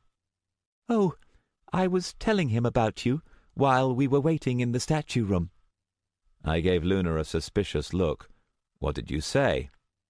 Luna looked back at me innocently. I shook my head, then became serious. "How did everything go?" Luna glanced after where Sonder had gone, then sighed and leant back against the wall. "It wasn't so bad. They didn't ask many questions. Most of them just ignored me." "How was Talicid?" Luna thought for a second. "I think he might have guessed. None of the others did. The only other one who talked to me was Sonder. You know, he seemed a bit—" I laughed. Not all mages are the experienced type. I'd almost finished with the contents of the backpack. She'd done a good job. I had everything that was likely to help. One item remained, a blue disc with serrated edges. I could feel that it was some sort of focus, with a fair charge of energy inside it.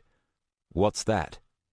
Talcid said it was a communicator, Luna said. He said it was synchronous? I'd picked the disc up and was studying it. I didn't know they'd managed to get these working. Will it work from in here? I nodded. He must have been expecting something like this. Even for a council rep, this wouldn't come cheap. I looked at Luna. Ready? Luna nodded, and I pressed several of the edges in sequence. They began to flash blue. I set the thing down and waited. The lights changed from blue to green, and a ghostly holographic figure appeared, standing on the disc, 12 inches tall. It was Talcid. Verus. His voice was muffled but clear. Where are you? Where do you think? You're inside? Inside and likely to stay inside. What's happening out there? Are you all right? Who's with you? Luna and Sonda were fine. Talcid's figure seemed to relax slightly. That's the first good news I've heard all day. What happened? Cave-in. It was hard to make out fine detail on the small projection, but Talcid's clothes looked scuffed. I don't know who it was, but the whole room and most of the stairwells, rubble, were starting to dig through, but— Talcid, I said, that wasn't really what I was asking. I didn't raise my voice, but there was an edge to it. I gave you advance warning that an attack was coming. I gave you the most likely day. You had 24 hours to prepare and a full council security detail. Onyx had 3 people. Talcid said nothing. He didn't look happy. Please tell me you got at least one of them.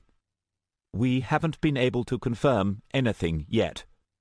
That's a no, isn't it? Talcid was silent, and I put a hand over my eyes.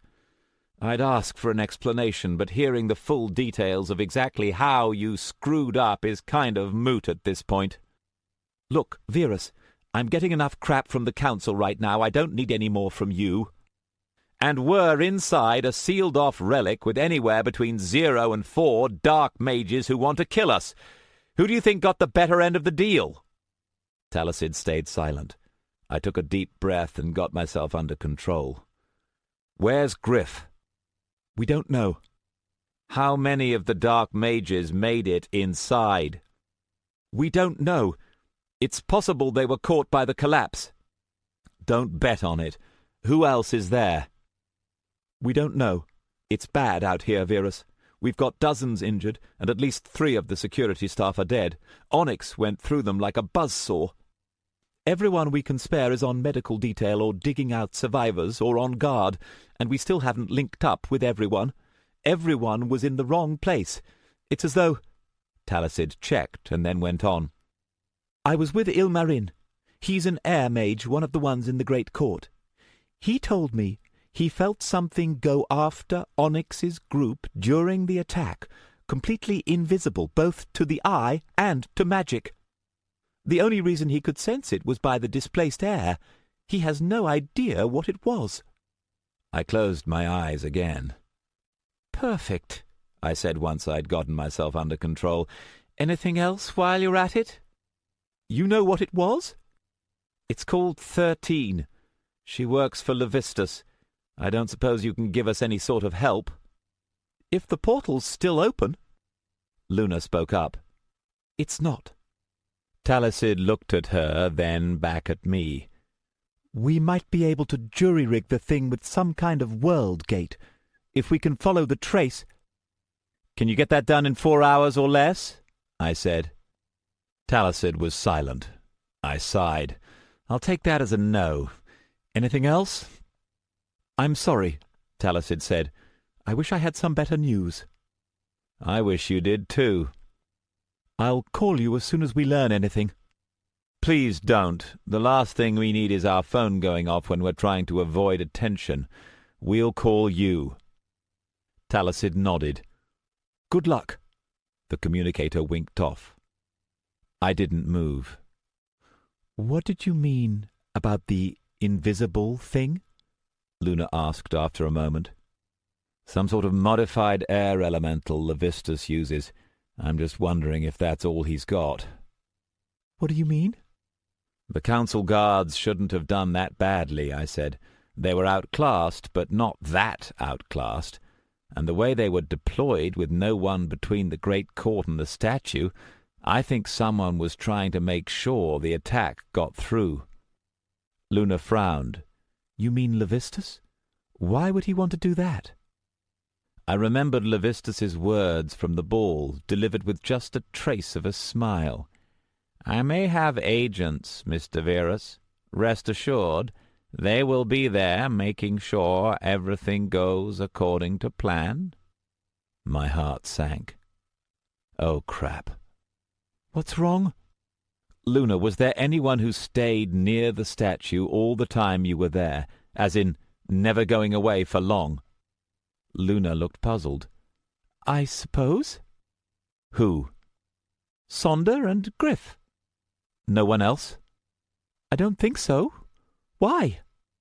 "Because the only reason Levistus would want Morden's attack to go through would be so he could get his own people inside as well." Luna looked at me for a few seconds. Then her face changed. "Sonder?"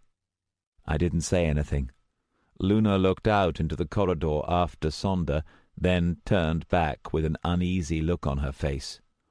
"Wait, no, Griff was the one who was supposed to be in charge of security, right? Isn't it more likely to be him?" "Who says it's only one of them?" Luna started to answer, then stopped. "I don't like the idea either," I said quietly, "but I don't think Levistus would rely on just 13. He's got agents, and he'll have used them. You're right, Griff sounds more likely, but he's not here, and Sonder is. Until we get out of here, watch your back." We sat quietly for a moment, thinking. The torches cast Luna's face in shadow, making it hard to know what she was thinking. "We don't have many friends here, do we?" Luna said at last. "What about Starbreeze?" "I called her. She came the first time, but when she saw me, she ran away again. I called her again when I heard you coming, but—" I'd been searching through the futures, and as I did, I felt my spirit lift. I smiled. "Huh. She's here?" "She's here. Looks like we've got one friend after all." All of a sudden, the lights came on. Luna and I stood up, blinking, and from out in the corridor I heard Sonder call excitedly, "I did it!" The room we were standing in was off-white with a high ceiling. The edges of the walls and floor were rounded slightly so as to show no corners, making the room oddly featureless, and circular patches on the ceiling shed a bright light. I could sense that the lights were magical, which confirmed that this place was very, very old. Like I said, creating permanent magical items is a real hassle. It's far less effort to use modern technology, which means the only places that use permanent effects like this one are ones that were created before modern technology. Luna and I walked to the exit to see a curving corridor. Up ahead we could just see that it opened into a T-junction. "Good job," I told Sonder as we approached. "I thought that would work," Sonder said. He looked pleased with himself. Next to him was the control panel he'd used to activate the lights. I touched my hand to the panel and focused, working out what Sonder had done.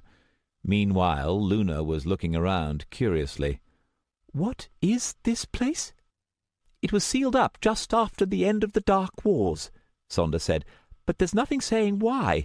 I'm starting to think the records about this place were deliberately erased. All I could find was something about the resting place of Abithriax." "You said this was his tomb," Luna said. Sonder hesitated. "Yes, but I'm starting to think I might have been wrong. I've been doing some reading, and it turns out the precursors didn't actually build tombs, not like this." But if this was his resting place— I know, but it still doesn't make sense. If you look at the studies that have been done of precursor religion, the design— Sorry, Sonder, wait a second. Alex? I was busy with the control panel. Like most precursor designs, it was sparse, a few spheres that looked like glass and some rods set into the wall. They were controlled with fine magical impulses. With my divination magic, I could see how to make them do what I wanted, but I had no idea how they worked. Still, that was enough to— Alex? I said absently. What's that on your arm? I glanced down to see that the bracelet on my right wrist was crackling and spitting feebly. Black energy leaked from it, making my arm tingle. "Oh," I said, "looks like Onyx decided to kill me." Luna and Sonder stared. "They're called death bracelets," I said. "Dark mages use them to keep prisoners in line." The bracelet was still crackling. Sonder said, "shouldn't you—" "Oh, it's fine. I dialed down the power by a factor of 100 or so. Onyx must have fired it at maximum, otherwise you wouldn't even see it." "What does maximum do?" "Kills an adult human in 10 to 20 seconds, depending how strong their heart is. Anyway, we better get moving. Don't touch anything without checking with me first. Don't go anywhere I haven't gone already, and if I tell you to do something, do it fast. Okay?" Luna nodded. Sonder a little slower. Both were still staring at the bracelet. As they watched, it fizzled and fell silent. We headed to the T-junction and stopped while I stood between the two paths. "What's he doing?" I heard Sonder whisper after a minute. "He's looking ahead to see what'll happen if we go down each corridor," Luna said quietly. I smiled to myself and pointed. Left. It was an hour later, and the three of us were clustered in a small room. In a small alcove set into the wall was a single recessed crystal sphere. Before us was a closed door. Sonder was examining the sphere while I leant against the wall next to him. Luna stood back, well out of range. "Sonder, we're on a clock here," I said at last. "Sorry." Sonder stepped back. "Well, it's definitely a focus for some kind of mind effect." "I know." "And I think it might be telepathy-based. Anyway, it's for communication." "You said you could get the door open?" Luna asked. "Probably, but there's a trap, and after what happened last time, I don't want to take the chance if we can avoid it." Sonder flinched slightly at that. The previous room had held an electrical trap that would have turned anyone who came close enough into a lightning rod. "So that leaves this thing?" Luna asked. "That leaves this thing." I stared at the crystal sphere, frowning. "It'll help us get past. I just don't know how."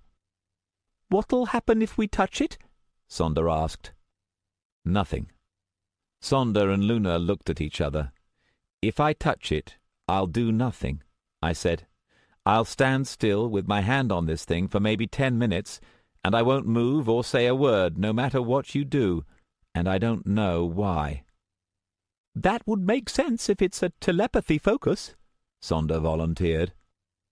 I didn't answer. The truth was that not knowing what would happen if I touched this thing made me uneasy. Normally I always know what'll happen. You don't realize how accustomed you get to something until it's suddenly taken away from you. When I didn't move, Sonder shifted.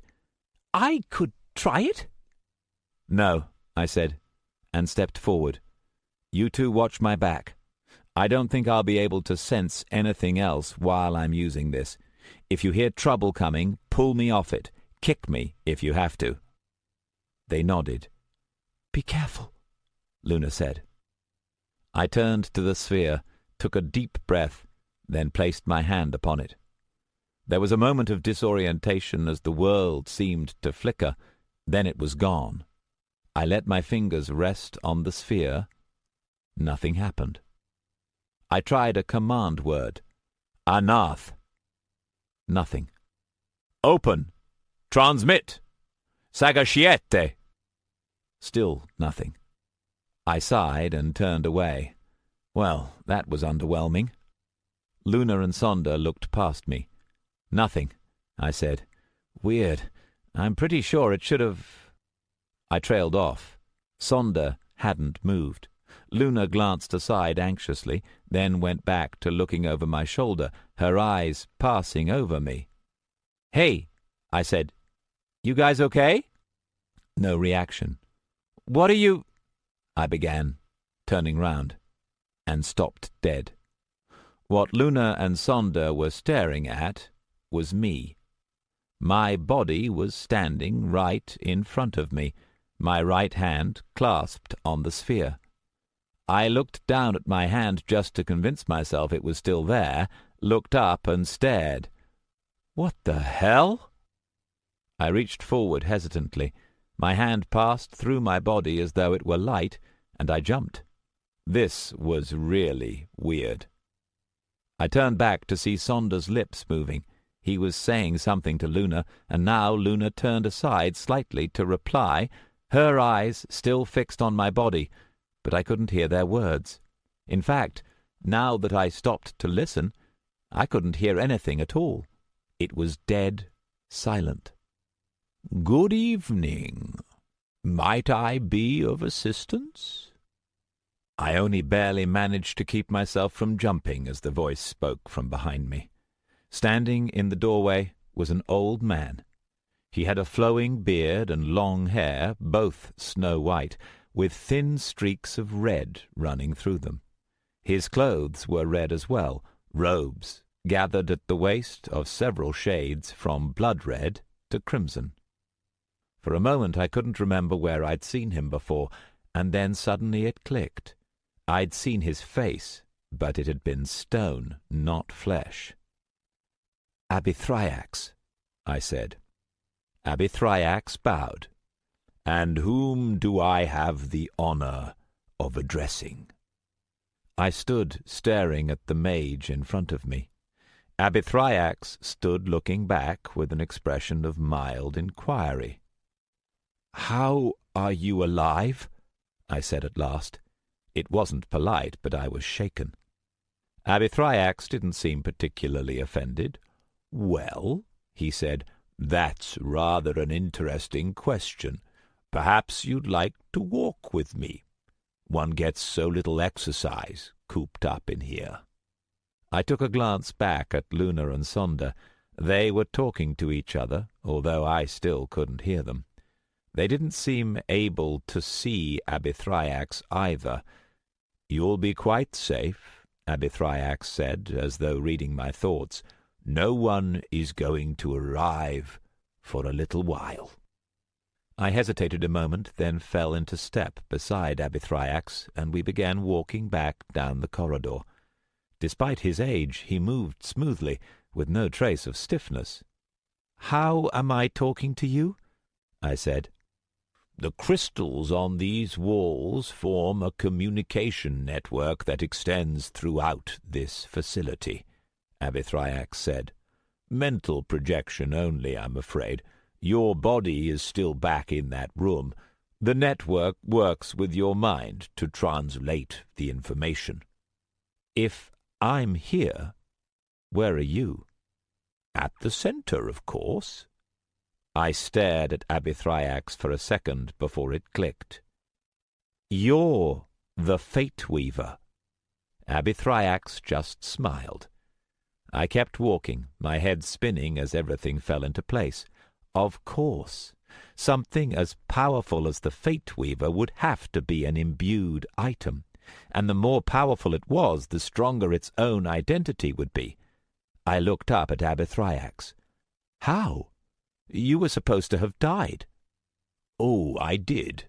Abithriax looked inquiringly at me. "Perhaps you'd like to hear the story?" I stared back at him and finally nodded. "Oh, good. It really is so nice to have someone to talk to. Let's see, where to begin? People still remember the Dark Wars, I hope? I'm afraid I've rather lost track of time." "You lived through them?" Abithriax nodded. "From the beginning to the end. I remember Syriathis and its destruction. I fought through the retreats in the early campaigns, seeing my friends and allies die one by one. I was promoted, and promoted again. After our victory at the Ebon Fields, I was granted my Fate Weaver. Years passed, the tide turned, the strongholds lost in the early years were retaken, and I was at the forefront of every battle. When the final sieges began, I was battle commander of all the light armies." We'd come to a junction, and Abithriax stopped. "And then I was betrayed." His eyes stared off into nothingness, distant. "The council had become afraid of me. I was too famous, too powerful. So in the last months of the war, once victory was guaranteed, they sent me to my death." Abithriax fell silent. I stood looking at him. "How did you do it?" I said at last. Abithriax blinked, looked at me, then shook his head and turned left down the junction. I followed. "My Fate Weaver. All our generals carried one, but the craftsmen were never able to stabilize the design.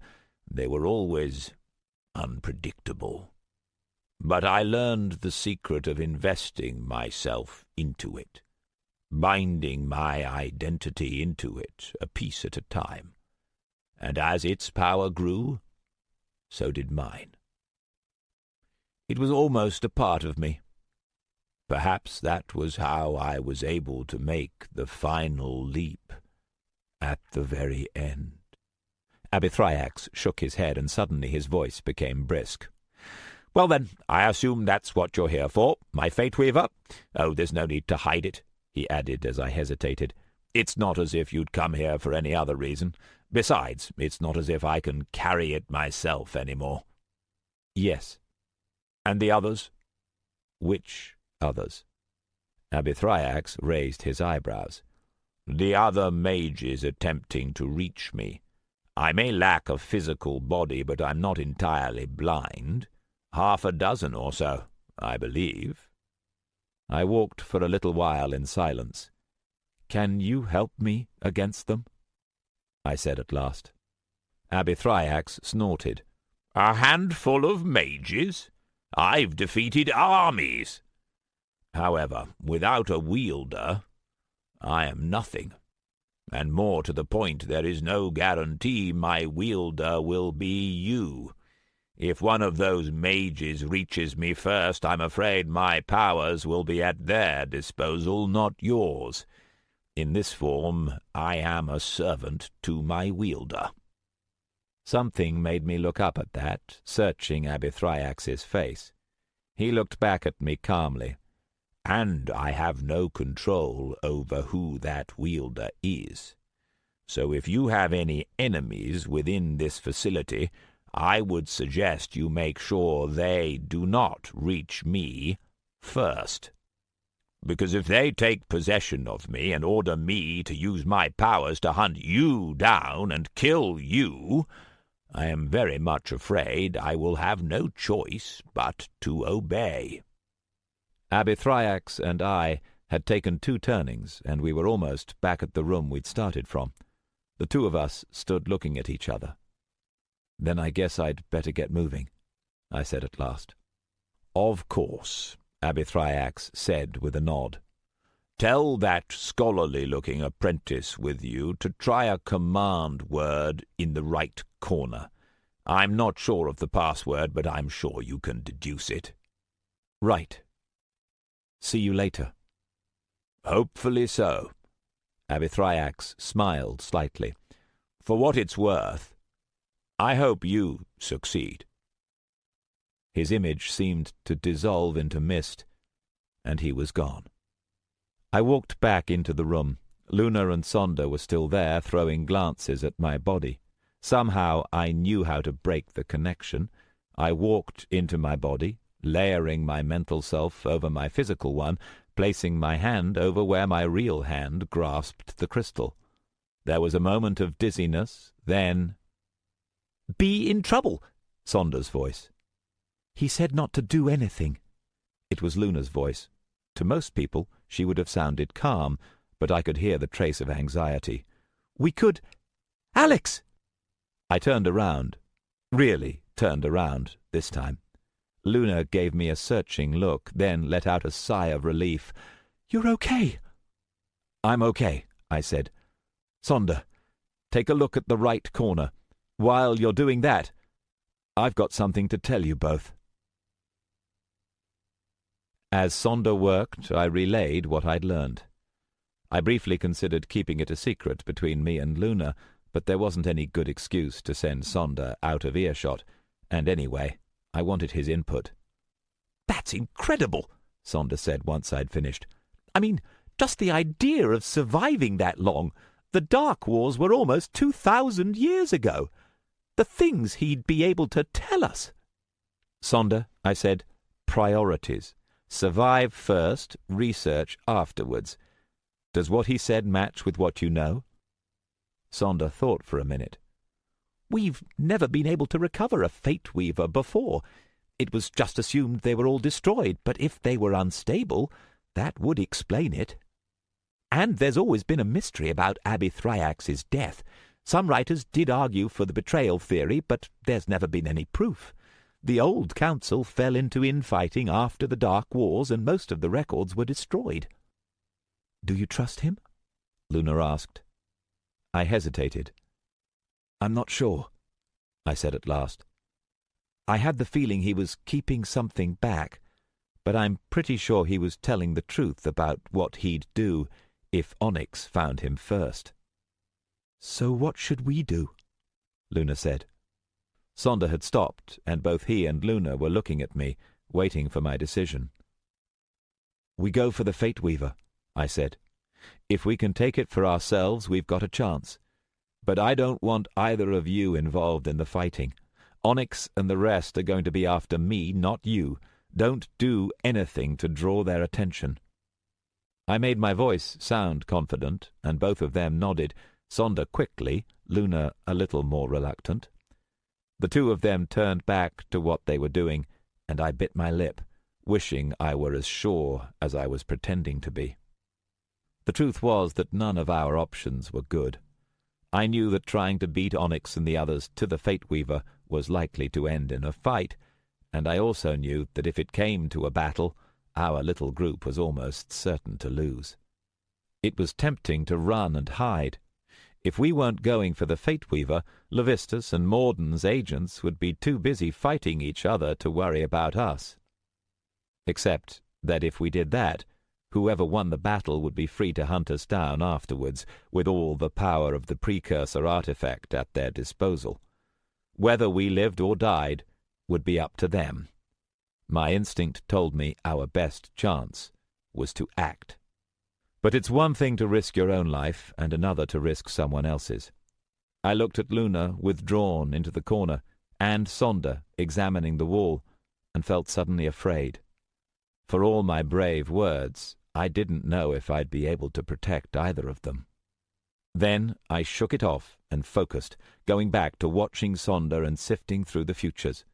After a moment, I knew Abi Thriax's advice had been good. "There," I told Sonder. "Try some command words." Which ones?" "Everyone you can think of." Sonder looked back at the wall and hesitated. "This feels silly." I sighed inwardly. For all Sonder's knowledge, it was painfully obvious how inexperienced he was. Once you've been around the block a few times, you stop caring about looking silly, especially when you're dealing with magical traps. Better to be laughed at than dead. And he wouldn't have been laughed at. "Just give it a go." Sonder started reciting in the old tongue. He spoke like a scholar, each word carefully pronounced. "Stop," I said after a moment. "Say that last one again and put your hand on the wall, fingers spread. Up a bit," I said as Sonder obeyed. "Left a bit. Hold that. Now, say that word again." Reluctantly, Sonder did as I said. Etro." Right in front of Sonder, a section of wall 7 feet high and 3 feet wide glowed for an instant and simply vanished. Sonder started and jumped back. Beyond was a short corridor, bending left. "Now I see," I said. "The whole room is a trap. The only safe way is to go around." "Is it safe?" Luna asked. "Yes, it's—" I stopped. "What's wrong?" I stared for a moment before answering. "It's not empty." The corridor was about 5 feet wide. All the way along the left side was a one-way mirror into the trap room, and as we looked in we got a perfect view of what would have happened to us if we'd stepped through that door. Every inch of the other room, walls, floor, ceiling, was covered in mirrors. Instead of being placed evenly, they were tilted, casting images at odd angles. Reflecting from the mirrors, filling the room with a crisscross of white light, were beams of energy, white lines that looked harmless, but which I knew could cut like razors. The room was so filled with the beams that it took a moment to realize that there were in fact only 3. They emerged from a single tiny panel on the back wall, then bounced around the room at every angle, multiplied 1,000 times over. In the middle of the room, trapped in a cage of beams, were Rachel and Cinder. Rachel was in a half-crouch, a beam just above her head, stopping her from rising any farther.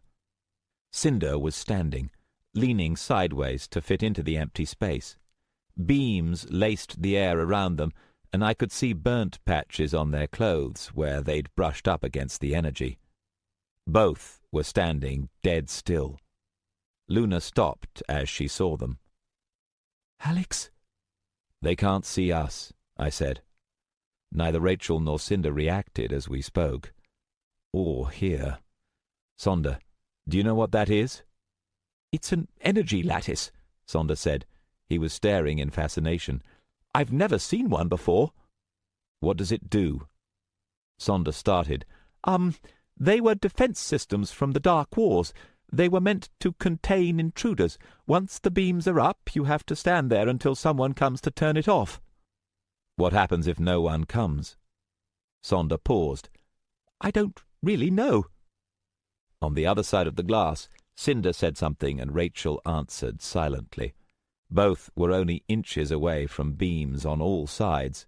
Sooner or later they would get tired and fall, and when they did, the beams would kill them. It's a strange feeling holding someone's life in your hands, and it affects people in different ways. Some hate it. They can't stand the burden and get away as quick as they can. Others revel in the power. You can think of it as a choice, and it is, but the truth is that for most of the big things, the choice was made long ago. It's only when you reach the crossroads that you discover what it was. It was nothing new to me. I'd been here before. But the others... Both Luna and Sonder stared through the one-way mirror. Neither spoke, but it was so easy to read their thoughts. Rachel and Cinder were their enemies. All they had to do was walk away. But when it came to it, they hesitated. One after another they turned to look at me, and I knew they were waiting for me to make the decision, just as I'd done a few minutes ago. I could order them to help Rachel and Cinder, or to walk away and leave, and they'd obey. "What do you think we should do?" I asked them. I saw their faces change. The seconds ticked away, and even here I couldn't help but be curious. I looked into the future, trying to see how they'd decide, and couldn't predict either. You can't see beyond a choice that someone hasn't made. I watched as the possibilities wavered, shifting and changing. "We have to help," Sonder said. "Leave them," Luna said at the same time. Sonder turned on Luna in shock. "But they'll die." "Better them than us." "They're mages. You can't decide someone's life like that." "I decide that every day," Luna said quietly. "This time at least they deserve it." Sonder looked horrified. Luna turned to me and waited. "You can't be going to—" Sonder said. "I know they're dangerous, but—" "Stay here," I said. "You can watch, but don't get involved." A beat. Then both nodded, though there was an uneasiness between them now. I left Luna and Sonder in the corridor and walked around the edge. There was another secret door at the far end, and I sealed it behind me. Ahead of me was the trap room's exit, but it wasn't an exit any more. Someone had destroyed the external controls, sealing Rachel and Cinder inside. There were more one-way mirrors to either side, and through them I could see Rachel and Cinder, still motionless.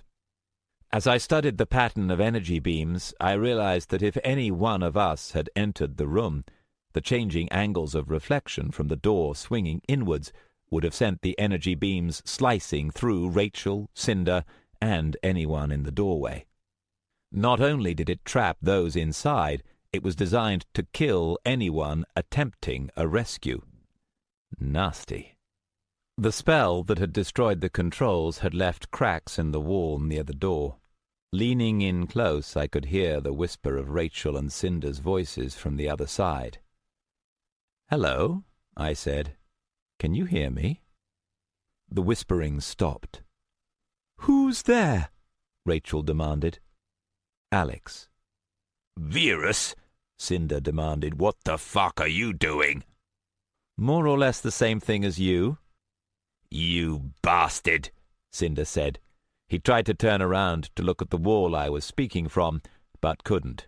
"How are you still alive? Onyx fired your bracelet." "Cinder, given your current situation, do you really think this is the most productive way to spend your time?" "What do you want?" Rachel said. She was holding quite still. Behind the mask, I couldn't see her expression, but I knew she was focusing on me. "I'm here to help you out of that room." "Bullshit," Cinder snarled. "Turn off the beams," Rachel said. "Can't." "Then open the door." "Can't." "Why not?" "Last guy through smashed the controls." Rachel swore. "Kazad," she hissed. "That motherfucker." "There's an emergency cutoff inside the room," I said. "It's just under where the beams are coming from." Cinder and Rachel flicked their eyes sideways to look. The mirrors beneath the beams looked exactly the same as the ones covering the rest of the room. "That takes us away from the door," Rachel said at last. "I know." "I don't see any cutoff." "I know." "Fuck him," Cinder snarled. "You want us dead, don't you?" I didn't answer. A few seconds ticked by with no sound other than the humming of the beams. "How do I get there?" Rachel asked. Cinder started and nearly got his arm burnt off for his trouble. "What the fuck are you doing?" "Shut up, Cinder," Rachel said wearily. "Alex, how do I get there?" "There's a route through," I said.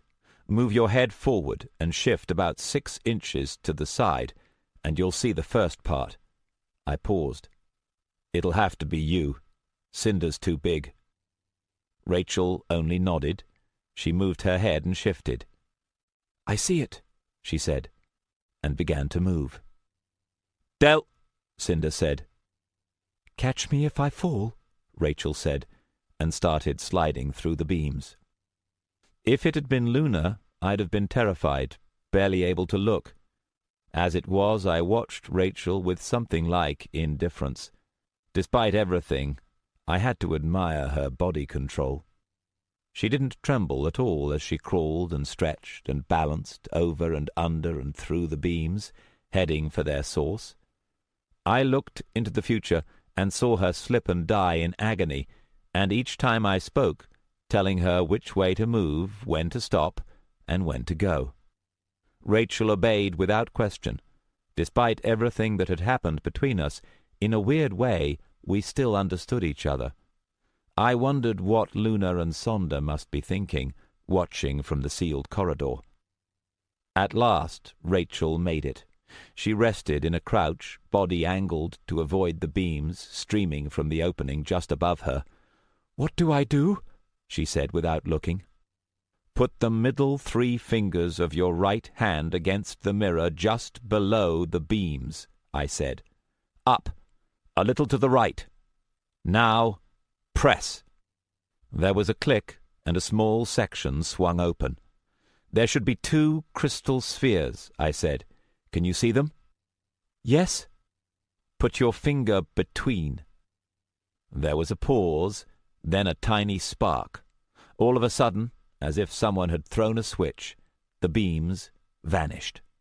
Cinder and Rachel were standing in an empty room. Cinder turned, looking from side to side. Rachel rose and walked towards the door. "It won't open," I said as she disappeared from my sight. "You'll have to—" At my side the door seemed to flash green, then crumble to powder, becoming a fine dust that hung in the air.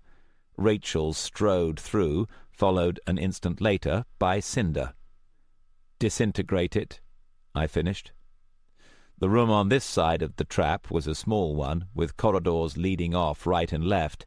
Cinder and Rachel entered and stopped, facing me from only a few feet away.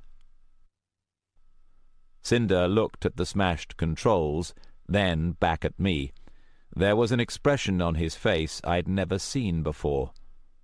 "Why?" he said at last. I shrugged. We had a deal. Cinder looked at Rachel. She was studying me, her eyes opaque behind her mask. "Outside," she said at last, addressing Cinder. "We keep him alive. He gets rid of these bracelets." I nodded. Rachel stepped forward and held out her right wrist, pushing back the sleeve to reveal the bracelet. "Well?" I pulled out a tool and set to work. Rachel waited patiently while I probed at the bracelet's inner workings, looking into the future to see the outcome of every action. From time to time my hand brushed against Rachel's skin. She didn't react, and neither did I. I might have been her dressmaker. I finished after 5 minutes and moved on to Cinder, who stuck his arm out with poor grace. He was in worse shape than Rachel. I could see patches where his clothes had been burnt away, and he smelt of ash and scorched flesh. As the minutes ticked past, he made a growling sound. "Why don't you just burn 'em off?" "Same reason you can't. I'm guessing you've tried." Cinder was silent. "I can't break the locks," I said, "but I can shut down the receptor so it can't receive Onyx's signal. He won't be able to tell they're sabotaged until he tries to zap you." "That'll work," Cinder said suspiciously. Without looking away, I held up my right wrist, which still held Onyx's bracelet. It worked for me. Cinder shut up then, and the 3 of us stood there quietly. After all our history, it was a strange feeling to have them just wait there. At last it was finished. I stepped back. Done. Cinder and Rachel looked at their bracelets. "Doesn't look different," Cinder said. "It's different," I said. "I believe you," Rachel said. She looked at me. "So?" "So," I said. The moment stretched out, silent, tense. I stood watching the pair of them, looking at the 2 possible futures, wondering which one they were going to choose. "Don't get in our way," Rachel said at last. She turned and walked towards the nearest exit. Cinder gave me a final scowl and followed her. As their footsteps faded away into the distance, I let out a long breath and let my shoulders slump. I stood still for a moment, alone with my thoughts, then shook myself and looked across at the secret door. "Guys, you can come out." Cautiously, Sonder and then Luna emerged. Sonder looked around. "Where did they go?" "Farther in," I said. Suddenly I felt very tired. "Oh," Sonder said, and scratched his head. "Well, I guess that's better." He walked forward, rummaging in his bag. "You know, I think I've seen this layout before." Luna waited for Sonder to get out of earshot, then looked at me. "We're going to run into them again," she said at last. I didn't answer. I led Luna and Sonder into the corridor Rachel and Cinder hadn't taken, and together we headed deeper. Chapter 13. The hands on my watch pointed to 2:13. As I stared, they blurred and seemed to swim until I was no longer sure what I was looking at. I forced my eyes to focus, knowing I couldn't afford to sleep. We'd been inside the tomb for 4 hours. The closer we spiraled in towards the center of the facility, the more lethal and hard to bypass the traps and security systems were. Our progress had slowed to a crawl. Worse, the number of paths was steadily diminishing, forcing us closer to the others hunting the Fate Weaver.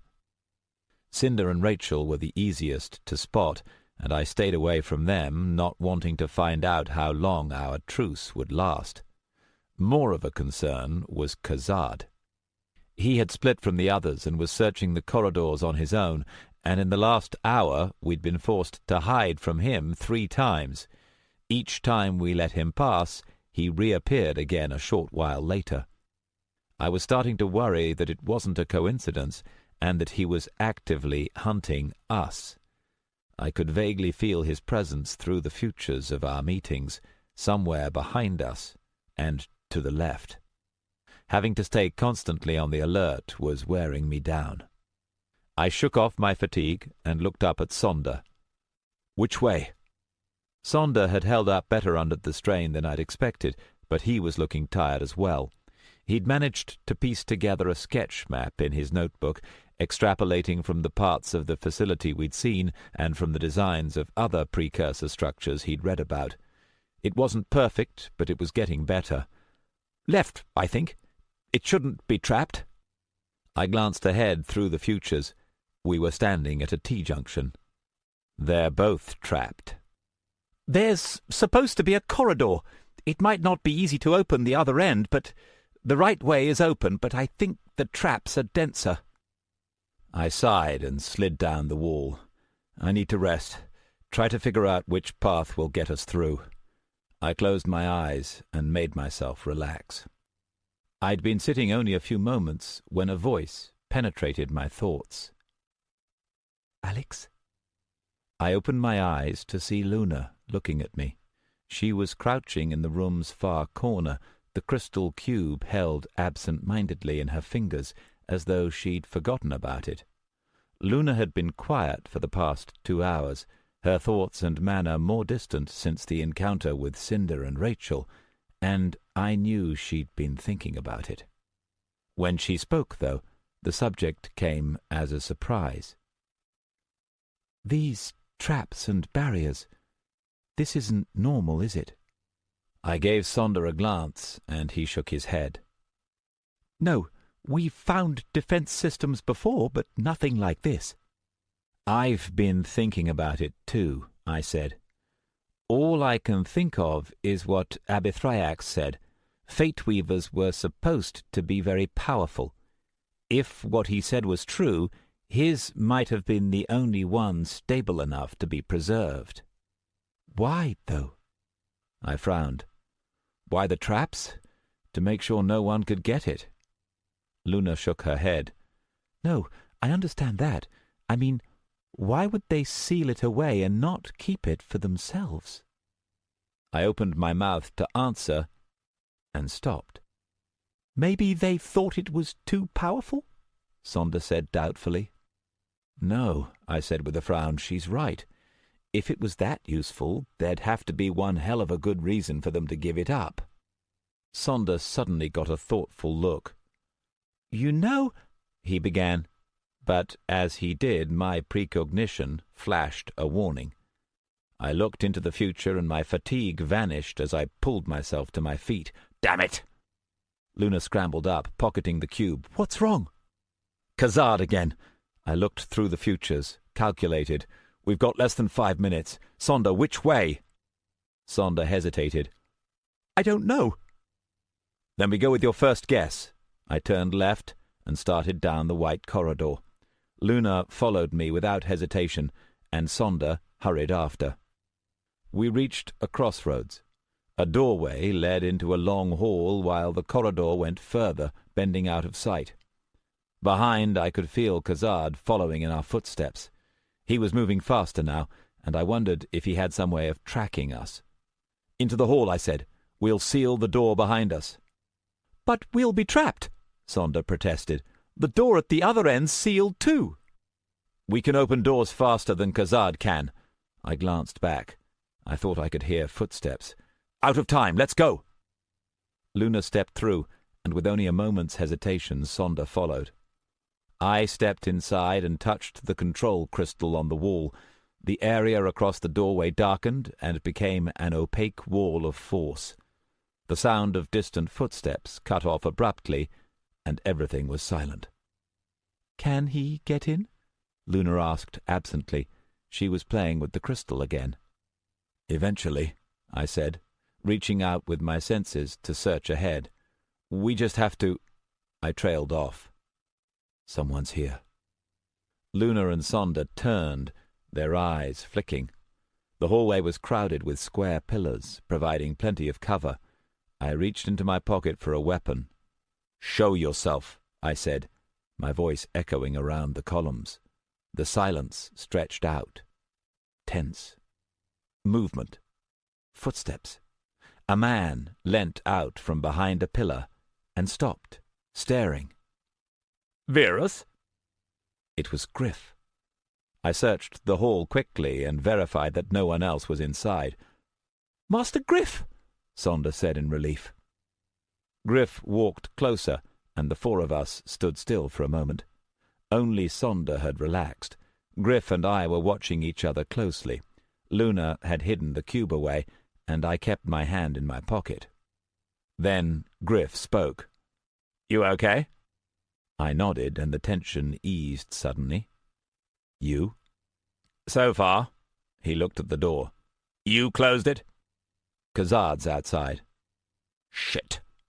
Griff ran a hand through his hair. "I was hoping I'd lost him." Now that Griff was closer, I could see that he looked on edge. There were rips in his clothing, and he had the look of a man who'd been fighting hard. "What's at the end of the hall?" I asked. "Locked door. I was trying to get past when I heard you." He looked at Luna. "You got that cube? Maybe that'd do it." The four of us came together, Luna staying a little back. I took my hand from my pocket, but didn't drop my guard. "What happened at the entrance?" Griff grimaced, his hand creeping towards a rip along the side of his coat. "Khazad and that bastard Onyx tried to take my head off. Didn't miss by much, either. If they hadn't been in such a hurry." "No one else made it in?" I asked. Griff shook his head. "We're all there is." "Which means it's either you or Sonder." "Let's have a look at that door." The hallway bent right and left and right again, ending in a sealed door. I studied the door for a second, then nodded and walked up to the controls, pulling out a tool. "I can open it. Griff, I'll need you to throw up some barriers. Khazad's going to be in the hallway before long." Griff gave a glance at me and Luna, then nodded. "Will do. Sonder?" Sonder jumped eagerly. "I'll help." The two of them disappeared back around the nearest corner. Luna watched them go, then looked at me. "You think it's one of them?" I nodded as I began working on the controls. "Or both." Luna stood there for a while. "Can you tell which?" "I can't see beyond a choice that hasn't been made," I said. "Right now, we need them, and they need us. Once that changes—" I didn't finish, and Luna didn't ask me to. We couldn't depend on either Griff or Sonder, and our only sure ally was Starbreeze. It was tempting to call her just for the reassurance of having her around, But Starbreeze couldn't carry Luna, and the air elemental was our one trump card. I didn't want to reveal her to Sonder and Griff until I had to. Alex, Luna asked. why did you let them go? My hands went still. I didn't need to ask who Luna meant. Why do we do what we do? I think the reasons run deeper than we can know, and often we can only guess at the truest one.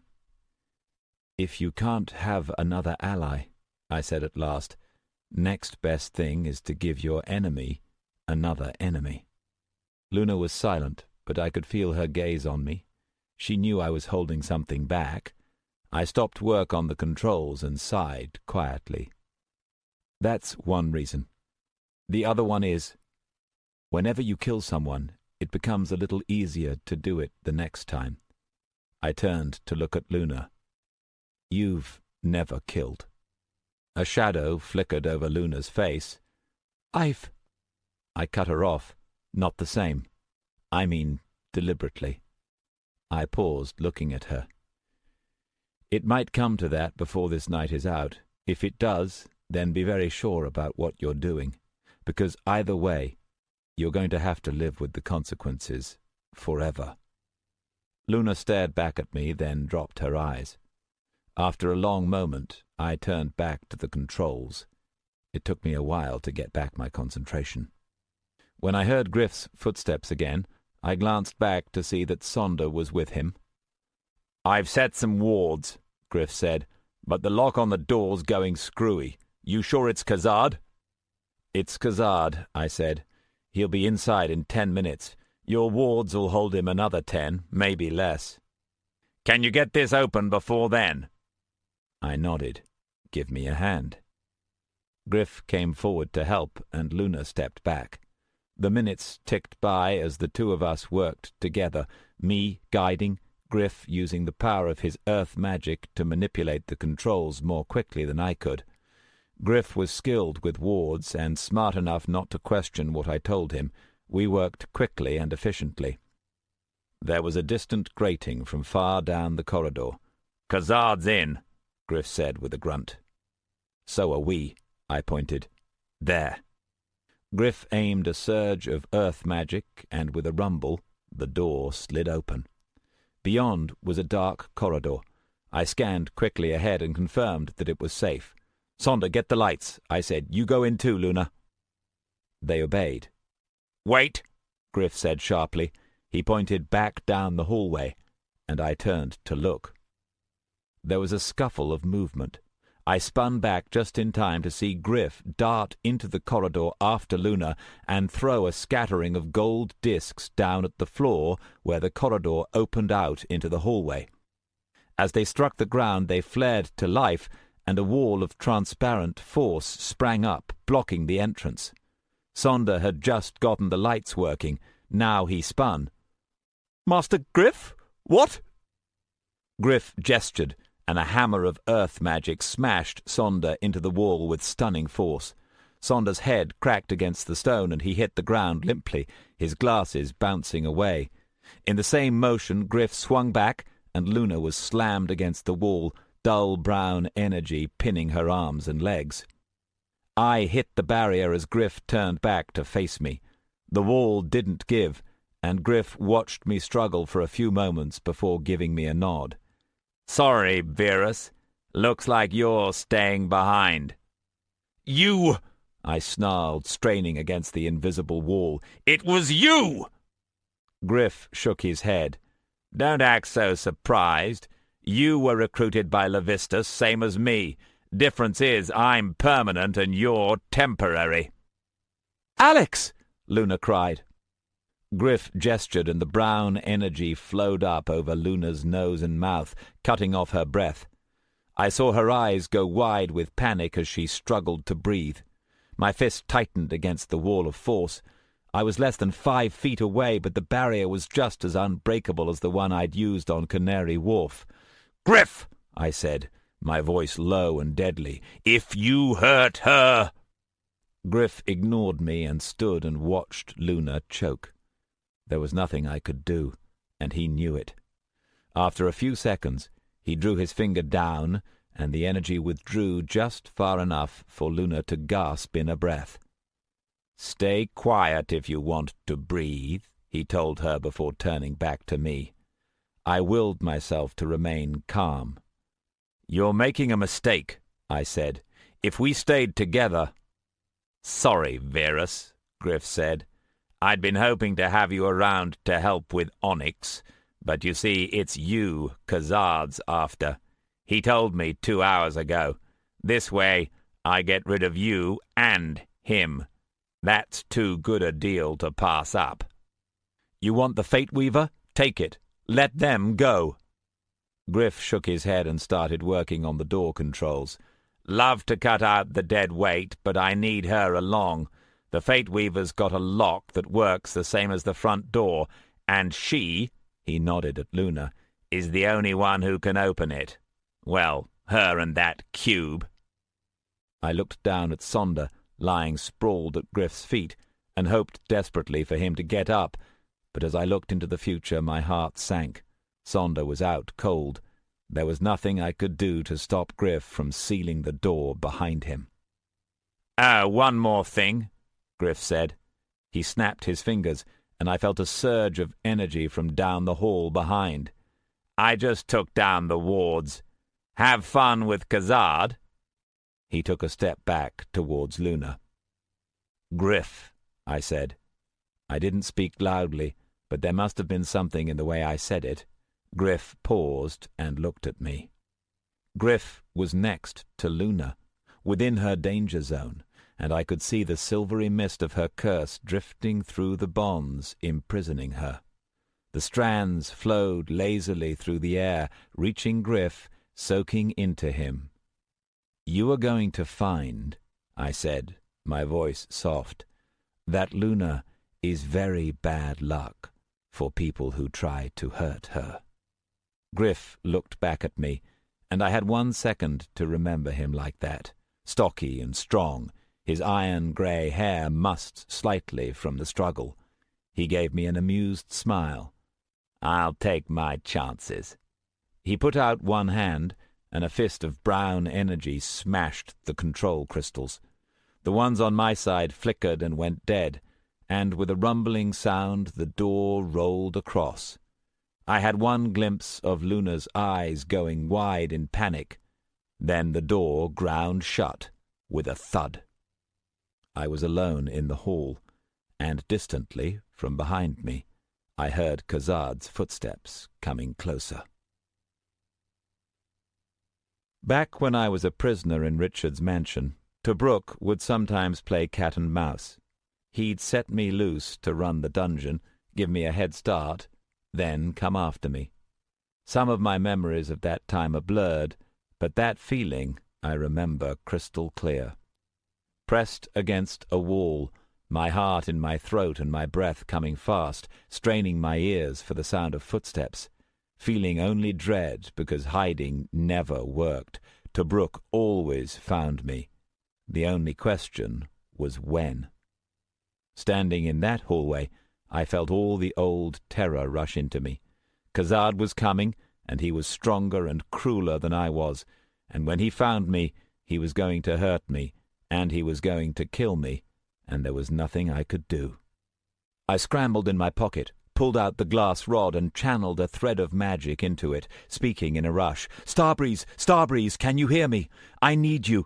Please come! If you've ever listened to me, come now, please!" I broke off as I felt something black and cold open up within me.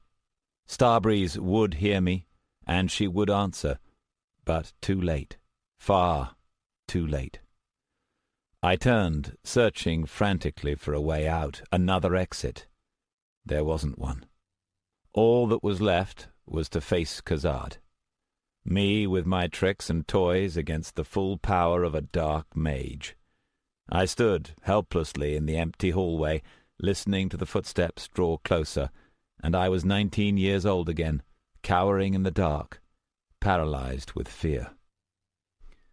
And then something spoke inside me, something older and steadier. You aren't a child anymore. You told Luna there's always a way out. Time to prove it. I took a deep breath, stood up straight, and waited. Khazad came around the corner like falling night. The dark mage was a small man, but as he walked, a cloak of shadow seemed to gather around him, turning him into something larger and more menacing. The lights dimmed slightly as he passed, and didn't brighten.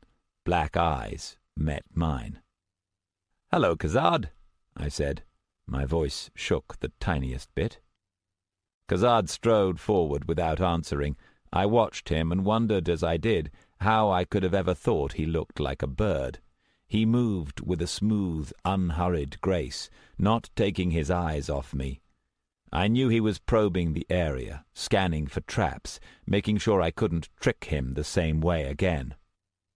Khazad came to a stop 20 feet away, studying me. "Where are the rest?" he said at last. "Griff took them," I said. Khazad smiled. "So he did something right." We stood looking for a moment more. "I want to make a deal," I said. Khazad kept smiling. "Really?" I gestured down at the bracelet of black metal that Khazad was still wearing. "I can switch that off." Khazad raised his eyebrows. "Like you did with yours?" "I can disable the receptor, stop Onyx from activating it." "And?" "A truce," I said. "You don't harm me, I don't harm you." Khazad stood looking at me for a moment, his eyebrows still raised, then raised his hands and sent a bolt of black lightning straight into my chest. The pain was so intense I didn't even feel it when I hit the ground. My lungs had frozen, and I struggled to breathe. Flashing spots swam before my eyes. "You have no idea how much I've been wanting to do that," Khazad said thoughtfully. As my vision cleared, I saw he was crouching down in front of me, only a couple of feet away. He was looking at me, eyebrows raised. "I told you this was coming." "Onyx," I managed to say. Khazad smiled, a flash of bared teeth. "Oh, I'm sorry. You didn't know? I've decided to throw in with Onyx instead of Dell. Wasn't hard after what she did in the forest." His smile widened. "Oh, Verus, you should have heard her after I left them in that room, once she realized I wasn't coming back. I wonder if she's still alive. Hope she is. I wouldn't want it to be too quick." Khazad blinked and looked down at me. "But what are we going to do with you?" I started to speak, and suddenly everything went blank. The next thing I remember is lying against a pillar on the opposite side of the hall. I guess Khazad must have thrown me, though I don't remember it. The back of my head was wet, and my right side felt like fire. Once my head had cleared enough for me to hear, I realized Khazad was talking again. "And then Onyx told me to go back and kill you. Amazing how things work out, right? Even promised me a reward."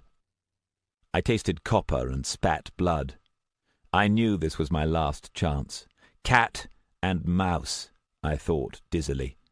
The way to win is not to be the mouse. "Only one mage can use it," I said to the floor.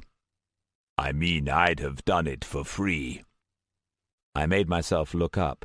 Khazad was strolling towards me, keeping a casual eye on me to see whether I was going to make things interesting. I drew a breath and spoke clearly, meeting his eyes. "Only one mage can use the Fate Weaver. That mage is going to be Onyx. Once he has it, he won't need you. You think Onyx is planning to come back to Morden with anyone? You think he's going to share the credit? Why do you think you're still wearing that bracelet?" Khazad stopped, and I knew I'd gotten through. I kept pushing. "Onyx told you he'd take it off if you killed me, didn't he? He's lying. As soon as you've done your job, he'll trigger it.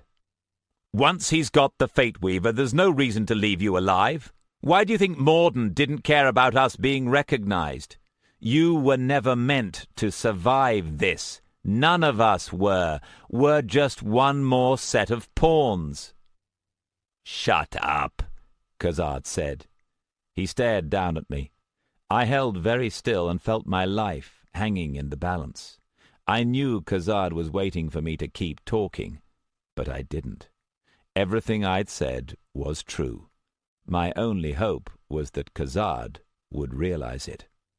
Khazad stepped forward and held out his right arm. "Take it off." I swallowed. "I can't," I said very carefully, "but I can change it so it won't work." I began to rise just slightly. "Stay on your knees," Khazad said, and I froze. Khazad touched his left hand to the side of my neck. It felt very cold, and I could feel the tension of a spell hovering in his fingers, waiting to be let loose. "You have 5 minutes." I swallowed. "I do this, you let me go." Khazad studied me, and I knew exactly what he was thinking. "Agreed," he said at last.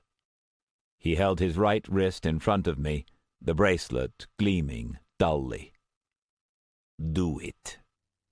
Have you ever had to work under pressure? You probably think you have. You're wrong. Real pressure is knowing that if you make a mistake, you'll be dead without ever knowing what you did wrong. Believe me when I say, I worked very carefully.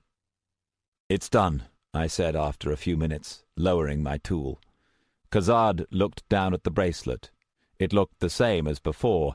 I'd made the same change that I'd made to Rachel's and Cinder's. "If Onyx triggers it?" Khazad asked. "Nothing." Khazad nodded. "You said you'd let me go," I said, my mouth dry. Khazad looked down at me, and I held my breath. His eyes were opaque, dark. Up close, Khazad smelt of dust and death, the scent of old bones. I felt the thoughts running through his head, saw the futures shift. "Come on, Khazad," I prayed silently. "Be a typical dark mage. Play with your food." "Go on," Khazad said, and stepped back. Slowly, I picked myself up. My head spun, and for a moment I thought I was going to fall. My body ached all down my right side where I'd been thrown against the pillar, and my head was pounding. When my vision cleared, Khazad was still watching. I limped away.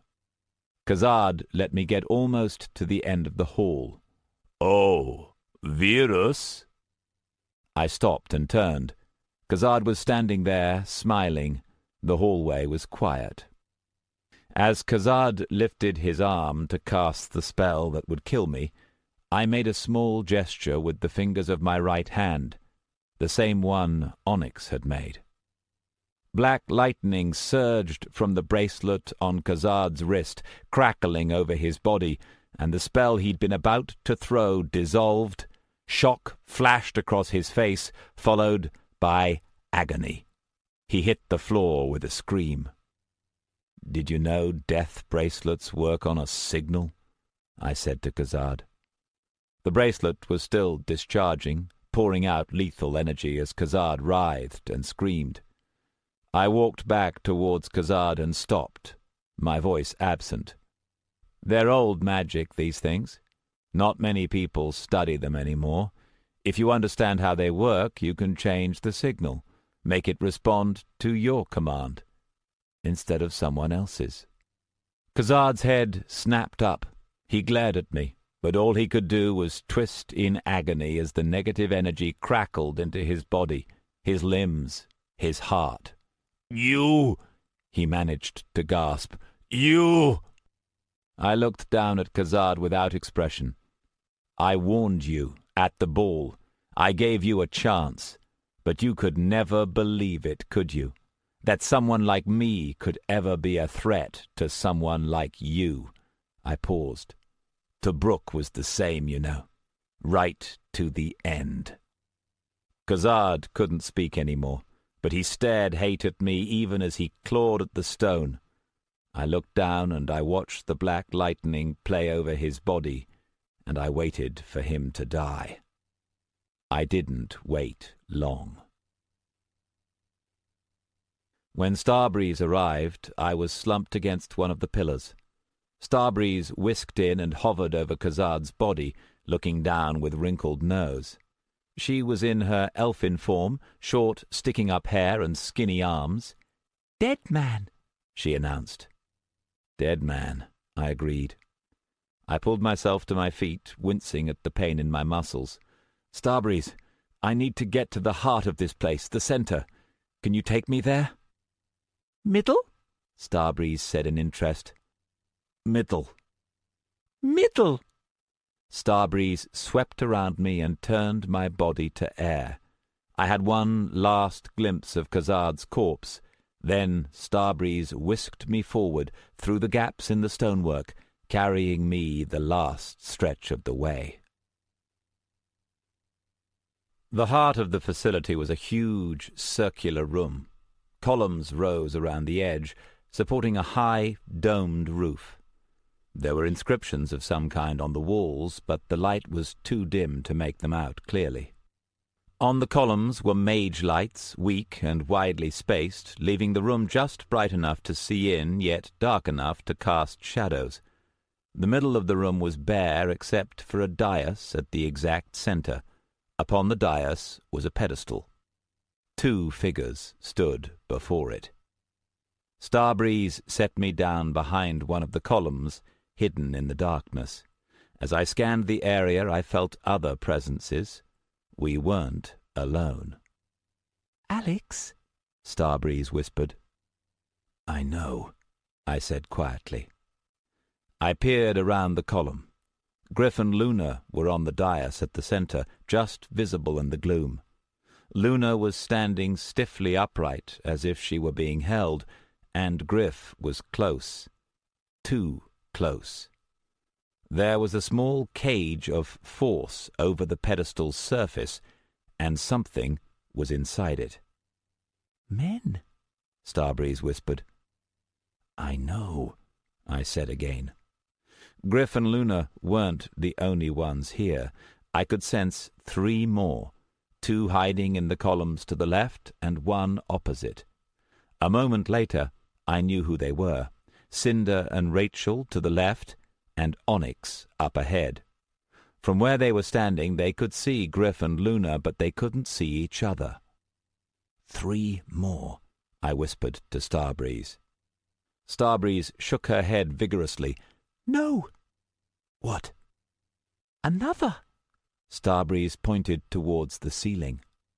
I looked up and saw nothing. I scanned the area and again found nothing, and then had a sinking feeling as I realized who it was. Oh, right. Her. "She's wrong." "You can feel her?" Starbreeze shivered.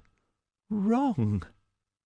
She swept in a tight circle, looking distressed.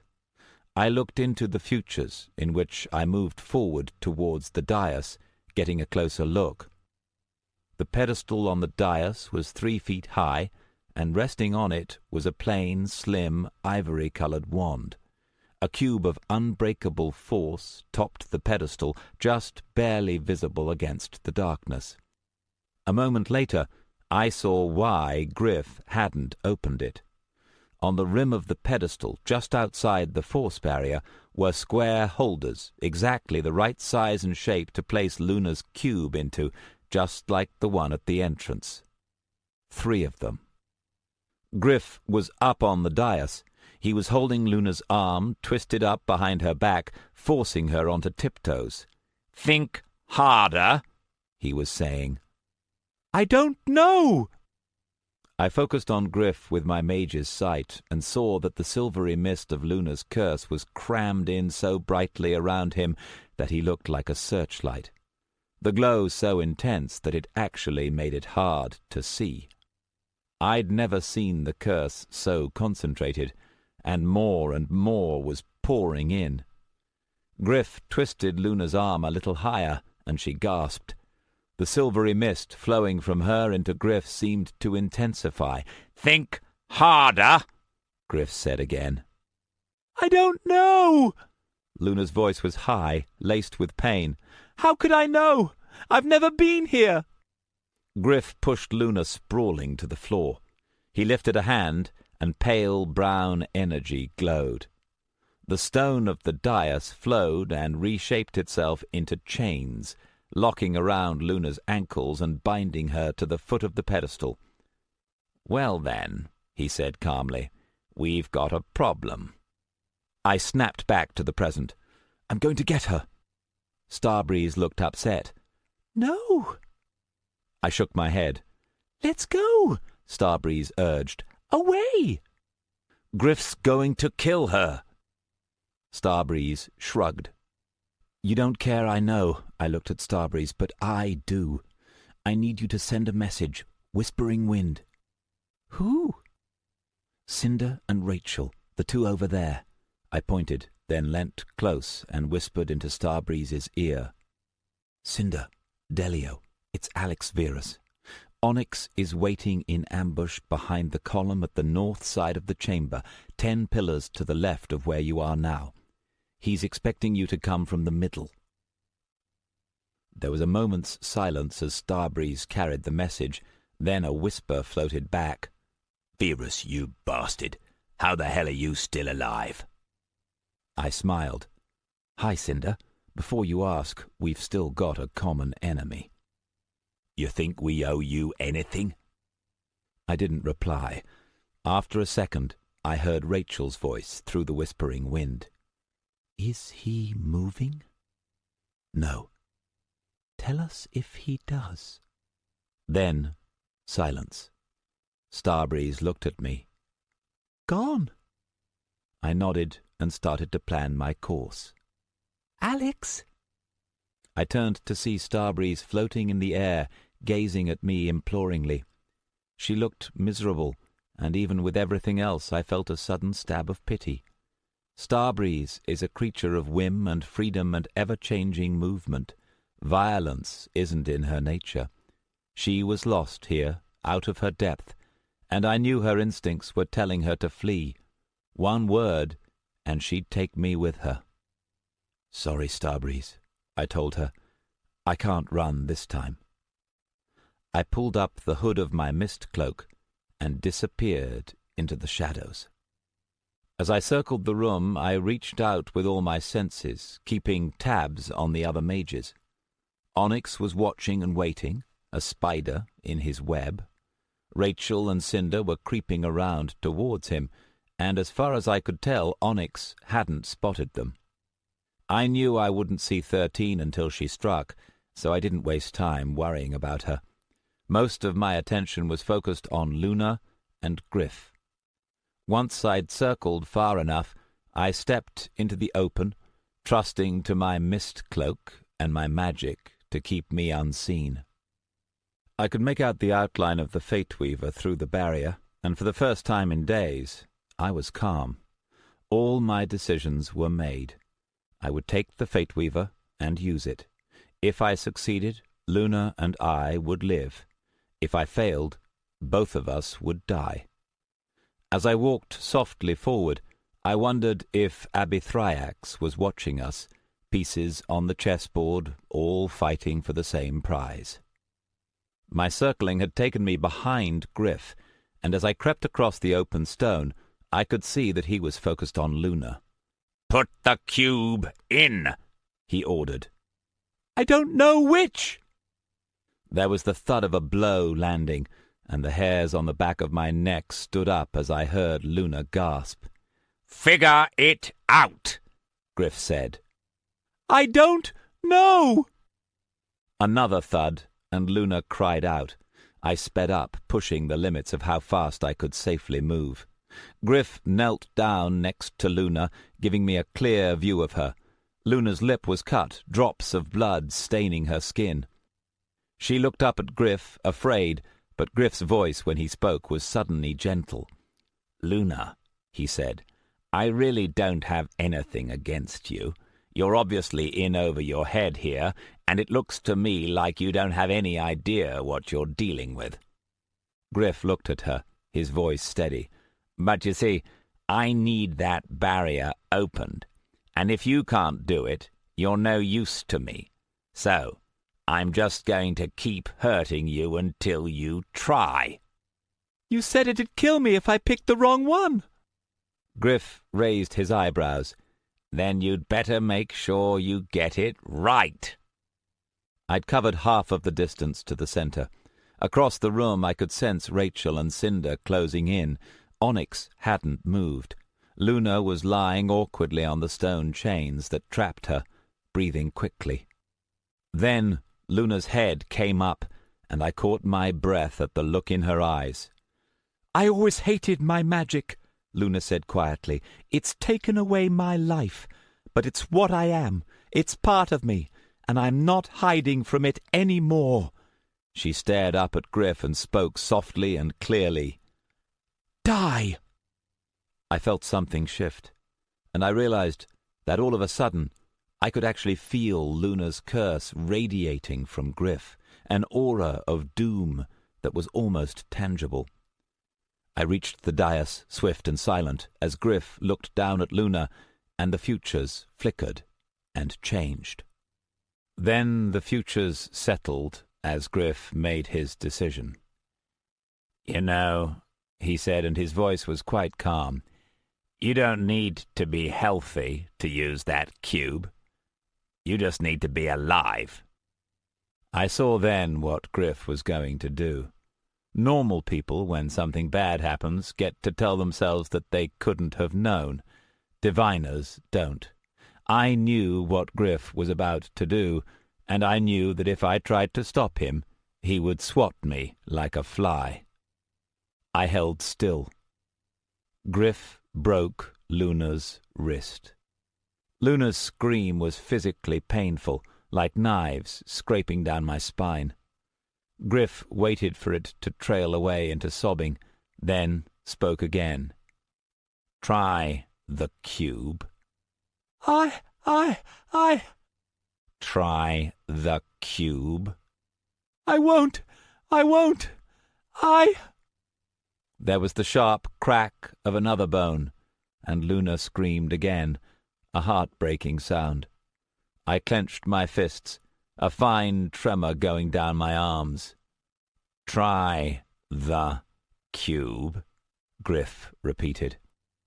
Luna only sobbed. Griff made an exasperated noise, and I felt him channeling earth magic. I couldn't see what he was doing. The pedestal was in the way.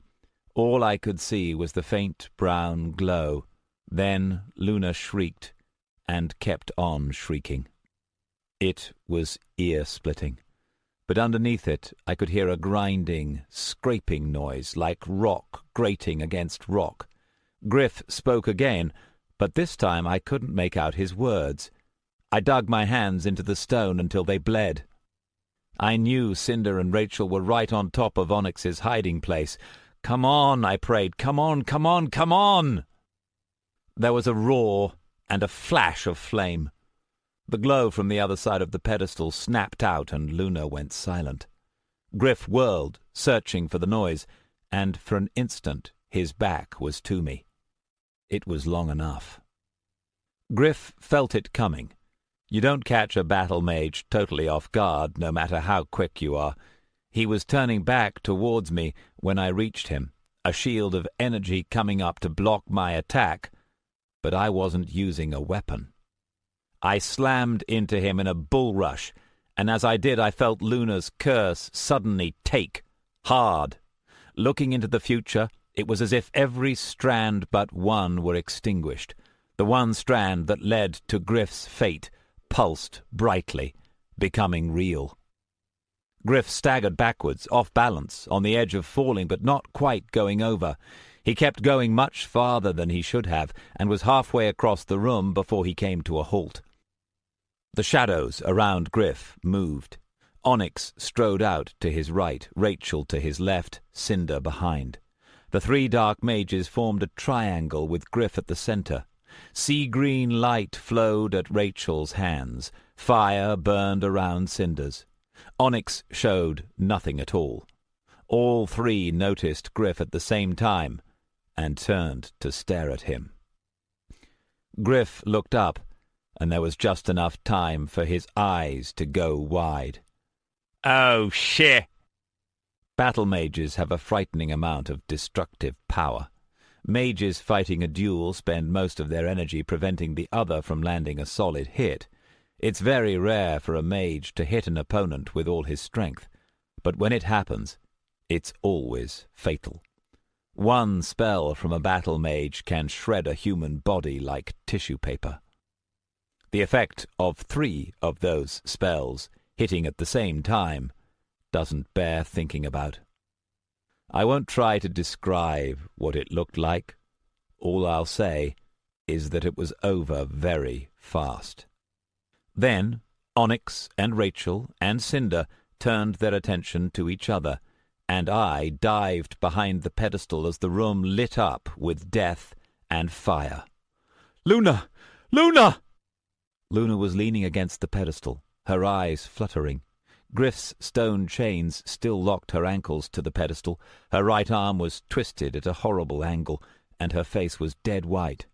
"Don't touch me," she said, her voice faltering. "It's different. From the other side of the pedestal I could hear the roar of flame and the flat, deadly wham of Onyx's force magic. "It's okay, don't move." I looked around, trying to figure out some way to get Luna out of here. "We need to—" I only had a second's warning. I dived sideways, off the dais, rolling, just as something swept through the spot I'd left with a swoosh of air. As fast as she had struck, 13 was gone. I came to my feet and slipped one hand in my pocket, tense, waiting. Less than 100 feet away, a furious battle was raging as Rachel and Cinder hammered Onyx with all of their power, trying to break down his shields and kill him, but I couldn't spare the time to look. I stood on the open stone, and it was 13 I was watching for, waiting to see how she would come at me, from the left or from the right or straight above. I couldn't see her, but I could see into the futures where she killed me, and I could see how to move to make sure that didn't happen. Not yet. Not yet. Now! As 13 swept in, I pivoted, and her claws missed my throat by inches. I kept turning, and as 13 flashed past next to me, my hand flung a handful of glittering dust over her. Thousands of the glowing grains of light fell to the floor and winked out, but hundreds more covered the air elemental and clung to her. 13 darted away, trying to shake the stuff off, but it had stuck. She was visible now, an outline of glittering particles in the shape of a woman. "What's the matter, 13?" I asked. "Shy?" 13 made a final effort to rid herself of the dust, then gave up. As she looked at me, her invisibility faded, and the lines of her body came into view beneath the dust. Pale white eyes looked at me, and she began to glide forward. I backed away, a nasty feeling in my stomach. I could reveal 13, but I had nothing that could harm her. "Listen," I began. "Maybe we got off on the wrong foot. The truth is, I actually really like air elementals." 13 kept advancing, and I kept backing away. 13 was pushing me back in a tightening spiral, coming closer and closer to the pedestal. I could feel Luna slumped against the base, fighting to stay conscious, the battle still raging behind me. "You want the Fate Weaver, right?" I said. "You need us to get it. If we're dead, you can't take it back to Levistus." 13 didn't answer, and with a sudden chill, I realized that she wasn't listening to me because she couldn't. She'd been made to follow orders and nothing else, and right now her orders were to kill me. 13 was getting closer and closer. "Wait!" I said urgently, and 13 sprang, claws reaching for my throat. Something flashed across my field of vision and hit 13 in mid-leap, knocking her sideways. I caught one glimpse of Starbreeze's face, then the two air elementals were rolling away in a blur of motion and slashing claws. I stared after them for a moment, then turned back. "Luna!" Luna had managed to pull herself up against the pedestal, her crippled arm cradled in her lap.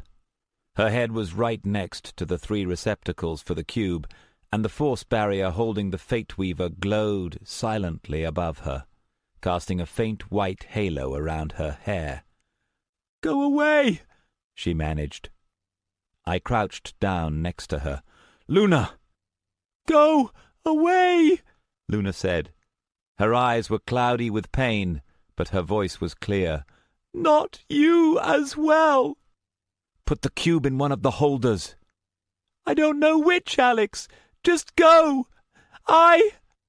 "Close your eyes and guess." Luna stared at me. Her eyes were clear again. I think the sheer craziness of what I was saying had shocked her lucid. "Alex," she said carefully as the battle raged around us, "this isn't a good time for making jokes." From the far side of the room there was a hollow boom, and Cinder came flying through the air.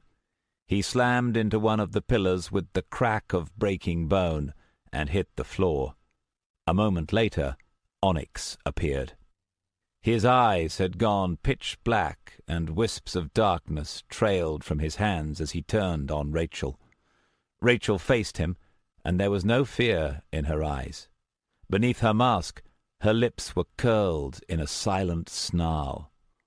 From the other side, Starbreeze and 13 were a whirlwind of deadly motion. 2 mages, 2 elementals, 2 battles. As soon as Onyx or 13 won, we were finished. "Don't choose," I said to Luna, raising my voice over the sounds of battle. "Leave it up to luck." "I don't—" Luna began, then stopped. Her eyes went wide as she understood. From behind, I heard Starbreeze give a yelp of pain. "Alex, hurts!" Luna took a deep breath, then pulled herself to her knees, gasping slightly as her right arm shifted. My hands itched to help her, but I stood my ground. Carefully, Luna drew out the crystal, closed her eyes as the sounds of battle raged all around us, then reached out blindly. The crystal slotted neatly into the leftmost holder. There was no fanfare this time. The crystal pulsed, and the force field over the Fate Weaver pulsed with it. Then the barrier was gone, and the Fate Weaver was clearly visible, a simple, unmarked wand of ivory. I snatched it up, and silence. I didn't hesitate. As soon as I felt the momentary dizziness, I stepped back, looking around. I could see my body crouched over the pedestal, Luna slumped beneath. "Abithriax!" "Well, well." I spun to see Abithriax walking towards me across the floor, picking his way through the battle in his red robes. Onyx and Rachel were dueling all around him, and a blast of force passed straight through Abithriax's image without touching him. Things have gotten lively. "I need to use the Fate Weaver." "Yes, you do," Abithriax said. "Listen carefully.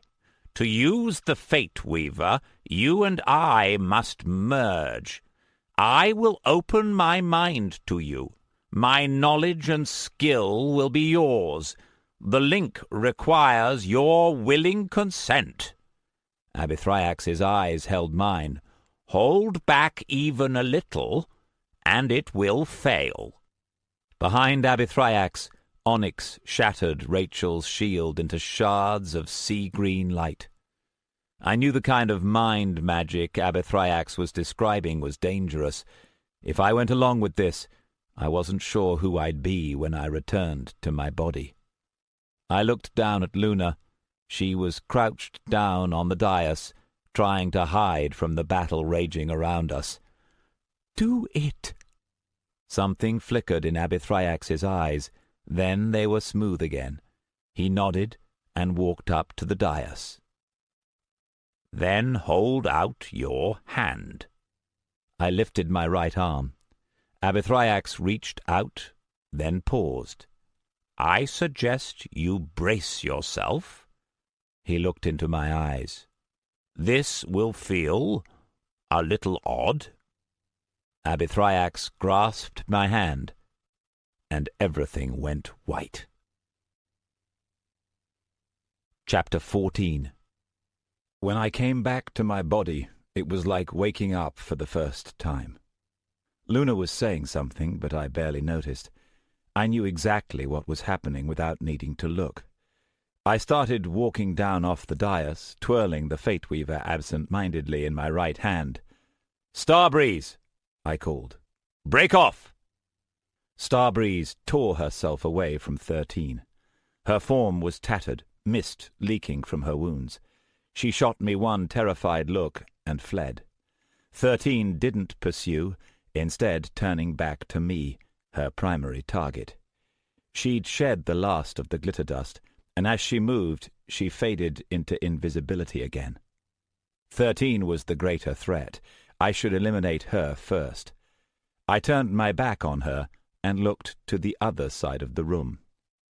"Onyx!" Onyx had crippled Rachel, sending her limping into the darkness of the pillars. Now he turned to me. "Rules changed, Chosen," I told him. I kept walking, placing myself between the two killers. "Surrender or die." Onyx didn't waste time answering. A whirlwind of razor-edged discs of force flashed towards me. I sidestepped, and the attack hit 13 just as she swept in at me from behind. She flashed into visibility as the force blades chewed her to pieces. Her mouth opened in surprise, and she looked at me with wide eyes, and for a moment I thought she was going to speak. Then she was nothing but wisps of drifting air. I looked back to see Onyx staring at me in shock.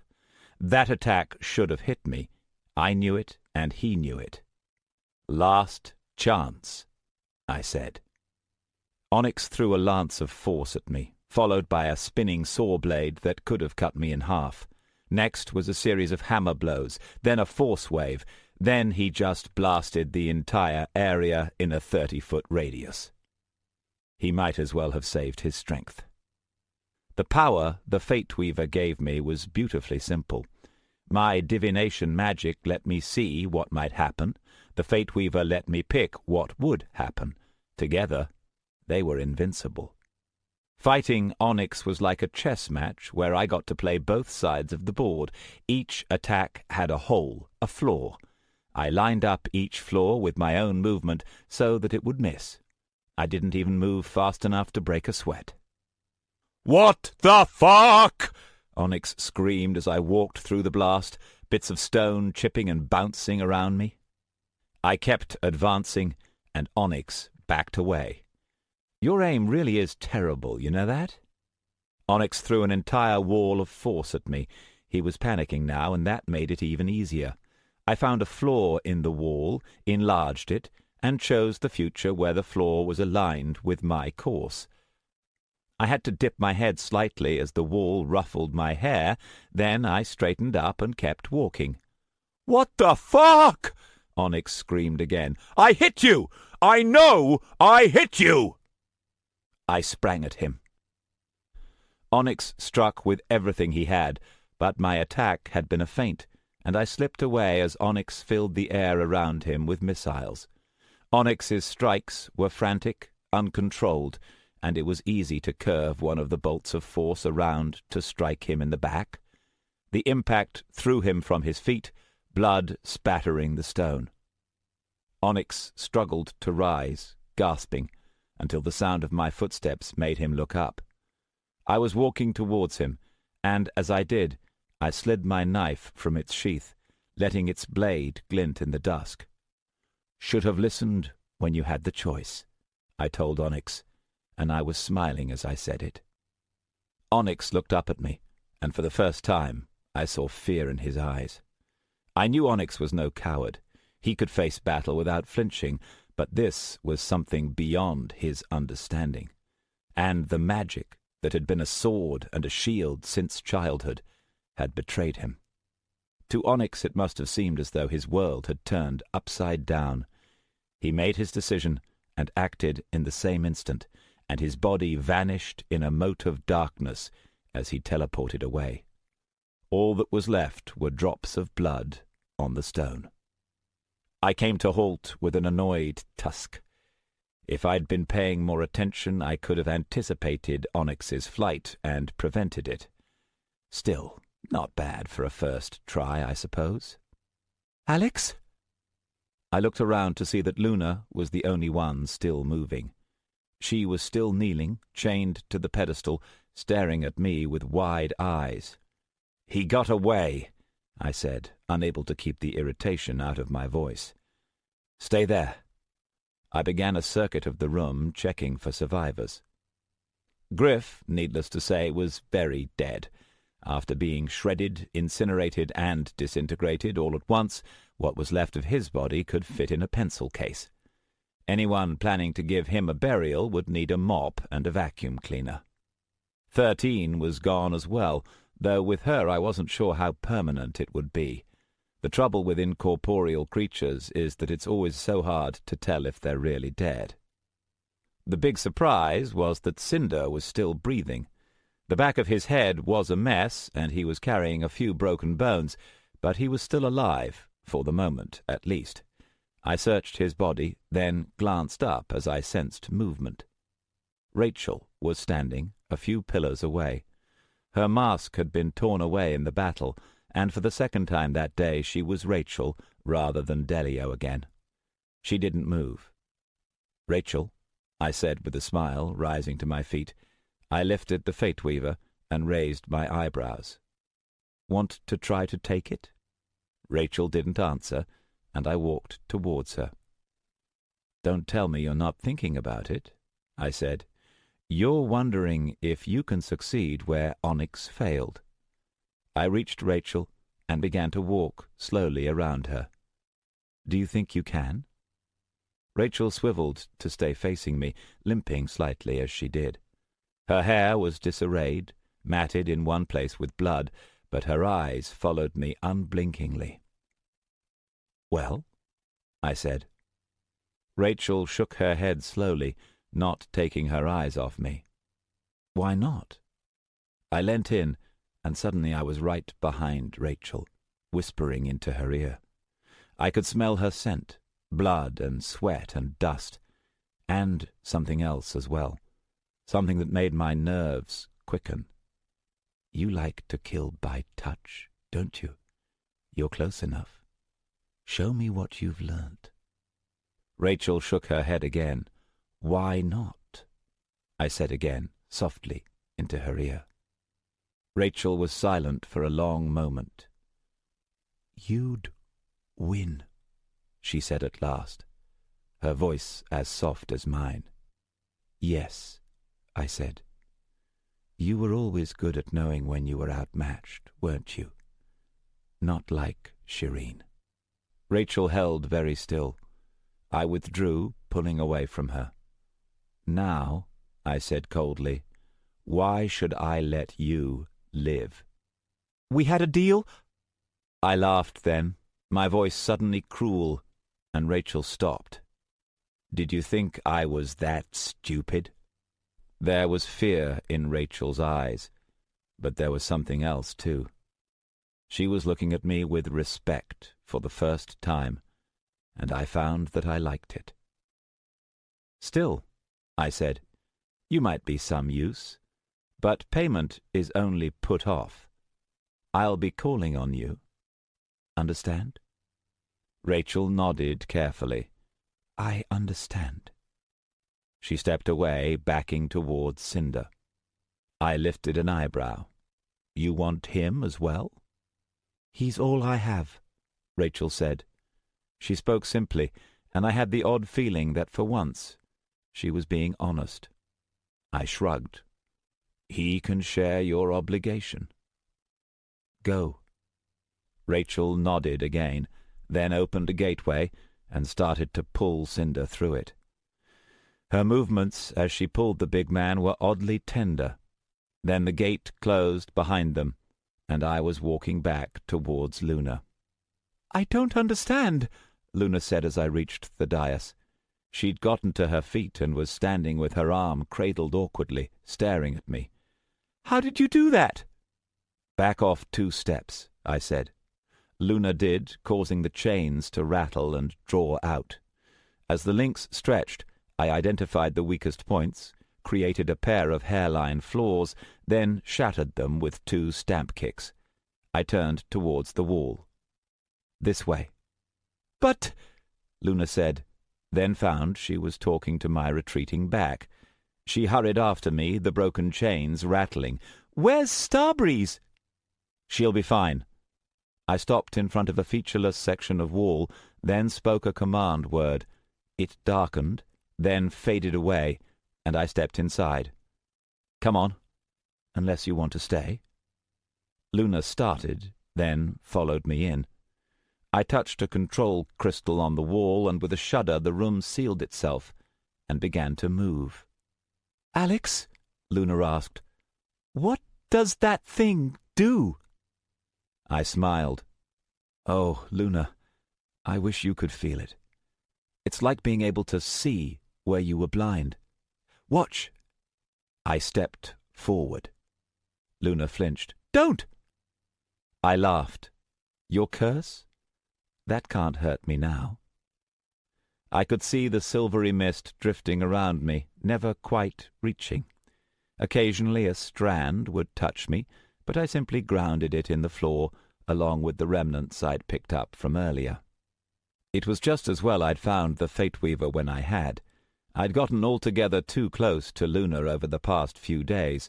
I pointed at Luna's broken arm, and as she flinched, I translated her movement into resetting the bone, aligning the fragments into their proper place.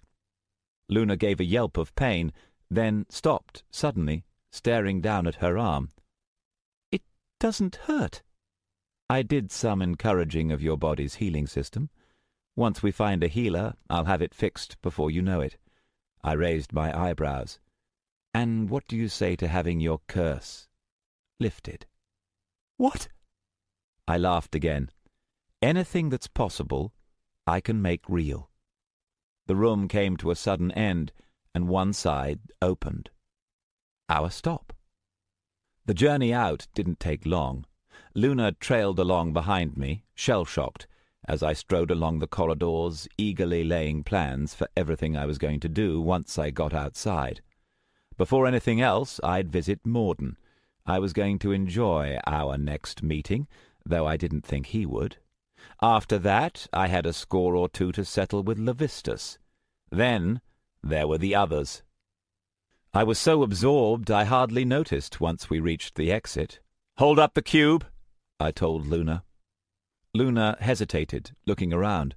We were in a small, featureless room. "This isn't the way we came in." I felt a flash of annoyance that I had to explain things to her, then smoothed it over. "This is the back door. It'll take us into the countryside." Luna hesitated a moment longer, then obeyed, speaking the command words I ordered her to use. The cube lit up, and a gateway opened in the wall, carrying with it a breeze that smelt of leaves and grass and cool night air. I stepped before the portal next to Luna and looked upwards. For a moment I could see nothing, then I started to make out pinpoints of white light. Gradually the stars took shape before me, and as my eyes adjusted, I could see the shape of a hillside, trees silhouetted against the night sky. I stood there for a long moment, drinking in the starlight, basking in the rush of triumph. I'd done it. I'd won. "Let's go, Luna," I said. "We've got a world waiting for us." Then suddenly there was a whirlwind in front of me, pushing me away. I jumped back with a curse, bumping into Luna and making her cry out. The whirlwind solidified, taking the form of a waif-like girl with spiky hair. "Don't!" Starbreeze said urgently. "Starbreeze?" I recovered my balance. "What the hell are you doing?" "Wrong! Don't go!" "You're in my way." I tried to walk forward and again found myself in the middle of a whirlwind of air, driving me back. I came to a stop and looked angrily at her. "Starbreeze!" Starbreeze didn't move. "Can't go!" Luna looked at me in puzzlement. "What's going on?" "I have no idea," I said in exasperation. Starbreeze wasn't intending any harm, else my precognition would have sensed her. But she wasn't budging either. "You can't go," Starbreeze insisted. "Wrong!" "Maybe it's dangerous?" Luna asked doubtfully. "Luna, there's nothing out there within 100 miles that's a danger to me," I said impatiently. "Starbreeze, get out of the way!" Starbreeze shook her head again. "Wrong!" I took a threatening step forward. "You stupid little—" "Wait!" Luna said urgently, looking between us. She was close enough to Starbreeze to be dangerous, but Starbreeze was focused so desperately on me she didn't even notice. "What's wrong?" Luna asked Starbreeze. "Isn't this the way out?" Starbreeze shook her head again. "Can't go." She stared at me anxiously. "He's wrong." "This is the way out," I said. "Starbreeze, move or I'll make you move." "Wait," Luna said. "What does she mean?" "Who cares?" "Wrong," Starbreeze said again, insistent. "She keeps saying that." "Who cares?" I wanted to get out of this place, walk outside the boundaries of the tomb and taste the night air, wanted it so badly I could taste it. Starbreeze was stopping me, and that was making me angry. Luna hesitated. "Shouldn't we listen to her?" "No!" I said in frustration. "There's nothing for us to go back for. We are done with this place." As I spoke, Luna started. "Wait!" I was almost ready to kill Luna. "Now what?" "There is someone we need to go back for. Sonder." I stared at her for a second. "Who?" "Sonder. Alex, you saw him. Griff hurt him. Don't you remember? He must be back in those corridors." "He's probably dead." Luna started as if I'd slapped her. "He's not. He was breathing when Griff took me away. He could still be alive." I started to answer, and suddenly came to a halt. Luna was right. When I'd last seen Sonder, he'd been alive. Griff hadn't killed the younger mage. He'd only stunned him. So why had I been so sure he was dead? Luna was looking at me as if waiting for something. "What?" I said at last. "Aren't you going to—" Luna said. When I didn't respond, she trailed off. "We'll go back for him later." I didn't want to think about Sonder. I just wanted to get out. "He might be dead by then." "Plenty more where he came from." Luna started again, her eyes going wide. "Why do we have to deal with this now?" I said in irritation. "Let's get out of here." "I can't believe you're saying this. Alex, you were the one who told him to stay with us." Luna was staring at me in shock. "What about what you told me? You said that you shouldn't let someone die if you could help it. I believed you." "When did I—" I trailed off as I remembered telling Luna that. It had been after we'd helped Cinder and Rachel. Except I didn't really believe it. It had just been something to say to... No, it hadn't just been something to say. I had believed it.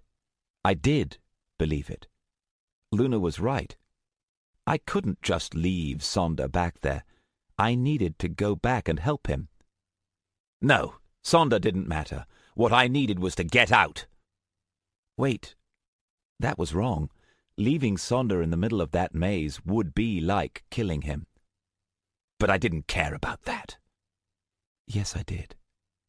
I made a noise and turned away, holding a hand to my forehead. I was getting a headache. It felt like there were two voices in my head at once. I paced back and forth between the walls of the tunnel. "I don't know," I muttered. "Let's just get out of here." I felt I'd be able to think clearly if I only got outside. "No," Starbreeze said urgently to Luna. "Wrong!" "Shut up!" I snapped. Their voices were making the headache worse. "I don't—" I turned and saw that both Starbreeze and Luna were looking at me now, and both had the same strange look on their faces. "What are you staring at?" "Back in the chamber," Luna said slowly. "You were ready to kill them." "Of course I was!" "I'm not sorry about Griff," Luna said. Her left hand moved unconsciously to her crippled right, but she seemed to have forgotten about her broken arm. She was staring at me intently. "But I've never seen you like that. Not until—" Luna stopped, and something changed in her eyes. For some reason I felt a sudden stab of fear. I wanted to push past, make a run for the exit, but Luna and Starbreeze were blocking my way now, staring at me. "What?" "Alex," Luna asked, and all of a sudden her voice was very careful. "What happened when you picked up that thing?" She gestured to the wand in my hand. I opened my mouth to reply, and suddenly everything was silent, and I was standing outside my body again. Luna and Starbreeze were looking at where I stood, but I couldn't hear them any more. I rolled my eyes. "Not you again!" "Are you going to stand around all day?" Abithriax demanded, striding into view. He'd appeared right next to me in his red robes, and he looked seriously pissed off. "Shut up," I muttered. As soon as Abithriax had reappeared, my headache had gotten worse, bad enough that it felt like someone taking a hammer to my skull. Just talking was making me nauseated. "Listen, Verus," Abithriax said. His voice was on edge, tense. "I've been sitting listening to this conversation, and I'm thoroughly bored with it. Just get us outside, and I'll teach you to help this Sonder boy however you want." "Leave me alone," I said through clenched teeth. If only my head would stop hurting. "Why do you care about getting outside anyway?" Something flickered in Abithriax's eyes, and I stopped. I'd only wanted to shut him up, but that look made me pay attention. I'd stumbled onto something Abithriax didn't want me to know. More than one thing. I shook my head. If only I could think straight. "Look," Abithriax said carefully. He'd calmed down again, and his voice was calm, reasonable. "I've got nothing against the boy. It just wouldn't be sensible to go back now. If we can get to somewhere with more facilities, then we can—" Abithriax kept talking, but I wasn't listening. I was looking up through the portal at the stars shining down from the night sky. Starlight. What did that remind me of? "More safely," Abithriax was saying. "In any case—" "The greater power for the lesser," I said absently. "What was that?" "Abithriax," I said. All of a sudden, my headache was gone. I could think clearly again, and all of my attention was focused on the man in front of me. "How do you know my name?" "I'm sorry?" "My name," I said pleasantly, and I didn't take my eyes off him. "Well, your friend." I shook my head slowly. "Luna calls me Alex, not Verus." "One of the others, then." "Which one?" Abithriax hesitated. Just for a second his eyes shifted, and I saw something behind them, something calculating and cold. No, it had always been there. I just hadn't been looking for it. I will open my mind to you. My knowledge and skill will be yours. Stupid, stupid, stupid. If I could look into his mind, he could look into mine. Why hadn't I asked how someone who'd been sealed away 2,000 years could speak perfect English? Why do you want to get out of here so badly, Abithriax? I kept my voice friendly, but inwardly I was tensing. When I'd merged with Abithriax last time, I'd touched him. He might be a ghost to everyone else, but if I could get close... Abithriax stood still for a long moment, then straightened. All right. I tried to move, but Abithriax was faster. All of a sudden I was paralyzed, frozen. There was no spell or gesture. One moment I was talking, the next rooted to the spot. All I could move was my eyes. Abithriax walked forward. As he did, he seemed to grow in presence, become larger, more there, as if until now he'd been holding himself back. The red streaks in his hair and beard stood out brightly, and all of a sudden they made me think of blood. You just had to make this difficult, didn't you? I couldn't answer. Behind Abithriax I could see Luna and Starbreeze. They were talking, speaking to my frozen body, but I couldn't hear what they were saying. Still, I suppose I should be impressed, Abithriax said. Normally my wielders never even notice. The name was careless of me, lack of practice, I suppose. It's been such a long time. He glanced at me. You asked how I did it? I suppose it's only fair. I was a mind mage. That was how I was able to imbue myself into my Fate Weaver. But I always hesitated to make that final jump until the alternative was death. But once I'd adjusted to my new form, learning to control a bearer was quite straightforward. Luna was standing next to my body now. She was trying to pull the Fate Weaver out of my hands, struggling with her one good arm. Starbreeze had joined her, and Luna was shouting silently, her face frantic. Interesting, Abithriax said. She's worked it out. I think I'll keep her, if she doesn't make too much trouble. Where was I? Oh, yes. First I took revenge on my betrayers in the Light Council. It took them quite some time to realize what was happening. They'd kill my wielder, but then they'd take the Fate Weaver for themselves, and of course I'd just start all over again. Abithriax shook his head. And yet even when the last few figured it out, they couldn't bear to destroy me. All that power, you see. So they built me this tomb and sealed me away, hoping to find a way to take my power for themselves. And eventually they stopped coming, and I was left to wait out the years, alone, in the dark. I was struggling to move, but couldn't.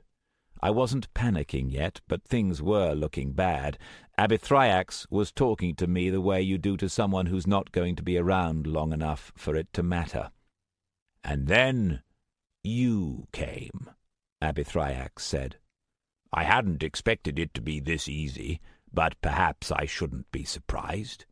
It may have been 2,000 years, but mages haven't changed. Power, power, power.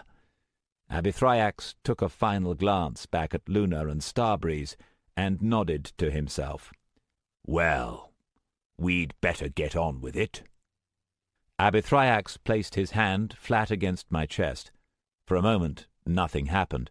Then I felt a draining sensation, as if the strength were flowing out of me and into the man, the ghost, in front of me.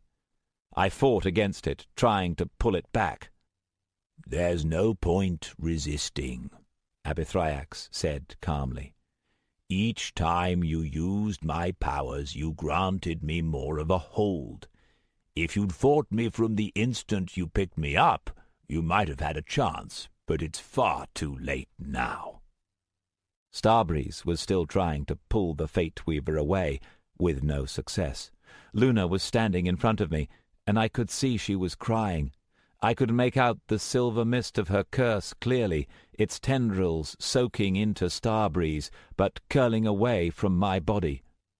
"There's no need to be afraid, Verus." Abithriax's voice was reassuring. "I looked into your memories, and isn't this what you always wanted? To be powerful enough that you needn't be afraid any more? Soon you'll be the most powerful mage in the world. Well, it won't exactly be you, but you'll still be in there, watching everything that happens." Abithriax paused. "At least, I think so." Abithriax's voice was getting stronger, and I realized it was starting to sound like mine.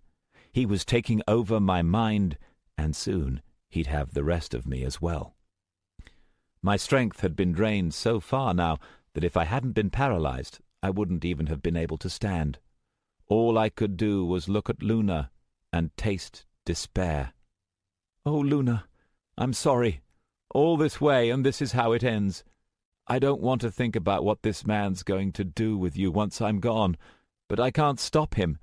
He's going to win, and there's nothing I can do." The light seemed to be fading, but I knew it wasn't the light that was going. It was my vision. Because of that, it took me a moment to notice what was different about Luna, and when I did, I would have blinked if I could. The silvery mist around her was changing to gold. She was standing close to me, head down, as if praying. "Goodbye, Verus," Abithriax said, and he was smiling. "I've never known exactly what this feels like, but I don't think it'll hurt." "But I don't very much care if it does," his eyes added. Behind Abithriax's back, Luna placed her good hand on my body's shoulder, pulled herself up on tiptoes, and kissed me. The golden light around Luna seemed to flash, then jumped into my body. To me it felt like being struck with a bolt of energy. I felt Abithriax's hold on me slip, and all of a sudden I was free, my strength rushing back. I staggered, and Abithriax jerked in surprise, staring at me. For a moment he hesitated. I didn't. Before Abithriax could react, I'd caught his wrist, twisted, and come in behind him, my arm locked around his throat. Abithriax choked. "Surprise!" I snarled into his ear. "What?" Abithriax gasped. "How did—" "That was an interesting talk, Abithriax," I said, my voice shaking with anger. "I was paying very close attention. You said I might have a chance if I'd fought you from the beginning. Let's find out." Abithriax was struggling desperately, but I was stronger and better trained. I brought up my other arm, changing my grip to a hammerlock, and I felt Abithriax struggle wildly as I cut off his air and blood supply. "You'll kill us," Abithriax managed to gasp. "If I die, you—" I tightened my grip, and Abithriax's voice trailed off in a gurgle. "Oh, I don't think so," I said. "I learn fast. You notice that? I think you're lying again, and this time you're not getting any more chances." Abithriax couldn't speak any more. The side of his face that I could see was red, turning purple. He clawed at my arms, but I only tightened my grip further. Around me, the world was starting to blur, the corridor and Luna and Starbreeze going in and out of focus. "Goodbye, Abithriax," I snarled into his ear. "I don't know if this'll hurt, but I really hope it does." Abithriax made a last, desperate attempt to get free, then went limp. All around me, reality seemed to unravel and fade to black. When I woke up, I felt as though I'd just taken a long, relaxing nap. I would have liked to stay sleeping, but someone was calling my name, and I had the feeling I ought to answer. I shifted slightly and let myself come awake. "Alex? Alex!" I opened my eyes to see Luna's face. "Oh," I said agreeably. "Hey! Alex!" Luna looked like she'd been crying, and her face was drawn and pale, but she was desperately hopeful now. "It's you!" I yawned and looked up. "Hey, Starbreeze, you stuck around too." Starbreeze was floating a little way off, her face anxious. Luna looked back at her happily, then froze. She looked back at me, suddenly watchful. "Wait. How do we know it's you?" I smiled. Good girl. Luna let out a breath and slumped back against the corridor wall. "It's him!" I looked to my right. The Fate Weaver was lying on the floor, an inert wand of ivory. Experimentally I tried to manipulate the futures ahead of me, and found I couldn't. The power had gone with Abithriax. "By the way, what happened?" "What happened?" Luna demanded. "I couldn't move you, and Starbreeze couldn't either, and she kept saying that it wasn't you, and I didn't know what was going to happen, and you tell us what happened." I closed my eyes and couldn't help but smile. Let's just say, it's good to have friends. We rested a little longer before I pulled myself to my feet. I reached down and picked up the Fate Weaver between thumb and forefinger. "Wait!" Luna said in alarm. "Don't worry," I said. The Fate Weaver was a wand of ivory again, for now. I just think we should put things back where we found them. Starbreeze looked at me closely, then nodded in satisfaction. "Sleeping." She looked through the portal at the piece of night sky, hopefully. "Go?" "Soon," I said. I took a look up at the stars, then turned back. "Well then," I gave Luna a grin, "I think we've got someone we need to go back for." Luna scrambled to her feet. It must have hurt her, but she was smiling. "You wait here," I said. Luna shook her head, still smiling. "I think I'll go back with you." "Find someone?" Starbreeze asked in interest. I looked between the two of them, then laughed. I turned and started walking back down the corridor, and both Luna and Starbreeze followed. The power from the Fate Weaver had gone, but my magic hadn't, and I could still tell where to find Sonda. I didn't think it would take long. Chapter 15. It didn't.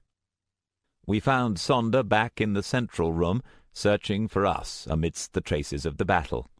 I think he was under the impression that we were the ones who needed rescuing by him. I would have laughed, except I was actually pretty impressed he'd been able to follow us at all.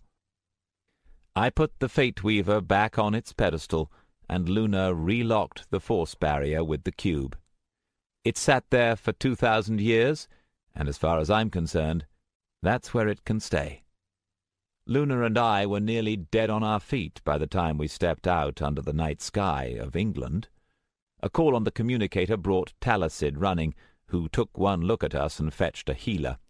Luna went out like a light as soon as she was treated. The life mage who mended her arm told me afterwards she was surprised Luna had been able to stay conscious, much less walk.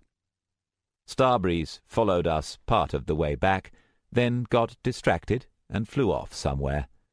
I didn't mind. The official council report was released a week later. It stated that a group of renegade mages had launched an unprovoked attack upon a council research team studying an archaeological find. A volunteer force had mobilized to protect the researchers, and a battle was fought. Although there had been numerous casualties, the only mage to die was Griff Blackstone, the leader of the research team, who had been tragically killed while protecting the mages under his care. The attack appeared to have been random and unmotivated, with no organization behind it. Several prominent dark and light mages were quoted as condemning the attack, stating that it demonstrated the need for greater integration.